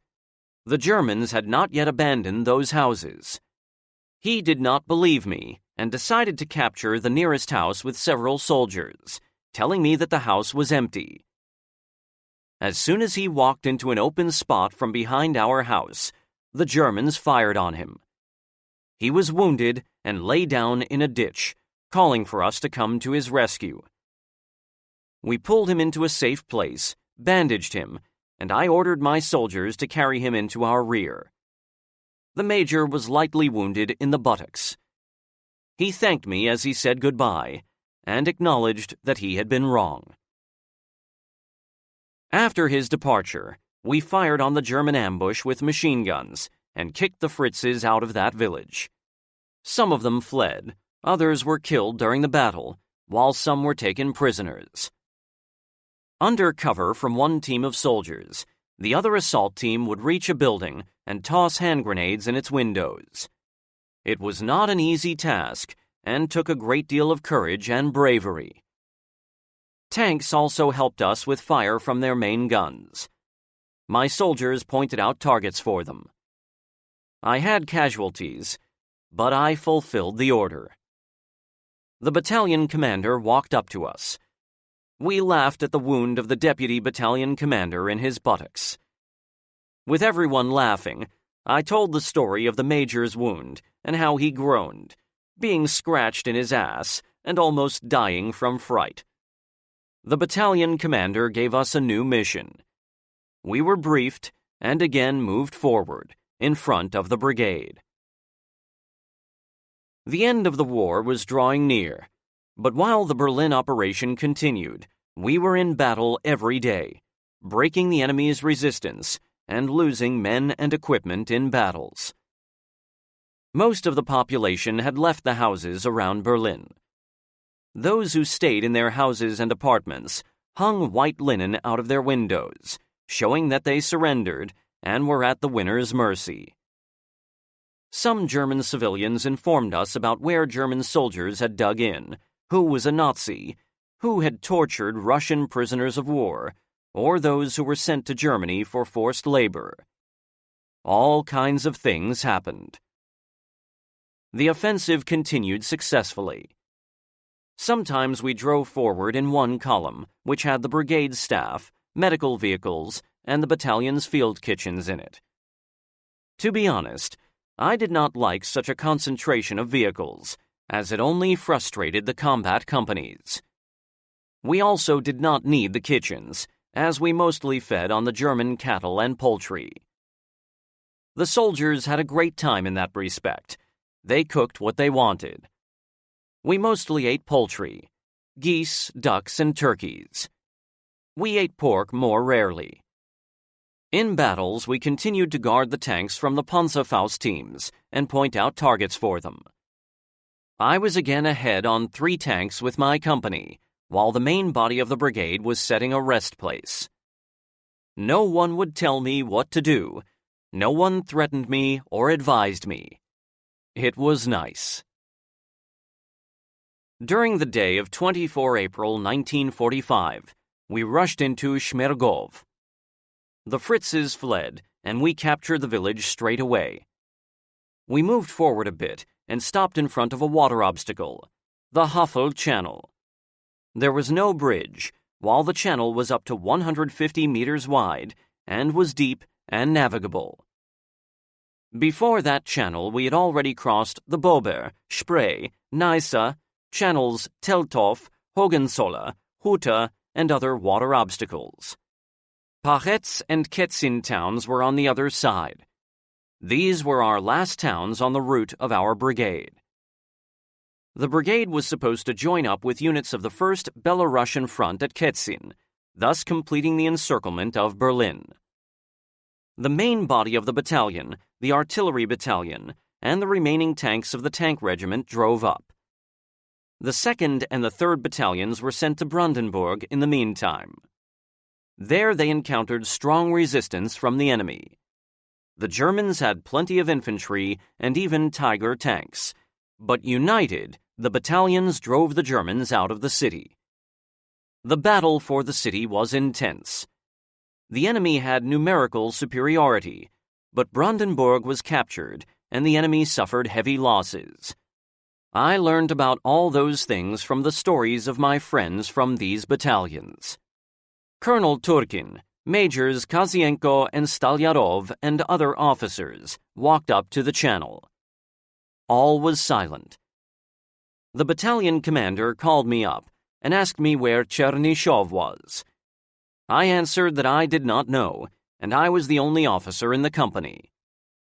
Major Kazienko ordered me to find several good swimmers, volunteers, cross the channel, and bring a ferry on the other side of the channel in order to transport the rest of the company. The Germans were nowhere to be seen. No one was firing at us. 3 or 4 brave guys volunteered. They swam across the channel. No one fired on them on the other bank, and they were able to bring the ferry to our side. Kazienko sent me across with a dozen soldiers. We did not know the capacity of the ferry, but eventually we crossed the channel safely. We went up to a mound, lay down behind it, and spotted 4 Tiger tanks ahead of us. They were standing in a garden some 60 or 80 meters from us. The gardens were in full blossom, and we could not see the tanks clearly. I sent a soldier back across the channel to report about the tanks to the battalion commander. The tanks were standing there quietly and did not show any signs of life. The entire company crossed the channel, and we lay down behind this natural shelter. The battalion's battery, 2 57mm guns, under the command of Lieutenants Harmakulov and Isayev, also crossed the channel. Company Commander Chernyshov also finally came running to us. He looked around and told me, "Let's assault, not towards the tanks, but to the right, towards the city." I objected, saying that the tanks would kill us there and squash us all with their tracks. I told him that we had to wait for our artillery to knock the tanks out first. The problem was that the tank crews of our tank regiment were really bad shooters. The Tigers, in contrast, first damaged one tank on the other side and then knocked out the second one. Lieutenants Shakula, Mikheyev, and Gushenkov were away in hospitals, and Chernyshov and I were the only officers that remained in the company. Chernyshov ran to the right flank of the company and got Shakula's platoon up to attack. Soldiers started to advance in short rushes towards Ketzin, between the ugly houses and structures, closer to the road. He should not have done it. He could have lost his soldiers and have died himself. But he did not even listen to me, just cursed at me, while I could not stop him. I did not send my soldiers to attack in such a careless manner. The war was about to be over. Why should I have shown such bravado? Chernyshov, however, was out of control and would often make a show. The events that followed were even more horrible than I could imagine. I had not seen such a thing before at the front. A German APC arrived, and at first we did not pay attention to it, as they normally had a machine gun mounted on them. But all of a sudden, the APC started to shoot fireballs and flame, and I realized that this was a flamethrower, a horrible weapon that burnt people to ashes and could even burn a tank. The temperature of the flame was very high. If I am not mistaken, it was around 1,000 degrees Celsius. The APC threw flame several times. It was good that it was at first behind a house, and the company's soldiers were out of its sight. When the APC emerged from behind the house, we were extremely lucky. Before it could throw flame at the soldiers who had not yet made to follow Chernyshov's command and at my platoon, 2 shots sounded from the other side of the channel, and the APC's flame liquid container exploded, killing all of its crew. The APC was knocked out by the battalion's artillery battery. They did a great job by not missing with the first shot. Otherwise, we would have been in big trouble. The enemy's tanks fired several rounds against the other side of the channel, turned, and departed from our sight. Chernyshev again gave us the forward order. We all stood up and entered the town. With no enemy armor in sight, it was a different story. There was no enemy infantry there. As we were passing by the spot at which the flamethrower fired, we saw the burnt bodies of our soldiers, mere ashes. It was an awful sight, although I had seen a lot of sights in the course of the war. Luckily, there were only 3 to 5 burnt soldiers, but they died because of the stupidity of one foolish commander, following an idiotic order. Later, the incident was forgotten, and no one recalled it. But I still recall that battle and those soldiers burnt by the flamethrower, even 60 years later. At first, I wanted to move forward through the gardens, not in the streets, just in case, but it did not work. Every garden with a mansion was separated from the next one by a fence, a high and strong metal mesh. We had to move forward along the street, and we did not even check the houses, which were locked. So much was Chernyshev hurrying us. It was late, but it was still light. In some places, we had to fire on individual targets. Some random Fritzes were still there sometimes. I have already mentioned that the town of Ketsin was part of our combat mission, and we were supposed to meet the troops of the 1st Belarusian Front in the town.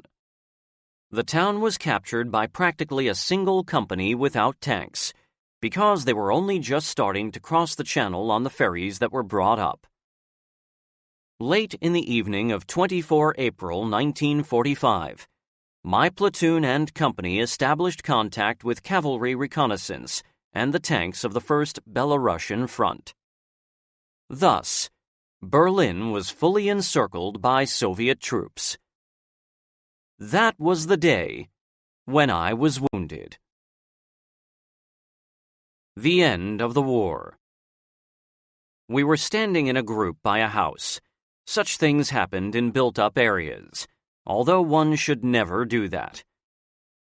Company Commander Chernyshev and telephone or radio operators for communication with the battalion commander were also there. I sent the company's men forward. We should not have stood in such a big group. I was rescued by the fact that I had walked several steps from the house in order to follow the company's men and had not hung around Chernyshev. In that very moment, a random shell hit the house's wall. Whether German or Russian, its explosion cut many men down. I was wounded by its splinters, along with several other men from Signal's platoon. Several men were killed. Again, I believe that I was lucky. which happened time and again in that war. My belt buckle saved my life. The splinter went through it and got stuck in it, severely tearing the skin on my stomach. The blow was so strong that it bent me double. The other splinter hit my leg. The third one seriously damaged 3 fingers on my left hand, almost tearing them off. Some other smaller splinters hit me as well. They bandaged me on the spot, and the battalion's doctor, Pankova, sent me in a truck to a hospital along with the other wounded. First, they sent me to a transit hospital in Luckenwalde, which was in the building of a former German hospital. I should say that we were lucky in our journey to the hospital, too. Germans, who were wandering in forests, abandoning Berlin in small groups, could have caught us. The Germans would merely execute the wounded. They were angry enough to do that. There was a rumor in Luckenwalde that some trucks with wounded were under fire or were even destroyed, but our vehicle made it safely either before the Germans appeared on the highway or after they had left the highway and disappeared into the forest. There were many wounded in Luckenwalde, and we all sat in an underground corridor, from which we were transported to other hospitals by trucks. I sat on the floor with my back against the wall, sometimes sleeping or dozing off, as it was already almost morning. The medical inspection was underway. Depending on the wound, we were distributed among different hospitals, and that set the order of evacuation. Several doctors walked up to me as well. A female doctor, a major of the medical corps, asked me about my wound and how long I had been at the front. I answered her, and she gave an instruction to another doctor to evacuate me immediately with the first truck available. During the night of 26 April, I was sent to the stationary hospital of the 4th Guards Tank Army in Zarau, also in Germany, but deep in our rear.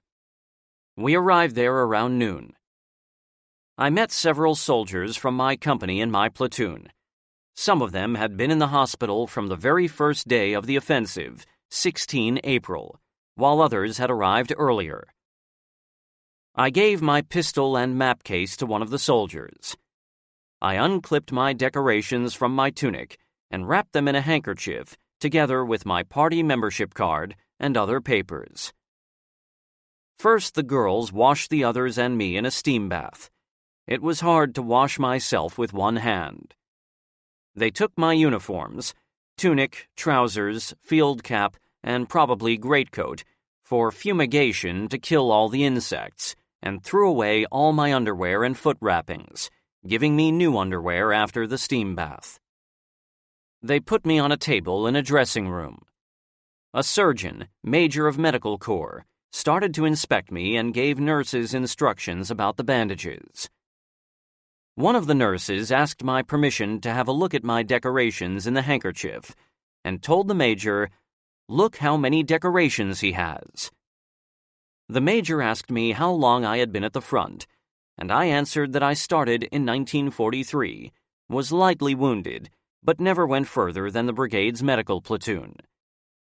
"Yeah," he said, "for the first time in this war I see a lieutenant, a platoon leader, and a company commander, also a tank rider, who was seriously wounded for the first time after 2 years at the front." They bandaged me, and the major said that I should again come and see him at lunch, and then they took me to my room. I put on my old uniform that had already been fried.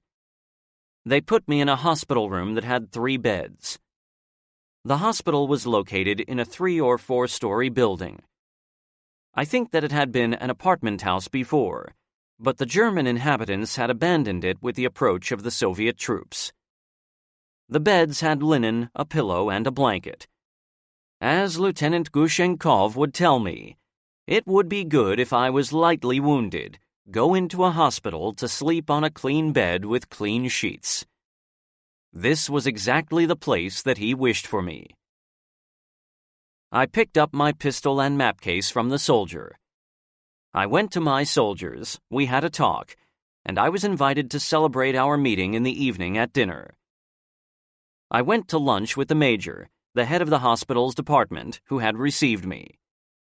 We walked into a room where the hospital's doctors were eating, and he introduced me and said that I would eat there together with them and pointed me at my place at the table. Doctors in officers' ranks, up to lieutenant colonel, mostly ladies, were sitting at the table. They were all much older than I was. The doctors did not object and started to ask questions. I had to briefly tell them my life story. It was quite brief. At that time, I was not even 22 years old.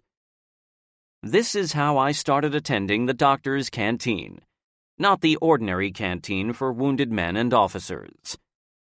I do not know why they gave me such a privilege. The ladies were very friendly with me. They treated me as an equal and only called me by my first name. They were always busy. The war was still going on and wounded kept on coming in. Thus, we rarely met in the canteen. But when I met them, I was very embarrassed by their attention. I was not used to such things.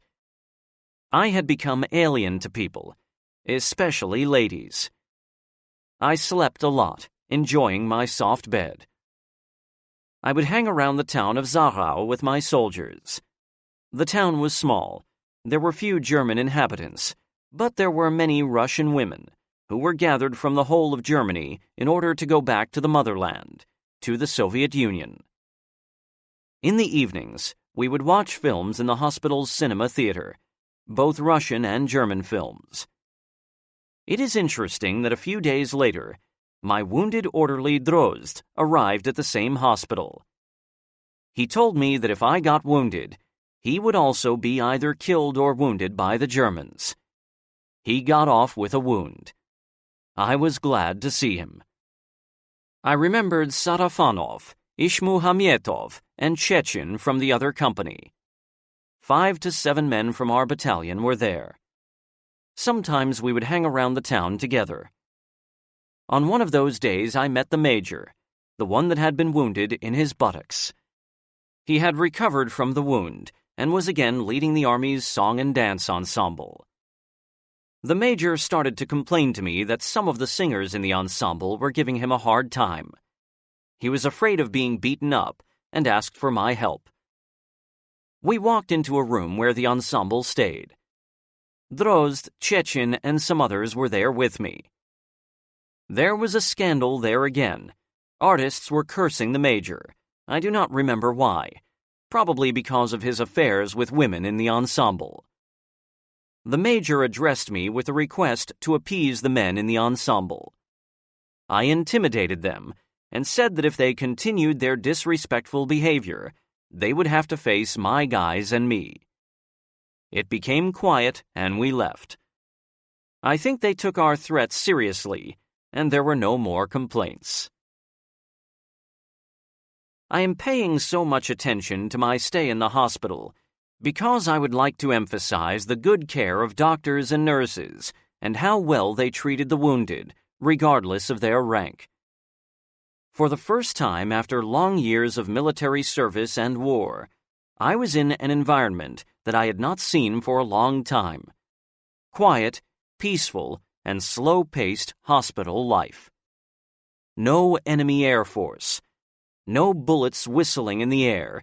No mines or shells were exploding around. You could sleep as much as you wanted. The only thing to remember was not to miss breakfast, lunch, and dinner. You could watch films in the evenings. After a film, I would come to my room, take off my jackboots and uniform, and lie down on my bed with linen sheets, feather mattress, and a pillow. I would receive a new bandage at a specially specified time from young and attentive nurses. It was bliss, real paradise. But I, a fool, wanted to go back to my unit as soon as possible, as if the war would not end without me. But the major was not in a hurry to let me go, telling me that he would only discharge me when my wounds were fully healed.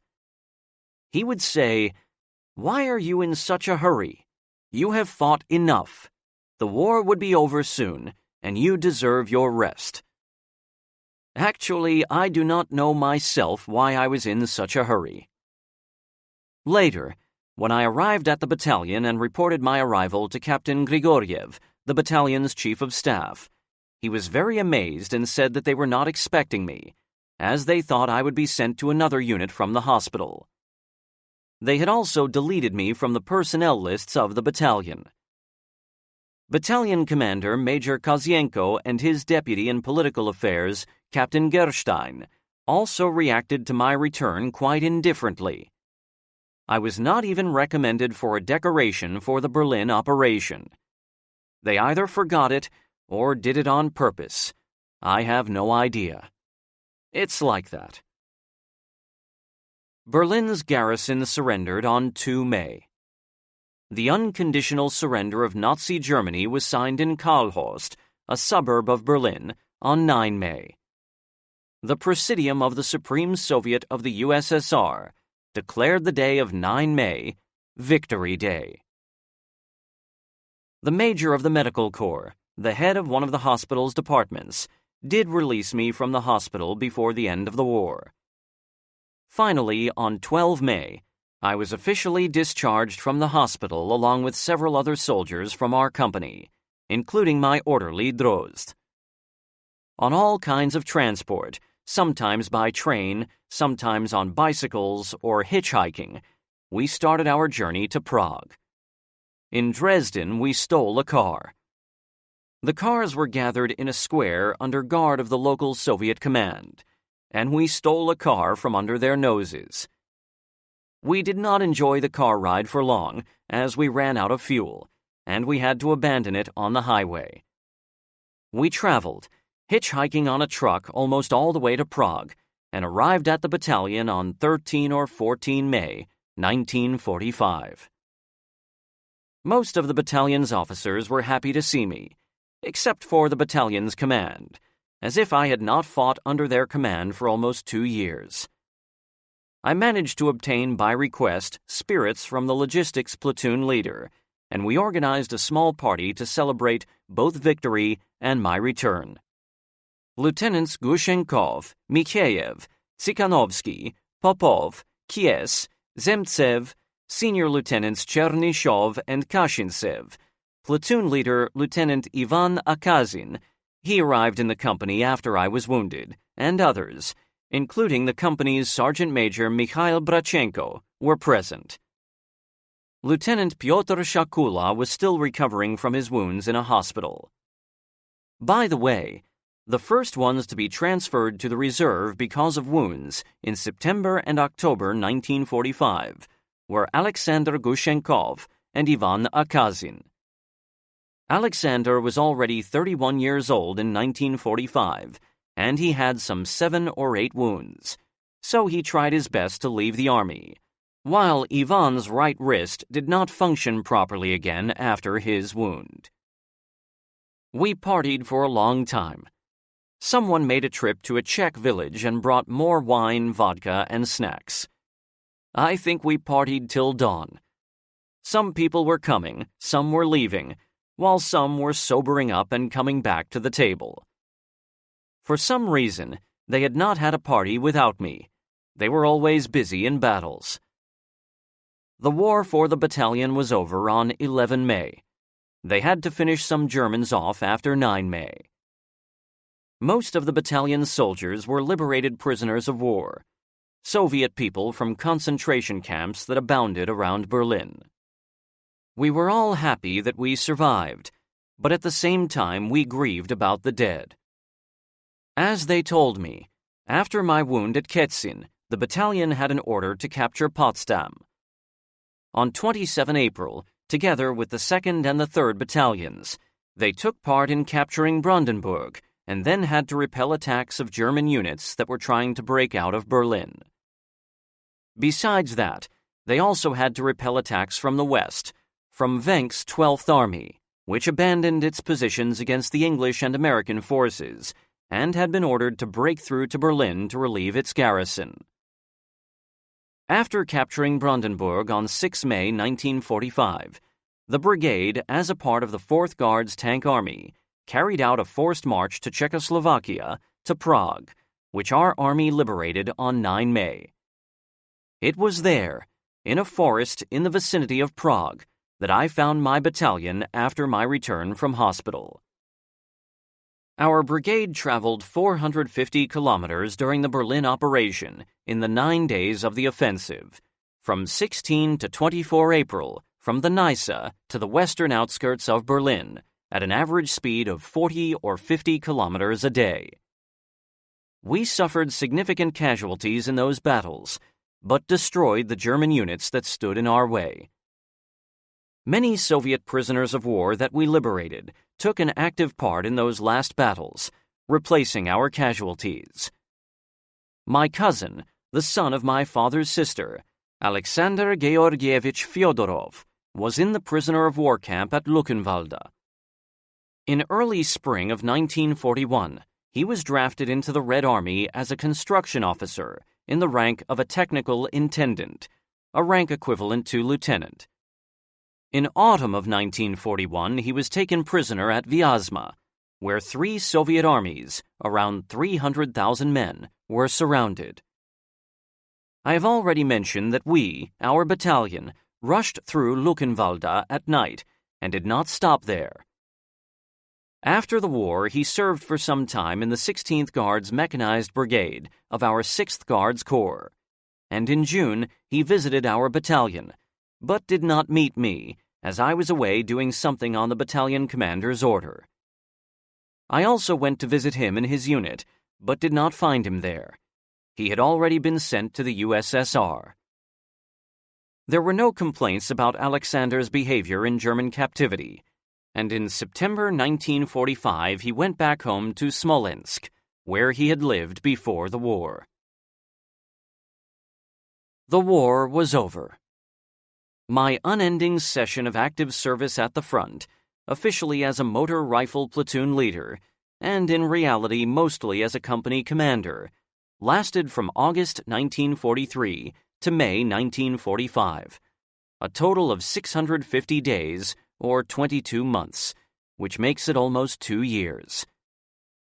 Every day the Germans fired at me, not only with small arms, but also with their artillery, mortars, tanks, air force, and anti-tank teams with Panzerfausts, snipers, and flamethrowers.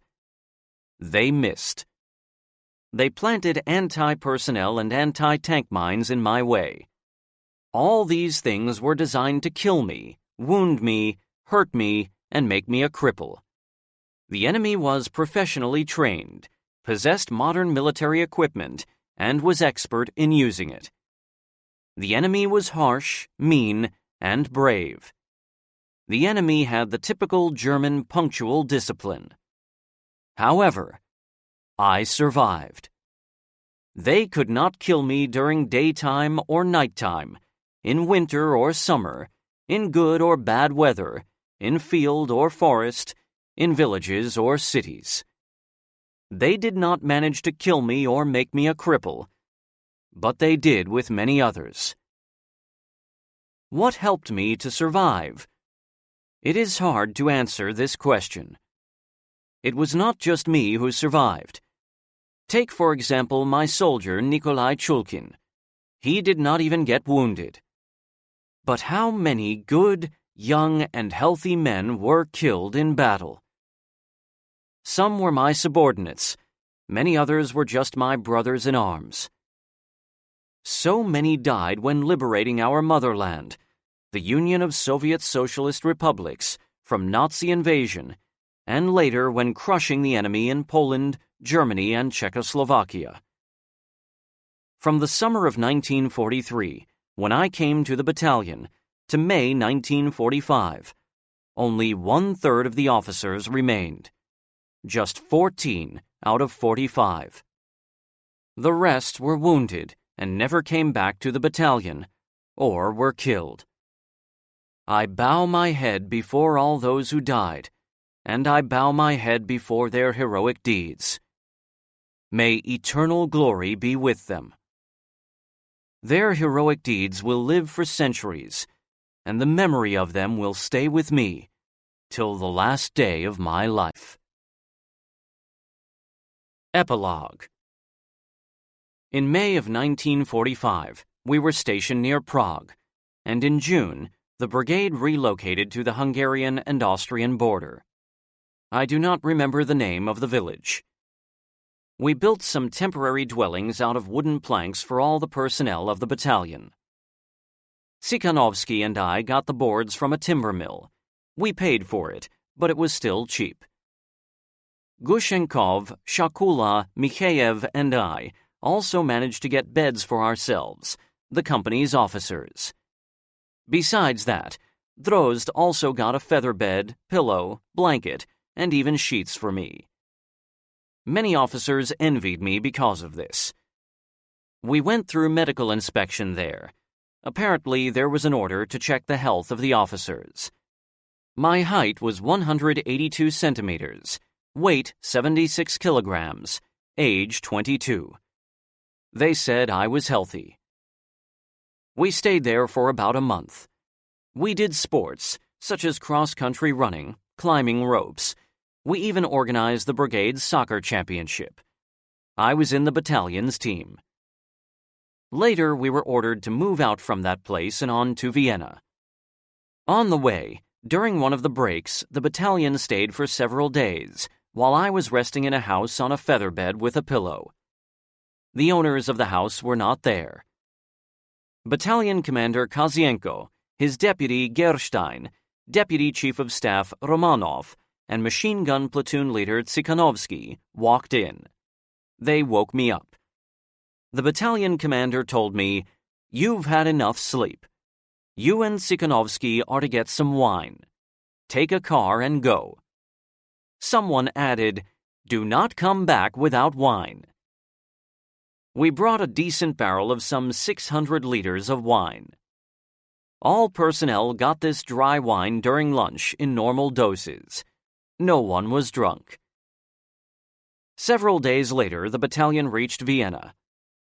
We were stationed near Wiener Neustadt in Hirtenberg village, some 30 kilometers from Vienna. I went on vacation to Moscow from there on 15 August 1945. In November, we left Austria and moved to Veszprém in Hungary. My wife also arrived there.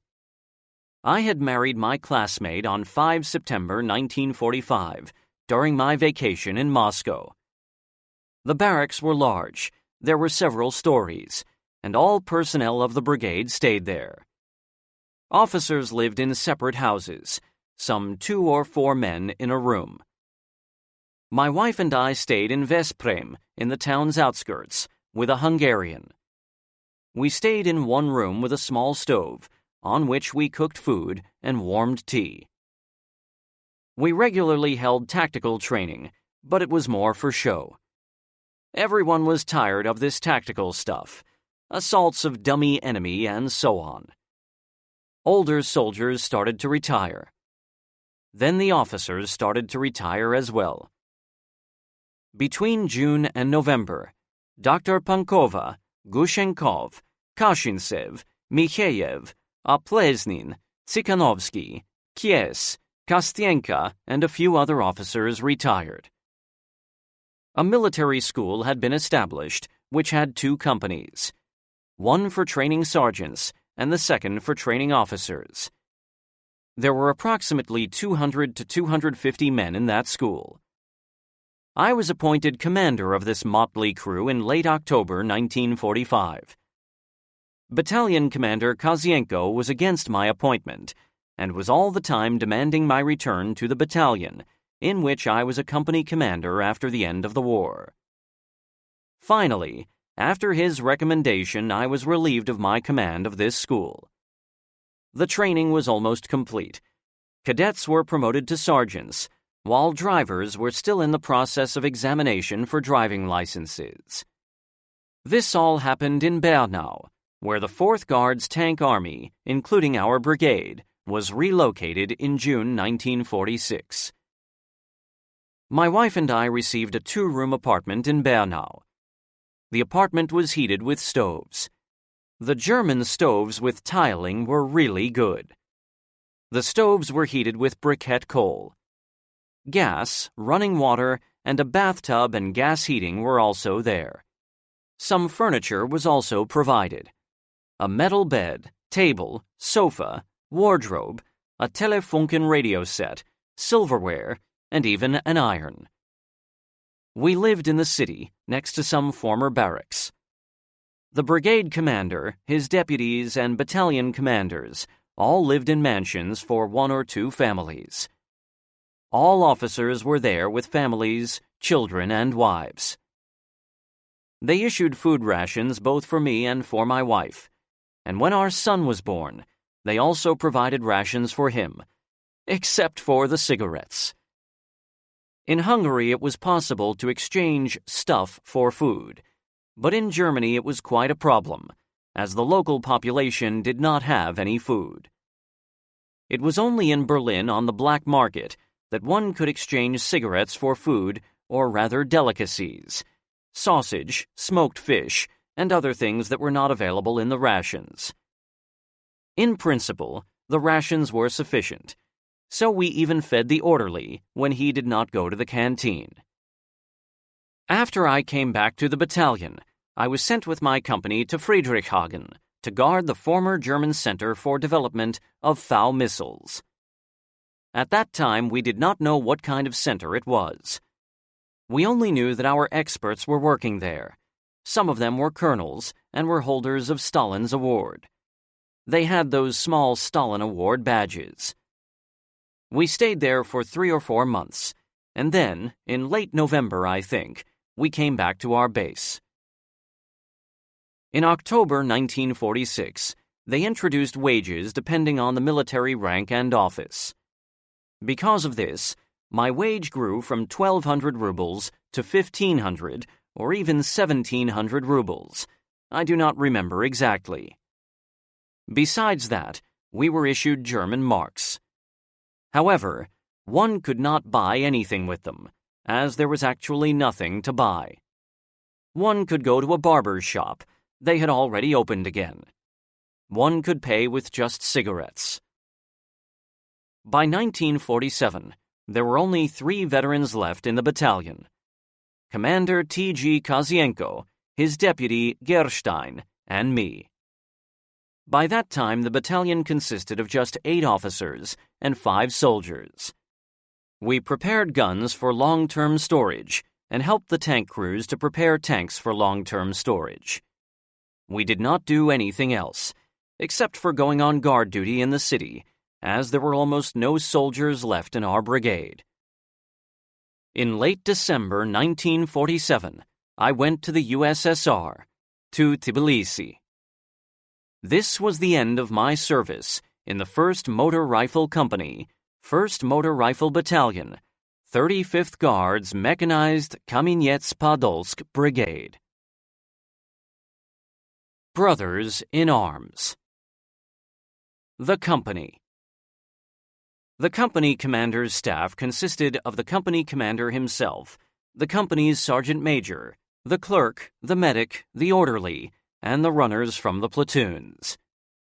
It is impossible to remember all the names of all soldiers, and there is no point in listing all the names. However, I will provide several names. Vasily Blokhin, the company's sergeant major. He was older than me. He had been in the war for a long time, even taking part in the Battle of Stalingrad. He was strong and tough, a former seaman of the Pacific Fleet. We became good friends. In March 1944, in the town of Skalat, he was heavily wounded. After Blokhin, Mikhail Karpovich Brachenko, born in 1916, was appointed the company's sergeant major in September 1943. He was a veteran. In Kursk, he was a machine gun crew leader in the machine gun company. A tall and strong person, he was a brave and demanding NCO, but also caring for his subordinates. He was with the company in action all the time. He treated me as a friend, but did not allow for any familiar manners. He was in the company from 1943 till the end of the war. I met him in Moscow in 1995. Barakovsky, the company's clerk. A big guy, but not strong physically. He suffered from night blindness, could not see anything in the evening. Took good care of his responsibilities. Soldiers often asked him for help. As a rule, he was with the company. I think that he went missing in action in January 1945. I cannot remember where and how he disappeared. Safronov, medic. He was approximately 45 years old, the company's veteran. He was a big and physically strong person. He took care of us well. He was kind-hearted and soft, a good comrade. He sometimes called us younger officers by our first names, Zhenya, Pete. It was only the company commander that he addressed with full title. He was killed in August 1944 at the Sandomir bridgehead by a shell from our Russian tank. Jambul, sniper. A strong and muscular man.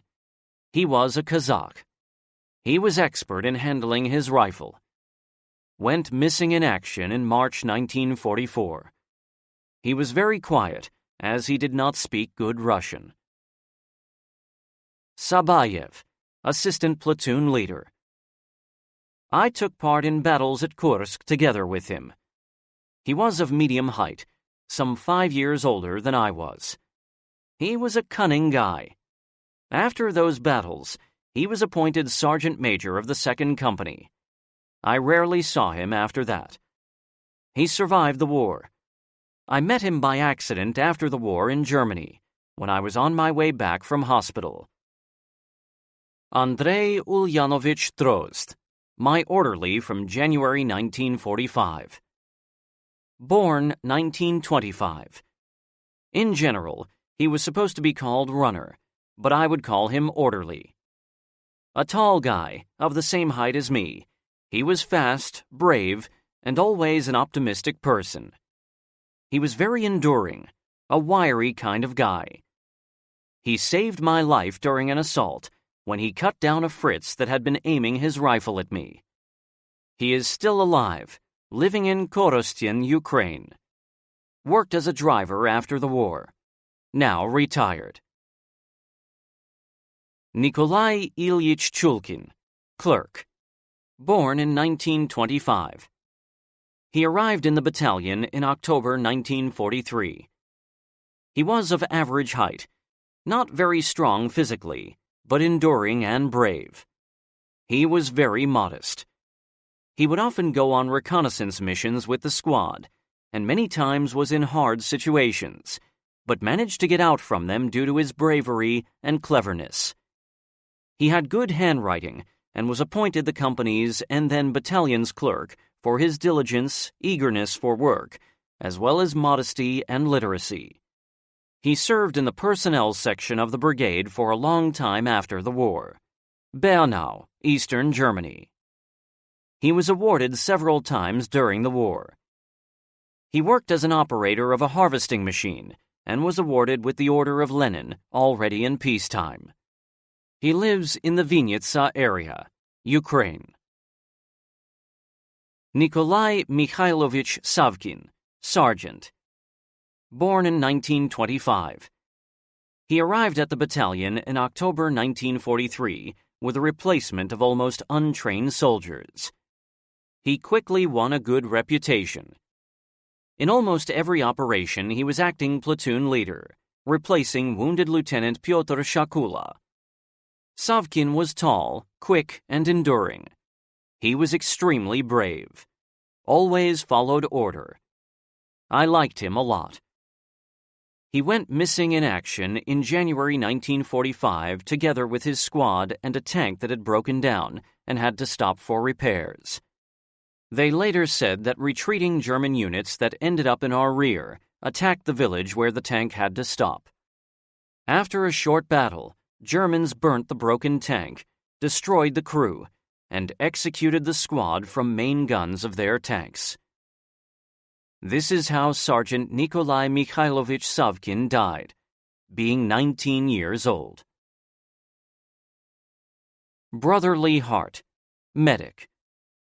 He arrived after Safronov's death. He appeared in the company in October 1944. For some reason, I only remember this nickname, not his last name or even his first name. He knew his job well, bandaging soldiers on the battlefield, sending wounded to the hospitals, and burying the dead. He was quite old already. He was around 40 years old. He was a real fan of card games and made many officers addicted to cards, but never cheated during card games. He was tall and slim, physically strong. When we were stationed on Sandomir Bridgehead, he was quite good at making moonshine. In April 1945, he was wounded in his back while he was standing behind me on a tank, and all splinters hit him, not me. I left a soldier together with him to send him to a hospital. I have not heard anything about him since that time. Karabay Tajidayev, Sergeant. Born in 1925, a heavy machine gun, Maxim, leader from the company's MG platoon. A Kazakh, he fought the war from 1943 to 1945. He survived the war. He was a great guy. He was of medium height, enduring, and brave person. He arrived in the company in October 1943. At first, he did not speak good Russian, but later learned the language very well. I was always relying on the fire support of his Maxim machine gun. He distinguished himself among other soldiers of his age with his outstanding bravery. Both the battalion and the company loved him. He was awarded with several decorations. He left the brigade in 1947 from Bernau, Germany. Ivan Yegorovich Karnaukhov, Sergeant. Born in 1925. He was short and not very strong physically, but fast and enduring. He was fast and mean in battle. He came back into the company after being wounded. He was the battalion's veteran. Soldiers respected him and were not afraid to fight the war by his side. He was a good comrade and could find common language with everyone. He survived the war. In recent times, he lived close to Samara. Until 1991, he worked as a chairman of his village soviet. Now retired. Ivan Zakharyevich Chechin, Maxim heavy machine gun crew leader. Born in 1925, a tall and physically strong person. In battle, he was brave and smart. He provided fire support for our company in the battles in Lvov. He survived the war. In April and May 1945, we were in the same hospital with him. He had several decorations. He did not come back to the battalion after the hospital. Apparently, he left the service. Konstantin Mikhailovich Yefron, Private. Born in 1921, a tall, physically strong, and enduring soldier. He was also brave. He arrived in the company in June 1944, wounded in August 1944. He was treated in hospital in Kapichinsi. He survived the war and found me after the war. He lives in Moscow. Anatoly Nikolaevich Danilyuk. Born in 1923. He arrived in the company in August 1944. He was part of the partisan movement in Ukraine.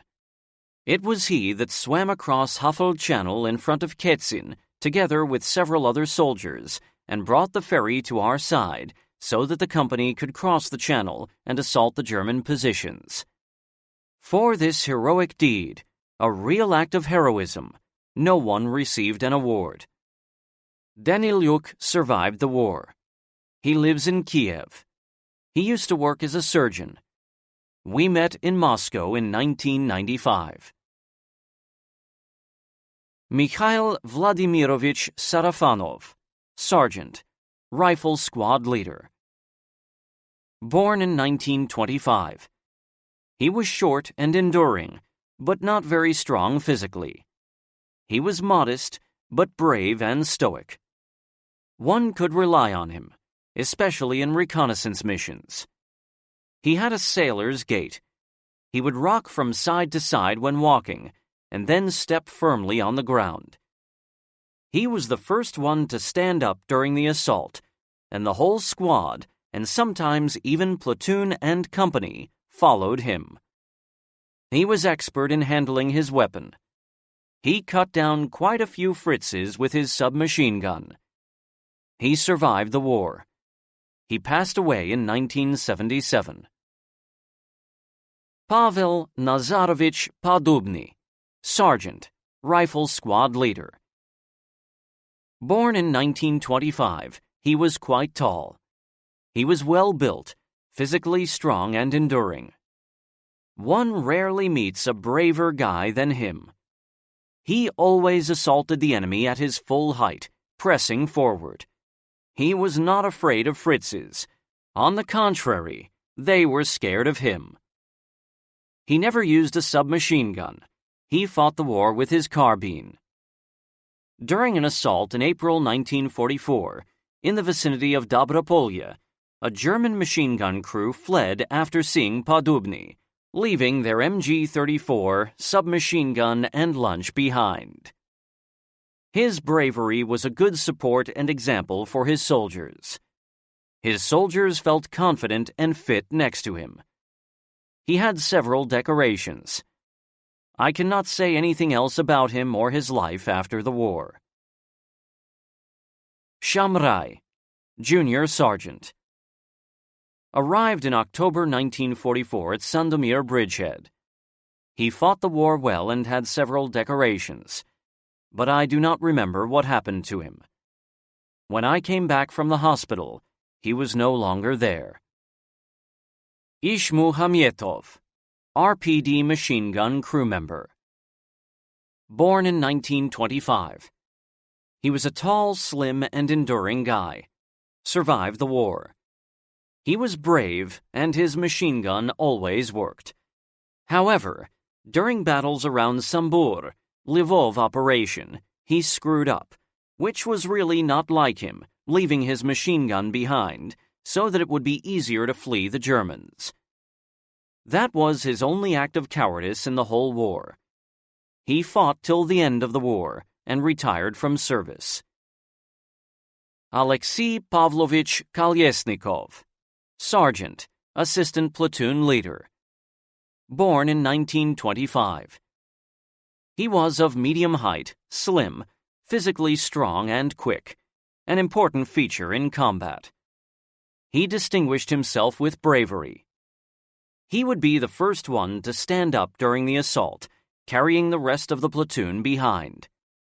Was also tenacious in defense. He easily took all hardships of life at the front. He would never lose heart and was always cheerful. He was awarded with the Order of Glory 2nd and 3rd degree. He was wounded in the end of the war and went to the hospital. The women of the battalion. I also still remember several names of women that fought the war in the battalions of our brigade. Praskovya Mikhailovna Pankova, Senior Lieutenant of Medical Corps, Doctor of our 1st Battalion. Born in 1920, she arrived at the battalion in June 1944. She survived the war. Dismissed from service in June 1945 on the grounds of pregnancy. She was married to Deputy Battalion Commander M.T. Burkov, who was killed in January 1945. Her ambulance vehicle was in the same column with us, with tanks.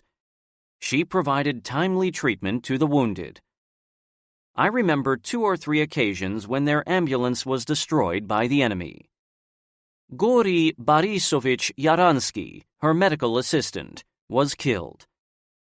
She must have had a hard time to be the only woman among hundreds of soldiers, but she stood up to the test. Everyone respected her a lot. She had several awards from the government. Cook, the 2nd woman in our battalion, I do not remember her last name, but everyone called her Lyolka. Apparently, her full name was Yelena. She survived the war and was dismissed from service after the war. She was no more than 25 years old. She was quite chubby and short. She arrived in the battalion most probably in November 1944. I saw her after the war. She left service in 1945.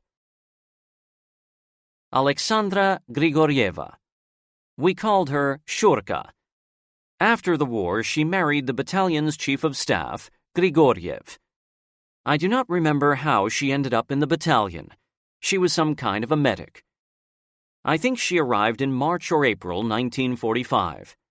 I rarely saw her and can say almost nothing about her. She survived the war and stayed in the brigade as Yuri Grigoriev's wife. Maria Ivanovna Chernomorets, doctor of the 2nd Battalion, lieutenant of Medical Corps. She went through the war and survived. She married 2nd Battalion Commander Major Grigory Afanasyevich Chernomorets. I kept correspondence with them after the war, but after Grigory's death, the correspondence stopped. They lived in Struyi, western Ukraine. Nina Arhipovna Vasiltsova, doctor of the brigade's medical platoon. She went through the whole war as captain of the Medical Corps. She was a fragile woman, but everything worked out fine. After the war, she married to Tank Regiment Commander Major Alexander Danilovich Stalyarov. I maintain contact with her. She lives in Gomel, Belorussia. Yevdokia Alexandrovna Chuyakh, medic of the brigade's medical platoon. Born 1921. She had been at the front from the battle for Stalingrad. She survived the war. After the war, she married to the 3rd Motor Rifle Battalion commander of the brigade, Major Alexander Grigorievich Chuyakh. They had 3 sons. Now, already grown up, they have their own families. However, one of their sons died, and Yevdokia herself also died. Alexander, her husband, died in 1988. They lived in Dnepropetrovsk. I stayed in touch with them until their deaths. I remember that there was also Anastasia Mikhailovna Turchenko, born in 1921, in the medical platoon. She lives in Dnepropetrovsk. Sukacheva, another female medic, also served in that platoon. After the war, she married to Deputy Brigade Commander, Technical Support, Leonid Timofeyevich Sukachov. She lives in St. Petersburg. Officers of the Brigade. I would like to add a few final lines about the fate of my brother officers from the brigade, about their lives after the war. Some of them continued their service in the army.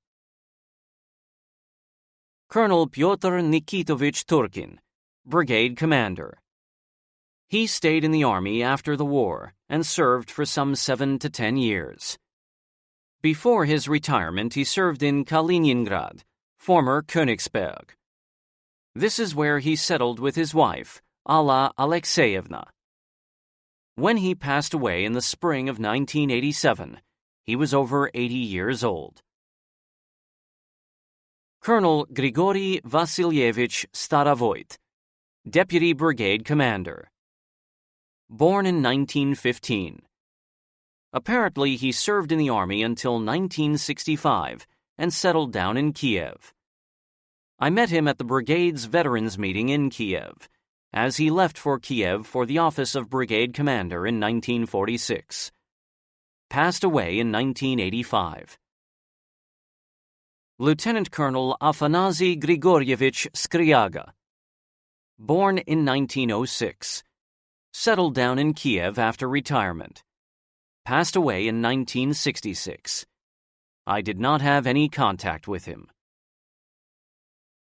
Major General Vasily Ignatievich Karyetsky, Chief of Staff of the 6th Guards Mechanized Corps. Born in 1913, retired from the office of Chief of Staff of the 5th Guards Tank Army. He lived in Dnepropetrovsk.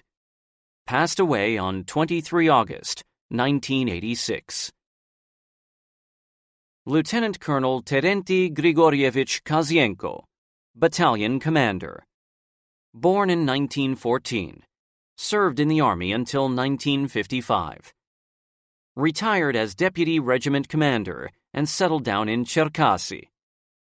He passed away on 30 January 1995 after a prolonged illness. Our families stayed in touch with him and often visited each other. Major Abram Yefimovich Gerstein. Born in 1912, former political officer of the battalion. He was in the Army until 1955. After his retirement, he lived in Moscow. He died in 1995. I used to meet him often at the veteran meetings. I visited him when S.N. Kostienko and I.S. Tsikhanovsky visited Moscow. Major Pyotr Sergeyevich Shakula. Born in 1923, served in the Army until 1971. He did not have any higher military education. This is why his career was so slow. He served in the local Army recruitment office in the town of Yessentuki. This is where he died on 6 July 1986 after a serious illness. Colonel Fyodor Grigorievich Popov. Born in 1925. He was in the Army for over 40 years until 1985. He retired at the age of 60. Together with him, I served in the head personnel section of the Defense Ministry. After that, he was transferred to the office of Head of Personnel Department of the Engineer Department of the State Committee of External Relations. There was such a body during the Soviet times. Fyodor died on 10 April, 1994. Lieutenant Colonel Nikolai Danilovich, Mortar Platoon Leader. Born in 1923. Retired in 1947 and joined the service again in 1957. He entered the Military Institute of Conductors. There was such a college. Later it was reformed and made the military faculty at Moscow Conservatoire. After graduation, he served in the Baltic Military District. Later, in 1957, he was transferred to the Ministry of the Interior and appointed the military conductor of Irkutsk Military Academy of the Ministry of the Interior. He died in February 1996 after a prolonged illness. Colonel Alexander Danilovich Stalyarov, commander of the Tank Regiment of the Brigade. Born in 1914, served in the Army in different offices after the war. After his retirement from the Army, he settled down in Gomel, Belarusia. He passed away on 4 December 1999. Colonel Vladimir Dmitrievich Belyakov, Company Commander. Born in 1924. Retired from the office of Military Commissar of Chimkent, Kazakhstan. Passed away on 24 June 1989. He lived in the town of Troitsy, Moscow region. Colonel Alexander Ivanovich Traiduk, Deputy Chief of Staff of the battalion. Born in 1923. Was the Deputy Chief of Staff of the battalion. Later served as military prosecutor in Nizhny Tagil, Sverdlovsk region. He passed away in 1990. Colonel Nikolai Dmitrievich Tsigankov, the brigade's HQ commandant. Born in 1923. After the war, he served as the military commissar of Timiryazyevo district in Moscow. Passed away on 22 October 1991. Nikolai Konstantinovich Chernyshov, Senior Lieutenant, first company commander of the battalion. Born in 1924. They said that he drank himself to death, selling all his war decorations. He died in 1978. Lieutenant Alexei Kuzmich Belyakov, commander of the 2nd Company of the battalion. He lived in Podolsk. Passed away in 1987. Lieutenant Israel Salamonovich Tsikhanovsky, machine gun platoon leader of the 3rd Company of the battalion. Died in Tashkent in 1990. Senior Lieutenant Anatoly Anatolyevich Kashintsev, commander of the battalion's mortar company. Passed away on 9 July, 1992. Classmates. I think that now it is time to recall my classmates and friends from school. The guys with whom I graduated from high school in June 1941. I will mention the guys of my age, the ones that went into the war in 1941, and many of whom did not make it back. Dozens of years have passed since the end of the Great Patriotic War, and now I am writing about the guys that I grew up with, the ones I studied with, and with whom I was good friends. First, I will mention my classmates. There were 31 children in my class, 15 girls and 16 boys. Of these boys, 9 survived and 7 died. German Gavrilov. Born in 1923. I studied with him from the 1st grade. He looked quite sickly. He was physically weak, and I think he did not even do physical education. He studied quite well, even very well in the last classes. He was modest, silent, and quiet. He was a good friend of everyone. Did not have any best friends. Killed in action. Vasily Zolotukhin. Born in 1922. I started to study in the same class with him in the 8th grade. He was a very successful student. He was also physically fit. He was a good soccer player and was even part of the Lokomotiv youth team. A very ambitious guy. Was slightly arrogant with the rest of the guys. I did not make good friends with him. He was the school's komsomol secretary in the 10th grade. It was only Nikolai Kamyinin that was at friendly terms with him. Zolotukhin helped him in his studies. Zolotukhin was killed in 1941 during the Battle of Moscow. Nikolai Kamyinin. Born in 1923. A short and physically strong guy, he was a fast, happy, and kind-hearted person. He was a good friend of everyone, but especially with Zolotukhin.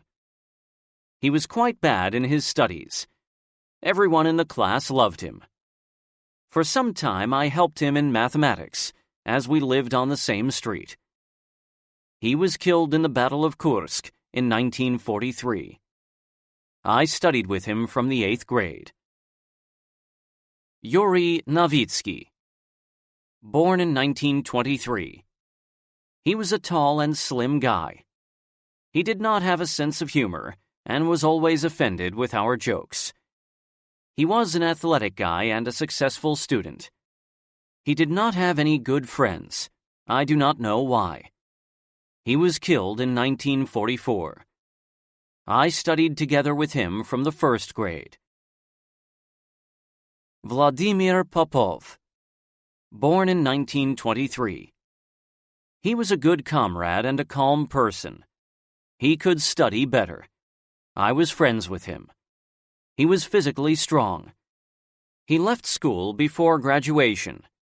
He completed a course in Pilot Club and entered a military school of junior specialists. During the war, he was a tail gunner and a radio man of a bomber crew. He was killed in 1943. I studied with him from the 8th grade. Everyone in the class respected him. Leonid Fetisov. Born in 1923. A good guy. I studied with him from the first grade. He was tall and calm. He did not do any sports. He had the best grades in the 10th grade, especially in mathematics. We were good friends with him. He was modest and timid. He was the first guy in our class to be killed. On 8 August 1941, he was killed by a German bomb next to his house at Bolshaya Pochtovaya Street. Alexander Fokin. Born in 1923. He was a tall and athletic guy. He was good at volleyball and taught me to play volleyball too. He was calm and the most beautiful guy in the whole class. He was quite respected in the class. He had good grades. He, Zolotokhin, and I had the best results in high jumps in the whole school during the 10th grade. He studied with us from the 8th grade. He was a sociable and humorous guy. We were good friends and also had another friend from another class, Andrei Atreganev. That guy survived the war and died in 1955 from stomach cancer. Alexander and I were drafted on the same day. The only difference was that I went into infantry, while he went into artillery academy. He was killed during the Battle of Kursk in 1943. Nikolai Balabanov. Born in 1923. He was of average height, physically weak. He was calm, but he deserved his last name. He was an awful balaban, chatterbox. He could lie very well. He was not a very good student, as he was awfully lazy. He would often copy homework from the others. I studied with him from the 7th grade. I met him after the war. He said that he had been at the front, but I did not understand where he was and what he was. I have not heard anything about him later. Vladimir Grivnin. Born in 1923. He came to our class in the 8th grade. He had top grades. He was of average height and a physically fit, calm, and modest person. I was a good friend of his. We prepared for the final exams in the 10th grade together at his place. He helped me a lot. We heard the news of the war together with him at a retro film theater. In 1941, he entered the Military Institute of Oriental Studies and graduated it. He did not go to the front. Some 20 years ago, he was a professor in Moscow University, as they told me. I did not meet him after the war. Viktor Kasatikov. Born in 1923. He was a strong and average-sized guy. From the 1st grade, he only had excellent grades. He was especially strong in mathematics. He was modest and timid. Somehow he did not make friends with anyone. He fought the war and survived. I met him after the war, but did not quite understand what he did at the front and where he was. I did not have any contact with him. They said that he joined the Ministry of Interior. Boris Kopchonov. Born in 1923. I studied together with him from the 1st grade. He was shy and timid. He would blush all the time. He studied well, and in the 10th grade he started to study very well. He was a company commander in the war. I met him in 1949 after the war, but the meeting was short. I have not heard anything about him since that time. Alexander Lapin. Born in 1923. He was a short but strong guy. I studied together with him from the 8th grade. He was silent and modest. He had top grades in the 10th grade. He did not have any good friends, but I was at friendly terms with him. He had a good sense of humor. He fought the war and survived. He graduated from college after the war and worked in a factory as an engineer. I met him between 1949 and 1952, although quite rarely. I did not have any close contact with him.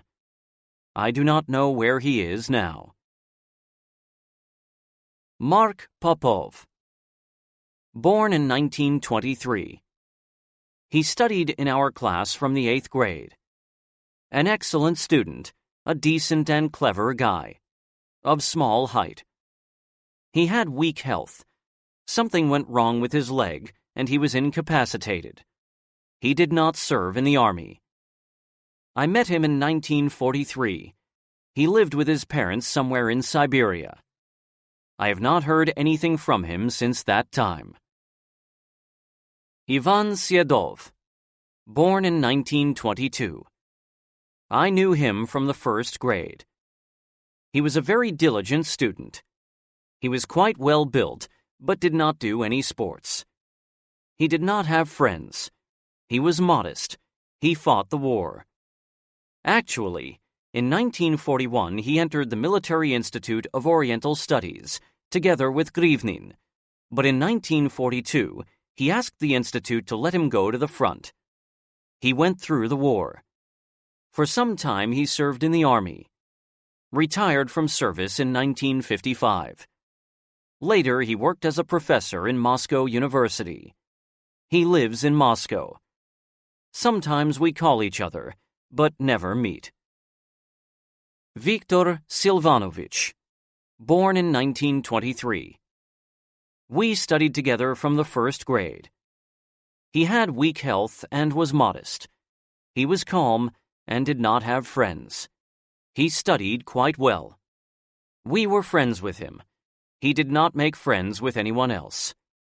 We were also neighbors. Our houses were facing each other. We were drafted on the same day, on 11 August 1941. He fought the war, was heavily wounded, and retired from service. He lived in Perm together with his wife. I met him when he came to Moscow to visit his mother. After that, I lost contact with him.